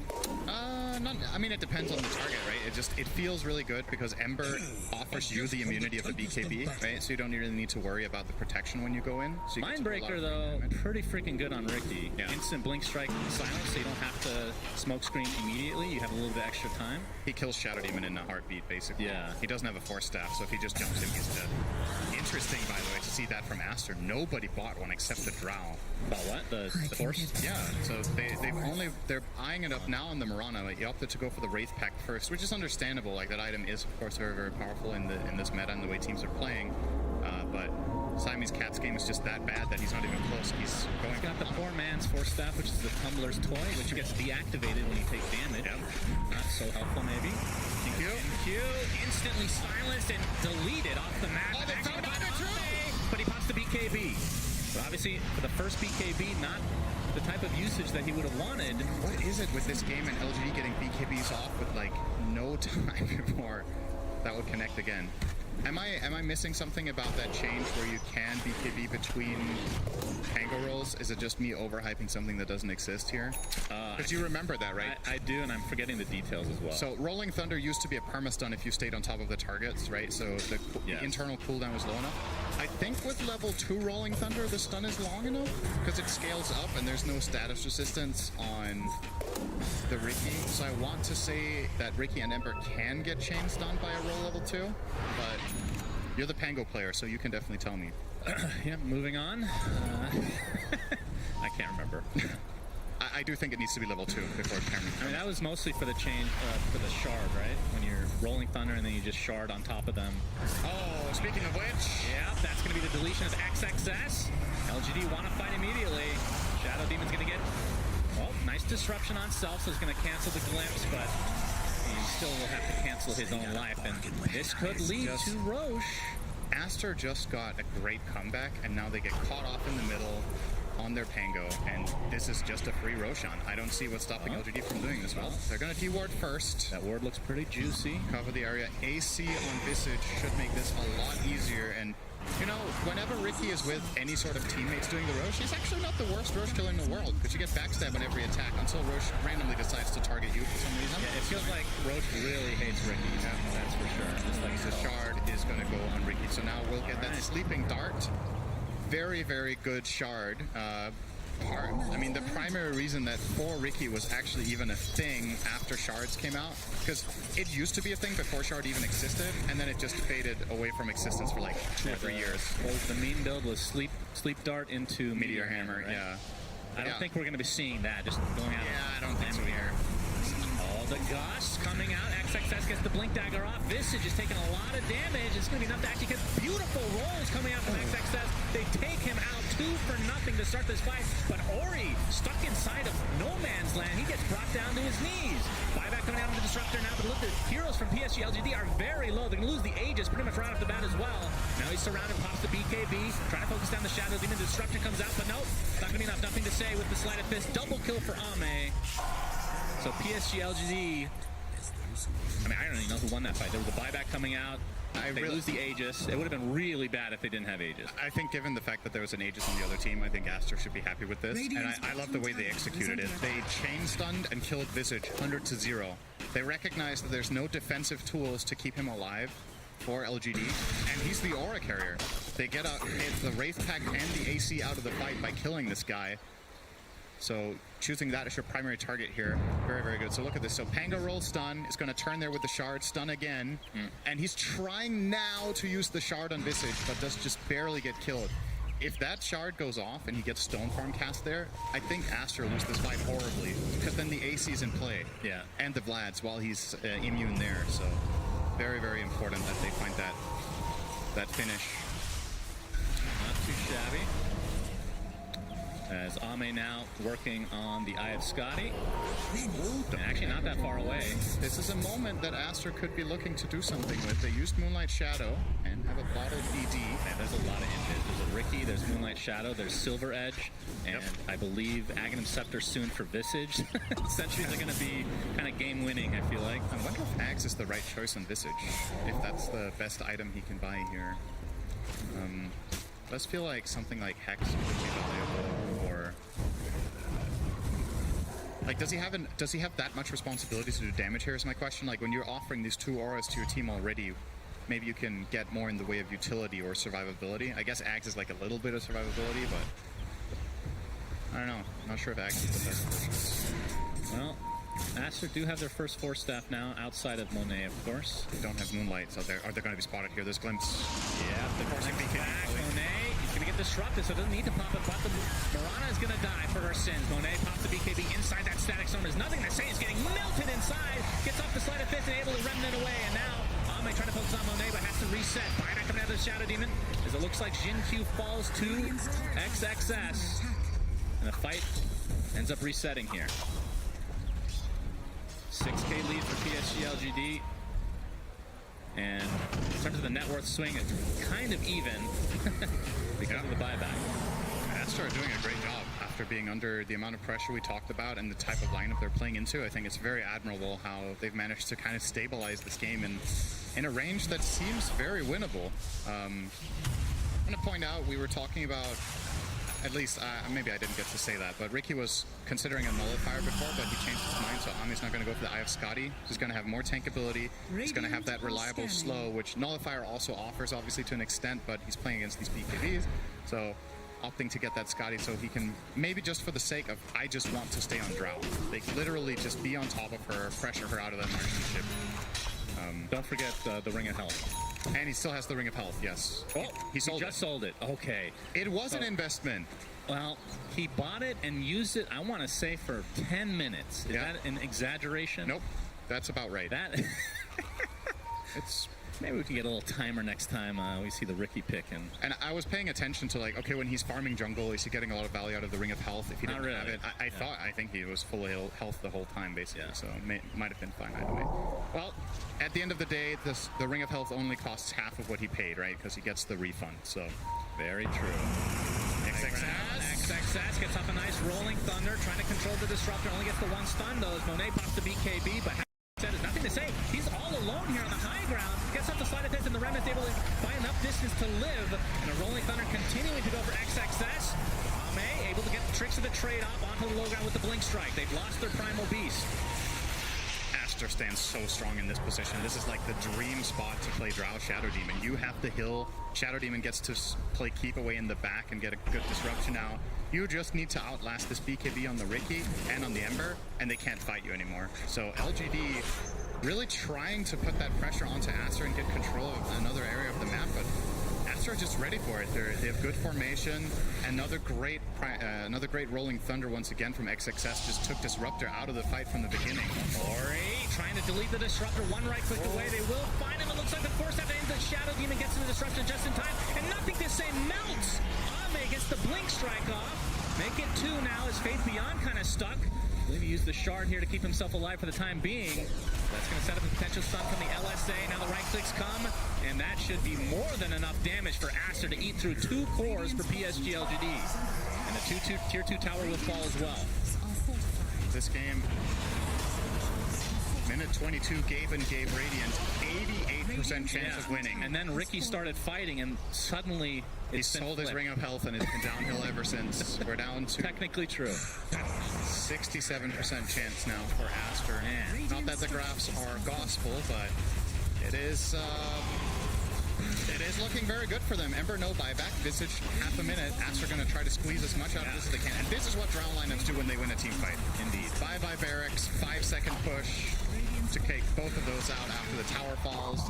Aster now taking control of the game, and you would imagine if they get this third Roche, they would be feeling very, very confident about taking the win here after a rough early mid-game. Just weathered the storm, had good positioning, and to me, once again, XXS Pango showing why they rated this hero as they did when they picked it.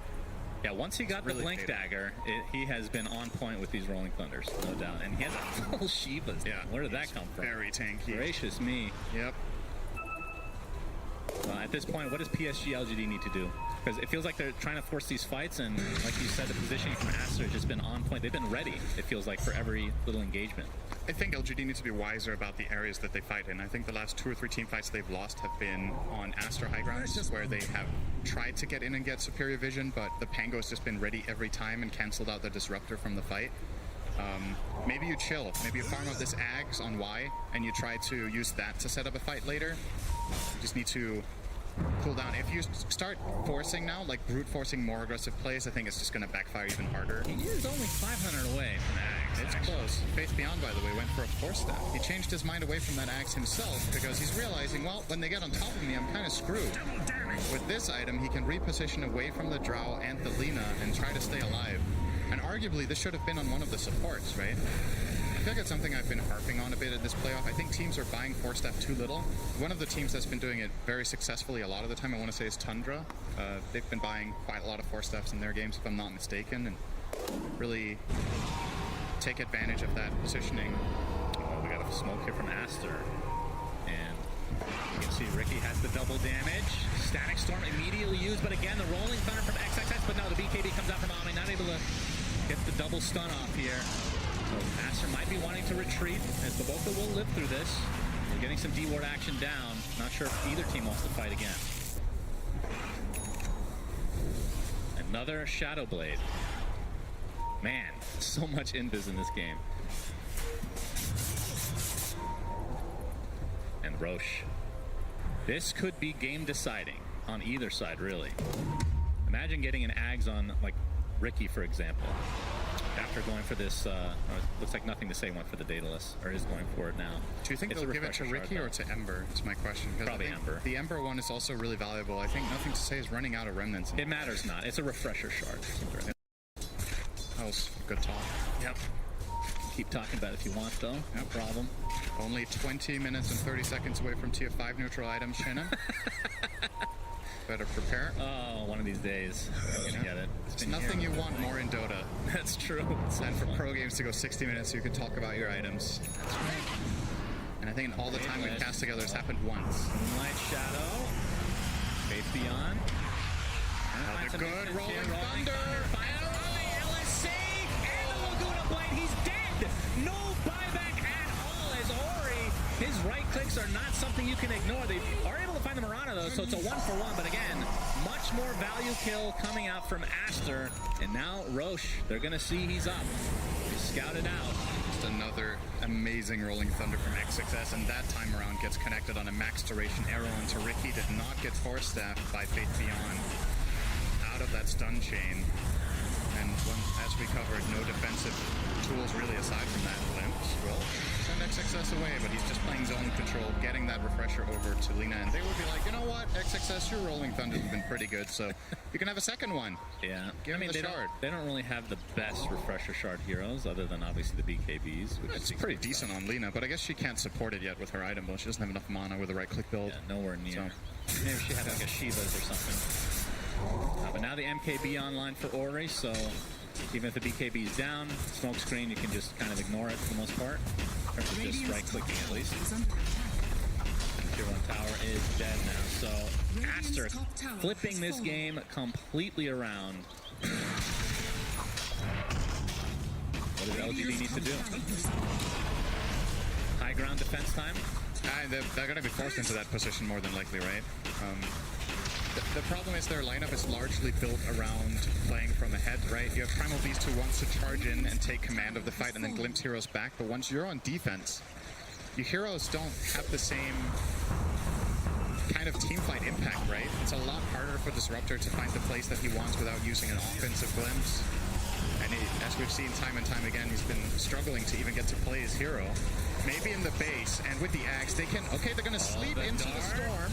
Yeah, Static Storm is there. Blink Strike as well, the BKBs, but Disruption buys a lot of time. And he's A-OK as Ori, he's going to get the instant kill on him. Nothing to say who does not have buyback. And now they're going to turn this around onto the Primal Beast. This is looking like the beginning of the end of game number 1 as Aster has come back with a vengeance. They were down big time early, but ever since the Blink Dagger came from XXS, as the GGs come out, it was just one-sided. Just a crazy game. Isn't it kind of ironic how we're talking about how Ricky either snowballs or gets crushed, and in this game he did both? Yeah. It's pretty impressive. He was really impressive when he wasn't in the fights, and then the instant he got the items to fight, looked really bad. Yeah, I mean, credit primarily again here in this game to Aster doing an amazing job on playing defense on their own high grounds. And, you know, this is what Drow lineups can do. If Drow stays alive in the fight and she gets to play and you have Alina just playing secondary artillery, they really needed XXS to play a standout game, so thankfully for them he did. I think if Pango in this game does not play at the absolute peak level, this could have very well snowballed out of control way faster, and LGD could have grabbed the W there. So Aster, they have a good history against LGD. We said, is it going to matter here on the stage? This is not how they beat them in DPC. No. This is not the type of game they've been playing, but it worked that time around. Yeah, so LGD down, I mean, this is the second time today they've been down 0-1 to start a series. Will they be able to come back is the question. And will this be the next game, potentially final game for Faith Beyond? That's another storyline we can continue to keep track of. But with that, let's go to the panel and see what they have to say about game number 1. Hello. Welcome back to the panel. Thank you, Cinderin and Suns fan. Yes, I wouldn't say... what are we smiling at? Is Someone's pen just dropped on the floor. Someone's pen. Is it yours, Lizard? Pick it up. Get your pen. I'll get your pen. I'll get my pen. We can't do... There we go. There we go. We can't be professional analysts without pens. Okay. A bit of a strange game, I guess, because it was PSG LGD. Looked really, really good coming out in the first half of the game, you can say. But then Aster just took control. Yeah, they did a really good job of it, actually, because they sort of understood that they couldn't take the fight to LGD. They had to punish LGD. When LGD are diving tier 2 bot, they are the ones punishing it. They are sitting on a high ground ward in their own triangle, baiting this bottom rune, which they get a really amazing arrow onto the Ember there and get a kill like that. It's all of sort of letting LGD come to them and make the mistakes. Yeah, and you see from these highlights, just consistently, Aster put themselves in positions where they fight, like Sheepus mentioned, in the high ground near the tier 2. I think PSG, unfortunately, they kind of played their hands a little bit too far, where they put themselves in this position where they couldn't actually jump the drow, jump this. And statistically, PSG, Arme, he has played 13 games of Riki now, okay? All 3 of his losses, this is now being the 3rd, have been against Aster. Really? All 3, yeah. And he's only ever played Riki against Chinese teams. So we've never seen Arme v any other region with Riki. Yep. And he's lost every time against Aster now, 3 to 3. You know why that's the case? Because Riki was actually only viable for a short period of time last year during the EPC leagues. So it was never viable recently at big LAN events, right? If we even had many in the last years, right? Yeah. Player I want to highlight here, you know, not just stats-wise, but it's XSS. Amazing on the Pango. You know, in the fight that you mentioned, Sheepo, in their own triangle, he ended up interrupting a Primal Beast charge, you know, completely covering his team. He was just a nuisance at one point, and he ended up picking up a Crimson Guard, which is Lizard's favorite item. It's not really my favorite item at all, as you know, right? But in a game versus Visage, historically it's been the item that you need to pick up. Sometimes it backfires because it still doesn't stop Visage. This time around, it definitely did. Yeah, I love the itemization. I think items were a massive part of this game on both sides. So, like, Pango understands all he needs to do is be this front line for his team and stun people, so he builds the Crimson Guard, he builds the Shivas. He needs armor so he doesn't just die to the physical damage coming out from LGD. On the other side, LGD are not buying defensive items. They are ahead and they're getting greedy. Your Disruptor is rushing an Ags. Your Primal Beast is building a Halberd. You needed 4-staffs, mechs, something to delay the damage coming out from Aster, like a Lotus Orb even. Like when Visage died on that mid-tier 2 push, I think that was a massive turning point for the game. Yeah, it was really unfortunate for Faith beyond that because, like, moments away from being able to use his shard. And yeah, as you mentioned, the Ags on the Disruptor, that's, sorry, on the, wait. Disruptor, I was correct. You were right. I did watch the game. The Ags on the Disruptor is great, but then you've got an SD backed up, you know, with Pichu. Yep. And even if they were trying to go, you know, and follow up that Disruptor, there were, you know, multi-shot coming in from Monet on the Drow. It was just, you know, a lot of layers to defend on that. The way they cover each other when they're falling back, you can't even use the glimpse any longer that effectively. Like, the early game was all theirs. I thought that they would crush Aster. The way they came back off of what? Like Shiva's, Crimson, and a BKB on Drow. The moment they got those 3 items, it seemed they were seemingly unstoppable. And it seemed like that their only kind of initiation was, in a way, a Blink Pango. So at the beginning, it was really PSG, you know, it felt like they were just like, oh, we can attack you, but their defense just got stronger. So amazing play. We won't harp on about it. It's Aster that will be in prime position to move on to the finals weekend. But we have someone who's invaded the studio. Who let you in? Oh, I'm sorry. Did I not place an Well, this place is really big. We get lost sometimes. Oh, right. Yeah, this is, you know, people think we're in Oslo, but this is actually an artist rendition of the Valve HQ as depicted by Reddit. And we're so graciously invited to be here. Yes. And I would like to use this venue to play a game with you guys. Hit the music, please, because I've got a little bit of a quiz show for you fine panelists. That's right, you're always seeming so smart, but how smart are you when you don't have your notes with you? Please, pencils down, close the books. Over there, boss. You'd be surprised, I actually get smarter. I'm going to confiscate it anyway. And I want to play a game. I want to play a little quiz show. The rules are simple, friends, and you can play at home as well. 1 in chat for the first hero that I mentioned, 2 in chat for the second hero. I'm going to bring up a little question of averages over the course of this entire event, group stage and main event. And I want you to tell me which hero has the higher number. Are you ready? No. Perfect. Computer, load up the first simulation. It is going to be which of these two heroes has the higher death average? Is it Shadow Fiend, who everyone's been clowning on recently, or Sniper, famously one of the squishiest heroes in all of Dota? Sheepstick, let's start with you. Shadow Fiend. Shadow Fiend. Lizard, which one you taking? Shadow Fiend. Shadow Fiend, higher death average. Tigo? Oh, you're really thinking. I see you pondering. I'm trying to think. Shadow Fiend's losing recently, so it's kind of like, I feel like you're baiting us because you did that. So I'm going to go Sniper. I think you're going to be dishonest as a game host, and I'm going to try and get the 3 points. Listen, I'm just playing to the public's appeal. James? That one. Oh, no. Computer, reveal the correct answer of which hero has the highest death average. That is correct. I was trying to but you're not. You're not way too much credit. No, because you tried. So bad recently. But it was an obvious answer. Sniper has longer range. That's a 0 for Tigo, a 1 for everybody else. Play the system. Don't worry, you have a chance for a comeback, T, because we have a second question. Computer, load up the second answer. It is tower damage per minute, my friends. Who do you think has a higher one? Lycan or Beastmaster? We'll start on the other side this time so you can't cheat off of everyone. James, which one are you taking? I'm going to take Beastmaster. You're taking Beastmaster. I like it. T-Gov. Crunch the numbers in your head. What do you think I'm doing here? Bop, bippity bop, boop, boop, boop. We're going to go with let's go with Live. Oh, God. No, it's Beastmaster. I want to be like you. Don't have it. Listen. Look at the delta, bad boy. Look at the pecs of that Beastmaster. How can you go? Is he your Fitspiration? He's my Fitspiration. Is he your tower damage inspiration? You're taking him as well? I'm taking him for sure. Sheepsticked. All right, let me lay it down here. Lay it down. Lycan, he has a shard and it sends dogs down lane, so I think it's Lycan. Yeah. Okay. Computer, load up the correct answer. Oh. You hate to see it. You hate to see it.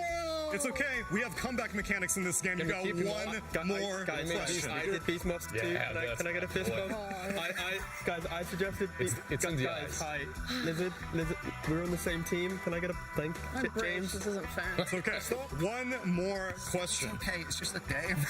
It's not just a game. It's life or death. I mean, actually, the loser will be sacrificed into the volcano back there.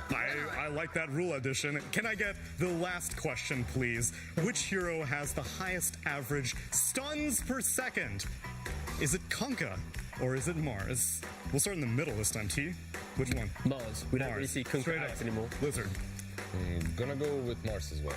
Gonna go with Mars? Does the time that your X marks count as a stun? It does not. We're talking torrents and boats. Mars? James? I'm just gonna be different because I am different. I am special. I'm gonna go with Kunkka. And you're especially correct. Computer, load up the correct answer because Kunkka has a higher average stuns per second. My boy, let's go. Take a lap, James. Take a lap. It doesn't matter until you win. Victory. You've done very well, my friend. Thank you. And very similar, by the way. Look at you and him. Oh. Well, that little side pose there. I don't really see the resemblance. Well, what do you mean? Thank you very much, my pleasure. Tsunami, the host. Thank you. We have the players coming out very soon, so they'll be back on stage, and we'll bring them out for game 2. I enjoyed that. That was fun. Bit of energy. You enjoyed winning, right? Yeah. I loved it. It doesn't matter. It doesn't matter. The moment he wins. But more important, I mean, I'm expecting a ring. I'm not going to give a speech, but, Gaben, you know where I live. You don't want a phone call. You know how it went last time. You're not getting the ages. Just a letter will be fine this time. Congratulating. Teams coming back out onto stage. Guys, PSG, LGD, they've gone through a lower bracket. They've had a bigger run through the lower bracket. So to, lose here, obviously not what they want, but they are the team that can have those really good talks and actually go into game 2 and be like, okay, let's not do that, let's focus on this, and this is what our opponents are good at, which we mentioned was just positioning. The positioning is amazing on Asta. Yeah, and that's going to be the talk that Zhao is going to be giving the guys, because PSG, they had the early lead, they just misplayed going into the territory of Asta, and in doing so, that gave them the turnaround. I think if you just tweak that a little bit in mentality and how you want to play, we should probably see the same scenario play out again. Okay, but watching that game, honestly, like, I felt that PSG LGD should have won it, but Aster just played out of their mind. They outplayed them so many times in a row. I wouldn't harp on the draft. I wouldn't harp on like any big strategical mistakes. It was just Aster playing really damn well. Ori on the mid lane, that Lina overperformed. The amount of LSAs that came in clutch, that Murana arrow that you talked about in the river, it was set up by Ori. He's the one that used the LSA first on the Ember.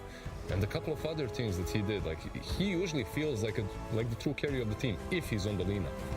We should bring up the Riki, though, I think, again, that Arme played, because the early fights that were going well were with Primal Beast, Ember, Disruptor, Visage, kind of, skirmishing around the dire jungle.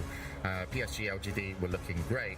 And then by the time the Riki came into the fights with Arme, that was really when Asta were putting up their defenses and really well positioning. Would another carry have done something different in the late game? Do you think it's the carry, sorry James, or the itemization perhaps that was early game oriented? Going back to my earlier point, James, you're so dumb. Don't ever speak again. I really just sheep. They just needed more defensive items, right? Like when now crying, by the way. Oh, good, as you should. I just got so much confidence from winning a game show. I thought I'm going to throw in an opinion.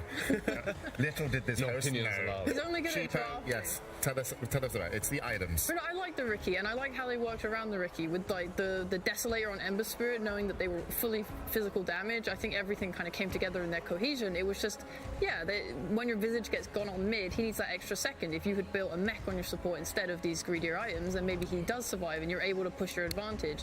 I think that is where they slipped. I was really happy with their draft overall, and I think they played it really well. Yeah. Until then. To go back to James's question, though, at least a little bit, I stole it away. I'll answer it as well. Riki hasn't been picked, he hasn't been played, and that's for a reason, because you don't necessarily, you can't go for those late game items that you usually went for. Like a Battle Fury, Riki doesn't really feel that great. He even bought a ring and then maybe not, I'll go back to the Diffusal. All right, well, it looks like we're ready for game 2. We will be doing the draft here at the panel. Let's get this on the way. PSG LGD versus Team Aster. Game 2. PSG LGD going into the draft. This could be Faith Bian's last game as Aster 1-0 up. Winning this will move them on to finals weekend, and the bands are going to be on the way. A crucial game for PSG LGD, with Faith Bian being so close to retirement, but we got Matu coming up next as well, who's probably watching this game. So there's a lot of I think fans just really hoping they just get to see more of some of their favorite players, and people who have given Dota so much. But yes, into the picks and bans. I'll let you guys talk it out. Thank you, Tigo, Muzid, and Sheepo. Tell us what it's all about. So looking at the bans real quick, what are the adaptations here? So Aster is first pick, they went for a Sven. They've first faced Sven before, but I don't believe they've actually first picked a Sven at all so far in the tournament. A lot of stuns already coming from the two of them. Very simple. You have a Sven with a stun, you have a Lina with a stun, also very flexible. The Sven can be your position 1 or 5. We have actually seen him today already being played as a carry by the opposing team. Yeah, I guess as well, it could also be you first pick a Sven knowing that Enigma's through the pool, so sure, they're going to go Enigma, but you've already covered yourself with this carry, secures their lane a little bit more, but... Do you think that Silencer needs to be banned out now, people? Because I have seen Faith Bian play Enigma, and I have seen him get countered and do absolutely nothing. There's a lot of heroes that sort of counter the Enigma that's not Silencer, though, right? If we look at last game, even, the Pango, that's a hero that teams really like to pick. Yeah, you get the Basher, you swashbuckle into the black hole and it can cancel it that way. You have this Sven on Aster already, which they've been playing it as a 5 throughout this event for the most part. Usually it's in response to something, I think. But you know, like a Marcy. But this is coming out the gate without seeing anything. I kind of like it. I think it will help in the lane if they can pick an aggressive carry as well that can help clear the Eidolons in lane. Maybe they don't have to go super hard on countering it. Yeah, I'm not the greatest fan overall of the first pick Sven. Yeah, I like it, like you said, as a counter versus the SF versus the minus armor strats, right? But yeah, it can work. This is such a confident draft though from Aster. They enter it, they do the first pick Sven into Enigma, so they're preparing themselves. Then in the second phase, they ban out 3 carries that would pair well into a Sven, but also be a little bit of a nuisance to this mid laner. So they just entered the game going, this is our carry, this is our mid. Not often do you see teams draft like this. They keep it a bit more open. Exactly. Right? And this is where it's like, but these teams have done so many Scream games together, so many like tournament games together that they're at like a level above all the other teams when drafting against each other. Aster are considered, like they're winning, they're 1 game up from PSG LGD, but they are considered the regional slayers in a way that they always perform really great, really well versus their Chinese colleagues, but when they go to the international stage, maybe it's not that great. So if PSG LGD could choose one team to play against, probably wouldn't be Aster here. But do you think that Sven also might be, like, you pick the Sven, then you ban out these heroes that are kind of good against him? Could it be a fake ban, maybe? Oh, you're saying 3 fake bans into a pot 5 Sven? 3 fake bans. If they do that, next level. I've not said Giga Chad yet on panel, but they would happily fulfill that role if they were to do that. That'd be a first in draft at least. Do you not think they're just good heroes against Lina more than the Sven? I mean, yeah, it's kind of like a double whammy, but the Lina doesn't like playing against these heroes that outrange her because that's her role, that's her idea. Yes. They get the gyro. It's also very flexible. Yeah, I don't know what they're doing. Could be gyro 5, could be gyro carry. That's just fun. Aster draft's just fun. Like they're making sure that they have just laning pairings, right? Let's say it is going to be we've seen gyro support in EU.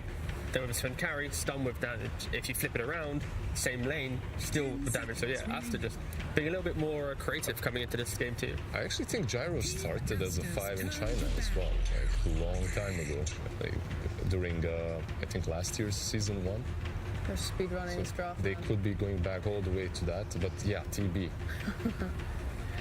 I guess this is really nice, right? Because whether Gyro or Sven is your carry on Aster, Terrorblade is just a carry with immense armor and doesn't really care too much about either as well. Like Lina, I would like to see how this game itemized towards that Ags build that we've seen some people go, like the Ether Lens, Ags, building that magic damage nuke with the shard and stuff as well. It gives PSG just an insurance policy with their playstyle now, where they don't have to be the aggressors running into Aster's defense that they were amazing with in game 1. They can now sit back, push out lanes with Eidolons, go for cheap kills with Tiny Snap. Terrorblade will eventually just outscale the cores that we've seen so far in Aster. So this last pick needs to maybe put a little bit more pressure on that. So it's kind of PSG identifying why they lost game 1. They were the aggressors. Now let's just chill a bit. And this will now be Army playing the Terrorblade. This will now be his 86th Terrorblade game, tied with Artesia at 4th most Terrorblade games. I feel like if you ask any carry, what do you want to win the game alone? Most of them should or would answer TB. Like, this is the ultimate carry, right? Like, you have the illusions to always come back into the game if it goes wrong, and you are the ultimate carry overall. I love the ban from Aster as well. It's like, guys, they're not going to run at us like they did in the previous game. Right, let's ban Zeus. Let's ban Zeus Puck. Like, these are 2 mid heroes, nothing to say would play. That will just prolong the game and make Aster feel annoyed as each minute progresses. Because this Gyro, I think this Gyro is a carry because the idea is that you max the flak in lane and you deal with the Eidolons in that way. So I'm imagining that he should have a pretty free lane in terms of not being harassed down by these Eidolons. You just make sure that you and your Sven are constantly using your spells on it so that Enigma never has a presence in lane, and then your Gyro just free farms the lane, goes into the jungle, free farms the jungle. I'd like to see some stacks getting built, and then you move him into the triangle. Mirana is a 4 support that's very easy for her to rotate into that triangle, stack the camp, and then come to the runes and then deal with that. So they have this lineup being very set to give Gyro this strong mid-game timing, so maybe they could outpace the TB in that regard a little bit. So are we looking at some off-lane that can actually deal with the Enigma Black Hole? No, they go with the Mars. But yeah, so based off what Sheep said, just double-check, Peach, you had played the Sven 5 before, and because you have the Lina mid, it does allow your carry to be more like of a semi-carry, like mixed damage style, because the Lina should be your insurance policy. It's something that we saw in that last game as well. Drow perhaps was the ultimate carry there, but Lina did just as much work. And usually in Chinese region, Lina is the one that ends up carrying the game. All right, James, what's the last hero? I have no idea. All right. So it could be, I'd say, you're looking for a mid. Storm Spirit could be pretty good here, just because you eventually have the wave skipping if the game gets harder. James, what mid do you think would be good? Yeah. That begins with S. You think Silencer's going to get what? No, that's not. We're giving room to steal T's point. I wanted to throw my prediction in quickly. Yeah, Silencer's always good. You're right, Shibo. Thank you. Sounds sure, and the storm, right? Yeah, the storm. Storm is a preferred. Nice idea. Nice idea, man. Thank you, James. Yeah. Yeah, so any sort of a spirit that can play make, because they do have an offlane with a pretty significantly long cooldown in the black hole. Any sort of a spirit to just be able to rotate early on, because you can't really counter the Lina, right? That's one of the reasons why the hero is picked so early on in the game. There is nothing on mid lane that really crushes her. Yeah, one of those heroes that just exists and perfect scales into either magic damage or physical damage, whatever the game needs. I really liked seeing GPK play Primal. Be honest, man. It got banned instantly. I'm sorry, guys. I'm blind. Well, it's also beefy. Yeah, it's something beefy versus Lina. Yeah. I just love how PSG is this team that they go from a game to game, and when they lose, they identify a problem, and the next game it's so clear what their thought process is and why game one was wrong. It's a complete identity shift. This right? is a complete shift, and I think that start of change will give PSG a better position to win this game than the previous one. But again, Asta, if they can play like above and beyond like they did in game one, then one thing that I really like about PSG LGD's lineup is that even though they picked Enigma very early on, the black hole later on is uncontested. So if you do get to the super late game, it's not only about the TB, it's about Fate Beyond. I just want to see Aster make an effort to invade the jungle where Enigma is. Like from the offlane, usually he takes the tower and then just plays in that area for the next 10 minutes. Just invade it, kill him. Don't let him have a free game. If his late game is uncontested, beat him in the early. All right, and soon we'll be getting away for game number 2.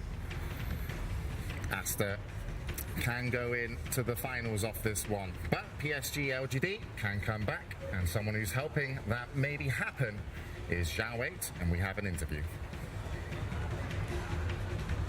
Thank you so much. Yes, Slacks here with Jin and Zhao 8 yet again. Are you getting bored of seeing me? You guys just keep surviving over and over again? How are you feeling? How are the boys? It's been a long day, a lot of stress. You still got the energy to win this game? 大王就是你可能已经讨厌看到我们俩了，今天已经采访你好几次了，就是是不是看到我们都已经烦了呢？然后包括你们整体的状态怎么样？是否还有能量呢？现在感觉挺好的吧，因为每次好像大家都要一起打最后一把，就是如果再输一把就淘汰了，可能会打得更好吧。We're feeling pretty good because we're kind of used to playing elimination games now at this point, and just having our entire team on the line just makes us play better.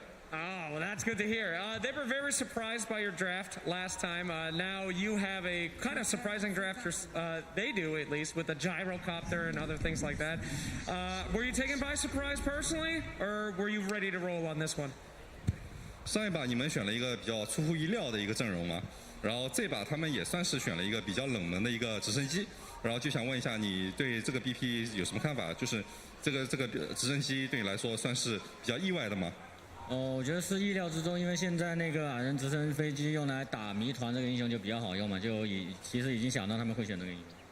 It was expected because gyrocopter is considered sort of like a soft counter to Enigma now, so we kind of expected the counter pick in this case. All right, well, it sounds like our game has started, so let's go ahead and throw it on to our casters, my friend. Get ready for game 2. Thank you very much, Sir Action Slacks. Game number 2 between PSG LGD and Aster, and just in time for us to pause the game. And Cinderin, would you like to talk about Ricky a little bit here? Yeah. We're 60-minute items. We're 30 seconds before the horn, so any second now. And what do you think of the drafts?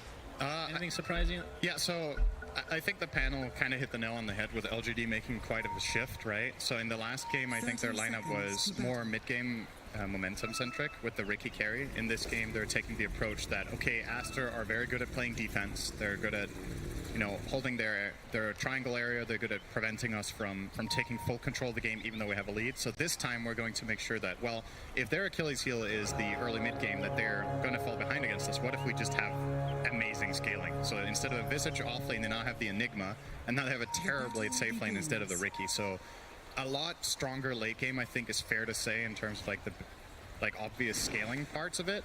But they haven't really compromised very much on their ability to skirmish and team fight, because they've taken the tiny support, they have a Snapfire 5, so both supports with stuns and team fight impact, and their mid hero this time, instead of the Emperor, they've gone for the Kunkka here for nothing to say. So definitely covered their bases. At the same time, though, looking at Astra's lineup, it looks really solid to me.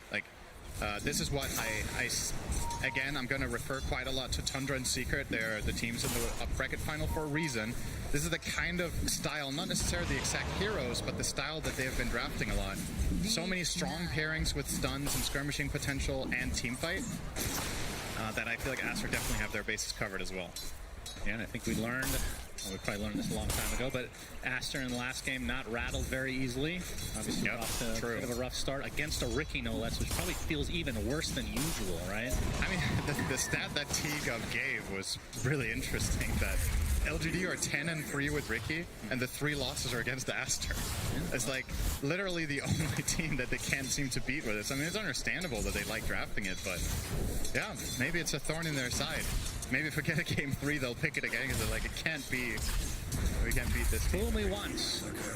That would be number 4 then, in theory. Third time wasn't the charm either, so you're kind of running out of sayings at this point. 4th time's a clover. Ame nobody is playing says that. a more traditional carry, as you said, in the Terrorblade, so we'll see how PSG LGD are able to try to withstand another 0-1 deficit in a series on the same day. I mean, we talked about the fact that obviously they have the willpower and the know-how to come back from situations like this, but at a certain point it's got to be exhausting doing that in the same day, surely. I mean, it's a grand total of maximum 6 games. I feel like it's less about the amount of games and more about the intensity. Yeah. I mean, I understand that, but I think these players, again, LGD are a very, very experienced squad that have been in positions like this before. Oh, actually, pretty good damage down bottom on success. He needs it there. First blood goes the way of Y. Never even went for the spear, just held it and ends up getting killed. Y with the Snapfire getting that first blood. Curious to see what he spends the gold on. I think Terrorblade sometimes would like to play with, let's say, a Basilius that you could buy on a 5 when you get the first blood. It's very tempting to buy boots, but a lot of the time there's some sort of aura or whatever you can buy for your teammate that's really powerful. Maybe a buckler could be an interesting choice for a Y as well against that Mars. I guess Terrorblade isn't the best carry to benefit from it, so maybe Headdress would do more there.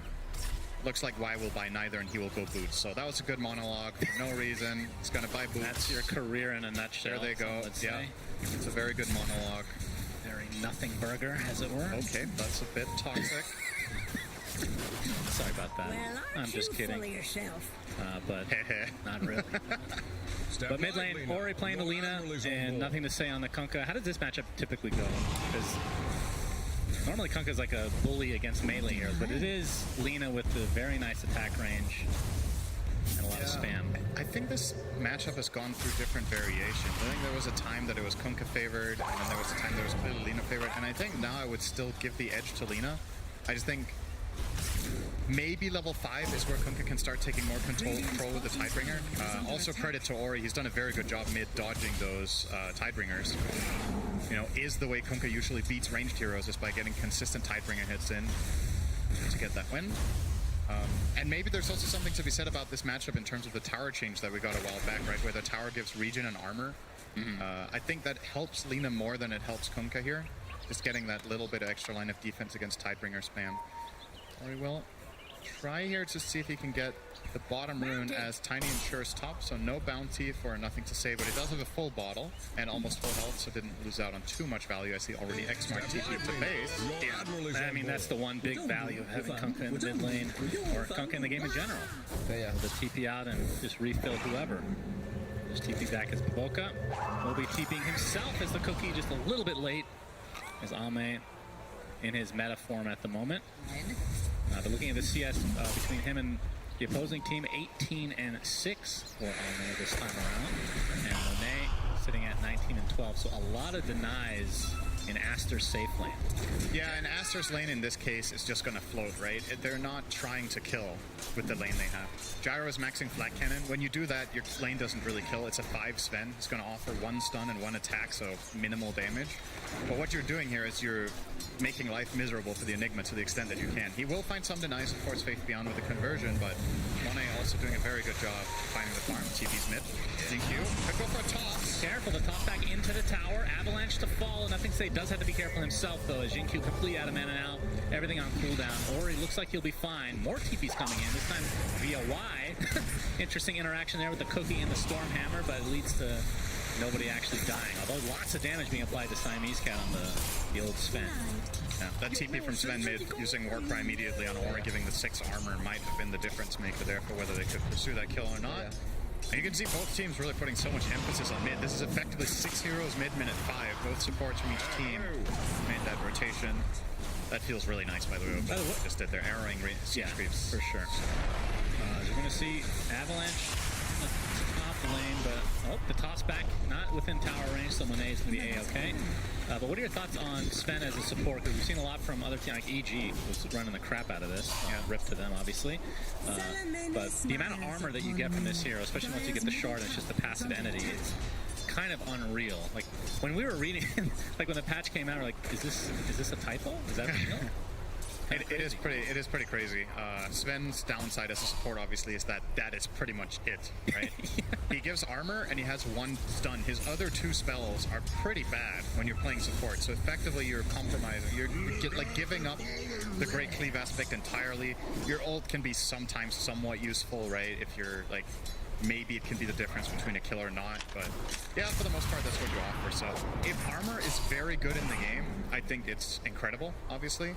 In this game, the armor component is very good against Terrorblade and Kunkka, but not so much about the rest, right? Snapfire, Tiny, and Enigma have a lot of pure and magical damage. Yeah, they have a lot of mixed damage overall. They TP's into the top lane. Gets the X off. Boat is coming as well. This is looking like a potential kill onto Monet. Someone else rocket barrage, but it matters not.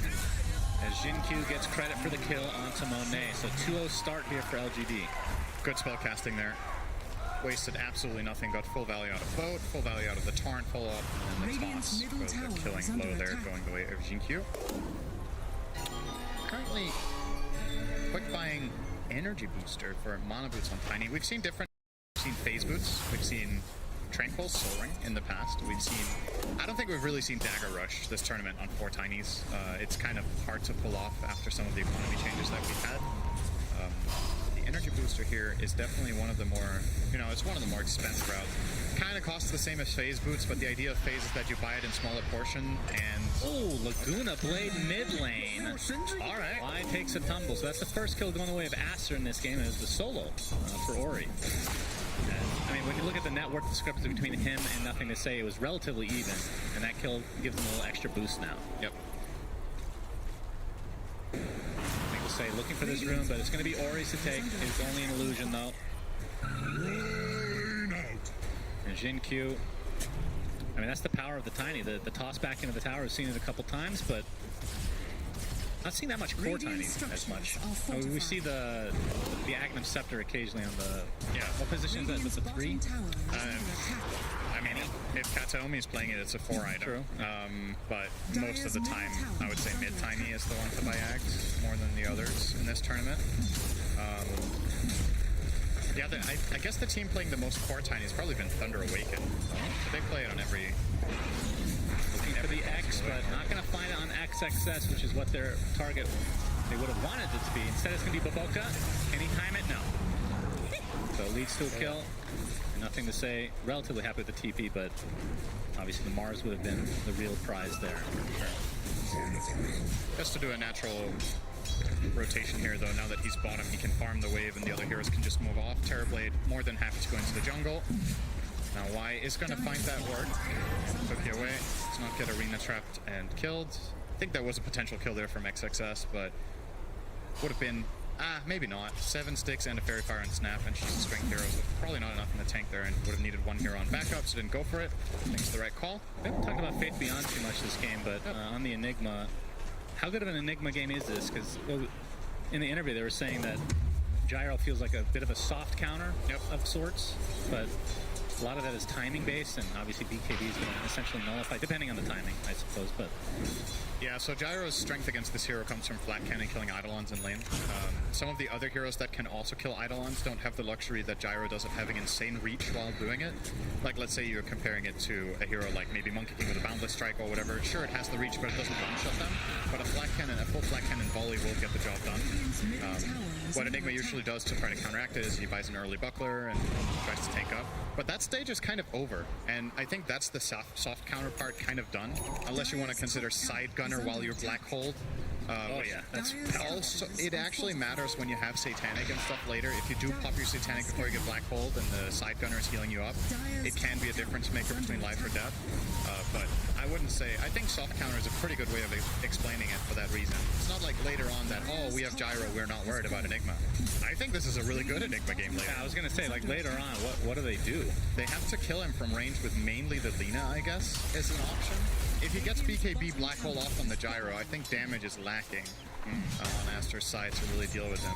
And he's not the only problem. Like, let's say you do kill him off, you still have to worry about the Terribly and the Kunkka in the fight. The X with the boat coming, TP's coming for Ori.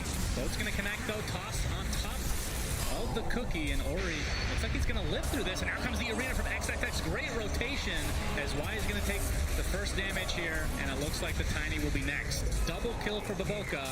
Extremely good TP coordination here from Aster, and they might even take the tier 1 tower on top.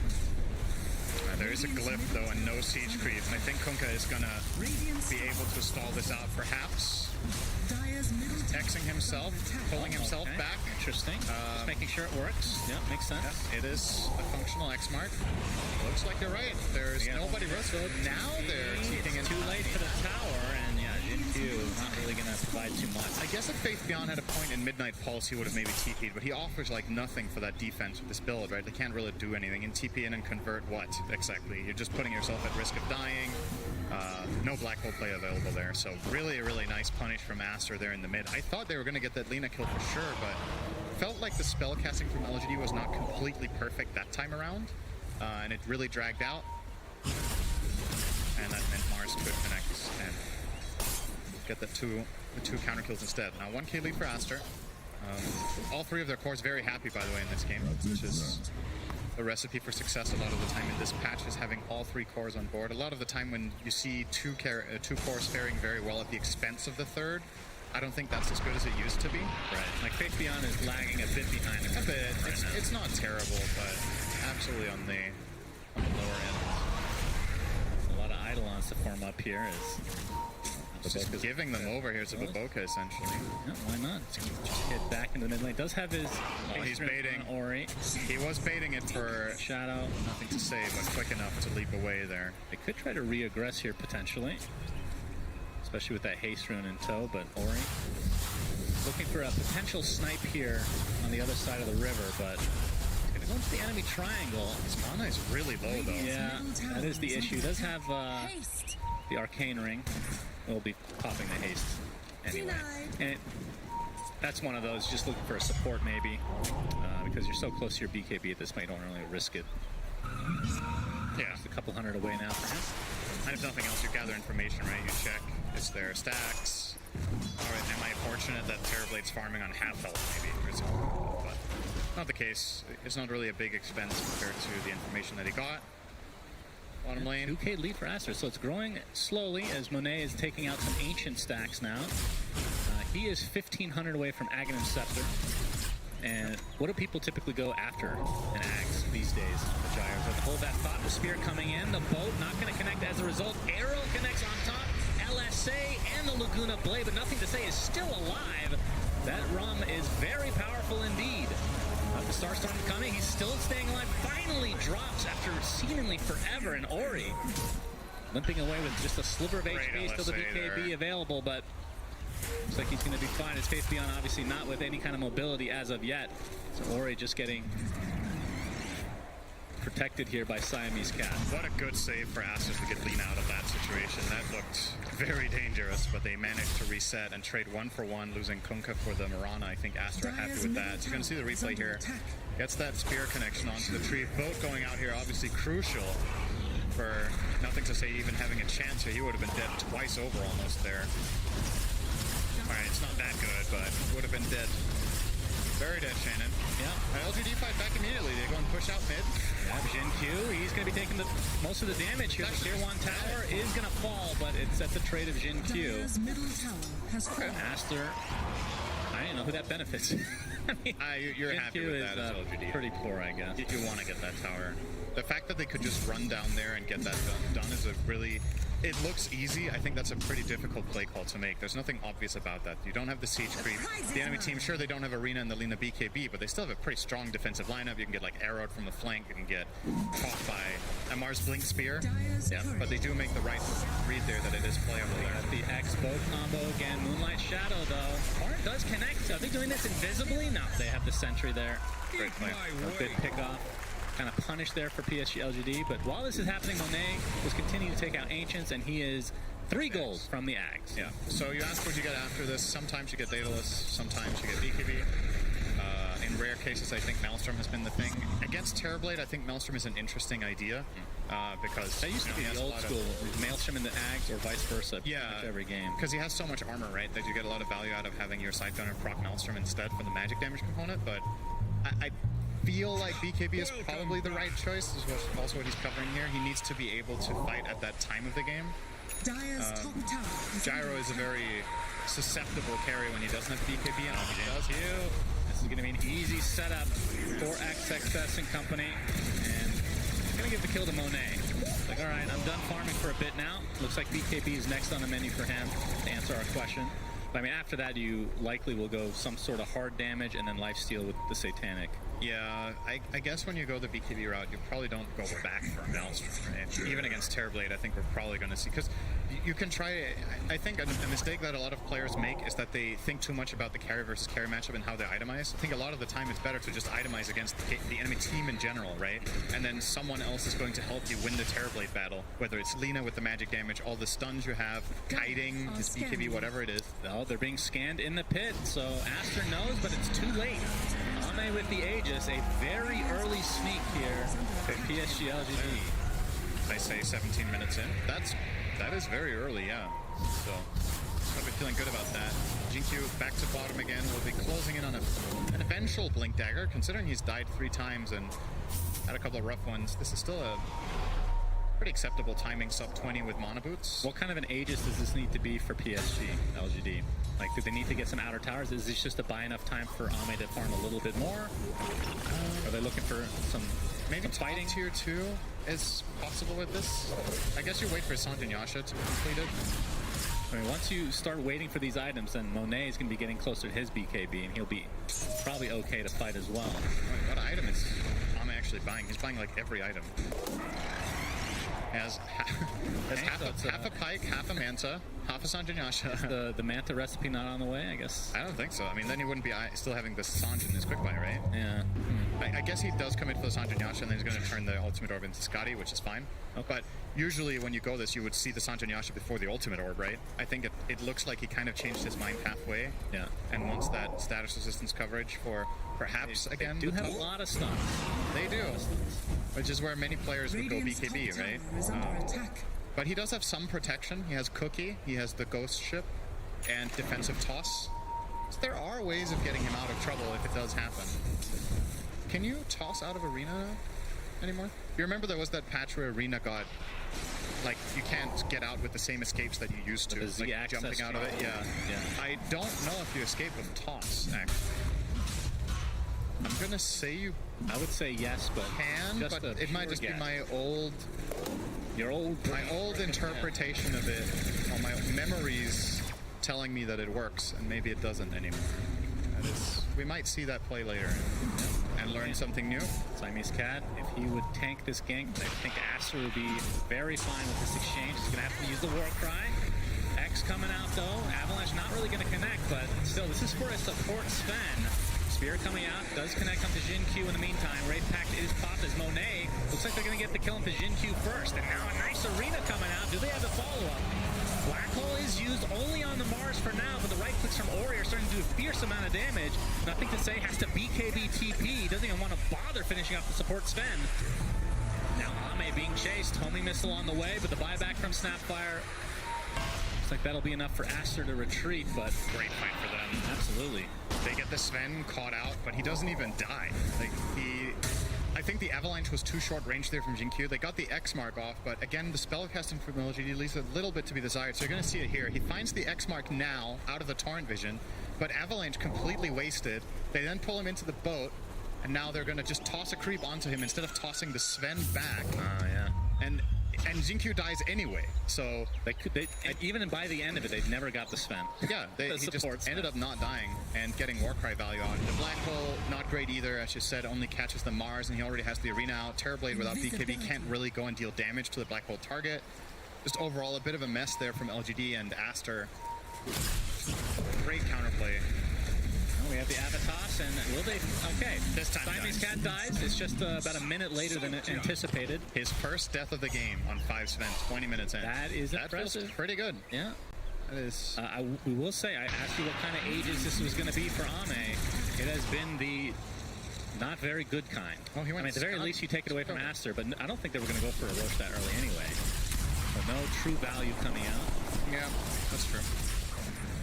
I mean, if he didn't have Aegis, maybe they would focus him down in that fight and they would just ignore him like they kind of were. Yeah, potentially. I also just think naturally the way the fight developed, he wasn't ever really a target with how the Arena was used, with how the Lina spells were used to begin with. But yeah, he does complete the Skadi, so he went away from the Sanjin Yasha, but he still has it in Quick Buy, and now he changed his Quick Buy to BKB. So I feel like over the last 5 minutes, Ame has had the items he's had in Quick Buy is what a lot of players farm in the entire game. He has only bought some of them. Obviously, if he had bought all of the items in Quick Buy, they would probably be 10k gold ahead. BKB will be the one. He's going to keep the casual Yasha and finish the Skadi, and then very curious what he considers after. And I like the BKB choice, because I think you have to have a way of accessing this arena, right? Like, it's part of the reason Aster picking the Mars into this game is to deal with that Terrorblade. I think Ame's just struggling. He's having trouble finding impact in the fights, really. Oh, this is pretty scary for PSG LGD. Aster now smoking up. They have 2 fresh BKBs on their cores. Yep. And if they get the jump, this could be just adding insult to injury for PSG LGD, who are down 1-0 in this best-of-3 lower bracket. Dire are scanning. But you can see their spidey senses are tingling. They're grouping up in their own triangle, and looks like they'll dodge most of it here. Low vision now, yeah. Faith Beyond might take the brunt here. Arrow coming, not even needed. But counter initiation, Jinkyu gets a nice toss-up, but that's the BKB from Monet used defensively. Buyback down to Faith Beyond. Doesn't have any way to get inside the battle easily, though. Oh, nothing to say, jumps really deep in. Pops the BKB he's for just himself. diving him. Absolutely, he wants to fight. Gets off the Torrent as well as the ship. Trying to focus down Monet. He's going to be close. He's getting very low. Still the focus continues, but nothing says. Also taking all the damage. He's out so far, and he's dead. And Faith Beyond, he dies as well. That's a dieback for him. Now the toss back from Jinkyu. Can they get the Lina? Ori, they need to get something out of this. Little Shredder is enough. It's going to cost Y his life, but certainly worth it. But now Ame, he's only here with Jinkyu.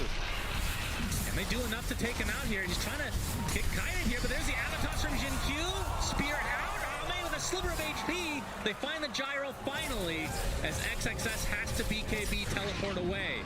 So PSG LGD gets something out of them eventually, but my goodness, it cost a lot. I think Ame was actually counting on sundering the Terrorblade sundering the Mars during that. XXS had his BKB at the end of the fight. He kept it the whole way, and when Ame was about to sunder, he pops the BKB, and I think that's just panic mode, but he still manages to get the gyro. So we're going to see the way this all started out, this easy, clean kill. There will be a quick response here. That toss onto gyro looks promising, but the Terrorblade Skadi not enough to pursue and lock down Monet. He's still very, very tanky on that gyro. 20 base armor, has a lot of health from his item buildup. And then this honestly from nothing to say. I was like, I thought this was amazing that he even goes for this, and I thought it was going to work with the Snapfire ult. It was close, yeah. But not quite enough in the tank. And again, the great defensive arena there from XXS prevented them from completing and finishing the job there. They do get him in the end, but not the way they would have imagined. But when all's said and done, and it is actually a win for LGD. Overall, despite buying back Enigma, they claw back some of that net worth advantage that Aster had. The kill on gyro was just that big Dire's structures are fortified. that they end up finding here. Yeah, And fortifications pop for the tier 2 bot, but looks like Aster is likely to get this for free once this wave connects. I wonder what they're going to do now, because you can chill a little bit as Aster and start working up some more damage on your gyro. Obviously, he was very survivable that last fight. His damage is nothing to write home about right now. When you go Axe, BKB, Falcon Blade, you have so much net worth, but so little physical damage. And now he's going to build into that Daedalus, which is pretty standard. Despite playing against Terrorblade, who has a bajillion armor, you still buy it to kill the rest of his team. Maybe you get the Crystallis, and then you start looking at contesting Roche, because that will be the next point of contention in the game. Minute and a half away.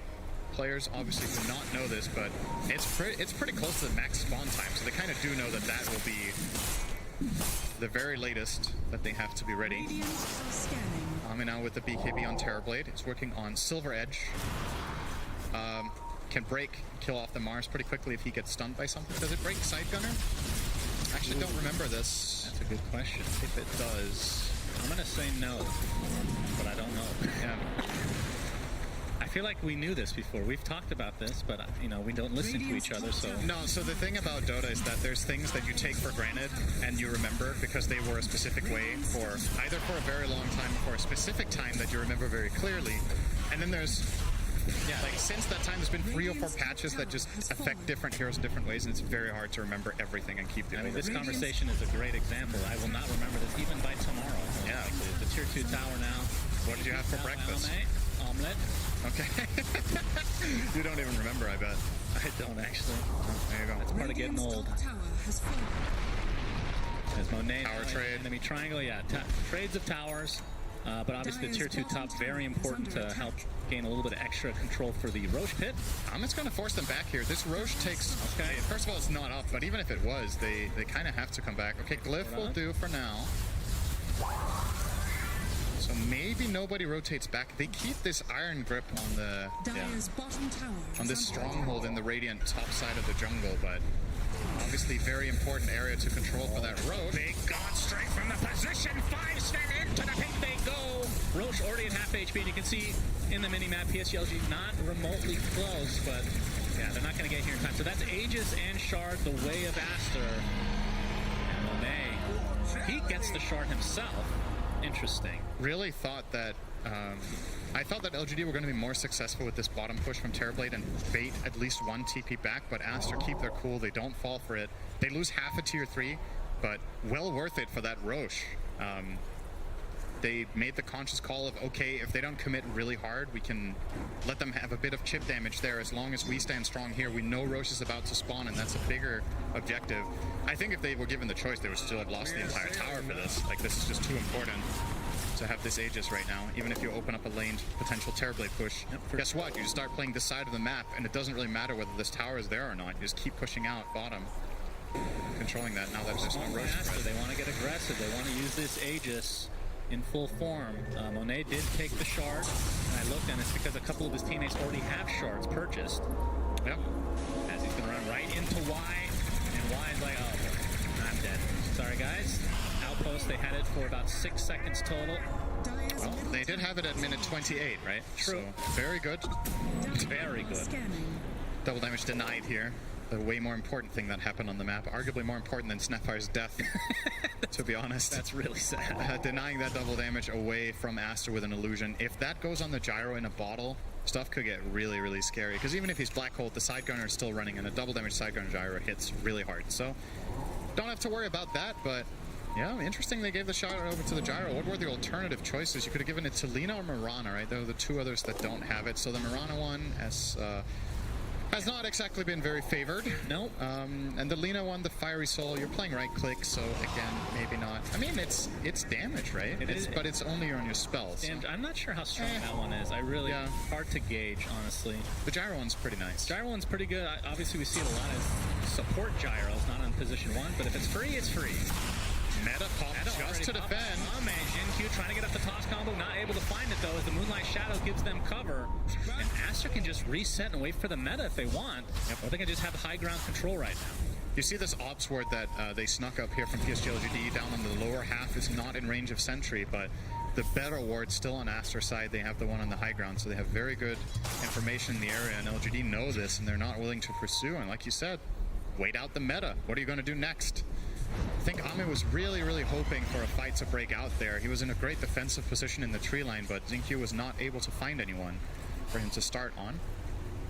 And Aster starting to get pretty scary for PSG LGD, Cinderin. Elimination match again, second time today. Yep.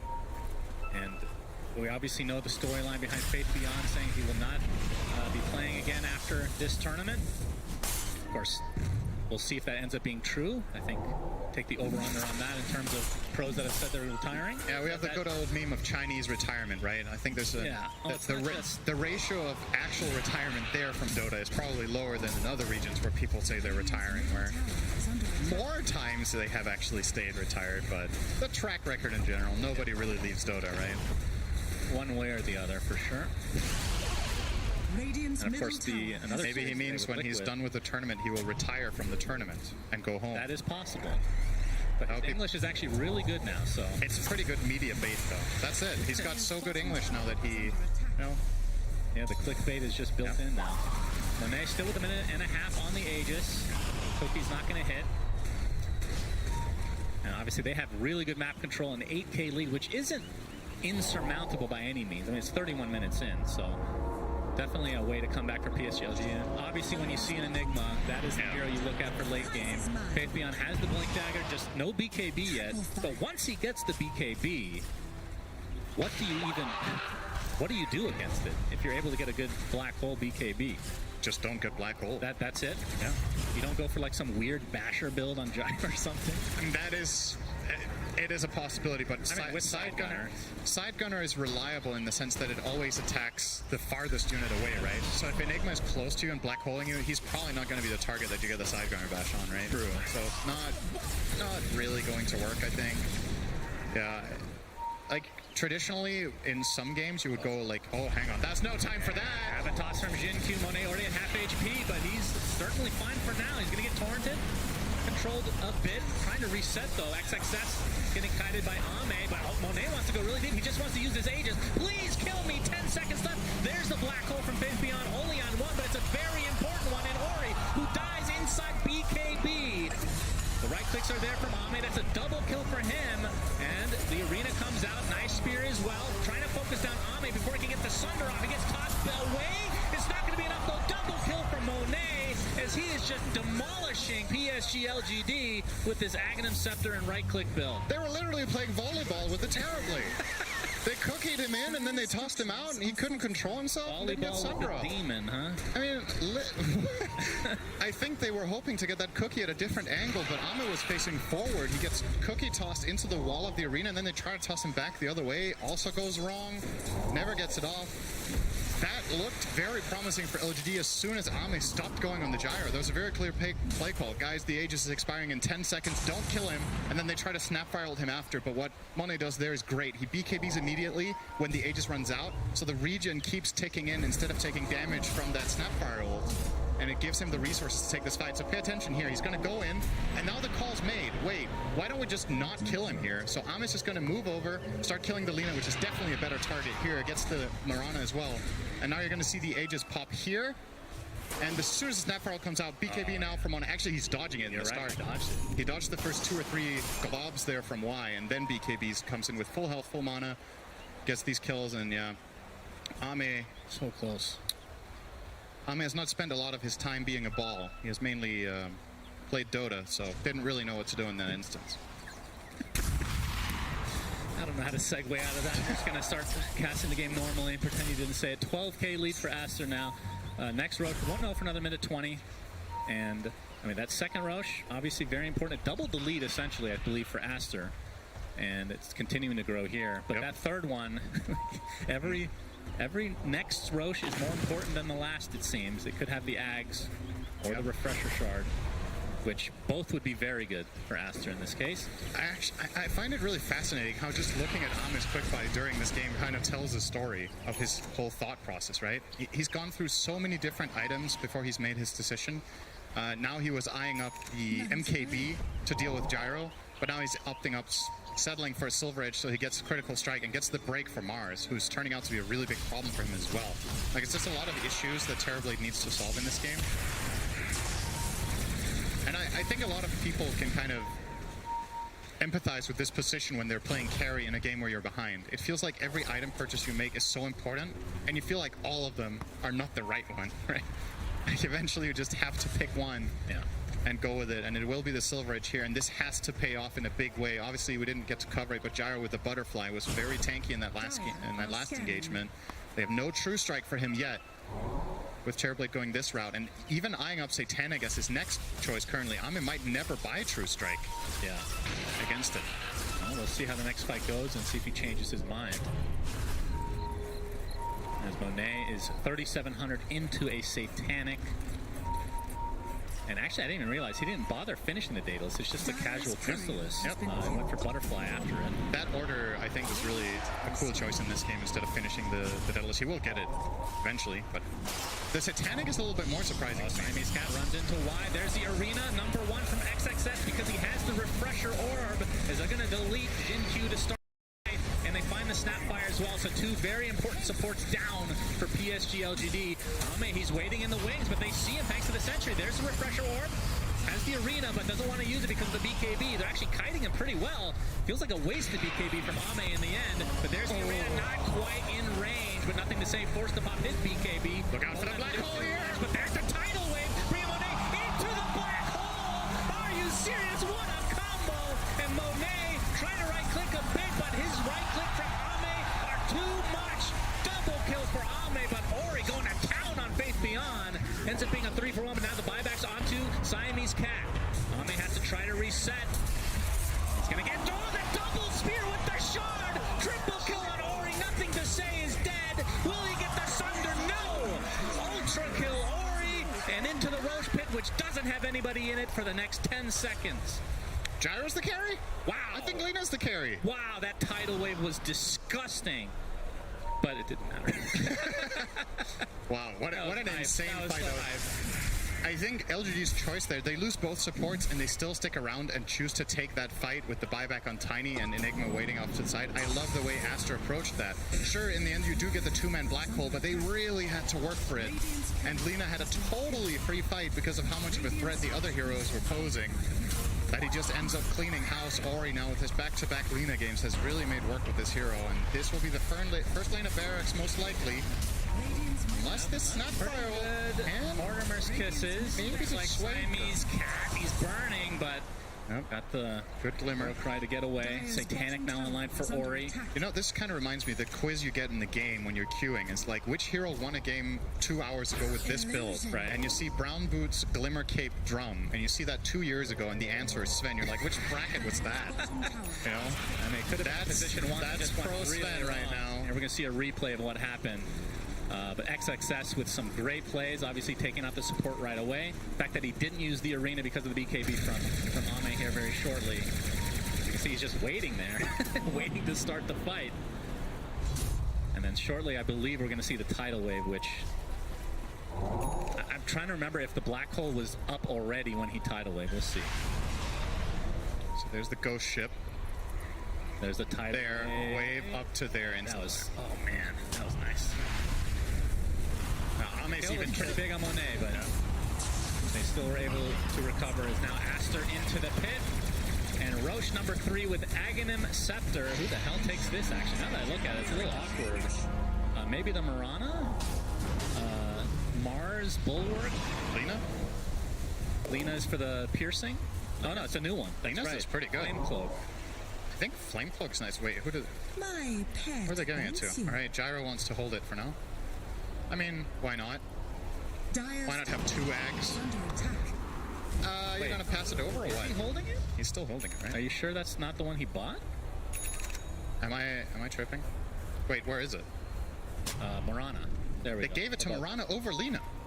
I mean, maybe they just don't know what the Flame Cloak does. Because I don't, if I'm being honest. But Sacred Arrow, even if you're proc the Starstorm, I mean, it's a good Ags for sure. Even if you're playing physical Lina, I think just the flying movement is amazing, right? Like, in these chasing sequences, I feel like Flame Cloak is just great. Magic Resist is nice, like, there's just so much value. I mean, it does increase your net worth, right? Sure, I don't think that's the consideration here. But I don't know. I kind of disagree with giving it to the Murano over Lina, though, but at the end of the day, they're in such a commanding position that it might be fine regardless. I just wonder what the reasoning was here. Scanning. Of giving it to the Murano. That's why I was looking at the gyro, because I was like, who else would have it, right? He already has his, so he was carrying on. I was like, oh, did he... It's definitely an awkward Ags game. This is one of the few instances where Refresher Shard would have been objectively better, I think. Yeah, I think that's fair to say. I think Refresher could have been better. I mean, at the same time, though, Mars has the orb, and he's the guy you would probably get it on. So. And now it shares the cooldown, right? What was that change again? Refresher it's just Refresher doesn't refresh in the backpack, right? I thought there was something in addition. And it shares cooldown with Shard. You're right. Yeah, you can't use them back to back. Very good. Yep. Making me doubt myself. Yep. 28k lead here for Aster. Fabian has a BKB now, minute 40. Yes, the black hole is available. Is it too little too late, though? And with Satanic on Gyro, as we talked about, as long as you pop that before you get black holed, you're very likely to survive it. Well, there's the MKB. So, True Strike available for Ame. Okay, so he does go that route after all instead of Satanic. I agree with this choice. I think he has to. Doesn't feel great to have to buy that here. Not having lifesteal is kind of a big deal. It kind of makes you rely on your teammates and Sunder, which Aster's been doing a really good job of positioning to avoid the Sunder once the stun durations are over. So it's not been very easy for Ame at all. He is effectively rendering Mone's neutral item kind of useless. Well, they made Faith Beyond use his Blink Dagger already, as there's the first arena, and trying to save his teammate was Jin Q, but he's just going to die instead, and that's 2 dead with no buyback. Aster in a 5v3 commanding position in this game, number 2. Faith Beyond going for the BKB Black Hole. It's just on Ori, still pretty damn good kill, but he doesn't have buyback. Monet, he's trying to go to town with the Satanic, he's able to take out Faith Beyond in turn. Ame gets the Sunder out at the last moment, but now he's completely surrounded, pinned to the Baron, and he's dead! 4 dead for PSG LGD as GG's come out. Aster eliminate LGD from TI-11. Yeah, they were just better this game, right? Oh yeah. There's no need to dance around it. They were literally just better. The lanes went exceptionally well. Their fight selection was better. Their team fight execution was better. You know, Aster did come from the upper bracket and drop down here, whereas LGD dropped down earlier, right? So they did good that round further. And Aster looking pretty scary. Especially, I think the most impressive thing about this series was not the way they won this game, it was the way they won the last one, right? It shows a lot. Some of the teams that we see go really deep in tournaments or maybe even win the whole thing, it's never a given that they're out. 10k down in that last game, it looked terrible. They find a way back. And in this one, when they were ahead, you never really doubted that they could take this one the whole way. So, yeah, really good stuff. Love their drafting in this game in particular. A fearsome team to look out for again tomorrow. They will obviously be getting a break now. Yes. Sorry, I say tomorrow. In a lot of days, I say tomorrow out of habit. They'll have a long time to prepare for the final stage. Oh, man. We were not expecting this. Still, every single game that they're down, we're like, oh, LG will come back. They'll come back. They'll come back. But not today. They are out of TI-11. And with that, let's go to the panel and see what they have to say about this series. Thank you, Cinderin and Sunspan. Welcome back to the panel. Aster move forward. They are the torch carriers for China now. They're the one and only Chinese team that have, obviously into the Final Four. And talking about the finals weekend, that will be next weekend coming up. But panel, what did you make of the game? It's crazy to think that PSG's out of TI. Yeah. They're still kind of settling in a little bit, but yeah, I think Aster, they just played phenomenally. I want to give a lot of credit to XSS. You know, he's in the Pango game in game 1, the Mars game in game 2, seeing offlaners just play their lane and then command the entire game, not fall behind other cores, not fall behind everyone else and be sacrificial. He was literally being a unit the entire time. It was probably one of the best games I've seen from, or best series I've seen from him so far at this TI, I feel.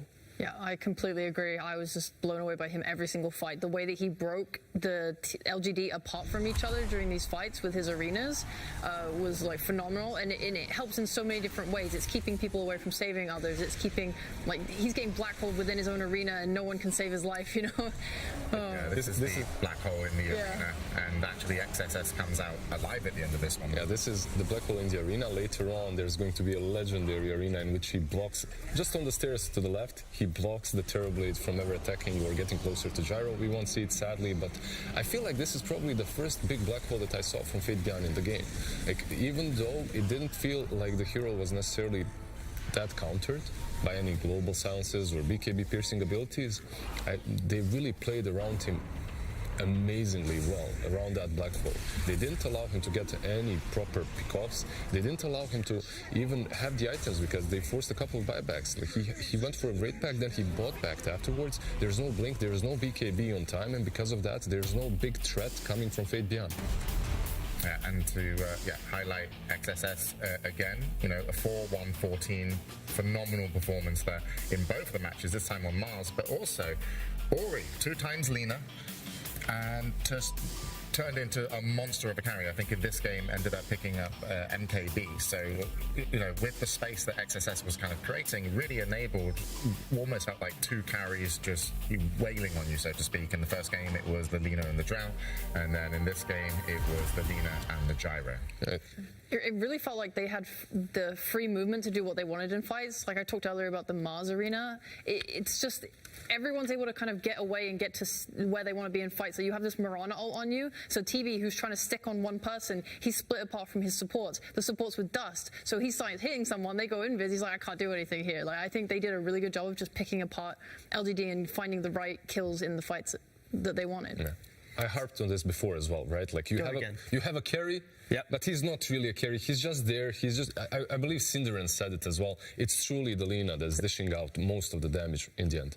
Yeah, it's a hero of the lower bracket so far. We've seen it 3 times. With Liquid picking it once, we've seen Aster pick it twice now, like all wins. We might even see it again with that Thunder Awakened Liquid series. But yeah, Lina is a hero to think about as we move into the finals next week for sure. But do you have any thoughts on PSG LGD? Because that could have been the last time we see that roster. Yeah. I mean, if people, you know, commit to retirements, apparently I've got that problem as well. But It's sad because I think that they were one of the, at least in recent years, they were one of the Chinese teams that kind of got Western fans really interested back again into Chinese Dota. And as a roster, as a 5, they've played the most games together as any 5-stack actively playing. You know, I'm not talking about historical teams. So if Fabian does retire, like he's mentioned, we're going to lose like another little piece of history there. And they are so much fun to watch, and it's impressive. It's not going to happen. I don't believe it. You don't? It's going to be a week or 2. Yeah, week or 2, and then I'm coming back. That's going to happen. Pull the Seb retirement where it's like, I'm retired, guys, but I'm playing 12 pubs a day, and if you need me to stand in, I am around. There we go. You heard it here first. So, moving into the last game of the main stage before going to the finals weekend, it's going to be Thunder Awakened versus Team Liquid. So we do have another chance at retirement here. Hopefully not for all the Liquid fans out there, because we're talking about, of course, Matumba Man. Liquid versus Thunder Awakened. This one looks amazing. I think this is like for a lot of people, a highlight to see Liquid here and to play the last match of the main stage. Yes. Especially because they didn't expect it themselves as well. The way they talked about it, they said that this is, like, they're taking every single game as a gift, because when it comes to Matu, I believe the retirement is... That's serious. Yeah, that's a real one. And it is a gift. And the gift is coming your way because we're going to get ready for game 1.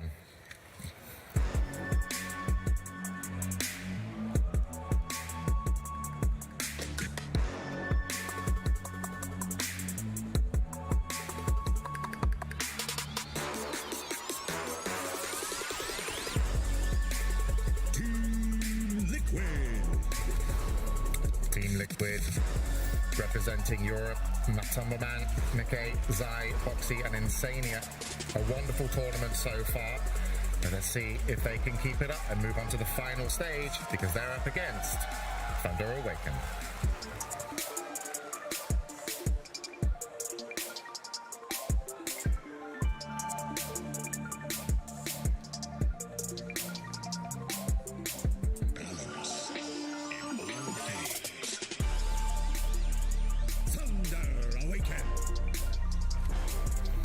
Thunder Awaken, the final South American team here. Pakaz, Dark Mago, Sacred, Matthew, and Pandaboo. So far, they've only really impressed. They lost the Secret and that is why they are here. Liquid obviously going into the lower bracket a little bit earlier, so Thunder Awaken have been the stronger team throughout the tournament, but Liquid did come off a win today, beating OG, which is a nice bit of confidence. But Thunder Awaken, what are they bringing to the table? Aggression.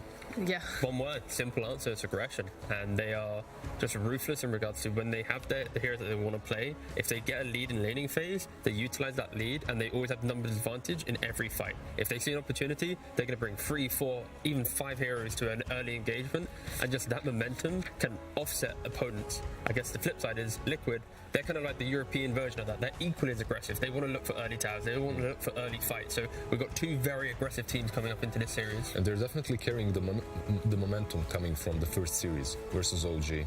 Well, go on, sorry. Yeah, I just feel that even though they are carrying the momentum, like Boxy said, OG didn't really perform to the highest standards, to what Liquid even expects from them.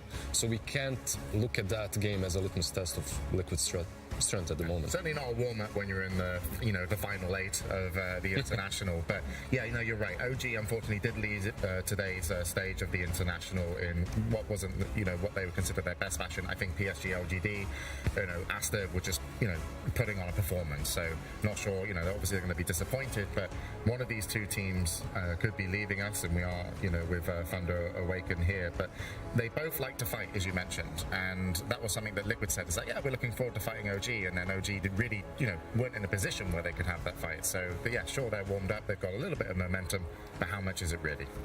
I'm just mostly worried for Thunder Awaken from their last series, because we talk about their involvement and how they want to fight, but it felt like in their match against Secret, especially that one where they were playing the Tidehunter, they didn't have a proper plan around how they wanted to use the Ravage and incorporate their offlaner, and as a result, Sacred had a pretty rough game, and he was their main team fight spell. So if you're kind of feeling like that, I don't know whether it's nerves, the pressure, if it's just, not communicating properly. That's the sort of stuff they need to make sure they have fixed in this series, because Liquid will eat you alive if you give them a single chance to do so. Yeah, they already did that to OG, right? Another stack of young blood pretty much just coming in and being probably damaged a little bit by the nerves, right, when it comes to their performance. It can happen the same to the Thunder Awaken squad. And I literally just found this out, but Thunder Awaken, before the Secret series, 8 of the games that they played, 7 of them were against Shadow Fiend. Like, I don't know where I'm taking this, but it's just like, when you think about their success, they played against a hero that was very popular in group stage, then it fell off heavily during playoffs. So potentially, like, they just really were comfortable playing against a strategy, and now they're shifting into, like, the poppy drops and newer drops. The lack of TI experience might be hindering them a little bit. There's also just being under the microscope, right? Like, teams are identifying what works for Thunder Awaken. They're banning that out, and what works for them? Tiny, Dawnbreaker. Every single game, you're going to see them back. Tiny is a must ban, yeah. And Dawnbreaker, I feel like we mentioned Sacred with the Tidehunter. If you put a Dawnbreaker in that game, the script is going to be completely different. The game is going to be much easier for them to play, like keeping that spark alive. But your main point was don't pick SF, right?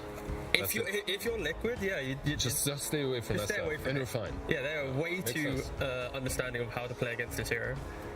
I feel like Liquid bans are always really funny to watch, because the second phase is just, it's always their comfort. It's not what's good or bad for this game. It's get rid of that Pudge, the Lone Druid, what have you. They have a very comfortable hero pool that always needs to be addressed. Now look at that man, the Lone Druid Slark player himself. Well, it looks like we're ready. They're ready. Let's get into the draft. Liquid versus Thunder Awaken. Team Liquid versus Thunder Awaken. Game 1. That gentleman says it way better than me. Yes, game 1, moving into the draft. And Liquid, as you mentioned, haven't played a lot of SF recently in their matches versus OG today. We saw the Bloodseeker last pick for Matu. We've also seen more Drow Ranger as well, which Matu played, and that was went 2-0 in those matchups. It was also almost the same lineup, by the way. The lineup that Liquid drafted, almost the same that Aster went with Drow, Lina, and Pango on the offlane. So they definitely have a good reading on the meta right now, I think, right? Yeah, everyone's abusing the meta. We got Lestrak out there as well that Liquid absolutely love playing.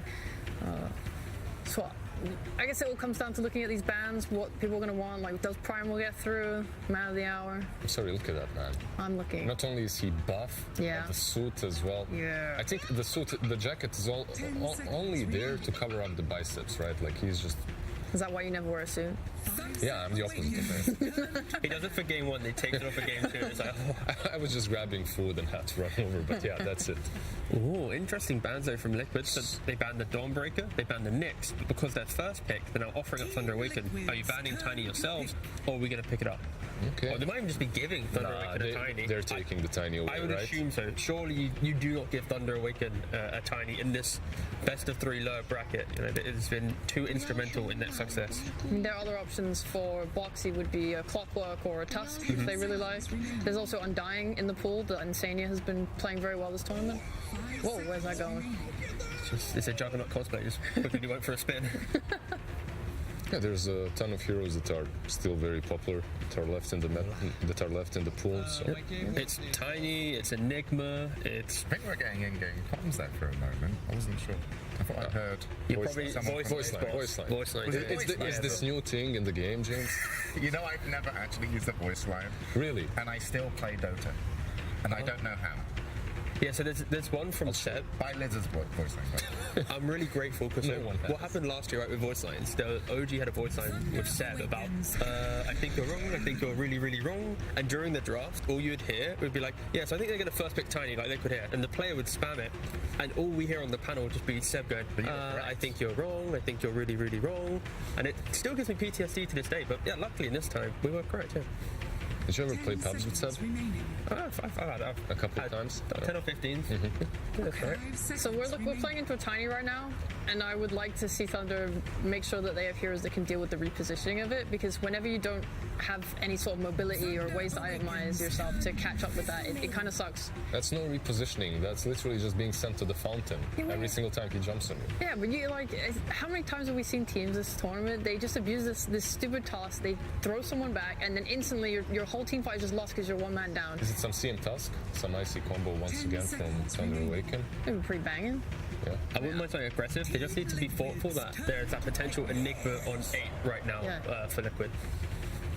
And this is just, so the CM, like a million times you said it, it kind of just helps with these later picks in the draft of these physical damage offlaners and stuff if people are abusing Crystal Nova so nice against it. And the Mars is this jump I wanted. If you get tossed back on someone, the Mars can follow that with a Blink Arena. And you get Lash, right? You go versus the Mars, there's always a good amount of damage. Yeah, this is the same style of draft that Thunder Awaken had against Entity when, you know, in that super long, actually it wasn't even a super long game, but it was a CM Mars and then Entity had, I think it was Leshrac plus Marcy or something, but in doing so, it was the same style of play where Mars, you kind of need you're really good at one big fight, but you're not good at cheap fights. And now this Leshrac, tanky really quickly, you can punish an arena, very cheap fights. Move to the next fight and go again. The nice thing though, at least, is your Mars should be coming online faster if he's going for a blink first than the Lesh. Like the Lesh finishes his Bloodstone around like 15 plus minutes, and Tiny, if it's a support, will also be getting that 18-minute-ish blink dagger. So there is a chance here for Thunder to beat that timing with their blink on Mars and just really go for these smokes. Yeah, but he can be, like Tigaf said, the cheap hero as well, the cheap Lash. Cheap Lash? The discount Lash. That's nowhere as good as having he just gets some levels and that's it. He runs you. He sits behind the trees, uses Diabolic Edict. But the Bloodstone is where he becomes unkillable. I love these bans though, because you're talking about this style of fighting and stuff, and you have Oracle, a Silencer. These heroes, they enable this skirmishing style, just X10. Oracle gonna keep the Leshrac alive, Silencer just covering from the team fight. So Thunder Awaken are respecting Liquid's playstyle, changing up the bans that they've done before against other teams, just because they know that they have lost with this opening before, because they can't match the early fight. They need items, they need a little bit more success in the lanes to get to that mid-game happiness. It's also Insania, right? Oracle. Dude, I know Insania's the Oracle player, but when I saw that Oracle, the first thing that went into my mind was, oh yeah, Oracle ban, that makes sense. Tiger's been playing that a lot this tournament. Oh, my heart. Right, it's too soon, right? It's too soon. It's been like 3 hours and you're bringing it up. Oh no. Have a little cry. Meanwhile, Liquid, they just ban out the snap. They don't want that combo, snap plus Mars. Also, something that we didn't mention is that it is SA, it is Thunder Awaken. We see this Mars, it can be mid as well. Snapfire as well, one of the most picked position. Well, not one of the most picked position 4s in the area, but in the region, but a very popular one, right? It's one of the most flexed heroes in the region, for sure. Like, multiple offlaners in SA play Snapfire in the offlane. I think even Sacred has played offlane this TI. I'm very sad. I wish I wanted to see that again. But it's not. Oh, it's still got potentially 2 more games. Yeah. Okay. Lone Druid banned out. Draft-wise, they've left Pudge in, which is something that they really enjoy playing. Yeah, Pudge is really good here, just because you get tanky against the magic damage quite early on. Like, Undying is still available for Insania if you want to do like a 1-2 pick, Undying plus a core, and then Thunder Awaken also needs to think about early game damage a little bit more. I feel like if you're Liquid, Undying is the only melee support that I can imagine Insania playing. Yeah. He's most of the time, you know, that sneaky guy on the back lines. Some Lich, Yeah, exactly. But Thunder Awaken right now, they need to potentially pick up the position 4 here, but a lot of them have already been banned out. There's so many have been banned. Yeah. I know that Matthew likes playing as Hoodwink a lot. I mean, Matthew is a player that is really good at starting fights. Yeah. Oh my god, it's stylish. It's the Matthew Rubik. I mean, this is like what, his best hero or one of his favorite heroes. I mean, he's very comfortable on Rubik. And you have amazing steals this game. Yeah, I think it's the first Rubik of TI as well. I don't think we've even got to see it yet, so that's going to be a nice little show to put on. How do you feel about Disruptor? Disruptor? Yeah. I mean, I'm always versus the Mars. Yeah, I'm chilling. Sounds Silence versus the Rubik. Liquid picked up the Disruptor from VP when they played against them in the qualifiers. They said that they really liked how they used it and and then they just started playing it themselves. You saw Insania play it like 3 games in a row to great success. Blitz isn't laughing this time around in the draft. Previous drafts, he's been having a giggle. Matu's whole life is on the line. If they lose TI... Whole life? It's not that. They just straight up die. Professional life, yeah. He's dead to Sheepo if he retires. No. She takes her Dota very seriously. Very serious business here. They just replace you with a bear just like that. You never get seen again. So again, this also probably stops Liquid from thinking about Brood, right? Like with the Mars and the Rubik, that should be good enough. Yeah, the CM as well is a very soft counter to Brood because if you see it, like right now, Liquid have to pick 2 heroes. You just pick up some Sven-esque carry, or even you can even do like a gyro type thing, and then you just win the lane so hard, and then you rotate Mars in after that. You're actually pretty comfortable. But I think right now, Liquid are just deciding: do we want Insania to be on a meaty frontlining hero? Oh, okay. They get something against the Mars, right? Like Lifestealer probably. Nice.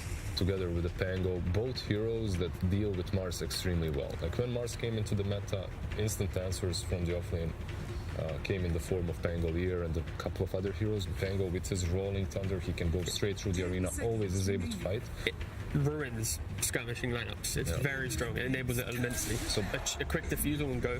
And the Basher as well. Yeah, like picking Enigma into this, like sure, Enigma will do great against Lifestealer throughout the game, but Liquid's already got a soft cover with that Pangolier behind the Basher. In the previous game, they banned it out when they picked the Enigma, sorry. But the reason they are picking it is for the lane, I would assume. Lifestealer is going to struggle really, really hard to contest CS against all these Eidolons.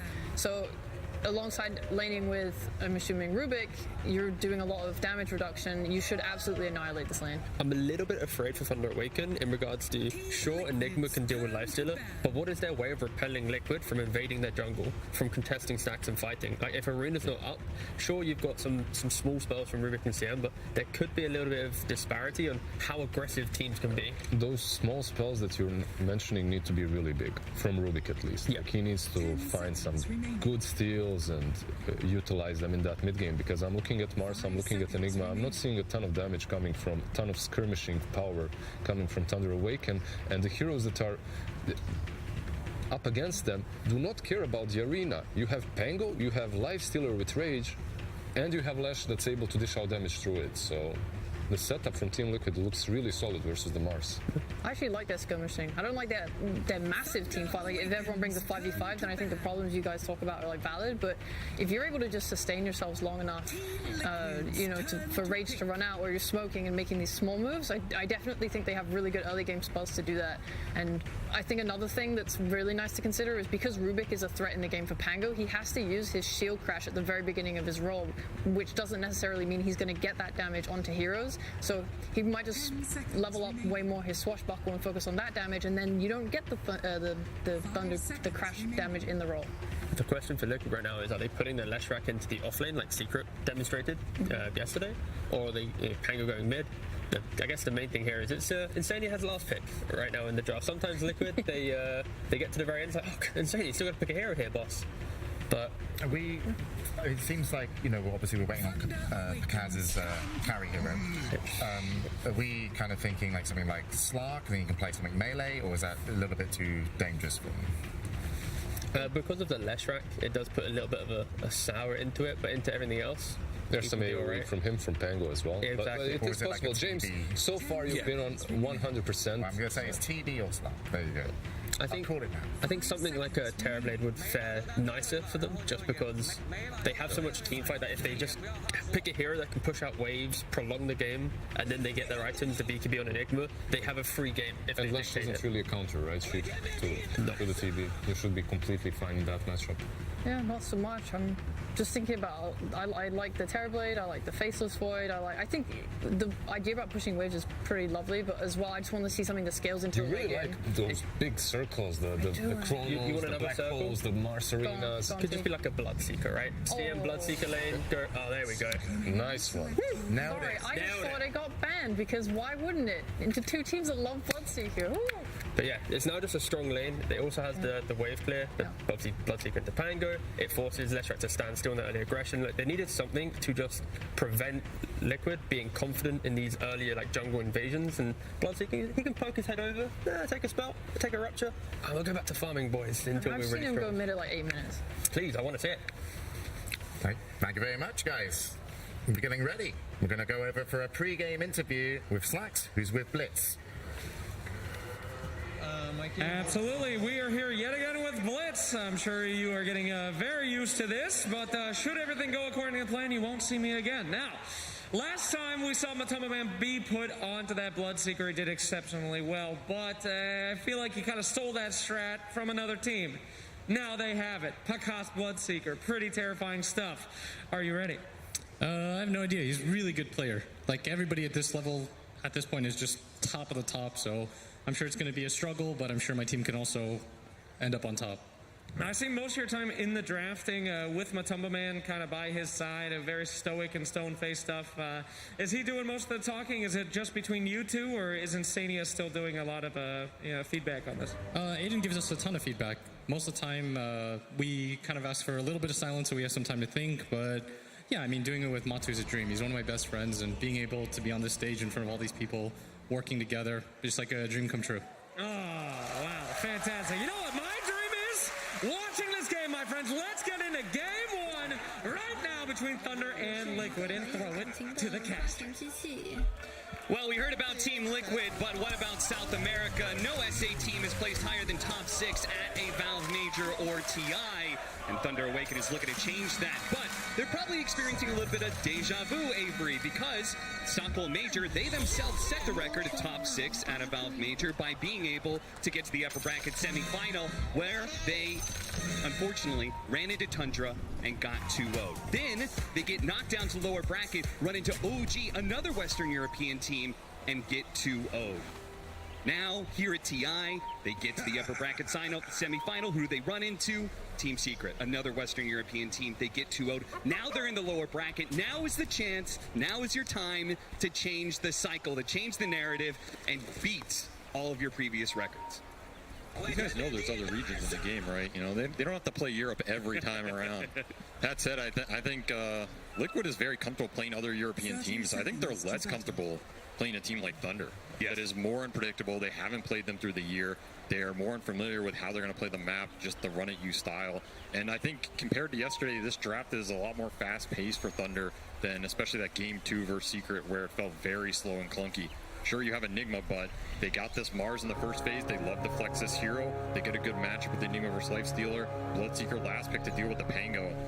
I could see this game causing Liquid some issues, and Liquid is a team that is, I mean, they're just riding the momentum, right? Other than that upper bracket loss, this is an LCQ team coming through all the bracket, pushing in top 6, looking for that top 4 berth.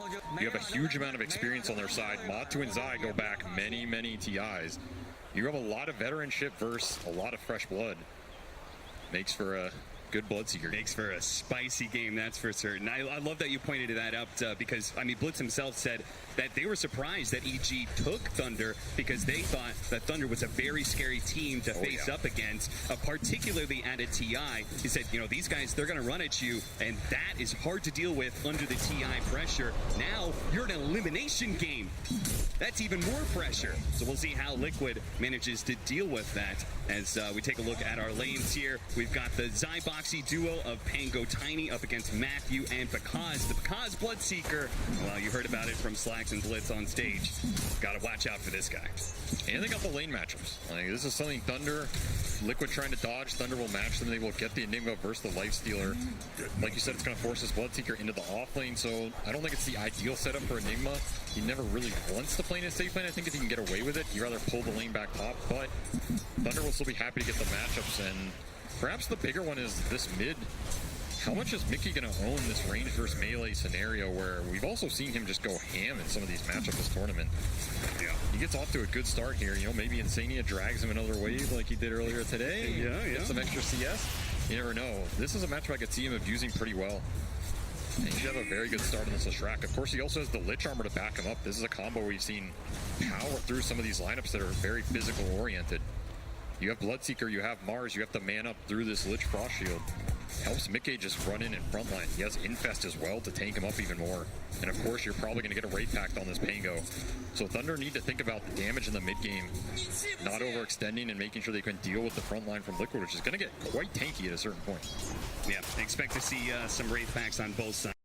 Sacred, of course, on the Enigma is already queuing that one up. I think he had a queue before the game started, to be honest, at this point.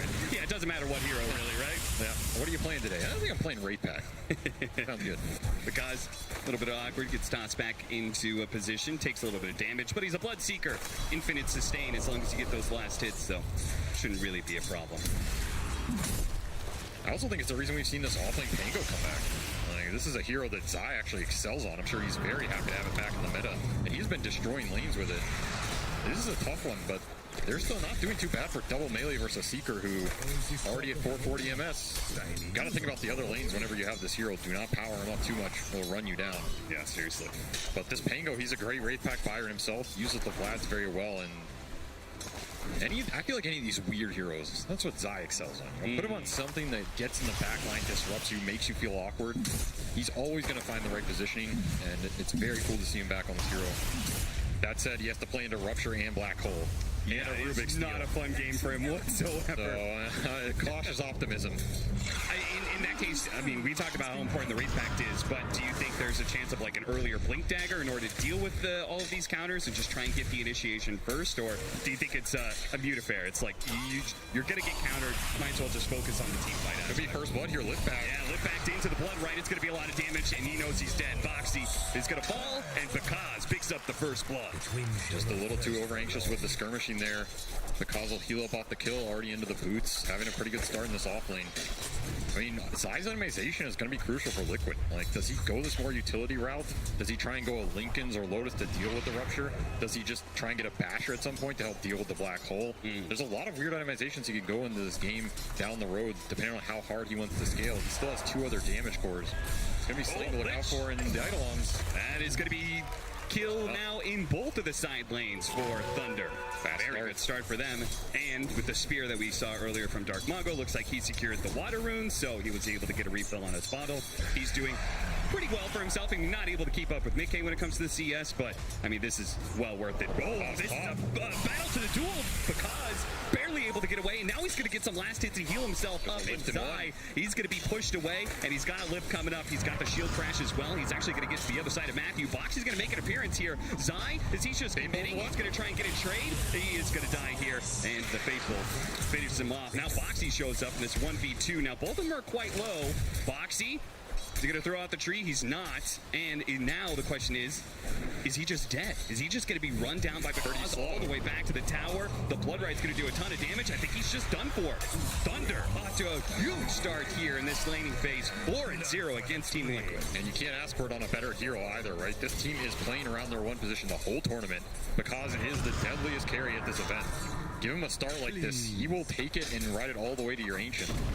Now this is a very crucial point right here. When you get the kill, comes back, Bloodseeker still a little bit low, but it looks like the damage. Zai, he's got to be careful. Swashbuckle to side because doesn't get hit by it, heals up a little bit more, and now Zai, one more hit, he tosses him over to the creep wave to get him away from this deadly Bloodseeker. Bacaz comes back in, snatches the last hit, himself alive ahead of Boxy. This man knows to play the margins, and now Matthew finishes the kill, and he gets it underneath the tower, and Bacaz takes that moment to try and snatch a little bit more heal. Boxy standing in the way, but I think now with this Blood Right. Oh, Glyph? Boxy really doesn't want to let him go. He does not want to let him back into this lane because passes him over the tip. He's like, I know what you're doing. I'm going to play it patient. I mean, especially with where the equilibrium is. If Zai can come back and then keep this lane here, they don't want to let Bacaz get back up to that full HP. That said, Zai does not have teleport, so he has no way to get back up to this top lane. Boxy will now take it over. I guess Matu will. Ooh, that is very interesting. Behind on levels, though, compared to this Bloodseeker, right? The kills propelled this Bloodseeker to level 5.5. Matu's only 4.5. Yeah, Matu shows up the lane at half health. They do manage to get a toss back. A little bit of damage there, but no real fear of death for Bacaz. In fact, you can see Bacaz fearless. If you haven't seen it, Bacaz Bloodseeker had an incredible performance in the playoffs earlier, and probably one of the craziest Bloodseekers I've ever seen. Absolutely plays the margins. I mean, Liquid has had enough of this Bloodseeker getting out of control, and they are just going to bring the full tri-lane here. Send Zai bottom, say get whatever you can. Does have a favorable matchup versus Enigma. It's probably the lane setup Liquid wanted from the get-go. They're showing on the ward. Dark Mago is actually sneaking in from the side here. He's got to back up too. He's got Panda joining him. Very deadly rune for mid-Mars at this point in the game. Will guarantee an arena latch. Thunder just playing with full information. He gets spotted. Panda going to try and deal with the ward. Spear goes out, but there is going to be a nice avalanche. Mickey, they might actually go for a little bit more here. Dark Mago, he does have their arena. So if he wants to be able to disengage, he might need to be able to pop it here. Insania's going to grab and pops Acer and now starts running away, so he's going to be good. Goes back in. He wants to be able to kill the supports. Now the Spear's back up with the arena. The combination does a lot of damage to Boxy. Not enough for the kill, though. He's going to reset. Back to lane he goes. Not getting much out of that haste rune. Probably a little sad for him. He'll get the refill from Pandamu. Something to make him feel a little better. Still, he really would have liked to get a core kill in the jungle or force someone out of a lane with that. Liquid doing a good job of holding their ground in this early game. Still, these side lanes did not go how they wanted, and I mean, the start for Bacaz is monstrous, but Zai also just getting shut down. He's behind in levels. Sacred's a level ahead of him. More river skirmishing for the runes. Tries to toss the Mars away, but it's not going to be good enough. Nukes overwhelmed Team Liquid 6-2 now with a 2,000 net worth lead here at 8 minutes. Thunder has got to be feeling very good about this start, especially with a lineup like this that is supposed to be so snowball heavy. Oh, they're feeling really good. It's also the levels, right? Got level 6 on Matumba Man. He needed just a little bit more. The Windfest. Insania is still here. They're pulling back in. A little bit of heals going out, and they actually almost trying to chase after him. Now Matumba Man, the creep wave's going to die, and he should be able to get his level 6, so he can infest heal if he wants to, or hold on to it. Little harassment rupture, never hurt anybody. Oh, that's interesting. He actually smoked back to the fountain so he could get out on the map quicker. He's going to TP out to the side lane. He's going to go to the safe lane here. He wants to keep Zai down. I mean, we talked about how this Pango already has a hard enough angle. He was shut down in the lane. If they caught him there, it would have been just one more problem for Zai, but Swashbuckle barely gets him out of that arena. And both players playing blind there. That was a hard smoke to read. Pull back. Matthew is going to be slowed down by Matumbaman. Still has some stick charges to work with. The supports may be traded out here. Matumbaman can't actually chase after the Rubik, but Mickey is going to be able to catch because they bring the core up to the top lane, where they tried it once with the support earlier to shut down because now they bring the powerful Mickey Leshrak to the table, and that's going to be able to get 2 kills for them. Nice TP away, though, by Matthew. Very nice rotation from Mickey, lands everything, but yeah, you're going to pay the price down there at some point. Too many ultimates for one Pango to handle. Yeah, nothing for him to do there, but spam the chat wheel, I guess. Still, this has been a great recovery in the last 2 minutes for Liquid. Those early signings were looking rough, but all of a sudden, Mickey is way ahead of the pack here out of a game where it could have gone either way. If one of those side lane moves fails for him, suddenly he falls behind. Thunder pull even more ahead. So Mickey doing the best job to push through this early game for Liquid into that mid game where their spells can really shine. And it's sort of opposite happened for Dark Mago, right? Like he tried to rotate to bottom, didn't get the immediate kill. They thought about the incursion into the jungle. He just kind of ended up stalling and not really doing much there. We saw the arena use where he didn't get the boxy kill. It's been sort of the opposite for him. So. And that's debilitating on mid-Mars. This is not a hero that wants to miss those rotations. Since we see another rupture, Zai still getting beat on. The Blood Rite is going to be used to finish off Insania, and Zai, the last little bit of rupture. Oh no, it lasts too long. Couldn't really, again, just a lose-lose scenario there for Zai when you're playing Pango against a Bloodseeker. You're going to have a good time. Saker just instantly TP's top off that kill. Thunder are really trying to abuse these hero-to-hero matchups, getting the ults on the right targets and then just moving around quickly. This is a pace they're very used to playing, and I think how they prefer to play a lot of these early mid games. They are not afraid to use their ultimates off cooldown. Just spam you, force reaction, get a numbers advantage somewhere else, and then make the quick smoke. Liquid need to be thinking about where their heroes can get, where the teleports are up, and where Thunder's going to move to next. Do not want to get caught off guard. Now, we saw Leshrak clearing through them some stacks earlier. That's part of where that net worth lead comes from, but you can see Dark Mago has his own stack still to be cleared through, so he can catch up a little bit here. And he's got his Blink flying out. Early Blink. So this is Brown Boots Blink Rush for the mid-Mars. Again, very active. You want to make sure this next smoke or move lands. Where do you go? Like, who is your target with this Blink Dagger? Who is your #1 kill? I think if you can get the Lesh in this game, that's ideal. I think it's a lot of Liquid's early momentum. Mickey's also healing. He'll go somewhere else. So maybe Thunder read where he TPs and then choose to attack there. They also have the option, if he TPs out, to go somewhere else, which could try and force the fight top. But I think they're happy just leaving Enigma up there. Boxy's trying to hold the rune for Mickey, and it does get denied by Pandamu before Mickey could get there. Well done. I just don't have any smokes here, so this Blink is... The actual move is getting slowed down a little bit. It's also hard to just jump into this mid trio from Liquid if they're just sitting behind the Lesh, right? Yeah. Like, Mars is not the highest damage mid hero. He really relies on using his spells to engage his supports. The Rubik and the Maiden are going to be a lot of the early game damage. They're just going to push it up. Raid packed online for Sacred. Feel like they're strong enough to just push the issue. Oh yeah, this is going to be way ahead of Zai's Raid back. So they certainly have the item timing here. The advantage to Thunder, is it enough an advantage for them to take this mid tower? If they can take this mid tower, huge amount of map control goes their way. See if Dark Mago wants to jump deep. He does have Blink Spearback potential. You have the Gaze counter initiation. Here comes the roll going in.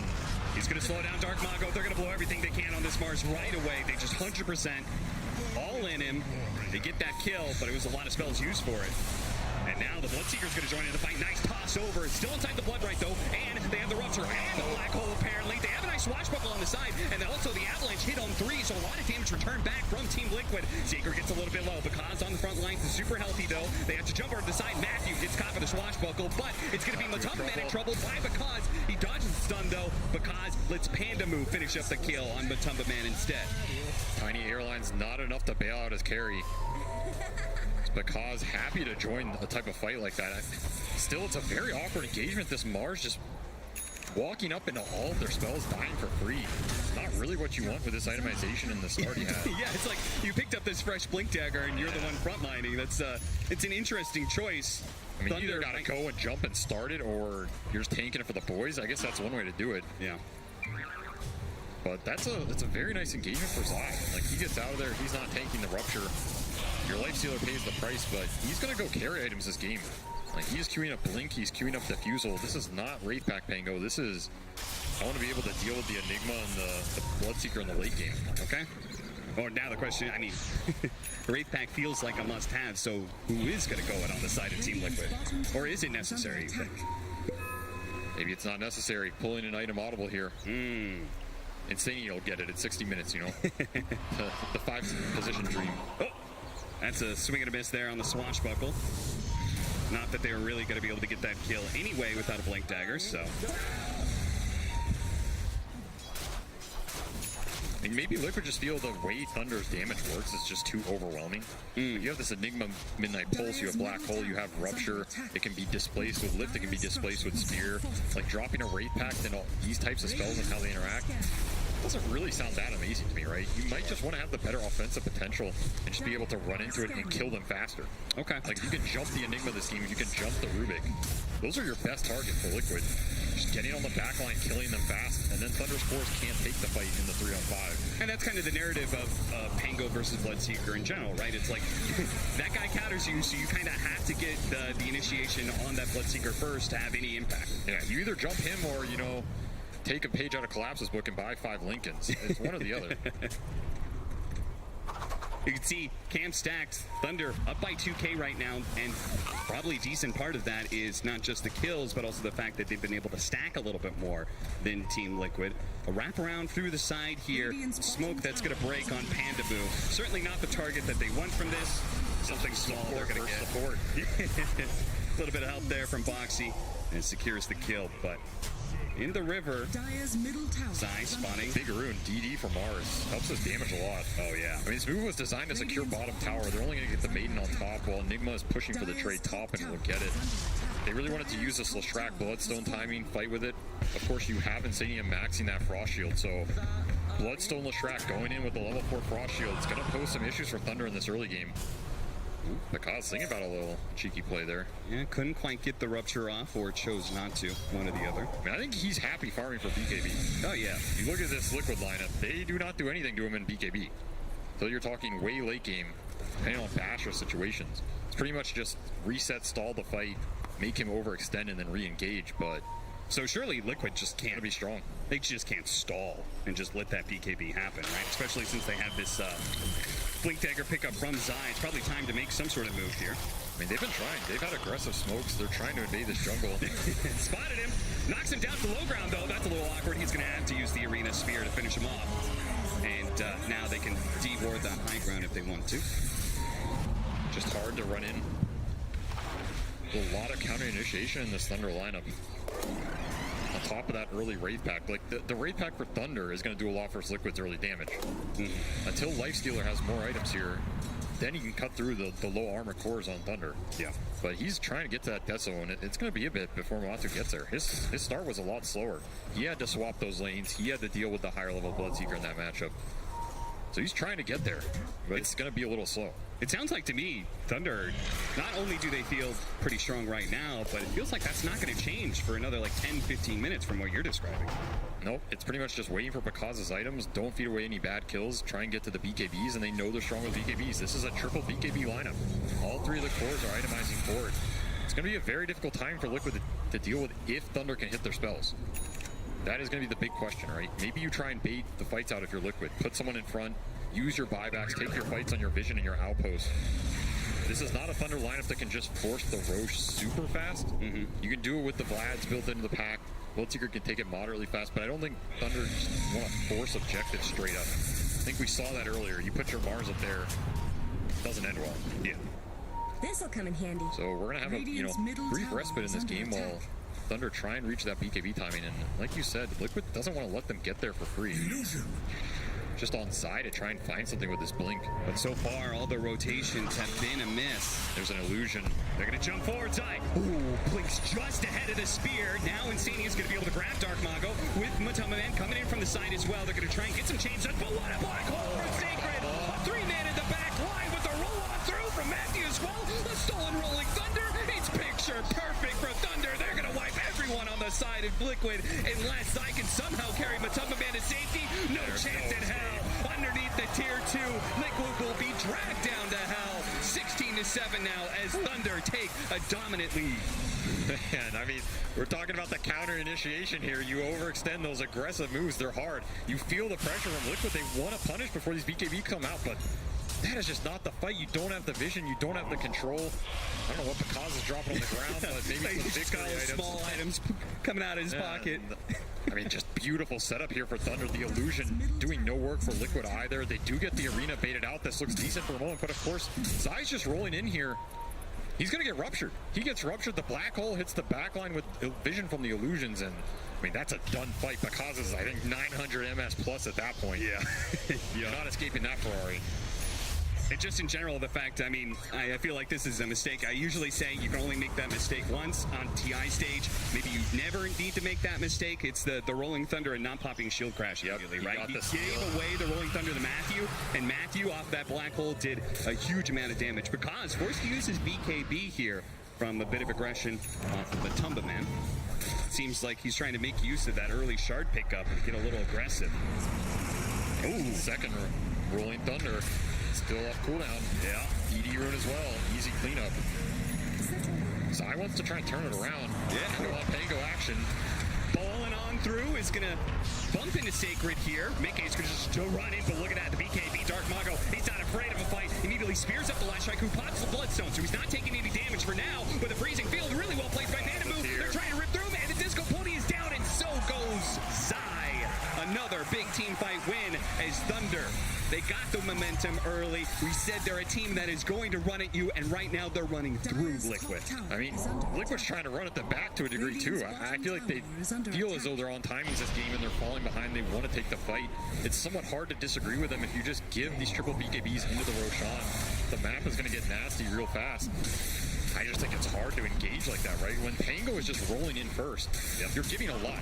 You're giving a free roll, Old Steel potentially. You're giving a free rupture to Picaz. Picaz gets to come into these fights last. He's super happy almost no matter what happens. I mean, he didn't even have to have BKB up for that fight. And of course, Dark Mago just frontlining with another double damage rune. He'll take it every day. Aegis on the back of this Bloodseeker, 8k lead for Thunder. I'm worried about the control Liquid has to fight into this timing. This Pango blink did not pay off in these engagements. Now Zai is falling pretty far behind, and his game is just not easy like we said. Yeah. And again, who is starting the fight if it's not him? Boxy is getting to blink off this way. Okay. So now they have the toss back mechanic. Maybe that is the answer. Try and separate the engagement. Let Matu actually beat on somebody. Ooh, Zai. That was impressively fast. Just a real quick roll up so he doesn't get telekinesis and then blinks away before the hit comes in. I mean, Matthew has Split Earth as well. So telekinesis is guaranteed chain stun into that Split Earth. These initiations from the Rubik, who also has his blink online, very deadly. I mean, he is going to have free reign for a long time, right? Like, who is jumping Rubik in these fights? Pretty much nobody. There's a lot of scary spells he can steal this game.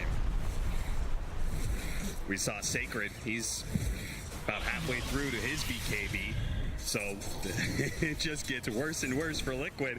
If Thunder wants to run at you, probably not going to be doing well in team fights right now. Later on, they're going to have that sort of the ultimate team fight. They don't have a BKB cancel because of the fact that Zai didn't get that progression you were talking about. That Basher, I'm not sure if that's ever going to come.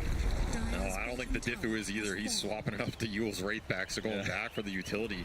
I just worry it's going to be too little too late as Thunder just pushing down this bottom lane. What stops them pushing high ground, forcing Liquid back on off the map? Arcane Rune up for Dark Mago. They have all the BKBs. Basher up on Picaz as well. This is one of the biggest items in the Bloodseeker Nakes matchup. It's like who's getting Basher first, who's getting to Abyssal, the Infest relationship. Picaz can just man up on Matumba right now, and he's not afraid of too much. Sure, the Frost Shield helps a little, but again, so much magic damage to back up the Bloodseeker going in. Radiant's middle Getting hard to stand their ground. They're going to try and catch Picaz. They get the Blink Dagger on him. Don't let him get off the Rupture. Keep that chain stun going. Boxy's going to be able to follow it up as well. Oh, no. Didn't throw it the Avalanche in. And you can't chain stun that Rolling Thunder. So he gets off the BKB. The other side. Oh, the Chain Frost almost killing Dark Mago. He gets off the BKB. Now he comes back in to try and finish off Big A. But a BKB Bloodstone is too much for them. He's running them down with the help of Boxy coming in from the side. Team Liquid. The combo combination of knowing where the Bloodseeker was, even if they didn't get that kill, just knowing that he's away from the team fight presented an opportunity for Liquid. That was an absolutely disgusting chain frost, man. That was a 4K network chain frost right there. I mean, damn. Lesh did all the work at the end, but that thing just destroyed them on the club. They tried to finish off Mickey with Black Hole into the Mars damage, but again, Mikaz was in that engagement by the triangle. He's not there to clean it up. Mickey lives. All right, time to turn the engagement around. The break. Liquid sees on it extremely well, take advantage of the split situation. Mikaz being maybe a little out of position from his team, and I mean, you'll take those bounces all the time. And we've seen this from the Mickey Leshrac. This Bloodstone, you've got to be so careful of playing into Leshrac. Zai needs a little help, and he's got it in spades. The full squad is going to show up to bail out of the boy, and now he comes back. He's not going to be BKB'd. He's going to be split earth. They could just change side down. Dark Mago can't do anything to stop it. He doesn't have the mana either. He pops the Soul Ring now. He's going to have to try and spear back Matumba Man and actually hit the Lich on the way, so he gets the distance for himself to be able to retreat, but couldn't bail out his carry. Thunder, they had such a strong hold on this game, we felt like, but they just haven't been playing around each other enough, it seems like. And Boxy confident in the Aegis. Might just find another one here. Blink for Blink. Matthew went backwards, but Boxy caught him. Swash missed. Swash misses from Zai, so they fail to get that kill. But if they can get the tier 2, it's a pretty massive exchange. Boxy does a good job covering his spells too. Matthew only walking away from that with Tree Grab. It's a very impactful interaction with this Tiny. You do not want to give this Rubik Avalanche if you can get away with it. It's kind of acceptable, but he has Blink, so even that's a little bit deadly. A lot of little things going Liquid's way, and suddenly that lead that Thunder had that might have been able to close out this game is back to even. A lot of momentum swung in the last 5 minutes. And some of the matchups and some of the item times we were talking about have changed a lot too. We have the Yules now on Zai, and he's like, you know what, Wraith Pact, that's old news again. I'm going back for that Basher to try and deal with the Enigma, and the Basher on the Lifestealer. It's either done or about to be done. So now he's got that matchup against the Bloodseeker. Now there's no longer that item advantage you were talking about in that 1v1. And these Bashers are huge in this matchup. Like, again, the Thunder lineup's strong during the BKBs. Well, you get Skull Bashed. Your BKB gets reduced by a significant percentage here, especially if you're channeling Black Hole. There's going off the cause again. Another BKB forced for nothing. Didn't get the bash, but forced out the BKB on because that's still a big win. Montu doesn't have it yet. Oh, okay. Maybe. Yeah. Courier, he's just not flying it out. Definitely is going to want that, especially since we still have the big team fight coming in. 50 gold away. We still got the big team fight of the BKB Black Hole. So Thunder, you know, maybe they're feeling a little nervous. Things have gone a little bad the past few minutes, but they should remind themselves. We've got the big team fight that's going to be coming in. So now that, take it easy. Now that Basher's flying out, this Infest Bomb becomes more deadly, right? You can infest the Tiny, blink in. If you find an Enigma, you find a Bloodseeker, you guarantee the combo into the Deso hitting him. If you get that bash at the right time, might be enough to just seal the deal. There are no real hard saves on Thunder. You have potential for a Rubik Shard at some point, which might be very influential in this game, and I think Matthew's eyeing it up. Yeah. He's thinking about Force Staff into Shard, so Thunder recognizing this game has shifted a lot, and they need some saves on their end. They cannot just super aggressively play how they want to anymore. And I think it's about that time. The cause is going to show on the wave mid, while the rest of the team, 4-man smoked up behind. This is Enigma BKB. So he has a pretty free Black Hole here. You can see Dark somehow bashes him with the reach of a god. Dark Mago, I like how he's positioning himself very aggressively. He knows his job. He's got to fish for information, right? He needs to be able to reveal certain key heroes and allow Sacred to be able to get the follow-up. They're fighting for mid lane control. It's a question of how deep do they want to push, and I don't think you just want to push into the Liquid high ground here. You're pushing into a potential buybacks around that dire outpost. Oh, here comes that Infest Bomb. Oh, this could be bad for Thunder. Matthew, smoke's gonna break. They're gonna try and run it in, but he gets the telekinesis off first. Very close. Because still farming up the Ancients through this. He's gonna come in through the side. The Blood Right's gonna go off, and he gets Rupture onto Zai already. Zai, they are gonna be able to catch him out pretty easily. Now the Black Hole's gonna be able to catch too. Liquid ran in so damn deep, and they just stumble into the Black Hole from Sacred, ready to go. They're gonna be able to run down 4 heroes as a a result. A 1-for-4 exchange.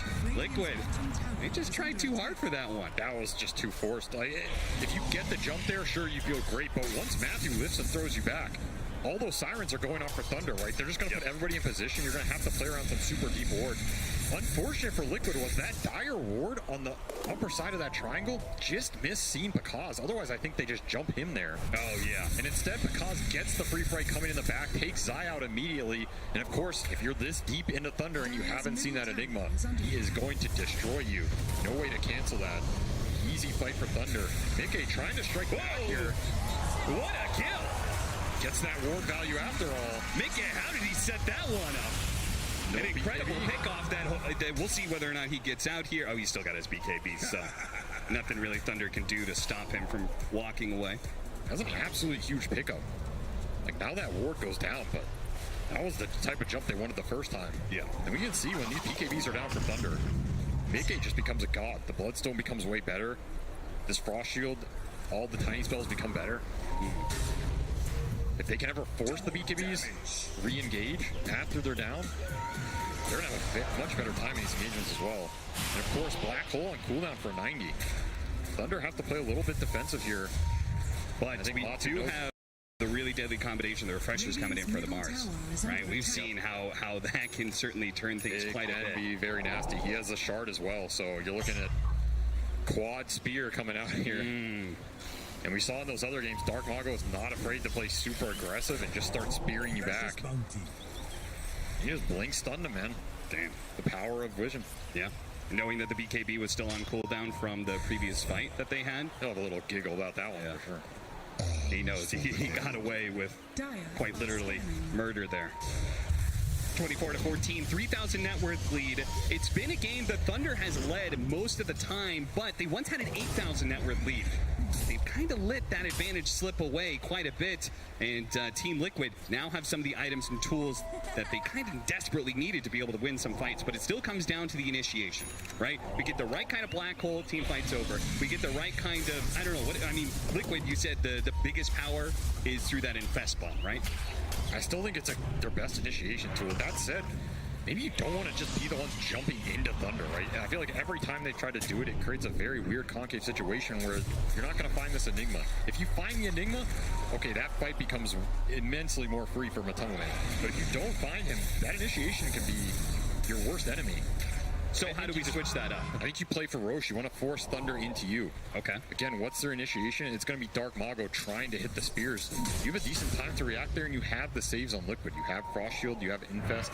Zai can jump on the back line. He's closing in on his Basher as well. Very pivotal item in this game.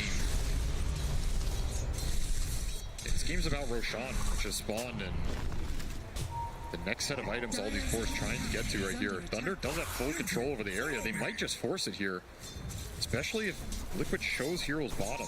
Yep. He's going to show on the wave. Pushing in a Siege Wagon wave into the tier 3 is nice pressure, but it's certainly not enough to kick Thunder out of this Roshan pit. So Liquid, let's see if they know. Let's see if they make the moves fast enough. Oh, they know. But this is hard to just run in. You don't know where the vision is. Dark Mago has illusions on both ramps as well. Oh yeah, this is perfect. He sees them all coming. Thunder knows there is no problem here for them fitting shot Roshan. First one, second one, I think, right? Yep, we got an Axe Shard. Zai, he's even going to get caught here with a spear and, well, trying to do the roll up there. Jump in, actually go for it. They spotted it, and he got the bash. A bash he absolutely needed, otherwise the black hole was going to be turned around. Even then, Liquid are still going to suffer heavy losses here. But Matoma Man's baby train down. They've got the refresher. They throw the spear. That whips. Matoma Man. Oh, my chain frost. Dark Mago in trouble, but so is Matoma Man. He falls. Now it's going to be Mickey versus Pakaz. Pakaz doesn't have the BKB. He doesn't have a way to deal with this magic damage. Now that's the Aegis down on the side. Matthew also being pulled back in, but they're going to stick on Pakaz. No, blink away. They missed the timing on the stun. All crucial to be able to land that one. A kill on the carry was a must-have. Meanwhile, the support battle rages on the side. Matthew gets the better of Insania, but he will pay the iron price as he's going to go down underneath the tier 2. But he says, I did my job. I got my kill. Cost them a tiny buyback, but I think Liquid is very happy with that outcome. They get rid of the Aegis. They take that fight off the back of Zai just going down for absolutely no trade. Again, jumping Enigma, getting that bash, super pivotal to Liquid's engagement. It's going to kind of reset the game here. Sure, you got a shard out of that Roshan. It is on Enigma. Pretty interesting, but otherwise, pretty much reset the map. And Mickey is just getting strong, man. He's up to Hex. He's got that Nether Shawl to boost up his resistance. He feels untouched in a lot of these engagements, and he is the real carry. Matumba's there to make space. Matumba's there to make people mad. Mickey's going to carry it with the damage. Battle a chance between the crowd. Liquid do manage to take that mid-tier 2 before backing away. I want to see that moment again of the Enigma, because I feel like when they jumped him, I feel like he was halfway through the animation of Black Hole. It was coming in and then he got bashed. That was, I mean, just imagine if he gets that off on the two of them. That fight is completely done and dusted. And that's the thing. That's why those bashers are pivotal. Yep. He can Black Hole from 200 health, and it might last two and more seconds. Like, he does not have to be full to sway this fight completely. That's why those initiations they're a nice edge, man. Just a little bit of save. You have this Rubik shard as well. You can throw someone back. Suddenly, that displacement is enough to reset the engagement. Dark Mago looking for something. Invis Tiny, though. And Invis Tiny. Dark Mago. His smoke breaks. But he doesn't know. Liquid want to take this fight. Yeah. Bested Tiny, 4,000 HP. They know the Mars is up here. They had some really nice high ground vision to be able to play around, but that gets dewarded, so the fight may be a little bit more awkward now. Get a different kind of ward down. May have been spotted by the Eidolons, though. I mean, it's all about this Enigma, and it's all about this Leshrac. Does the Enigma get jumped and taken out of the fight? Right behind the ledge, but they catch the Mago first! He thought he was going to get a free pick off on the 5, but immediately gets hexed up, Avalanche, and now they're searching for more. Panda does get a force staff away. Should be fine. Liquid content with the one pick off, it seems. The tools are coming online for Liquid here. Basher on the Pango, Blink Hex on Mickey. A lot more control, a lot more ways to initiate or counter-initiate on these jumps. Who did end up consuming the shard on the side of Thunder? The Enigma. The Enigma? He actually did eat it? Okay. Took that Malefice buff. I mean, I guess, but they already had the pick up on the Rubik and the Bloodseeker. There was no really, I guess the only one was left was Panda Moo. And that one, maybe not worth it. Get out. They're going to this one. Yeah. I'm running. I have a vice there. He missed? Running up here. Yeah. Go. I save you. I'll be here, Mick. Yeah. Kill him twice. Right now. I am cut off. You're alone. Yeah. Just fight with us slowly. I'm on Rubik. Kill the Dubus. Or fuck it, kills. Ooh, you could see that little bit of chaos may have been if they just stuck to the game plan of killing that Bloodseeker twice. Maybe if they just been all in focused on that, they get that stun in time before the blink away. Could have been a very different outcome, but instead we didn't see the end of it. But Bakaz did manage to blink on his second life out of there. But Liquid, it was still a fight that they were very happy with, especially considering where they were at 20 minutes ago in this game. They actually have a net worth lead for once. And they're actually the ones playing on Thunder's side of the map. Boxy, I mean, once upon a time, we were talking about whether or not he was going to be able to get a Blink Dagger to affect a change in this game. He finally got it. Now he's looking at an Aghanim Scepter almost. No, he swapped that up. Oh, yeah. Not going to be that greedy. I was like, but no, his job is just to go in with the Infest, tank it up. If Matumba gets the initiation on the right target, he'll pop out. Honestly, I'm not sure he has to right away if they catch some random support or something either. He is just a beefy boy. So instead he opts for, well, what he has queued up anyways, the BKB. We'll see ultimately what he completes. Looks like Thunder just trying to farm up more items here. It's the initiation by the force staff, a quick one. Fans get him away. Telekinesis on Boxy. Matumba Man's trying to stick to Dark Mago, but he is not getting the bashes he needs. But the follow-up is there for Mickey. He's going to be able to get the sight into the stun. He gets the bloodstone off his well. The bash came in. The black hole gets canceled. Mickey dealing with Bakaz, but the bloodstone BKB is too much for him. They can't eat through this Leshrac. And now Zai keeping pace with the rest of the team, trying to hit him with the rolling Thunder stuns. But they both blink away. And Panda actually, nice force snap down to low ground. Looks like he may have gotten away. How did Thunder get away with this? They found Panda inside of the pit. So he goes down, but ultimately, I mean, considering the disaster that it looked at the start, only losing 2 is not too bad for Thunder. Yeah, that was not the initiation Liquid was looking for, and still it works out. Very nice bash on the black hole helps. Honestly, though, even if that black hole doesn't get canceled, I'm not sure that fight is going Thunder's way. Once again, this Leshrac just has free reign. Nobody is stopping Mickey in any of these engagements, not even close. He's up to Trickster Cloak as well, upgraded from that shawl. He is very tanky. Great job from Thunder to disengage this jump. You're going to waste a lot of the rage duration. Matumba does have BKB. And Black Hole's going to come in here. He really wanted both of them. He'll try and take Mickey, but I don't even think Mickey's close to dying in this Black Hole regardless. Yeah, no, he really isn't. I mean, especially when he gets off BKB of Bloodstone. It's like the invulnerable combination for the Leshrac. He's a god. Nice spear back. They're assaulting the tier 3s, but a spear back is beautiful. This is an opening out for Thunder. Let's see how many they get. The Chain Frost's going to bounce around. Boxy with his BKB is trying to walk away. He's got 5 seconds till he can blink out. Turn around. Oh, Mickey. Cause getting chain stomped. Yeah, they're going to be able to chase out after this one. They've got the Wind Waker running down the Bloodseeker for the spear immediately on the way down. Dark Mago, can they burst him down? They get the bash required, and they do manage to get it. A buyback from Thunder wins them the fight in the end, but it's going to be costly. They really need to get, I don't know what they need to do off of this buyback besides just getting those kills they got. That's double buyback. Dark Mago and Pakaz buying back there. Tier 1 and 2 destroying their economy. You're going to be begging for an early Roche spawn potentially. Oh god, I don't even know if it's within the window. And the one upside is you pushed your Bloodseeker to level 25 off that fight, which is absolutely huge for this hero. Yeah. You now have double rupture, so now you can rupture someone at the start of the fight and still have one up for that Leshrac to debilitate his movement. Again, the Does it even stop the Leshrac though? I feel like maybe he just pops BKB Bloodstone and runs to you anyway. I mean, again, that's where that displacement can come in. Let's say he gets ruptured, he gets speared back, he gets lifted back. You force staff him after. I mean, it all assumes his BKB is down and nobody got bashed, but you got to play for these little things at this point in the game. And those are exactly the kind of combinations that we've seen Thunder. I mean, it's what propelled them to this top 6 placement so far in the first place. We said they're one of the best team fighting teams. They are super good at playing around each other. So that is a very real possibility they could pull something off like that. They're absolutely one of the best coordination-wise, and they're also one of the best in terms of decisiveness. Like, when they jump, they goddamn jump, right? Everybody goes. It's instant. They know the fight is either going to be won or lost in that first 5 seconds.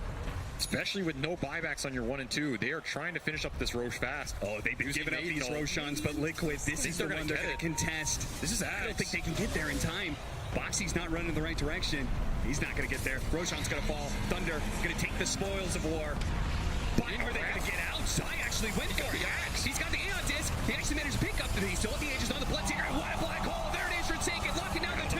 They need to be able to finish off this Life Stealer, but he actually gets Wind Wakered by Mickey. Dark Mago needs to be able to hit him with the spear. Apparently not. He just runs through the walls, and that's going to be it. Now the Leshrac fighting for his life against Pakaz. Dark Mago, but it's not good enough. The initiation from Liquid. It comes too late. It comes too little. And now they're going to be run down by Thunder 1 by 1. What a black hole to just find that initiation instead of the other way around. Zai snatches the Ag somehow, but that is not going to turn that fight if all of your cores get caught in that black hole. Mickey blinks in an attempt to try and turn that. But at that point, you're all stuck in the same goo, and it's just too deadly. Yeah. Amazing team fight from Thunder, just baiting off the Roche. Liquid gets split on 2 different angles of initiation. Could have gone amazing, but instead, 7,000 damage getting pumped out from that Enigma. And what can Thunder get from this? I mean, they were on the edge of a knife there. They used double buybacks on their 1 and 2 position. They were 1 fight away from losing this game. Now, they may be in a position to win the game outright. They're going to go for the Raxes. And that was Octarine, Spell Prism, Enigma. He has another block. Are they going to go for the tier 4s? They're going to start hitting the tier 4s. They are, They are going to force this. They don't know for certain, but there is no buyback on the Leshrac. They could really try and force this, but the Glyph is going to stall them out. They're going to go back for it again. They're going to go for it again. This is Thunder. There is no back. You force the buys, or I'm going to take your Ancient. 1 tier 4 down. Team Liquid, they got to smoke out here. They got to get inside. They got to get on top of Thunder now. A 2nd tier 4 about to fall. But the Pakaz, that's going to be the Ancient perhaps falling right away. 1 life down. Boxy popping his BKB just in time. Mataba Man, can he deal with this Bloodseeker? The Chain Frost being thrown out long distance. Matthew pops the dash, refreshes, but managed to get the infest. They couldn't keep the chain stun out.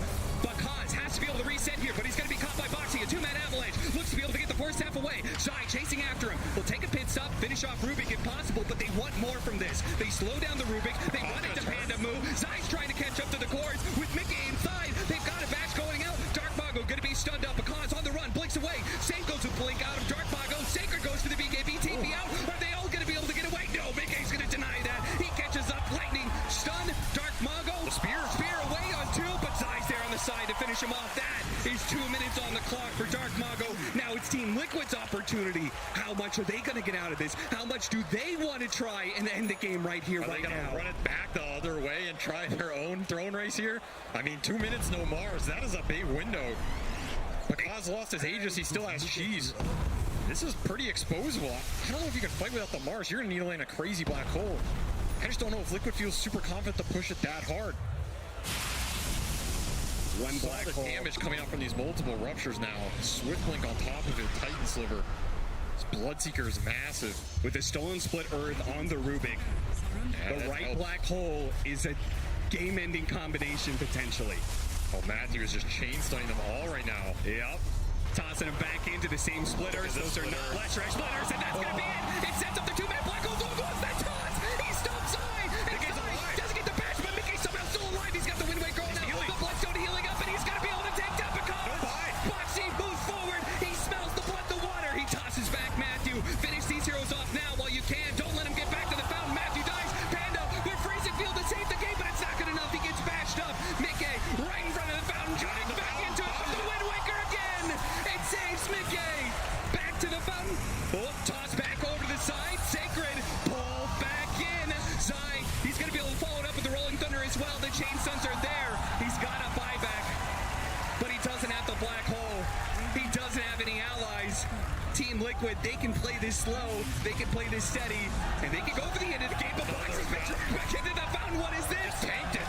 He just tanks it up, walks away. Avalanche long range distance. The Malefice catches them in the end. Boxy falls, and Team Liquid, they're actually going to have to back out. They've got 15 seconds till the Crystal Maiden, 10 until Dark Mago. With double arenas, they cannot end this. That is all 5 buybacks on cooldown for Thunder. Did that tiny kill somehow save their... I thought they were getting thrown there. I mean, how are they not thrown? How does Mickey even get out of that black hole at all in the first place? The toss is the Wind Wakers. He's Wind Wake healing in the air. These fights are absolutely crazy. Of course, the multi-split Earths and the stuns from Matthew setting that up in the first place. I mean, both the perfect combination. I thought this was cores, and he gets the Leshrac who has that Wind Waker to save somebody else. It was the ideal scenario. Insania, the Frost Shield, pulling Bakaz off, and he can't even get the cheese off. If he gets cheese off there, that's a completely different fight as well. Every little small thing going Liquid's way in these late game fights, it feels like, and they are keeping themselves in it. Very difficult to play these situations into those black holes, but they are finding a way. And again, the tools, they're coming out, right? Aeon Disc for Zai, Wind Waker for Mickey.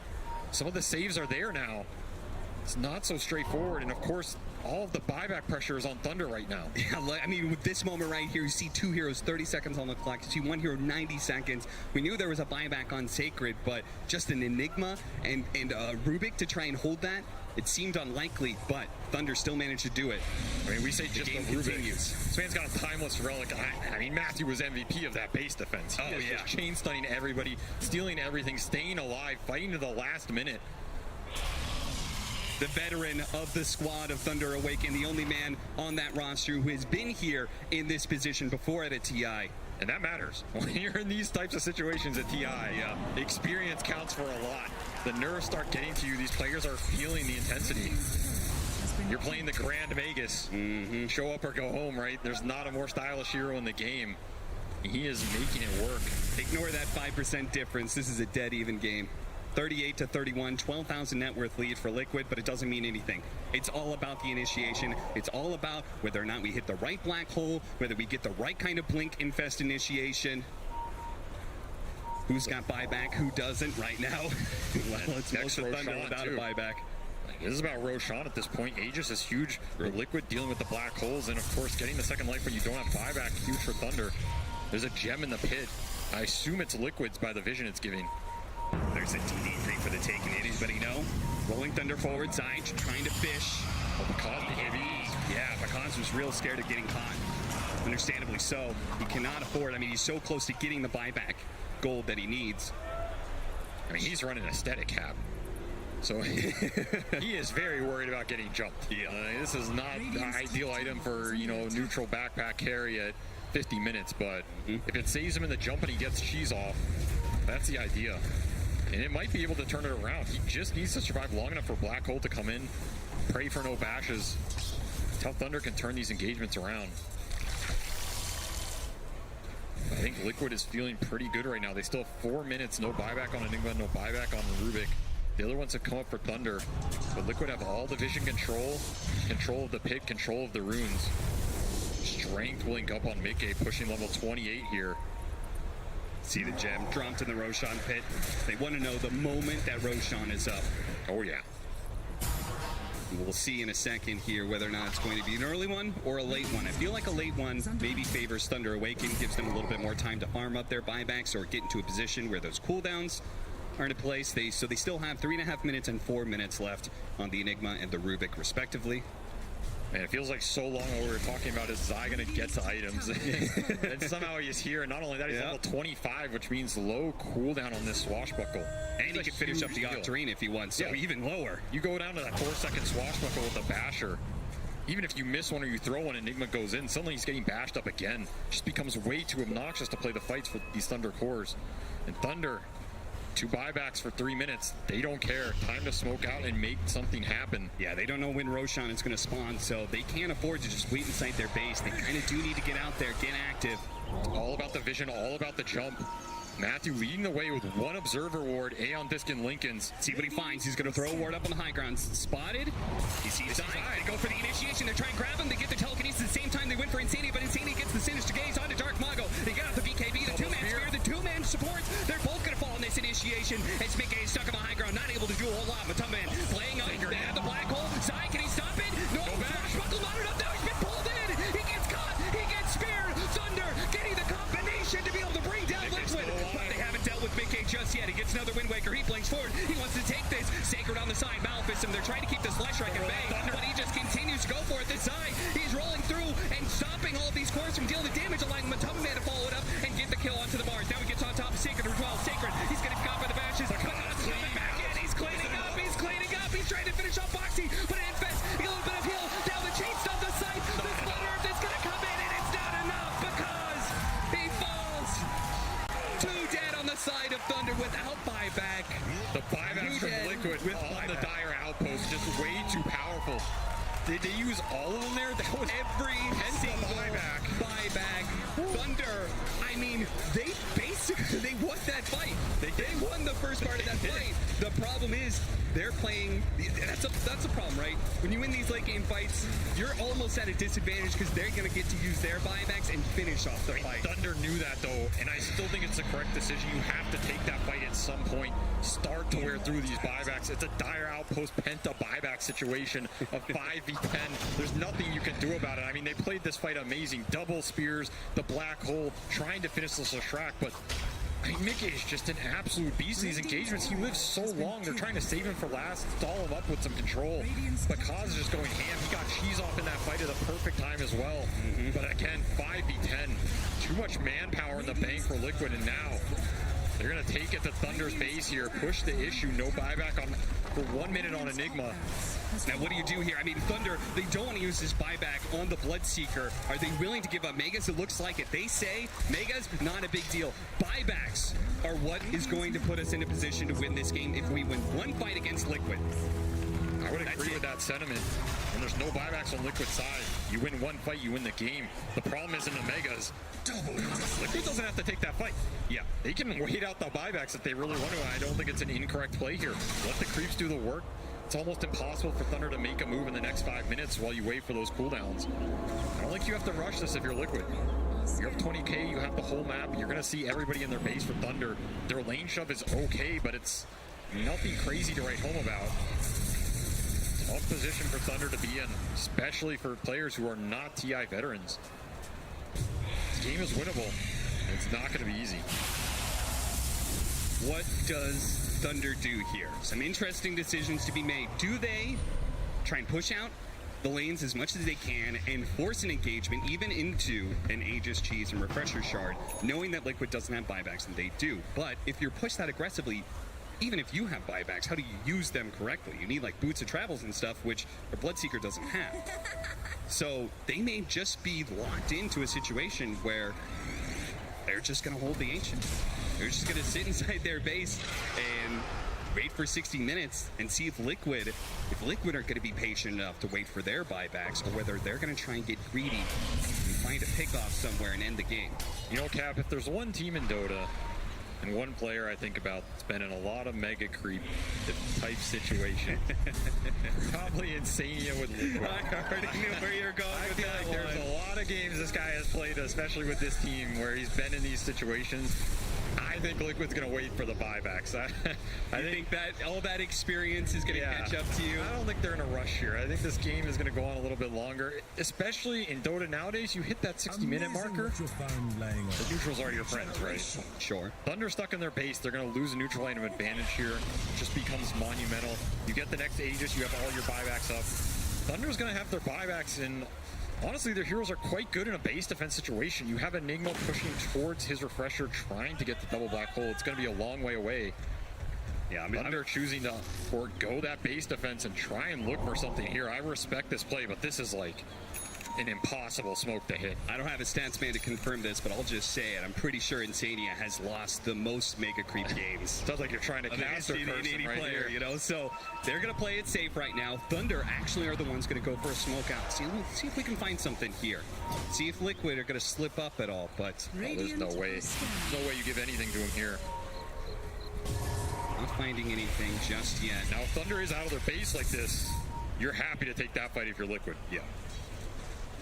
And they may just get somebody caught here. Boxy running in. Yeah, Boxy is going to go. The three-man avalanche. And managed to follow up from the swashbuckle as well. But Black Hole does manage to catch the two of them. There's no follow-up damage though. Because is only just now showing up to the fight. It's a little bit too late for that one. He immediately gets up in some bladed. Boxy managed to get off the cheese, but it looks like the top of it is going to fall. 2 minutes dead. Mickey, he needs to be able to get some heals up. He's got a minute on the Aegis, so he's going to die here. Come back soon. The chain frost starts bouncing around. Toss is over. The chain frost, the double chain frost. He's under pressure, but because is healing up, but the toss has come in. Boxy finishes off with the buyback. It's coming into play now. Thunder have that extra life where Liquid do not. Insania's going to fall. That's going to be 3 dead with no buybacks, and everybody is alive on Thunder. The buyback comes into play for Thunder. They've got an opportunity here. Can they get to Liquid's base? Can they do anything with this opportunity?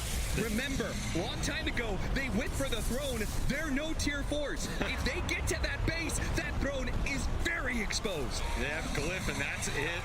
How much is Thunder going to try and push this? They know there's no buybacks for 2 minutes. It's a long window here. 3 heroes down. I don't know if they can get there fast enough, but if they do, that base dies very fast, as you said. I still can't believe that 3-man Dream Initiation turned into such a nightmare for Liquid. It looked like the absolute beautiful catch. These two do not have buybacks, but they know they have to make some sort of move. They're going to try and get the initiation before they get inside the base. They are also killing Creep Wave at the same time. Lyshrak in trouble. Spirit up against the tree. They try and get the toss away to the side, but the rupture ensures that he falls. Another 2 minutes. Is that the game? That might just be the game. Thunder making their way into the Liquid base. Nobody to stop them. Panda's going to make sure. Throne stays got it away. He cut it in. He's cutting the way. Don't let that creep go. That creep, it's coming in. It's going to be Liquid's end. The backdoor protection is down. Thunder on top of the throne. Nothing is stopping them now. Push away Boxy. The Glyph will stall things out for a couple of seconds, but it doesn't matter. Stay in that arena. Stay where you are. This throne is going down here and now. Thunder, are you taking game 1 against Liquid? Unbelievable. My God, this team, how do they win from that position? How do they win? It's an almost impossible scenario. They cannot hit a smoke. They cannot hit the fight. Somehow that smoke backfires on Liquid insanely hard. They get caught in a base fight where Bakaz has buyback and gets to come back in. They were 2 minutes off buybacks for everybody in that engagement. What a demoralizing way to lose, honestly. They are going to have to mentally reset from that game and get back there. But if you're Thunder, oh man, you are feeling yourselves after that victory, snatching it from the literal claws of defeat. Ladies and gentlemen, you just watched something special. There are just not mega creep comebacks at TI on the main stage like this. It's only happened once or twice. And it happened again here for Thunder Awakened. They take the 1-0 against Team Liquid. We still have a series to play out here, so let's check in with our panel. Thank you very much, Cap and SVG. Yes, 1 for the history books, and I have no idea how we're going to break this down. There was so much going on. That game had absolutely everything. As Thunder Awaken do take match 1 over Liquid. T, Lizard, Cheapo, just go. Just say things. This was a beautiful game of like cat and mouse between can Sacred find the initiations on his black holes, was Zai in position to cancel them with his Swash and Basher, and like the entire game, like Liquid would find these opportunities where they get big kills, then turn around Thunder Awaken because they'd be in choke point because Liquid overextend, and then they'd use the arena, double arena, black holes, and that was the story of the entire game. You fast forward to the very end, Liquid, they have buybacks in 2 minutes, they could chill, farm up, they have mega creeps, but they go for a big fight, they try and get the win quicker than just being a little bit more patient, and they get punished for it. I feel like they had so many opportunities, but they're too eager. They're too eager to end the game. They're too eager to take this one extra fight, right, Sheep? Always. Yeah, like we saw it in the base where like, Tiny's just suddenly near the fountain, people were just dying, like the bot.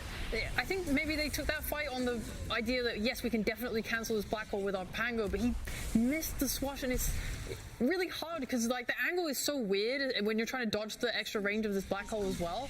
And I really can't fault like this high tension. You saw how both teams were just kind of slipping up in little different ways. That's what happened. Like Liquid historically has been the team Cap knows, Blitz knows. They've been the team that struggles to end games because they're very methodical, they're very disciplined, they let it they just let it go for 100 minutes. They don't care. Like they're gonna have all their buybacks.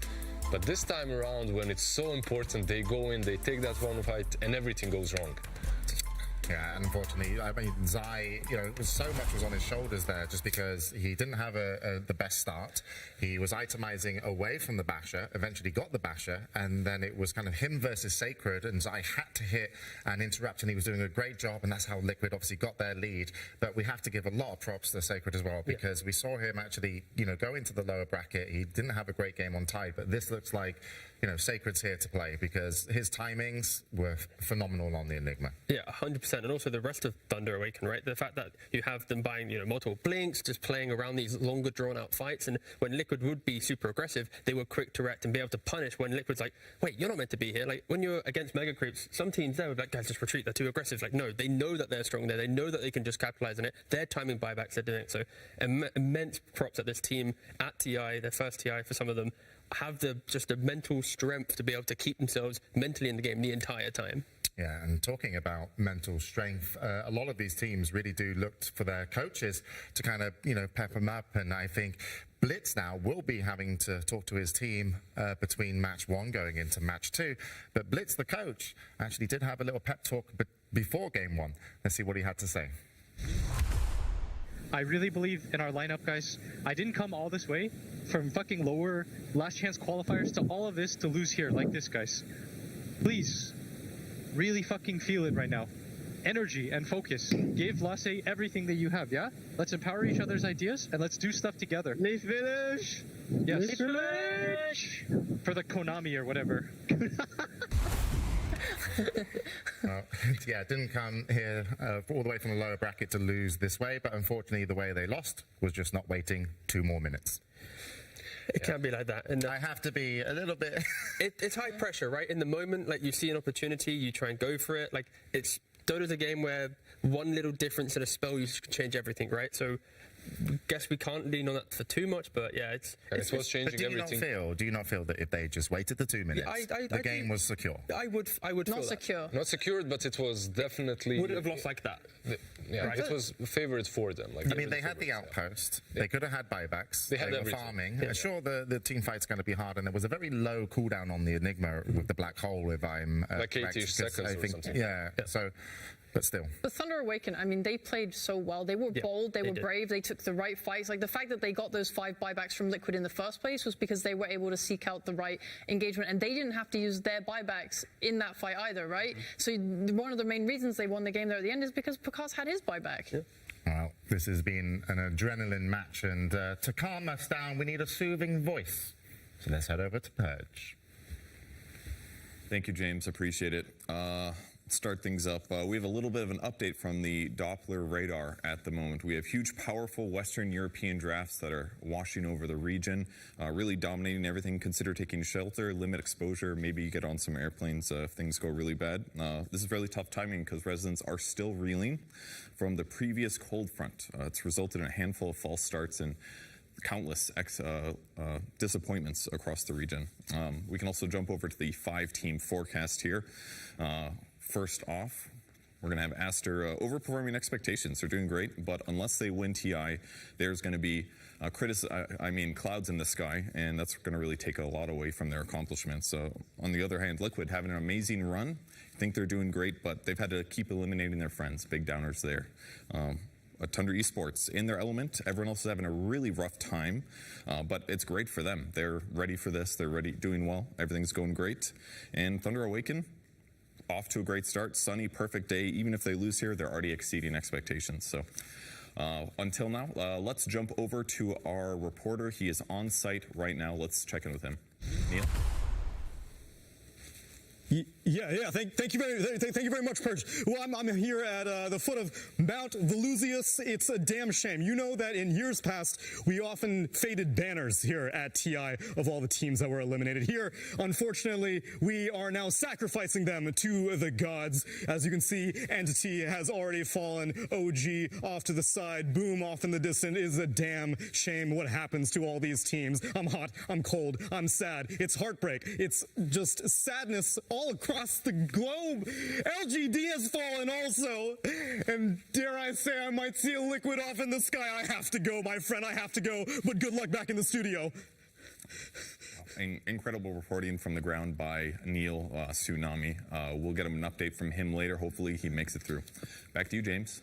Thank you very much, Purge. Yes, a lot of TI weather here, and the teams are doing their best to weather the storm. But we'll see if Liquid will be able to come back in Game 2. But before we get them back onto stage, let's check into the arena with Slacks. Hello out there. The arena's absolutely on fire after that game. It was insane stuff. We're going to get through this real quick. In one word, summarize that last game. Heart attack inducing. Okay, that's technically a hyphen. That works for me. One word. Madness! Madness indeed from this arena. But anyway, let's take a deep breath. We have to get to a Game 2. So, to calm you guys down, I'm going to send you over to some more of our finalists for the short film contest. We've got 2 fantastic SFMs coming your way. A little bit of multiverse, a little bit of Mega Creep comeback. You might have seen something like that before. Let's take a look.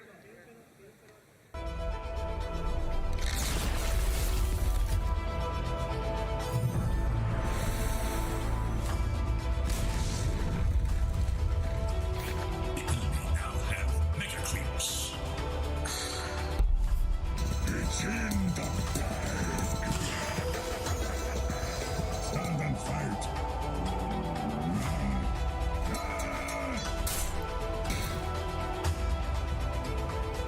Stand and fight.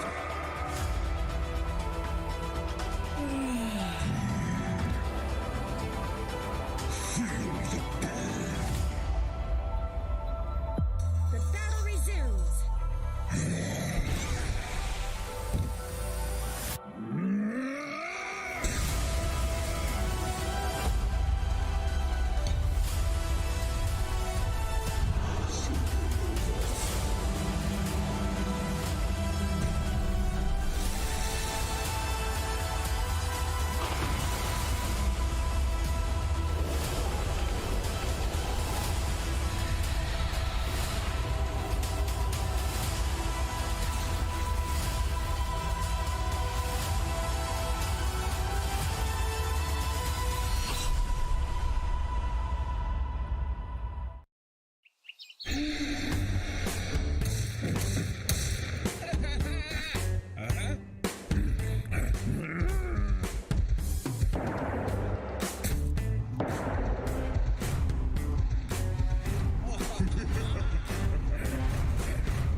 welcome back. Yeah, please support the amazing people that have entered the short film contest. You can go onto Steam to do some voting there, and I'm sure we've got a little bit more to come, but they are available for you to take a look and enjoy in your spare time. So I believe the teams are ready to come back out for game 2. Let's get going.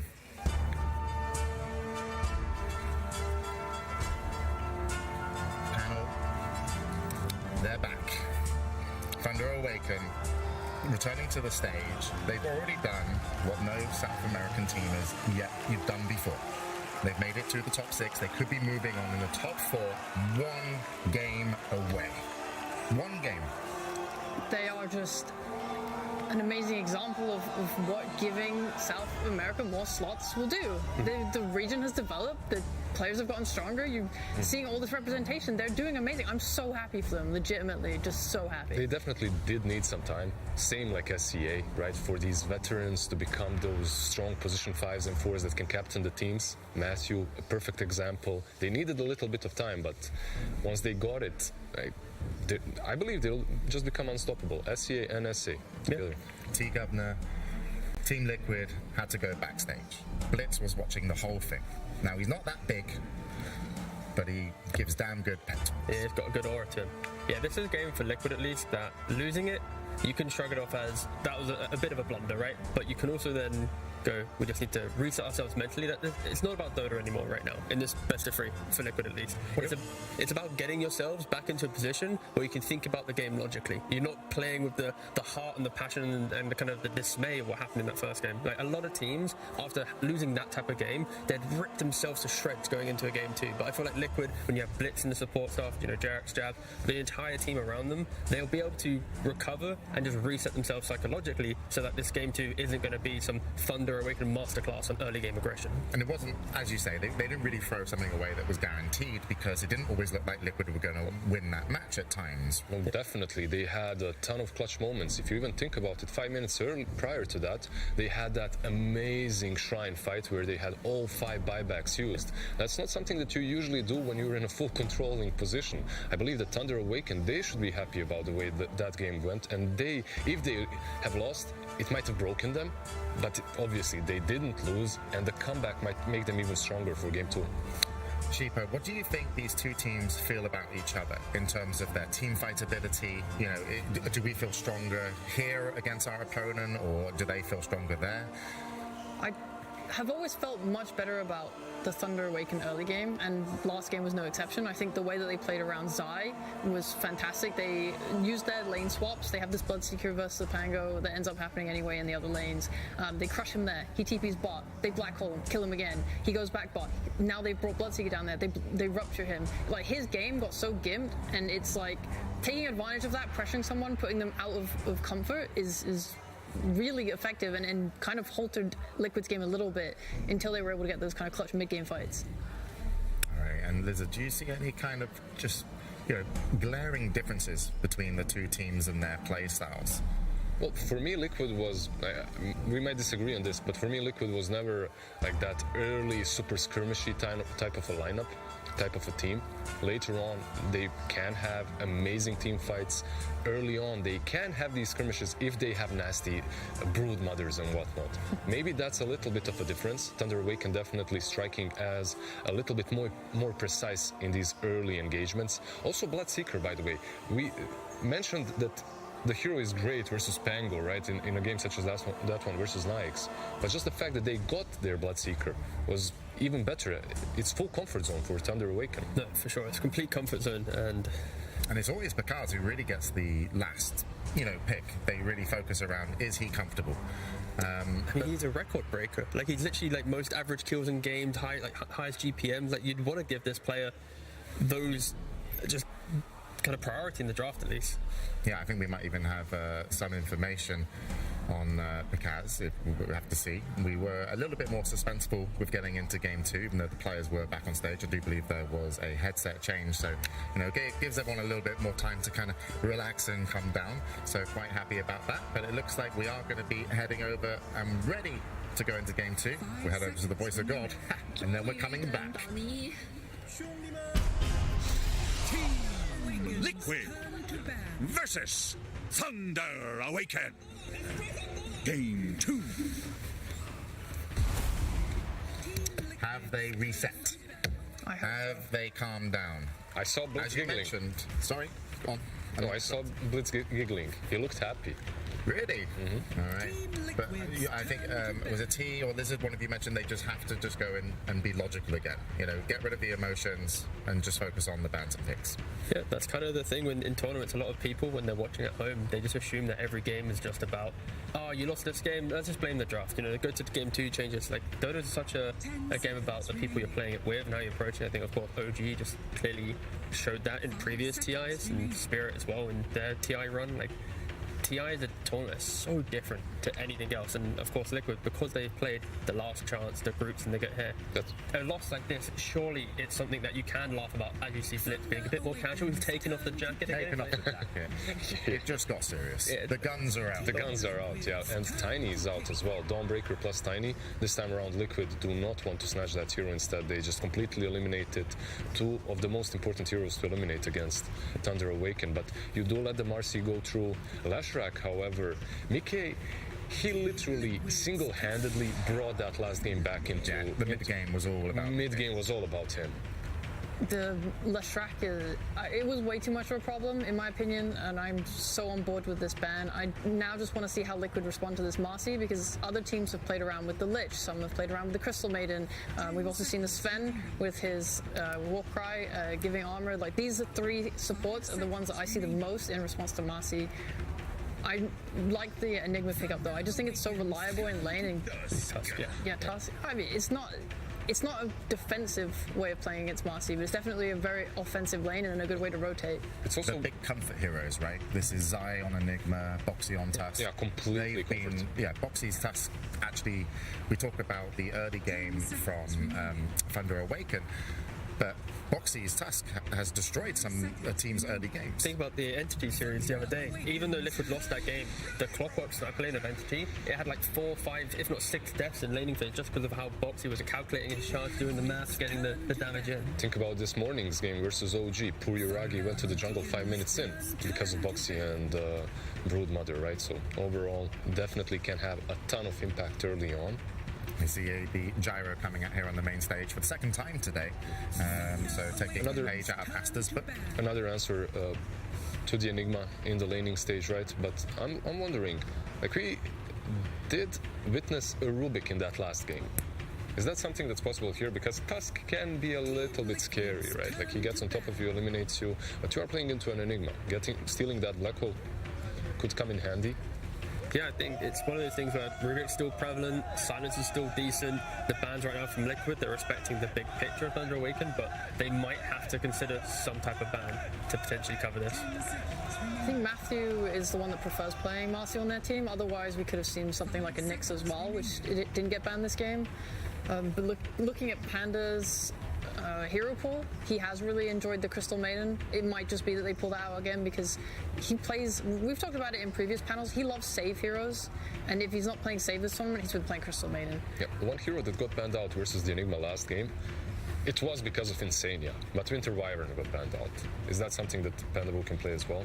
Panda can, yeah. Decent versus Enigma can fly over the shards as well.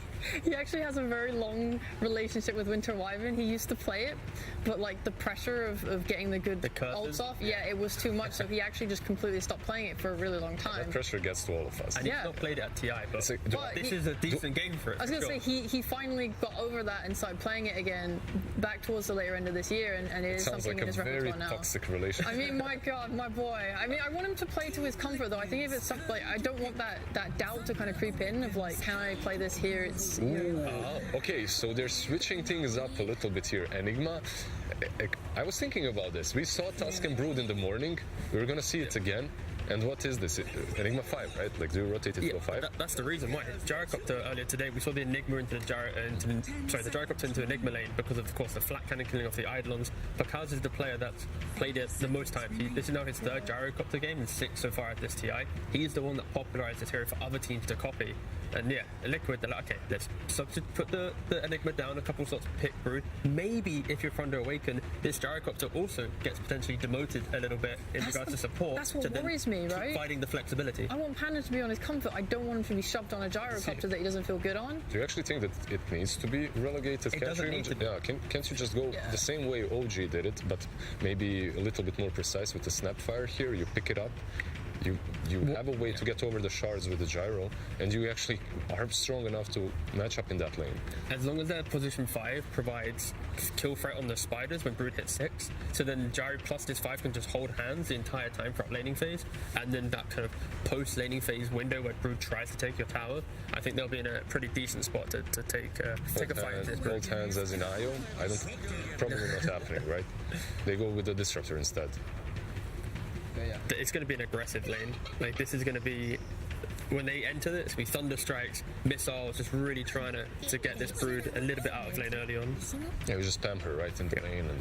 And the only thing I'm looking at, though, is you have no one that holds the lane later down the line, and some teams have completely ignored this aspect of Brood, but it always has these downsides. You can pick heroes that fight and don't care about Brood and just try and take the fight to the other places of the map, but she will take your tier 2 for free if you do that, and when you lose that, your map becomes smaller and smaller, and your net worth really starts to shrink. Well, they get that extra wall, that extra protection in the Tidehunter that you can actually position against the Brood in any lane.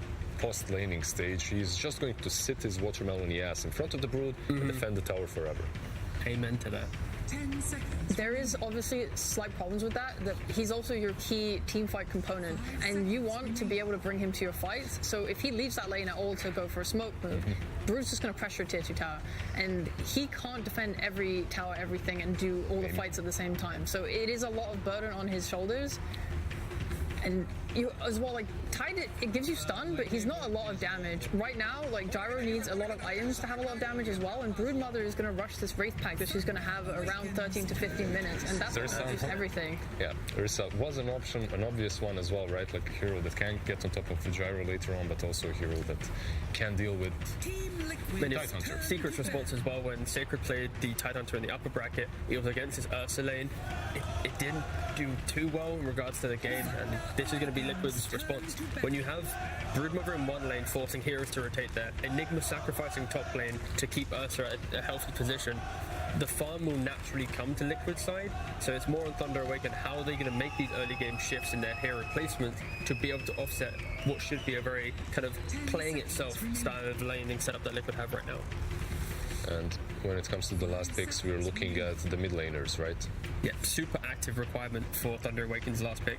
Dark Margot needs to be on this, like, super high damagey style hero to just connect the dots right now between their heroes. They have initiation with Marcy, they have kind of team fight protection with Tidehunter, but they just need that extra little bit of something to put fear into Liquid's kind of early aggression. Is Puck too weak of an active hero just because of the spell damage? It's not enough damage, I think.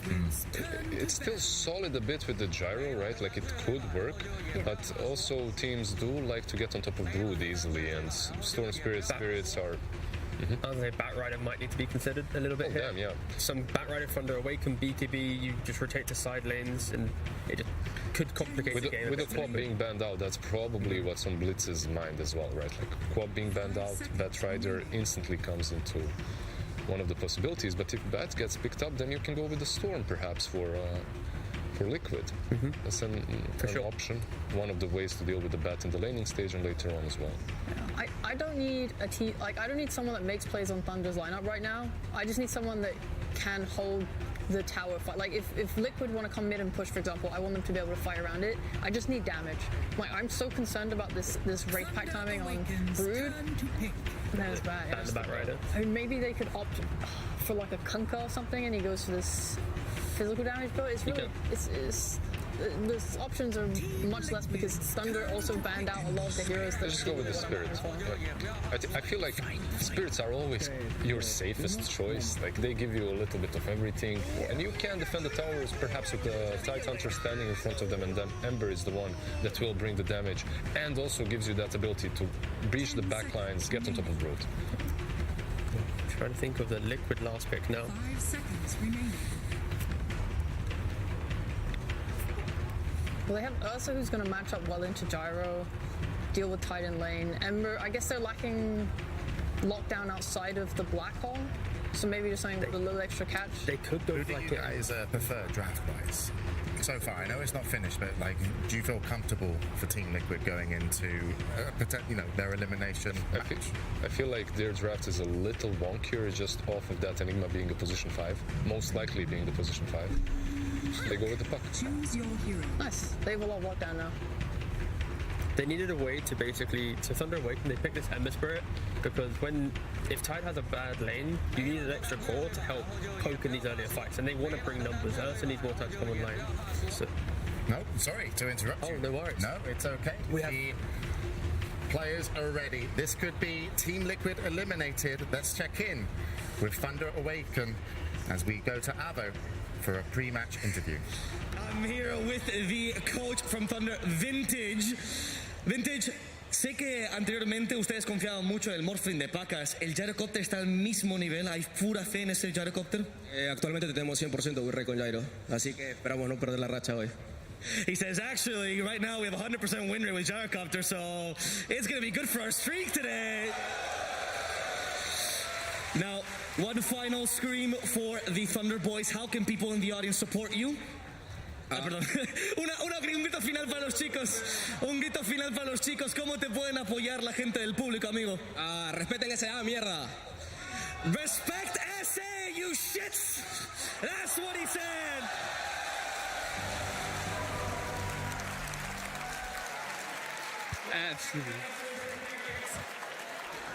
Absolutely wonderful. Fighting words going into a game 2, very much deserved after that performance in game 1. Because Mega Creep comebacks on the main stage, right? EG versus eHome, Secret versus Mineski. Now we have Liquid versus Thunder Awaken. It's got to take some serious mental resilience to come back after a Mega Creep comeback like that and lose. If you're Liquid, it's going to take a whole lot. Meanwhile, Thunder are going to be feeling themselves, right? I mean, this is a test of team fortitude right here. There's no other way around it. Liquid has... Some of these guys were denied TI last year. They come in this year. They're on the ropes in LCQ. They make it through those groups in pretty good position. They go through this bracket. They're in the lower bracket. They're on the brink of elimination so many times, and yet they are still here for a reason. The mental fortitude of this team is out of control. On the flip side, Thunder... They are looking for the highest position ever for an SA team. That is why they want that respect. This is 11 years in the making for this game right here of SA Dota getting to this point. Can they push their ticket? Or are we going to go to game 3 where Liquid will test them?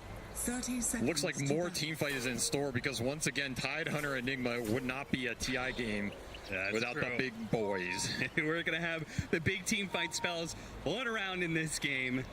And it's going to be an exciting one. To see whether or not Liquid, if this journey has been too long and too hard for them, that game 1 demoralized them, or whether or not they're going to bounce back. EG versus eHome, we had that probably the most iconic Mega Creep comeback game, for sure. And that was going into game 2. I mean, that game 2 really wasn't that close. EG, no, it's hard. Stomped them. You lose to Megas. It's like, well, if we couldn't beat them then, how do we get there? I mean, I was there at that tournament, and that series gave me a heart attack then. I think this game is right up there. On the other side of things, we had Secret versus Mineski. That was another game 1 Mega Creep comeback where Mineski had the game 1. They had it absolutely won. It was locked. And then they go into the throne area. They lose it. Secret go for a desperate push in. They do manage to take it. But they go into game 2. They bounce back, and Mineski actually takes it. And sort of a iconic what if, what if they could have gotten that 2-0. So there's 2 different sides to that Mega Creep comeback and going into game 2. I mean, you can do it. You can come back. It's not impossible. Nothing is impossible at TI. All bets are off, especially when the pressure gets up like this. We are playing for top 4. It's every player's dream for years and years to get here. You're not going to get deterred simply because the Mega Creeps got to your head. That means game 2, already off the bat. We have a Thunder draft that is designed to deal with the summons coming out from Liquid. And Liquid trying to pick up the pace here. They have a very fast tempo lineup. Enigma Brood, they can play the map very quick, and Ursa can take advantage of any pickoffs. Transitioning into quick Roshan. Roshan number 1, Roshan number 2 with the shard. Exactly what Matumba is looking for in this game. Now the Gyrocopter flip script almost. Oh yeah.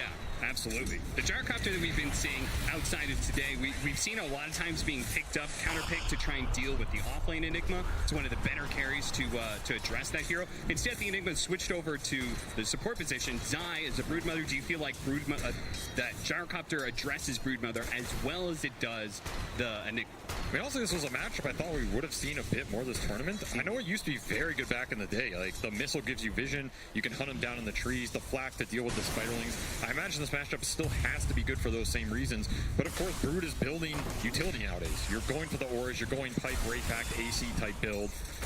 This can help mitigate a lot of the AoE damage from Gyro, so I'm not sure how this matchup exactly goes nowadays. I'm sure Pakaz is going to have a fine early game here. There's no way he's going to get pressured too hard on this lane, I think. I say that, and we've seen Boxy have some crazy good shards and kills on the lane.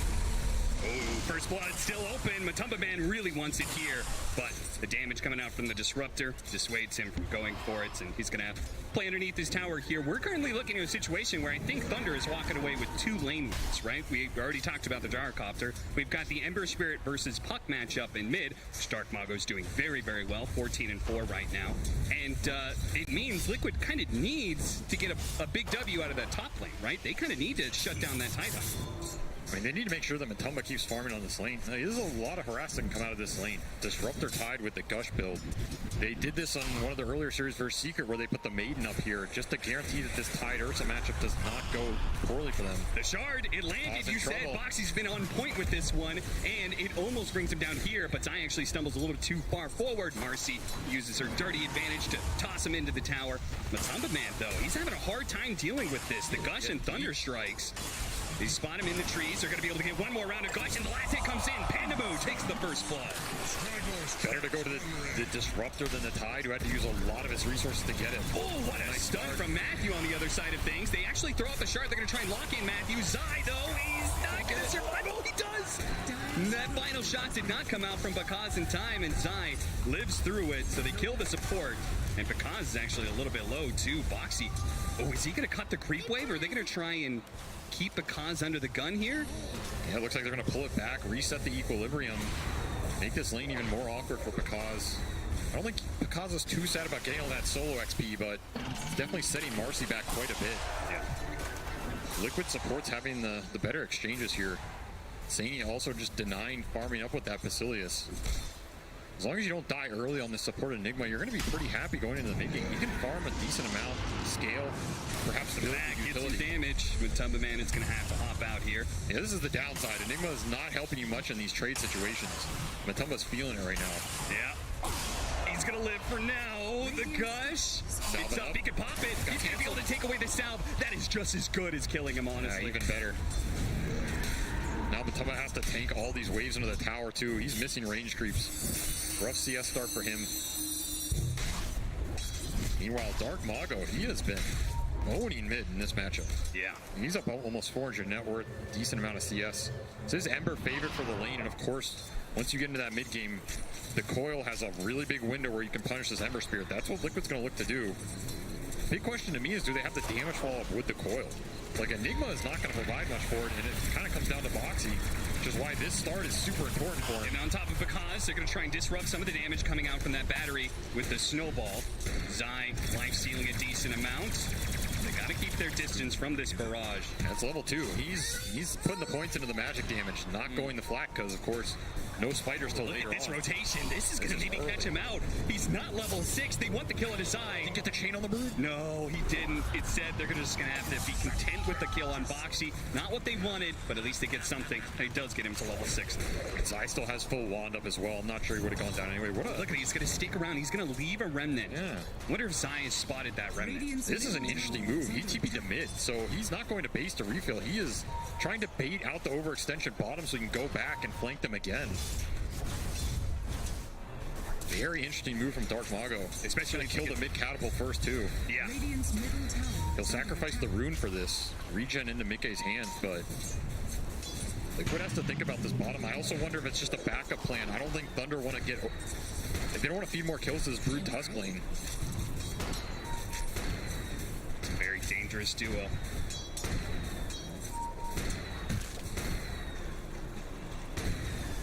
Let's check in on that top lane here as how's that Ursa doing now? Sitting at 2,100 net worth, so the Tidehunter is kept him pressured, kept pretty close. You said it, Enigma really doesn't provide too much right here, right? The Kraken Shell against Malefice and the summons. Yeah, it's not an offlaner ideal for Enigma to kill. I think Thunder's going to be happy to just keep both cores low net worth on this lane. Yeah. Especially if you can give extra XP to the Tidehunter, because he is getting denied a little, right? That is the power of Enigma here. Wouldn't be surprised to see Pandamu think about some stacks as well. You have Tide Gyro. You got to be thinking about these Ancients. Yeah, certainly.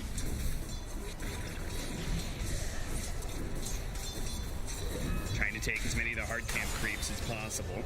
Oh, TP to bottom lane. They're going to make that move. Here comes Matthew. Two-man stun. Very nice. They're going to turn around and try and kill Matthew. And they might be able to get him, too. The snowball's actually going to go over and hit the gyrocopter on top of that. He wants the kill on Boxy, and they're going to be able to glimpse to get it here. Mickey's going to show up with a two-man coil. They might be able to kill both, but here comes the Ember Spirit.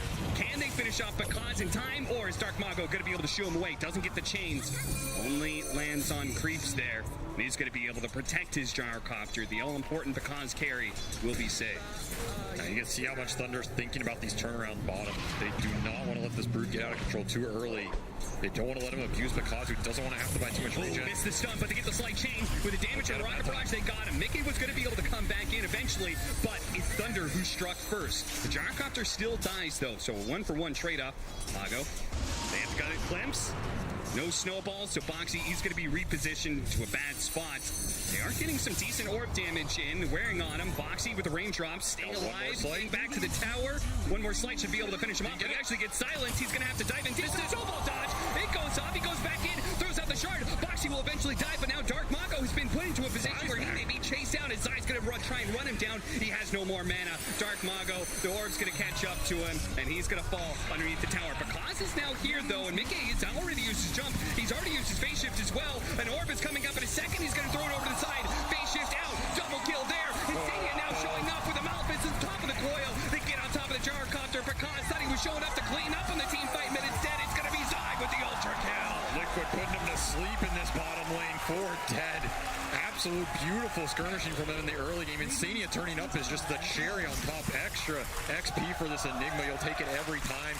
Puts it into a little bit of a tower push, and of course, a lot of those teleports for Thunder are going to be on cooldown now too, so they're going to have to send Tidehunter down here just to defend this. And Bakaz is going to have to make the long walk out of base. Not ideal. Teleport for Dark Mago on cooldown for 70 as well. Liquid got everything out of that engagement they won. And even more so much space for this Ursa on top now, right? Matumba gets to catch up.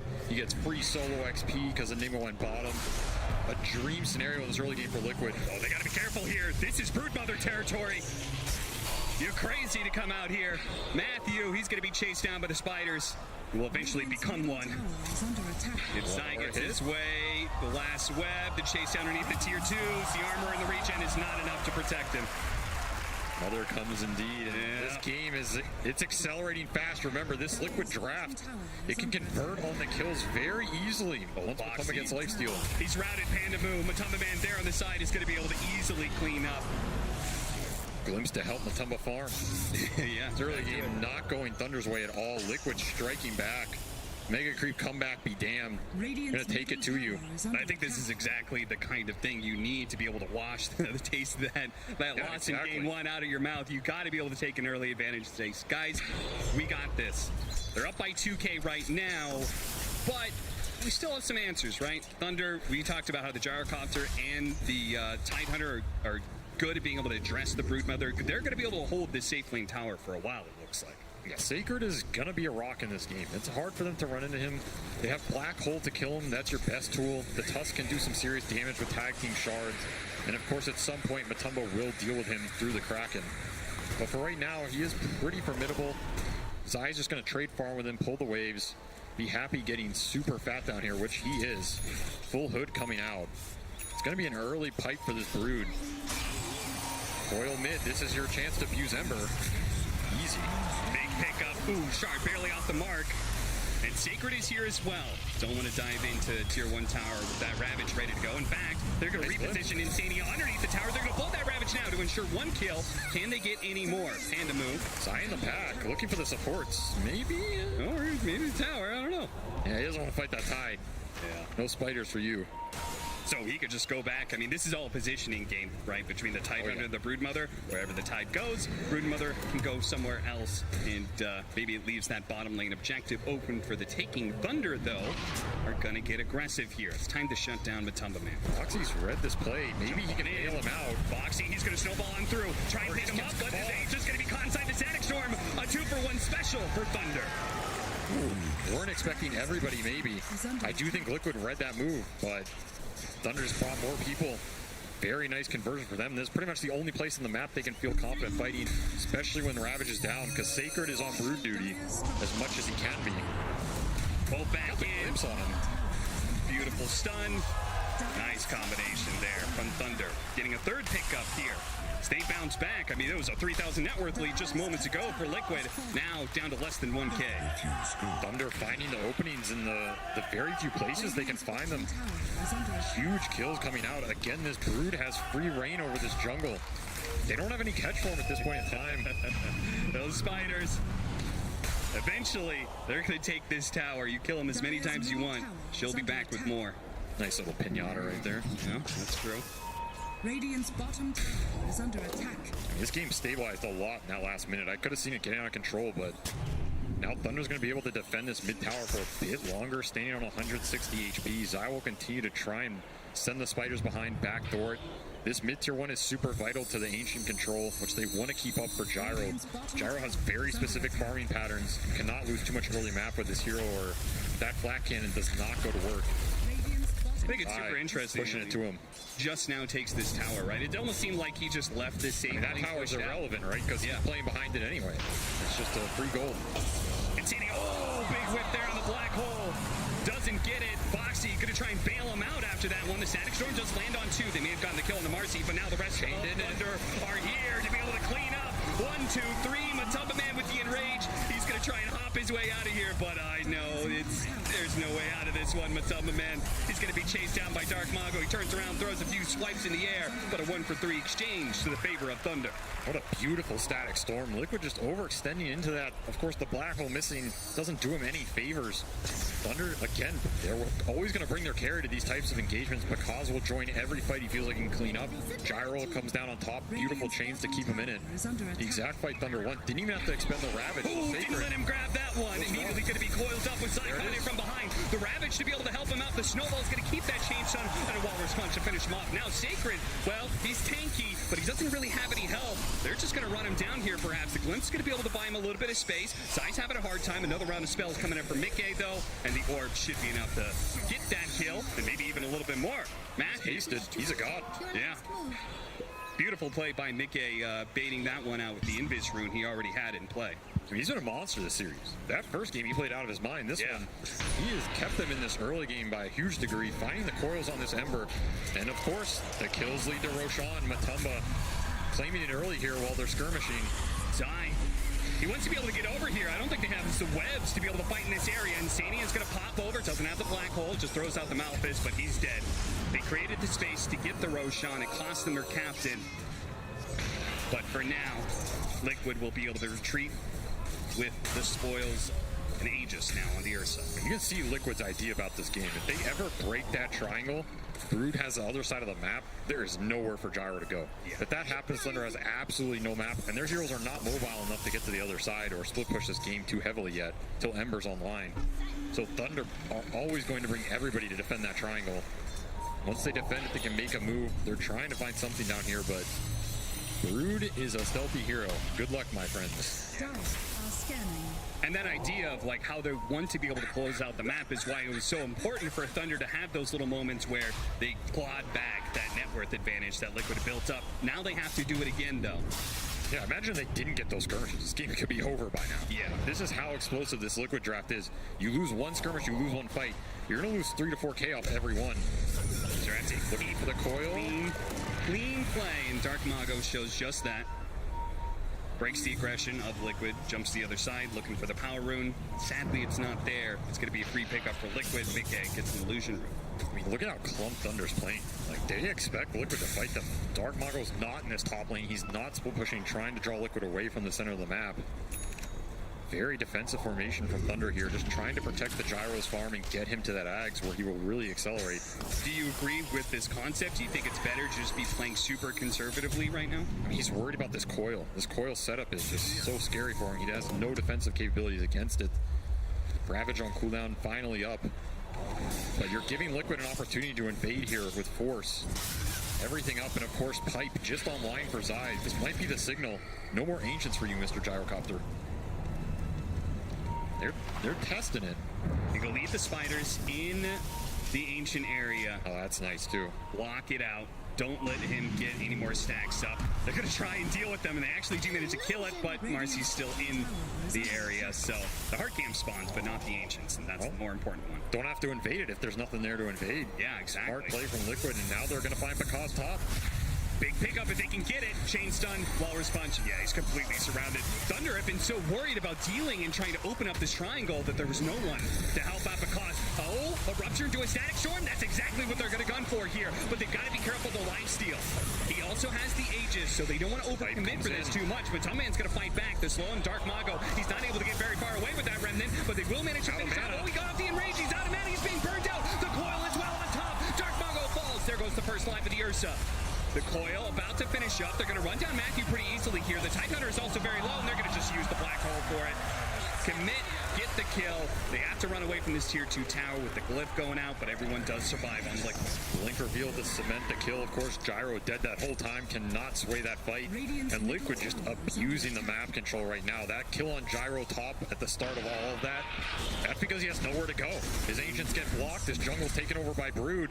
Bakaz has no room to play this game right now, and Thunder know it. That's why they're trying to trying to find that 5-on-5. Liquid just playing it super smart, not giving it to him, opting for these skirmish-type engagements where their heroes shine. But Tumba knows there's no damage for him here. It just takes way too long to bring him down. He has Aegis on the back of it. And that diffuse of that inhibit, he blows on Dark Mago. Slows down the Remnant. It doesn't go very far. He burns out his mana. Yeah, diffusal pickup, super valuable this game. The mana burn on all their cores is amazing, right? These are not super high mana pool heroes. It's going to be devastating. Crazy part is, I think some of this, I mean, it's happening around the tier 2 at 18 minutes. I mean, that's a dangerous area to fight, but Liquid, fearless in that regard, continue to fight underneath these tier 2s. They could run down Sacred and take the bottom.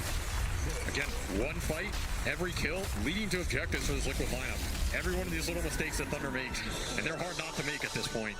Cementing this game even more. You're up to 8 or 9k gold lead at 19 minutes. You're going to have that second Roche coming up within the next minute or two as well. But Tumba's going to be happy to clean that up real fast. And of course, you have Enigma Tusk supports. These are two heroes that are going to scale beautifully into the late game. You're not even necessarily in a rush this game. Liquid is feeling very comfortable right now. In terms of comeback for Thunder, you have this Gyro Ags, but Ags is only as good as the camps you have to farm, and he still doesn't have many. Zai is just continuously blocking half these neutral camps, scouting with the spiders. Doesn't even have to show his hero. The catch is pretty limited outside of a smoke or this Ember just remnanted in. And of course, if Dark Mago just remnants in, if there's ever a coil there, pretty much dead off the back of it. What is the play against this? When your camps are being taken so much, I mean, you're talking about smokes. Do they just try and get to the dire jungle, the dire triangle? Like, how do they open up the map to get Bakaz that far? I mean, you smoke and catch the Brood if you think your catch is good enough. You smoke the enemy triangle where the carry's likely going to be. If you think you can get there, honestly, your moves are pretty limited. I think in a theoretical world, Liquid can read most of what Thunder wants to do here, right? They're just so closed off so fast in this game. The towers are down. I mean, there's only one space you can be, right? Yeah, exactly. And with the vision of the Spiderlings constantly going, you see every so like 30 annoying. seconds or so, they're going to show up in a triangle, they get a little information. What's going on here? Oh, that's Bakaz farming. Oh, there's a Tidehunter sitting in the river. So they will always get a pretty early warning sign if many heroes are missing on the side of Thunder. But the onus is on Liquid to continue to get these pickoffs that they've been getting before, and you could see Mickey wants to set something up here. No, they're actually TPing into mid. They see, what do they see? I mean, they saw him top, which means time to invade the jungle, right? Okay. Looking for this Ember, saw him on this mid ward. Oh, does have an illusion rune. Maybe some dodge potential here? Yeah, possible. He's going to have to do a lot because he's going to be coiled. So he immediately pops it, tries to get the bounce out. The Static Storm. It is going to be a big bailout here as the stun is going to be on Boxy and keeping him chained out. It does allow Dark Mago to get away. Great reaction from Thunder. A full reaction from them. Again, got to be careful about those smokes, right? Thunder can only be in one part of this map. It's pretty much triangle in their tier 2 mid. That's not the area you want to fight. Mickey identifies it very quickly. If you get that kill and get out, you're pretty happy. Forcing reactions, not too bad. As long as you're farming elsewhere on the map. This is where Insania being top is actually very vital for Liquid right now. Because he's making sure they're continuing to extract more out of this map than Thunder, regardless of what's happening around that tier 2 mid. And he's scaling. He's pushing to BKB right now. Like, he's going to have very fast blink BKB. This is not the raid pack Enigma from offlane. This is just, I'm gonna BKB and hole you, and what's your answer? There is no answer in this game. The only answer is very late game when Gyro has bad satanic territory and you just tank it. Yeah. But you're tanking a position 5 Enigma's black hole. Yeah. It's not even that amazing here. So Insania's cruising to his timings in this game, and that just makes it harder to contest the Roshans as well.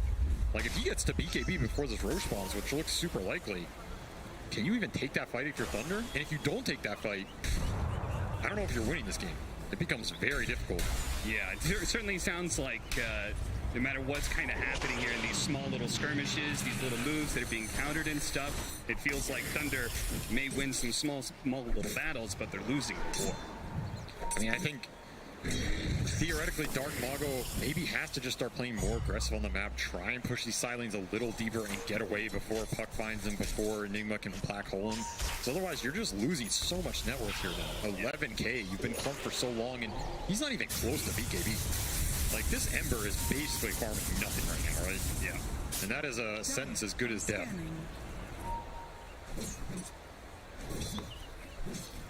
They've got the raid pack on the Tidehunter. It's probably a big reason why they're smoked up right now, but they're not finding anything. They go through the Radiant jungle, but Team Liquid, I'm not sure. They must have just made the read off as fighters. They're playing pretty defensively. In fact, it almost looks like they're going to go for a smoke of their own. So Thunder, if they try and push into this mid-tier 1 tower, it could be a dangerous fight for them. They've got the wards on Tusk, and they've got BKB on Enigma, so uncounterable black hole here. Immediately, there goes the coil. A no BKB Ember Spirit, susceptible to so much here if they can stay on top of him. First him down before he gets the jump away. He does make it, he jumps out, but there's a black hole from Insania. A 3-man pick up, the Ravage counter goes out, but the Rage was already down from Matumba Man. He shrugs that one up pretty easily. Now pops the BKB. Thunder, they need to be able to break open this fight now. Blowing the buybacks like this, it is a must-win. They need to be able to get a pick off or two. It's going to be the glimpse on design, keeping inside. Insania comes back. They have to get this Broodmother kill. Matthew actually picks up the kill onto Insania. At the same time, Boxy gets run down as well. They try to bail out Zai, but actually feed some extra kills over to Thunder, and a slight change that is barely off the mark. Little unlucky there. Didn't get the puck. Maybe still get Matumba Man, though. He's bonus into Rage and his BKB. If they spot him, get the glimpse, pull him back in. Bakaz is ready to go to clean up the kill on the carry. Absolutely huge kill. They get that streak gold, almost 1,000 to Bakaz. He is so far ahead now. And of course, Roche spawning during this interval. He just sat there and turreted the whole fight. He's getting sidekicked on top of it, something we didn't mention, but yeah, that flak plus a sidekick is absolutely deadly if he goes unchecked. Yeah, who needs a satanic? Exactly, build your own. I mean, that black hole is beautiful from Insania. Coil on the best target you can get, everything going right. But because he's in the back, double buybacks for Thunder on their supports to push it through. Yeah, look at him. I mean, the 3-man black hole looks so pretty, but Bakaz is totally uncontested here this entire time, as is the Wraith pack, which is negating so much damage there. These are two Thunder supports who, when they come in off the buybacks, can still have high impact. Yeah. The glimpse, the rebound, the positioning, and stuns can make sure Bakaz can hit people. And there's that flak sidekick just going to work. It's something Liquid has to think about. Now, in the end, Dark Mago does end up dying. Mickey jumped back in and claimed that kill, but obviously it was still a huge win for Thunder, who, I mean, even if the net worth lead is still 10k after that, they stopped the bleed out, right? They got out on the map, they got some big farm, they got the Gyrocopter to his next progression of items, and our Ember Spirit, does he have the BKB yet? That could be a serious game changer considering the way they're throwing that coil at him. Yeah, he'll get it in 200 gold. Now he's being able to push bottom lane a little deeper. Of course, the trade is Roshan. Thunder could not claim it after that fight. So Matumba's progression still going to be good here. BKB, Aegis, and Shard to the Fuzzy Wuzzy. He's a lot tankier than before. But perhaps the biggest thing out of all that is Pakaz lived through that too, right? Yeah, sure, this win percentage is 20%, but this is a draft designed to function around that one hero with the flat cannon, with sidekick, going to work, dealing 90% of the damage. This game is just, if Pakaz gets checked, the team fight falls apart. If he has free reign, these fights are a little closer than the net worth shows. It's going to be the ultimate hard carry setup for the player who's probably had one of the best carry performances at this tournament and this year in general. I mean, honestly, I think you just black hole him. Yeah, I don't know if you have to feel too pressured to black hole much else in this game if you're Insania. Sure, if he's elsewhere on the map, you see the freebies, you take it. But it seems like you just black hole the gyro all in, and where's the fight after that, right? Speaking of. Well, not black hole much there. Insania, he did not expect to find the hard carry in his own triangle. This is the type of thing Thunder wants happening when they're in this position as opposed to earlier. They don't want to all just be clumped around mid. They want the Tide to be able to deal with that. They want the Ember and they want the Gyro out on the map, at least somewhere cheeky. Pushing some deep side lane, farming enemy side of the map. Now that you have BKB on this Ember, he's a lot more confident to do that. Pakaz can do it with backup all the way to Daedalus now. Gyro hits hard, man. Zai, he's been working down all of these towers. We saw early on he was working on that mid tier 1 tower. Now he's actually trying to take that mid tier 2 and take over more of that triangle like we've been talking about. Yep, still sending the spiders, and he's actually going Ags on Brood this game. Something we saw him do earlier today. He just prefers it, likes the playstyle of having these snares in the back, rooting supports, rooting Ember when his BKB is down. Yeah, they're super obnoxious, man. Yeah, we actually really didn't get to see that Aghanims put into play too much in that last game. It felt like he came in at the tail end of it, but we'll definitely be able to make use of it in this game as Thunder, they're holding on for a while here, but Dark Mago gonna be jumped on here. Gonna keep the chains on. He's got the illusion to be able to jump away. Nice pickup. Illusion runes save lives. It's done it once and twice now. I mean, he's lucky Skullbasher decided to save his proc for later. Yeah. He will take that RNG and walk back to his fountain with it. Thinking about who's luckier today. Seems like I. Butterfly for Pakaz, so Matumba Man, he's gonna eventually need that MKB. Wasn't that Team Spirit's best strategy at the last TI? Yeah. Luck? Sometimes that's all you need in Dota, you know? You can draft your heart out, you can play your heart out, but throw a little luck on there. Goes a long way. Now you're a champion. 20-23, 29 minutes in, Team Liquid. They've had tight control of this game for the most part. A couple of slip-ups there, particularly that mid-fight, and it has allowed Thunder to get out on the map. They've continued their progression in farm, both for the Ember Spirit and the Gyrocopter. It's definitely the Gyrocopter who's taken the majority of it, but with Dark Mago now having a BKB, he can play more aggressively out in these lanes because he doesn't have to worry about just being locked down by the coil alone. Has to be careful of that Basher, though. But I think this is turning into a game where Liquid is just going to farm to their late game timing and just understand you just all in this gyro and a lot of the damage disappears. Might have to do it through buyback, but I think they're happy getting there. They have very crazy late game, right? You get to level 25 puck, all of a sudden your BKBs don't mean as much anymore. That sounds like it's a long way away, but he's level 21. He's got Octarine. He will farm the map very fast. It's got Arcane Rune on top of it actually right now, so Mickey is very ready to join anything. And I feel like Ursa is one of the ultimate, he's both the hard carry and he's kind of like the anti-carry in many ways, right? Especially when he gets that level 25 talent as well, right? Like, who stands up against the double, 16 hitter? Dark Mago gets caught. The bottom lane, BKB going off, but Boxy denies him with the Walrus Punch. The burst is crazy. You have Tusk and Ursa jump at the same time. I mean, it was just with the puck there, but imagine Ursa hitting you with the tag team with the punch. Yeah. Gyro really has to watch his position in this game. Even this Tide, he can get destroyed pretty fast. Now, they do have an interesting timing coming up here for Thunder. The Aegis is expiring, and they almost have a Blink Dagger on the Tidehunter. It feels like that's something that is pretty crucial. Most of the time, they've just been responding to whatever Liquid's been doing, but with a Blink Dagger on Tide, they can finally be the true aggressors of a team fight. You can find the jump. That's easier said than done when you've pretty much been stuck in a third of the map for the whole game. You have Spider scouting, you have Ursa who can frontline, maybe get that ult off. Puck is getting untouchable at this point. Turns with the Octarine with the cooldowns. You're gonna have to win some fight with this gyro, and if you lose that, the game basically just ends. Liquid's just cruising into the late game here. I don't think they're sweating at all. Aeon disc up for Mickey as well. Can't even really jump him anymore. And like you were saying, this Ursa gyro matchup in the very late game with the backup he has, Matumba's gonna be happy to just jump this gyro, abyssal him, take him to town. Boyle going out in the back lines here. Looks like they're going to deal with the Disruptor first. Pipe goes out. Sacred clearing out the Spiders where they can. Boxy's actually going to snowball away from the enemy team. Looks like they're calling for a reset. Double damage in the top river. Gets denied. Liquid happy to poke here. They keep it up. Mickey now with that double damage. Blinks forward, getting some ideas. The spinner snare, not going to catch anybody. Oh, that shard almost locked in Sacred. That could have been nasty. Not a lot of force staffs or repositioning on Thunder side. Oh, he's got to be careful. That spinner snare. Oh, no. The Walrus punch into the straight up physical damage to the Ursa. The BKB twice now does not save him. And now Bakaz steps a little bit too far forward. They caught him.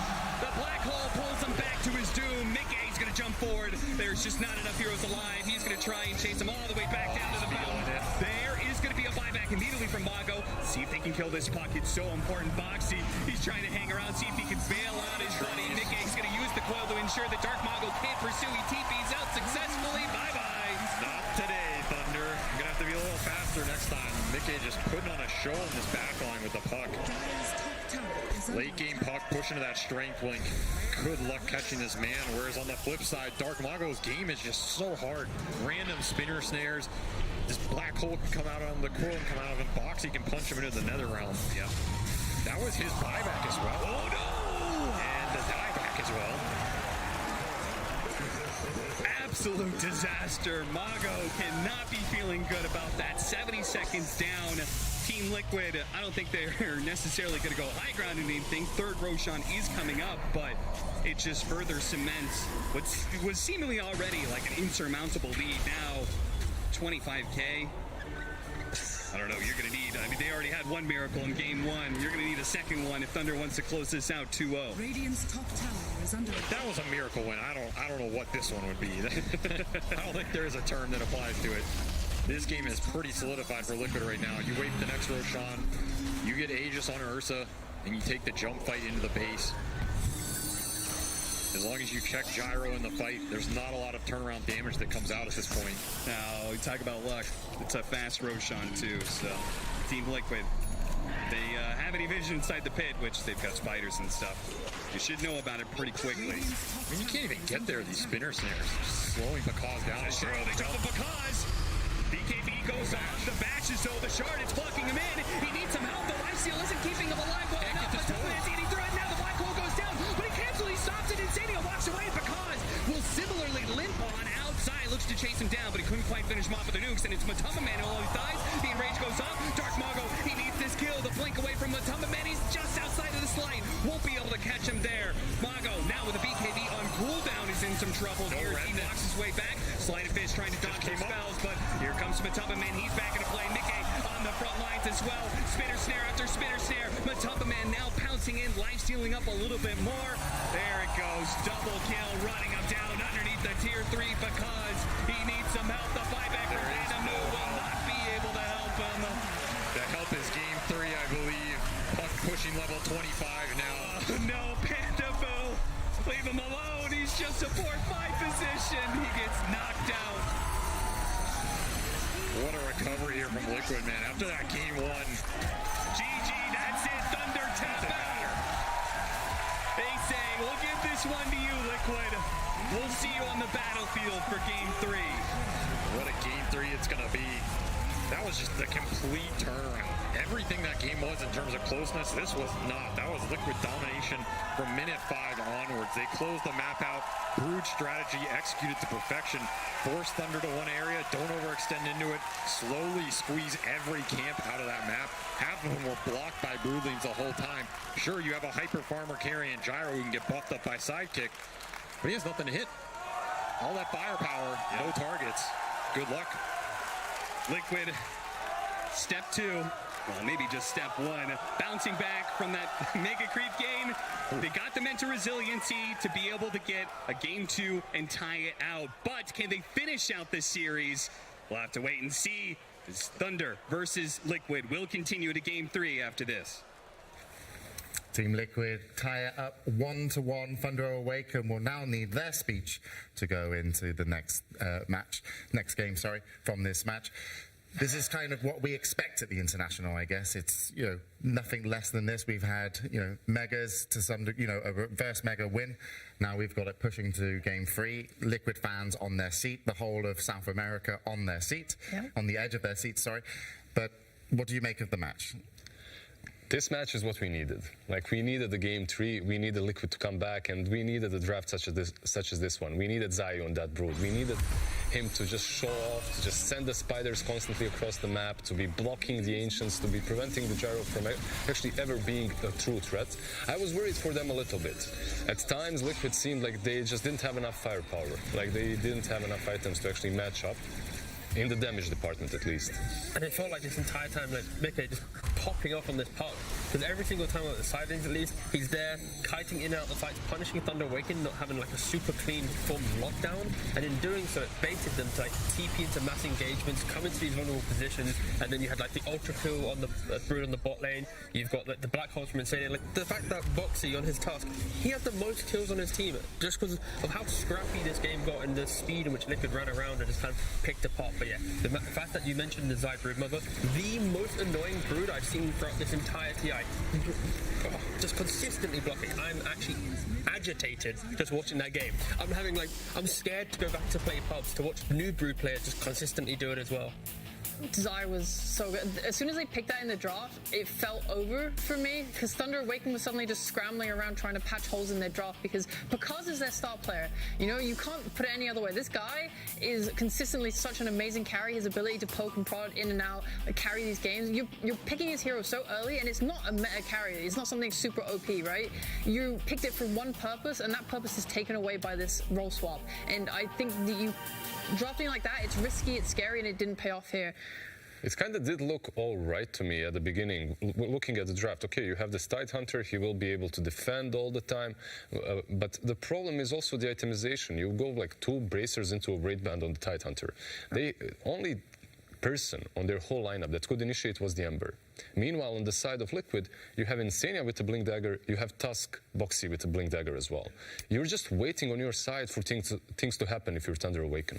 Yeah, and I like the fact the Insania went straight for the BKB after the Blink, didn't need the Wraith Pack, which we saw earlier in other games. Of course, he was playing in position 5, but has Puck been kind of slept on? Because Thunder Awaken, they love their lanes, but Mickey, when you get Puck, you can kind of be everywhere quite quickly and still recover back to your mid lane. And I really feel that Mickey, slowed Thunder Awaken down massively. Yeah, 100%. I really like the Puck. And I think Liquid really abused Vision that game. They had a lot of really deep invasive wards down that they used, especially in the lanes. Like, they would leave them kind of on the corners of lanes and stuff to see where Thunder were moving. So it's not only seeing, like, oh, the carry's here. It's seeing what support is hiding behind them waiting. So you know who not to go on. And that was what let them dive so aggressively under these tier 2s and stuff and take the good fights. And it's also on top of that, the fact that Zai with his spiderlings, even if they're not blocking camps, they're still giving indirect vision because, like, they're not farming here. So then Mickey on his Puck, he knows exactly they're not here, so if I want to go make an obnoxious play, I can then maybe go fight in the top side. And we saw a perfect example where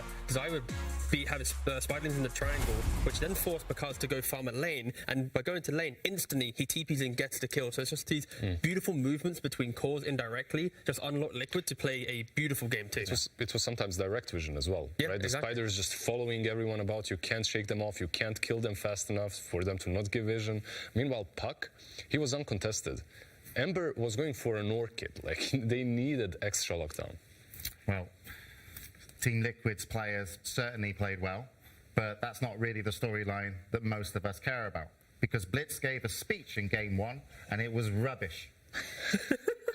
No one won. But he did a speech before Game 2, and it really, I think, secured Liquid their victory. Let's check in with the coach. My friends,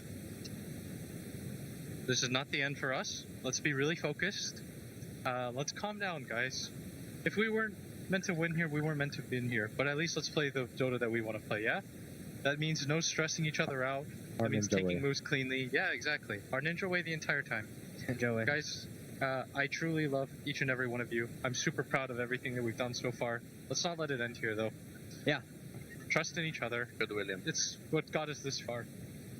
Even if we're behind, let's find ways to win, yeah? They found a way to win, we can find a way to win too. Yes. Believe in each other and have trust the entire way through. There we go. That was very inspirational. Team! I mean, again, it's just heartfelt. It's like, that's what you need to hear when going into the game. You just need to, like, have... Yeah, and he wants to calm them down as well. He wasn't going to do a big speech because they need to be level-headed, and he knows them so well. And Blitz has been around for, a very long time in the Dota scene. Yeah, and again, like we mentioned it in the after Game 1, it's like, after that type of game, your Game 2, you don't want to have your coach or anyone saying to you, like, oh, this TP was really bad, this pick was really bad. Like, you just need to humanize the game, and, like, just being able to actually have access to hearing what the coach is saying before games, it's very cool to see. Anything more to kind of add to the post-game, or how excited are we about moving into the next? And if we are, what do you think Thunder Awaken need to say to each other going into this? Because it's not like they've got the weight of SA on their shoulders. They're obviously, playing for themselves. But certainly they're very, very, I think, should be honored to represent their region and do so well. Something like little shits, SA's here. We've got this. Avo was lying in that translation. Avo, you cheeky little git. We know... Well, I'm not sure if I think it's Vintage that would have said that. It was Vintage, yeah. It was Vintage, yes. But talking about SA and their placements and why it really I think is just such an achievement for this team to represent their region. TI7 in Seattle, top placement for SA was 13th to 16th. Vancouver 17th to 18th, Shanghai 7th to 8th, which was the best they had until TI11 Singapore here, where they have guaranteed top 6, but winning this would move them on to top 4. And of course, Hokori did very well as well. This is now, 3 teams that have placed fantastically from SA. We got 13th to 16th, and Beast Coast, unfortunately, got knocked out 7th to 8th. I think this alone says that maybe SA should get some more slots, maybe, next season in DPC. The fact they are doing so well at TI, maybe we can throw them an extra slot. Who do we take it away from? NA? That's a conversation for another day. Are you trying to start anything? I don't want to start any SA beef, but no, I think, some extra SA love after this would be pretty cool. Now, we know Thunder Awaken were very confident going into Game 2 because they picked Sacred Tidehunter. So... It was... we vetoed this conversation. It wasn't easy, though. They picked the Tidehunter for the Broodmother. It made sense. Then it got countered a little bit by the Ursa. He could never actually be that wall, that front line in front of towers, because Ursa would just get there and just smash right through him. To be fair, though, his lane was quite good. Their laning setup was perfect. They actually got the kill on to Matu on Ursa. Yes, sorry, T. No, you're right though, because they put the disruptor there, they actually had an advantageous lane. Because they swap up the lane to put Marcy bottom, it works well. The issue is when they rotate bottom, if they don't give away this ultra kill to Brood, the game is probably completely different dynamic. But because they lose that one little clutch mini engagement, the rest of the script, the game fell Liquid's way. So I think you could probably boil down Thunder Awaken losing this game so easily to that fight. Shippo, do you feel comfortable when your Tidehunter has 2 bracers and a Ghost Scepter? No. It doesn't strike with confidence, right? I mean, he would just walk into these fights and try and be a body for his team to give vision or bait spells in on him, and then, if Ursa goes on him, he has to have a Ghost Scepter or he'll just die. Having to Ironize like that, it feels terrible. Yeah. And Dark Mago on the Ember that game, we saw a lot of movement from Mickey on his puck. Did we see, enough from Dark Mago? Maybe even too much. Like, he rotated down bottom when he was level 5. He did get a kill, but it kind of snowballed into the series of events in which Zai eventually ends up getting an ultra kill. which was a huge boost for him and the whole lineup of Liquid. It just activated them earlier. Yeah. He dropped way down in net worth. It was, it was too much. I think they have some pretty obvious issues, which maybe gives you confidence going into Game 3 because it's easy stuff to fix, honestly. And also Matu on the carry. The players, I do believe, will be joining us on stage in roughly 30 seconds. So we'll be going into the next game. We're very ready for this as well. It's been a lot of emotions today, guys, I feel. It's just the fact that this series, for example, like this, we're going into a single game now. Do you want SA to be able to continue their run? Do you want them to be in top 4? I think most fans would love to. But then, unfortunately, Liquid, they've got this Matu retirement situation. So it's like, do you want SA to do really well? Yes. Do you want Matu to not have to retire and stop playing Dota? Split the time. No. Like, can we split the timeline right now? Can we have 2 alternate realities, please? Because I can't pick one. I want more. Well, we get more. We don't know which way the storyline's going to go, but it's going to be one game that decides it. Matu here, coming out onto stage, ready to sit down for Team Liquid. And I've got to highlight Matu. We've talked about a lot of his teammates and how well they've kind of, played, or at least how their heroes have been instrumental to the momentum of the game. But Matu, he's been playing what I feel like is just such minimal mistakes. He's played so well on so many of his scores. It's just impressive. Just very stable. In Game 1 and in Game 2, he was on point with his plays. In Game 2 as well on Ursa, he was aggressive enough. Wasn't really going across the border way too much behind enemy lines, but was always there to dish out the exact amount of damage needed to take down the gyro counter, in example. I just don't know what Liquid will look like when Matu leaves, because he is so instrumental. Like, their drafts built... Oh, don't talk about this right now, please. Savor the moment. He's here. Sorry. That's the next TI conversation. Oh, okay. Please. Okay. He's still on screen. He's still on screen. Well, not right now. That's Boxy. But okay. Matu's still here, guys. Let's pick some Ursa. I also find it very strange in esports that people are like, yes, I'm retiring. But in normal sports, it's like, okay, I'm a little bit over the, I'm a little bit kind of down. I'm not in my prime anymore. And it's like, Matu, by the way, you're top 6. Yeah. You're really good. You could probably compete next year. But, of course, Dota has been around for so long and it takes years to master, and now such an effort to stay on top. Yep. These teams, have psychologists, they have training facilities, and I think I believe Thunder Awaken actually picked up recently a team psychologist. It's instrumental nowadays, especially when you think about TI. It is the competition that the Dota is obviously fundamental, but being able to keep your team in check, right? Of course, you can't really forget about it. There's the prize money, there's the prestige, there's like the fans, like all of this kind of boils down where when you think about other competitions, you can kind of like gloss it over a bit. You can kind of maybe put it aside, but this is the tournament. Yeah. Other competitions feel very much like, okay, it's an esports competition. TI, it's just something different because it's where true competitors, spirit comes out, and if you're going to win, you have to go up against everything because it's just so much pressure. You've trained all year for this, the prize money, everything else, the competition is nuts. If you're a Dota 2 player, this is literally your dream since the first competitive match that you have. Like, you're just looking towards TI. I think other esports, players from look at the TI. They also want to compete here, but... Well, it looks like we're ready then. It's going to be game number 3. Let's go into the draft. 5 seconds remaining. Team Liquid versus Thunder Awaken. Game 3.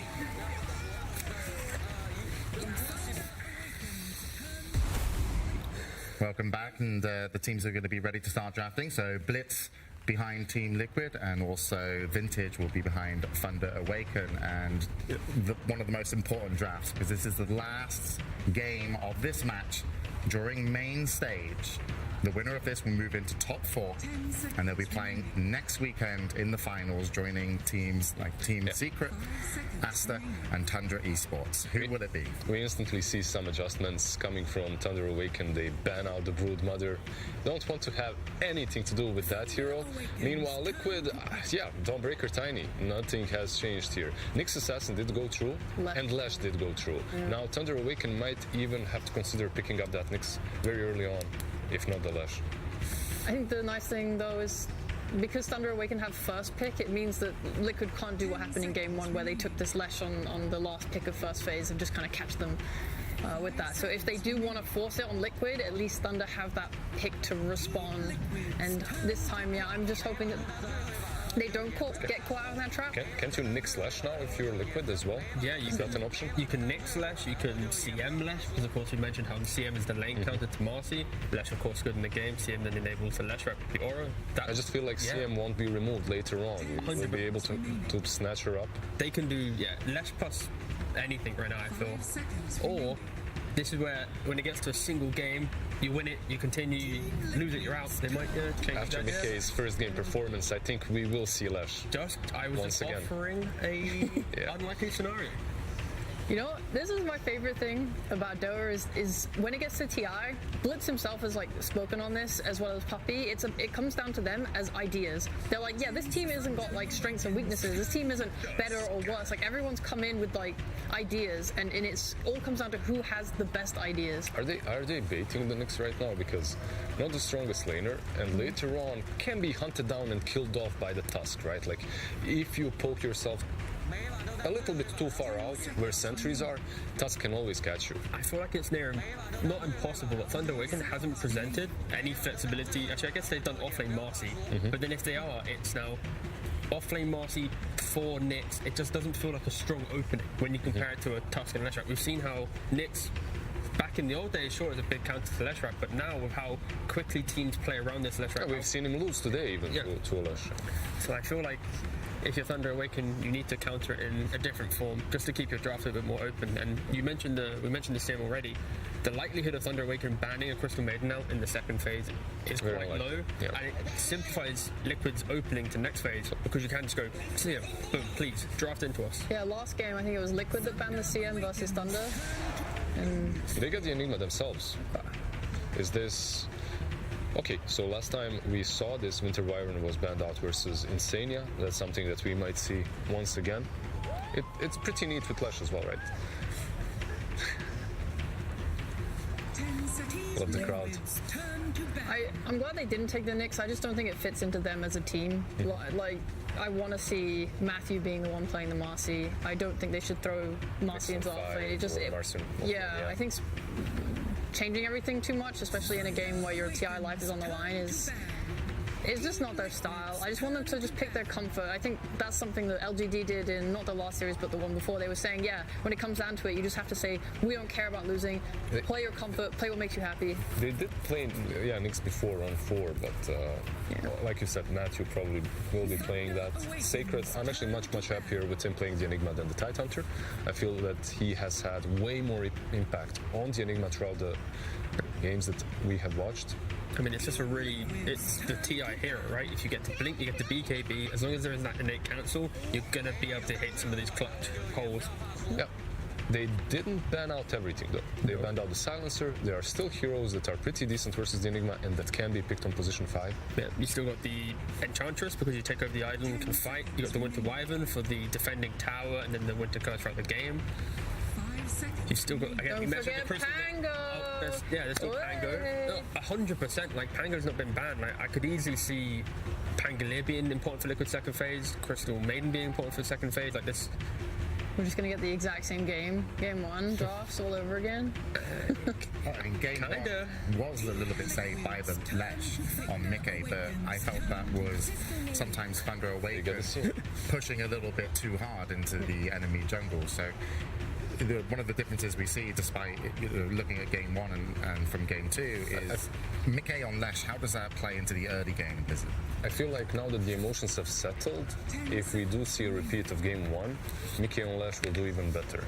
That's how I see it, at least, because they made some crucial overextensions in that game 1.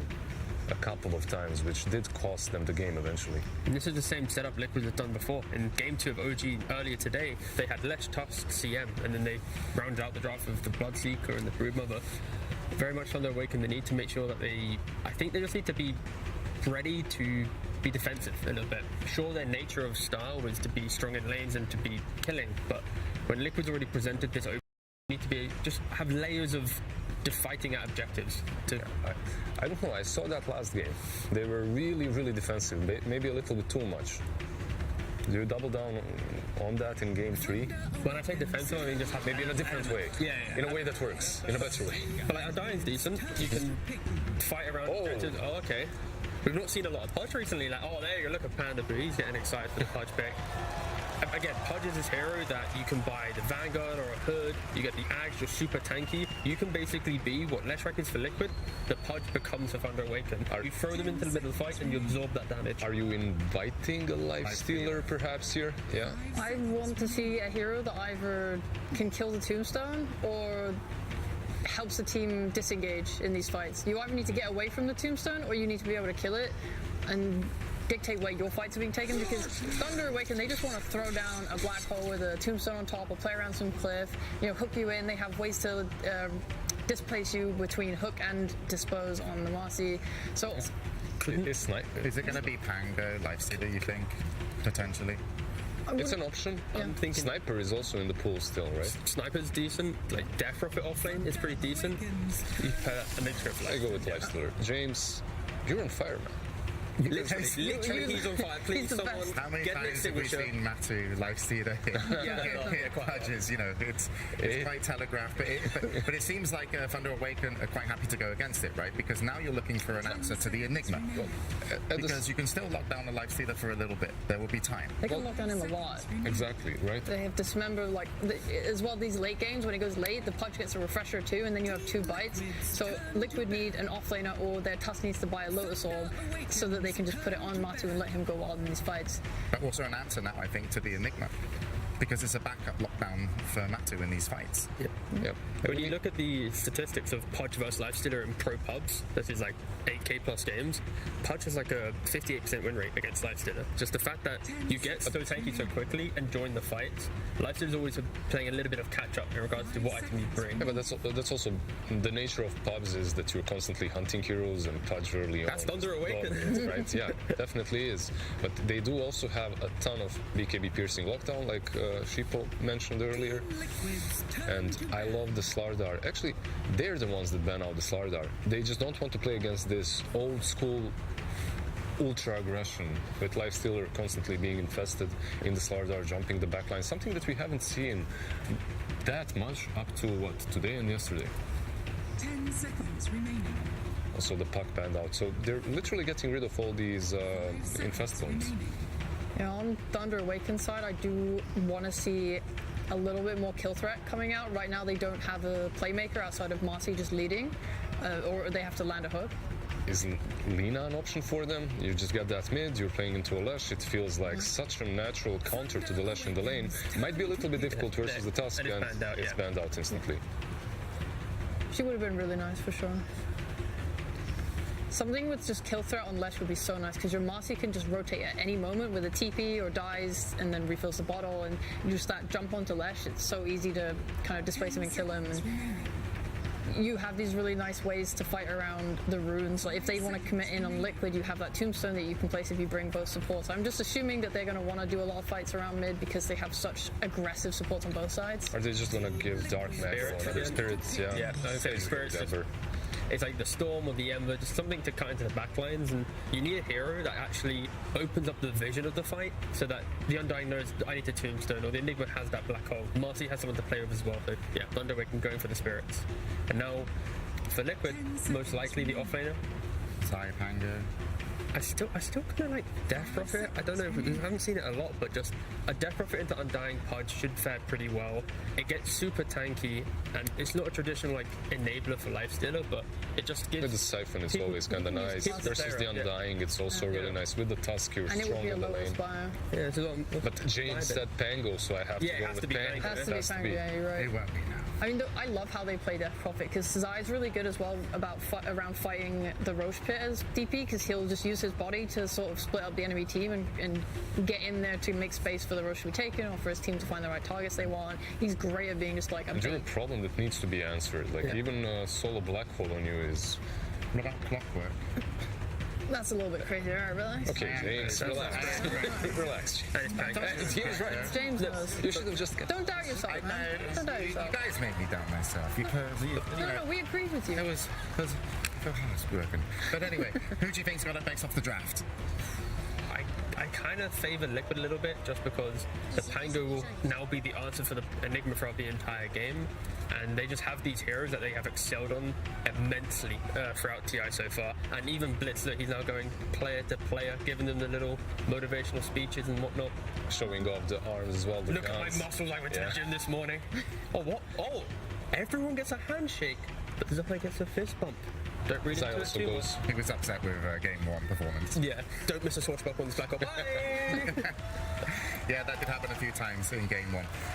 But yeah, so you're sorry, to wrap up, I really like Thunder Awaken's draft. You like Thunder Awaken? The amount of like BKB piercing stuff they have. You're way too reliant on Pango. Cancel them later. I see Lush, I see Mickey. I'm all in. That's fair. It's going to be a close game. Oh, it certainly will be, and it will be the last game of the main stage. But before we go into the match, we're going to have a post-draft interview with Blitz. Blitz, thank you so much for taking time for us once again. Very interesting draft here that we see coming out, but I did want to talk to you about that first game one. Seemed like you guys should have had that one in the bag. As Seb said, the games that you should win are the hardest ones to lose.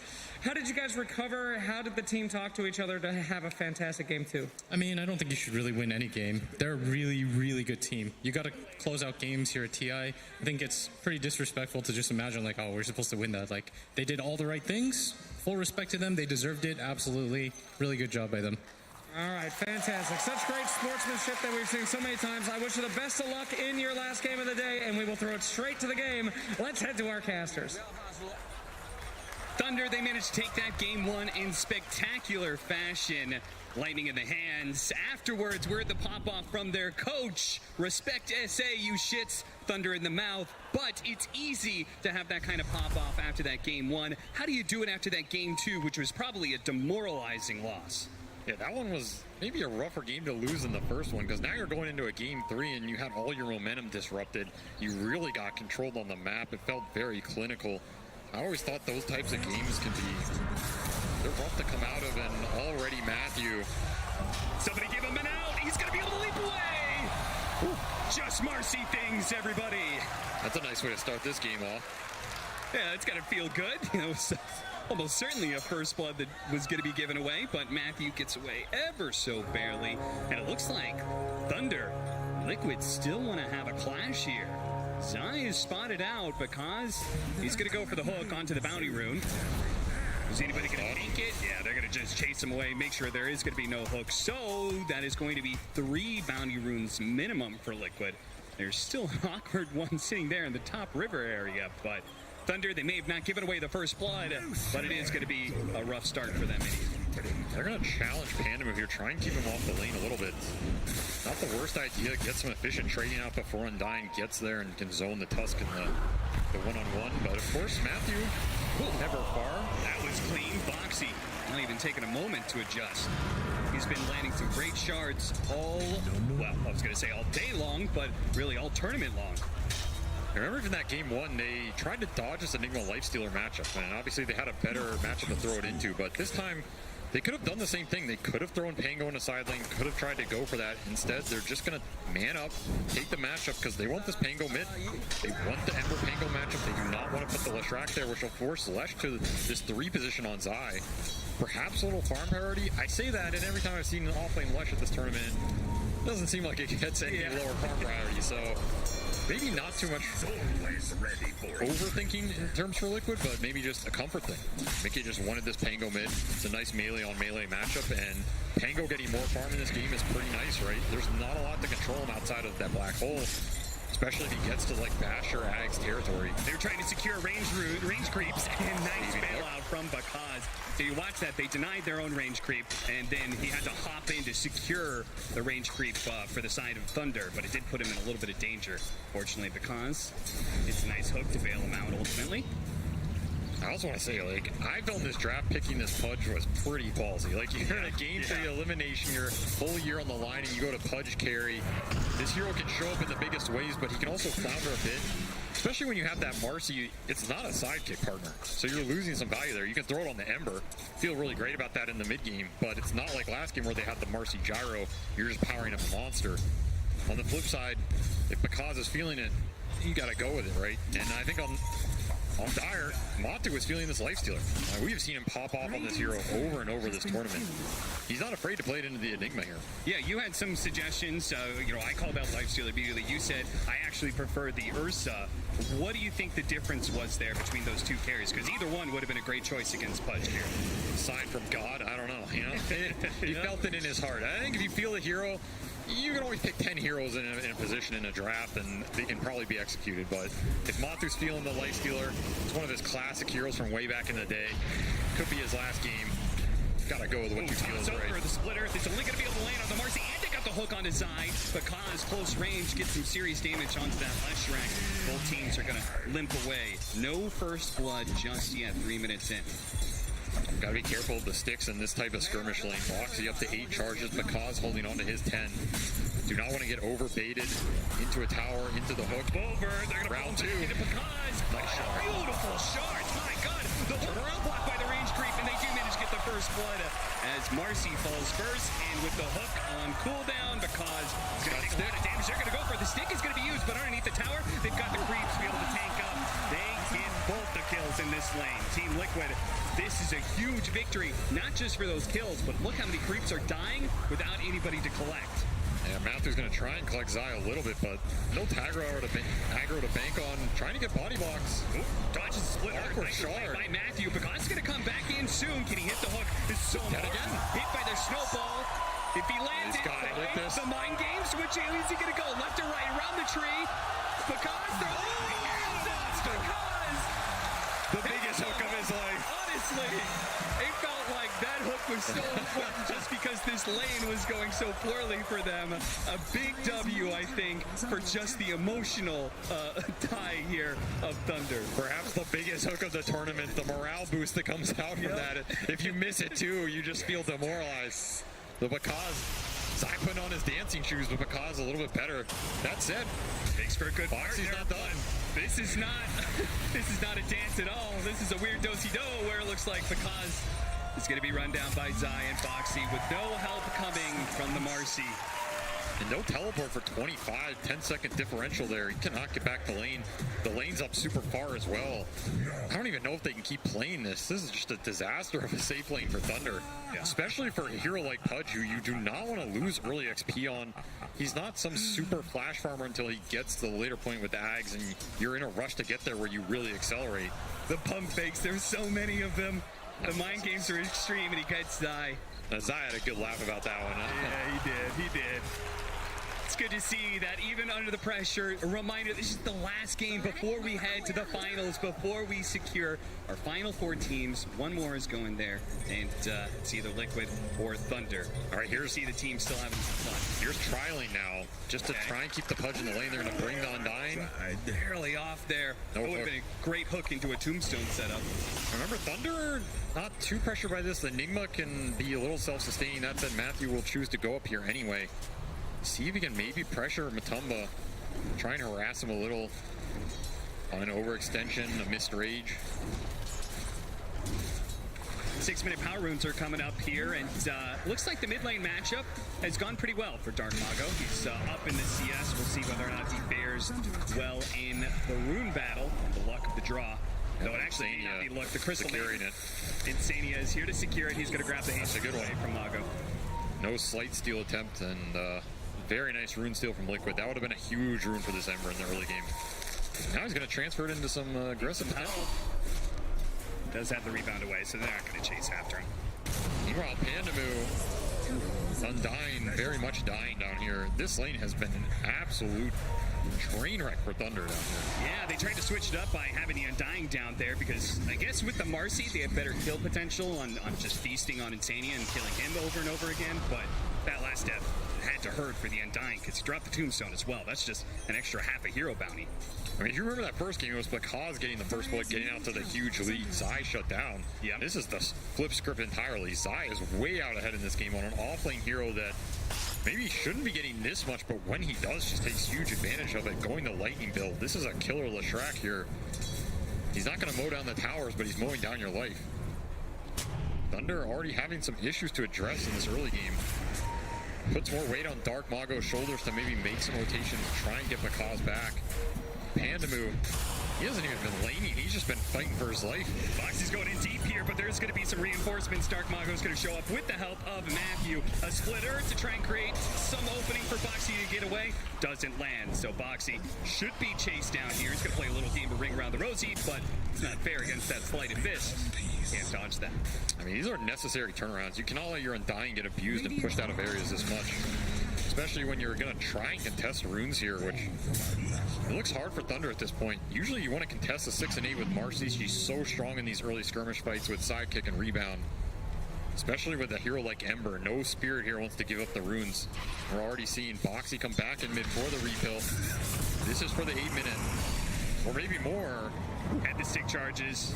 Needed that for the mana to be able to jump away. Is under attack. Dark Mago will get it. Illusion. Not super useful, but not the worst. All this said, all this skirmishing, it does create a one-on-one scenario between Enigma and Lifestealer, and I think Sacred's pretty happy with this. Yeah. Again, he has a very fast Vlads and a very fast 6. See if they can burst him down. They have so many eyes on it with a black hole. The Infest is up. And what?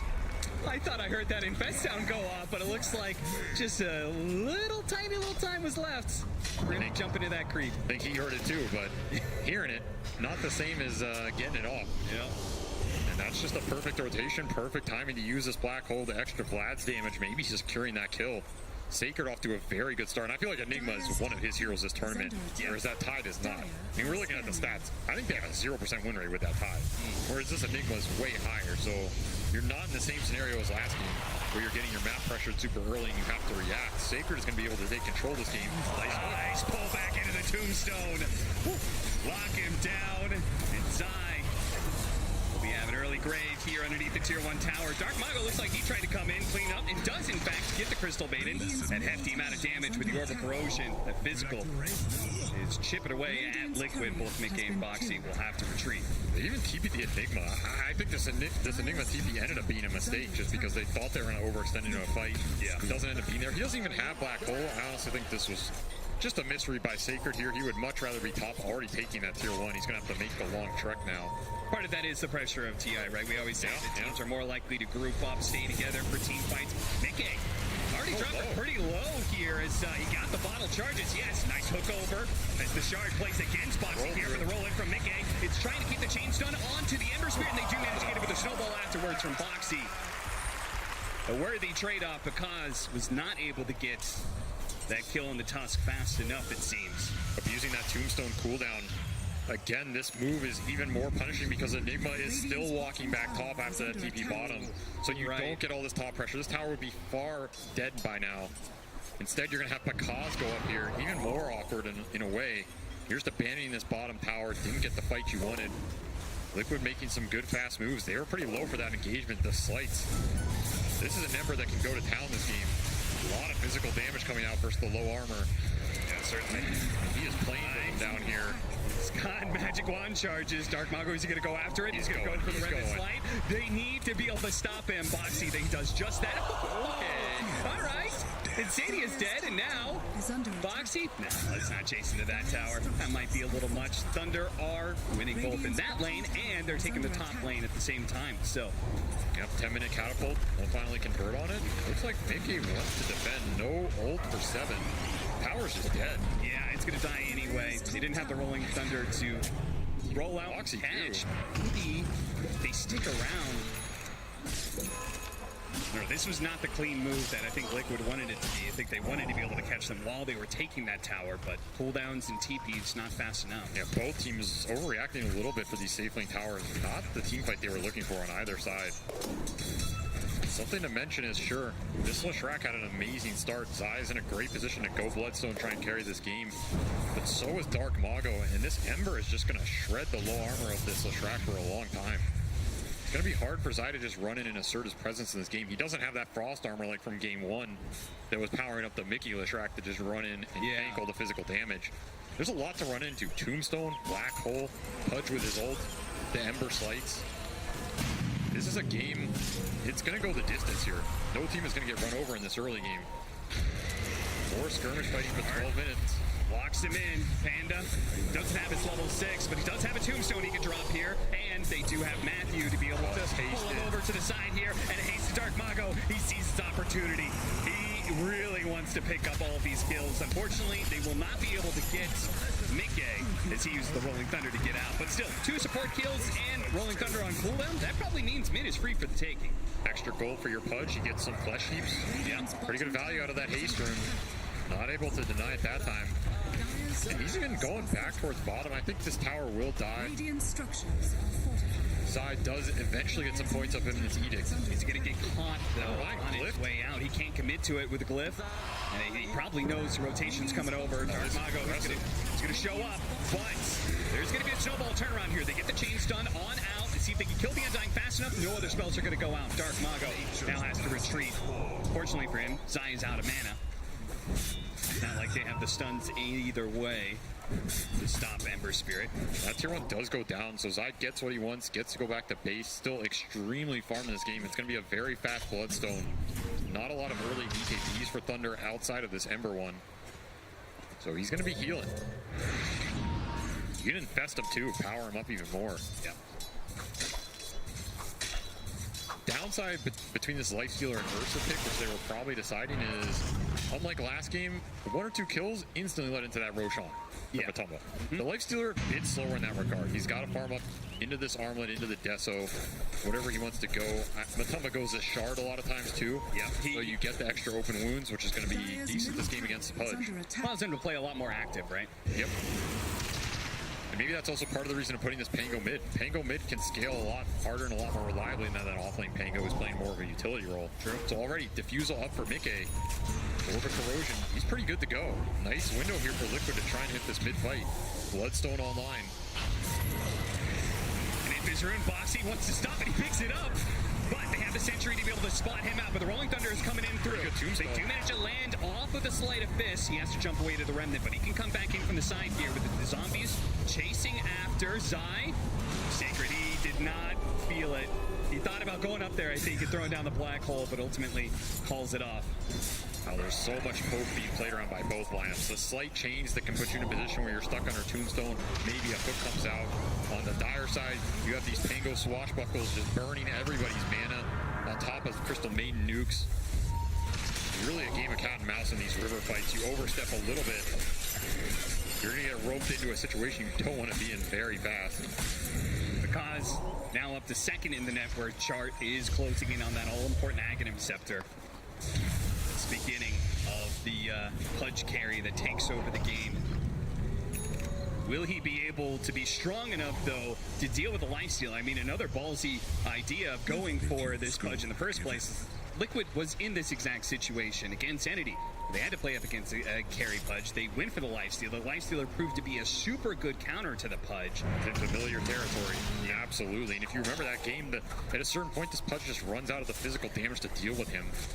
The upside is you have Ember and Enigma to help deal with this Lifestealer in the later portion. So I don't think you can just always rely on Matumba to be able to man up and cut through those Flesh Heap stacks.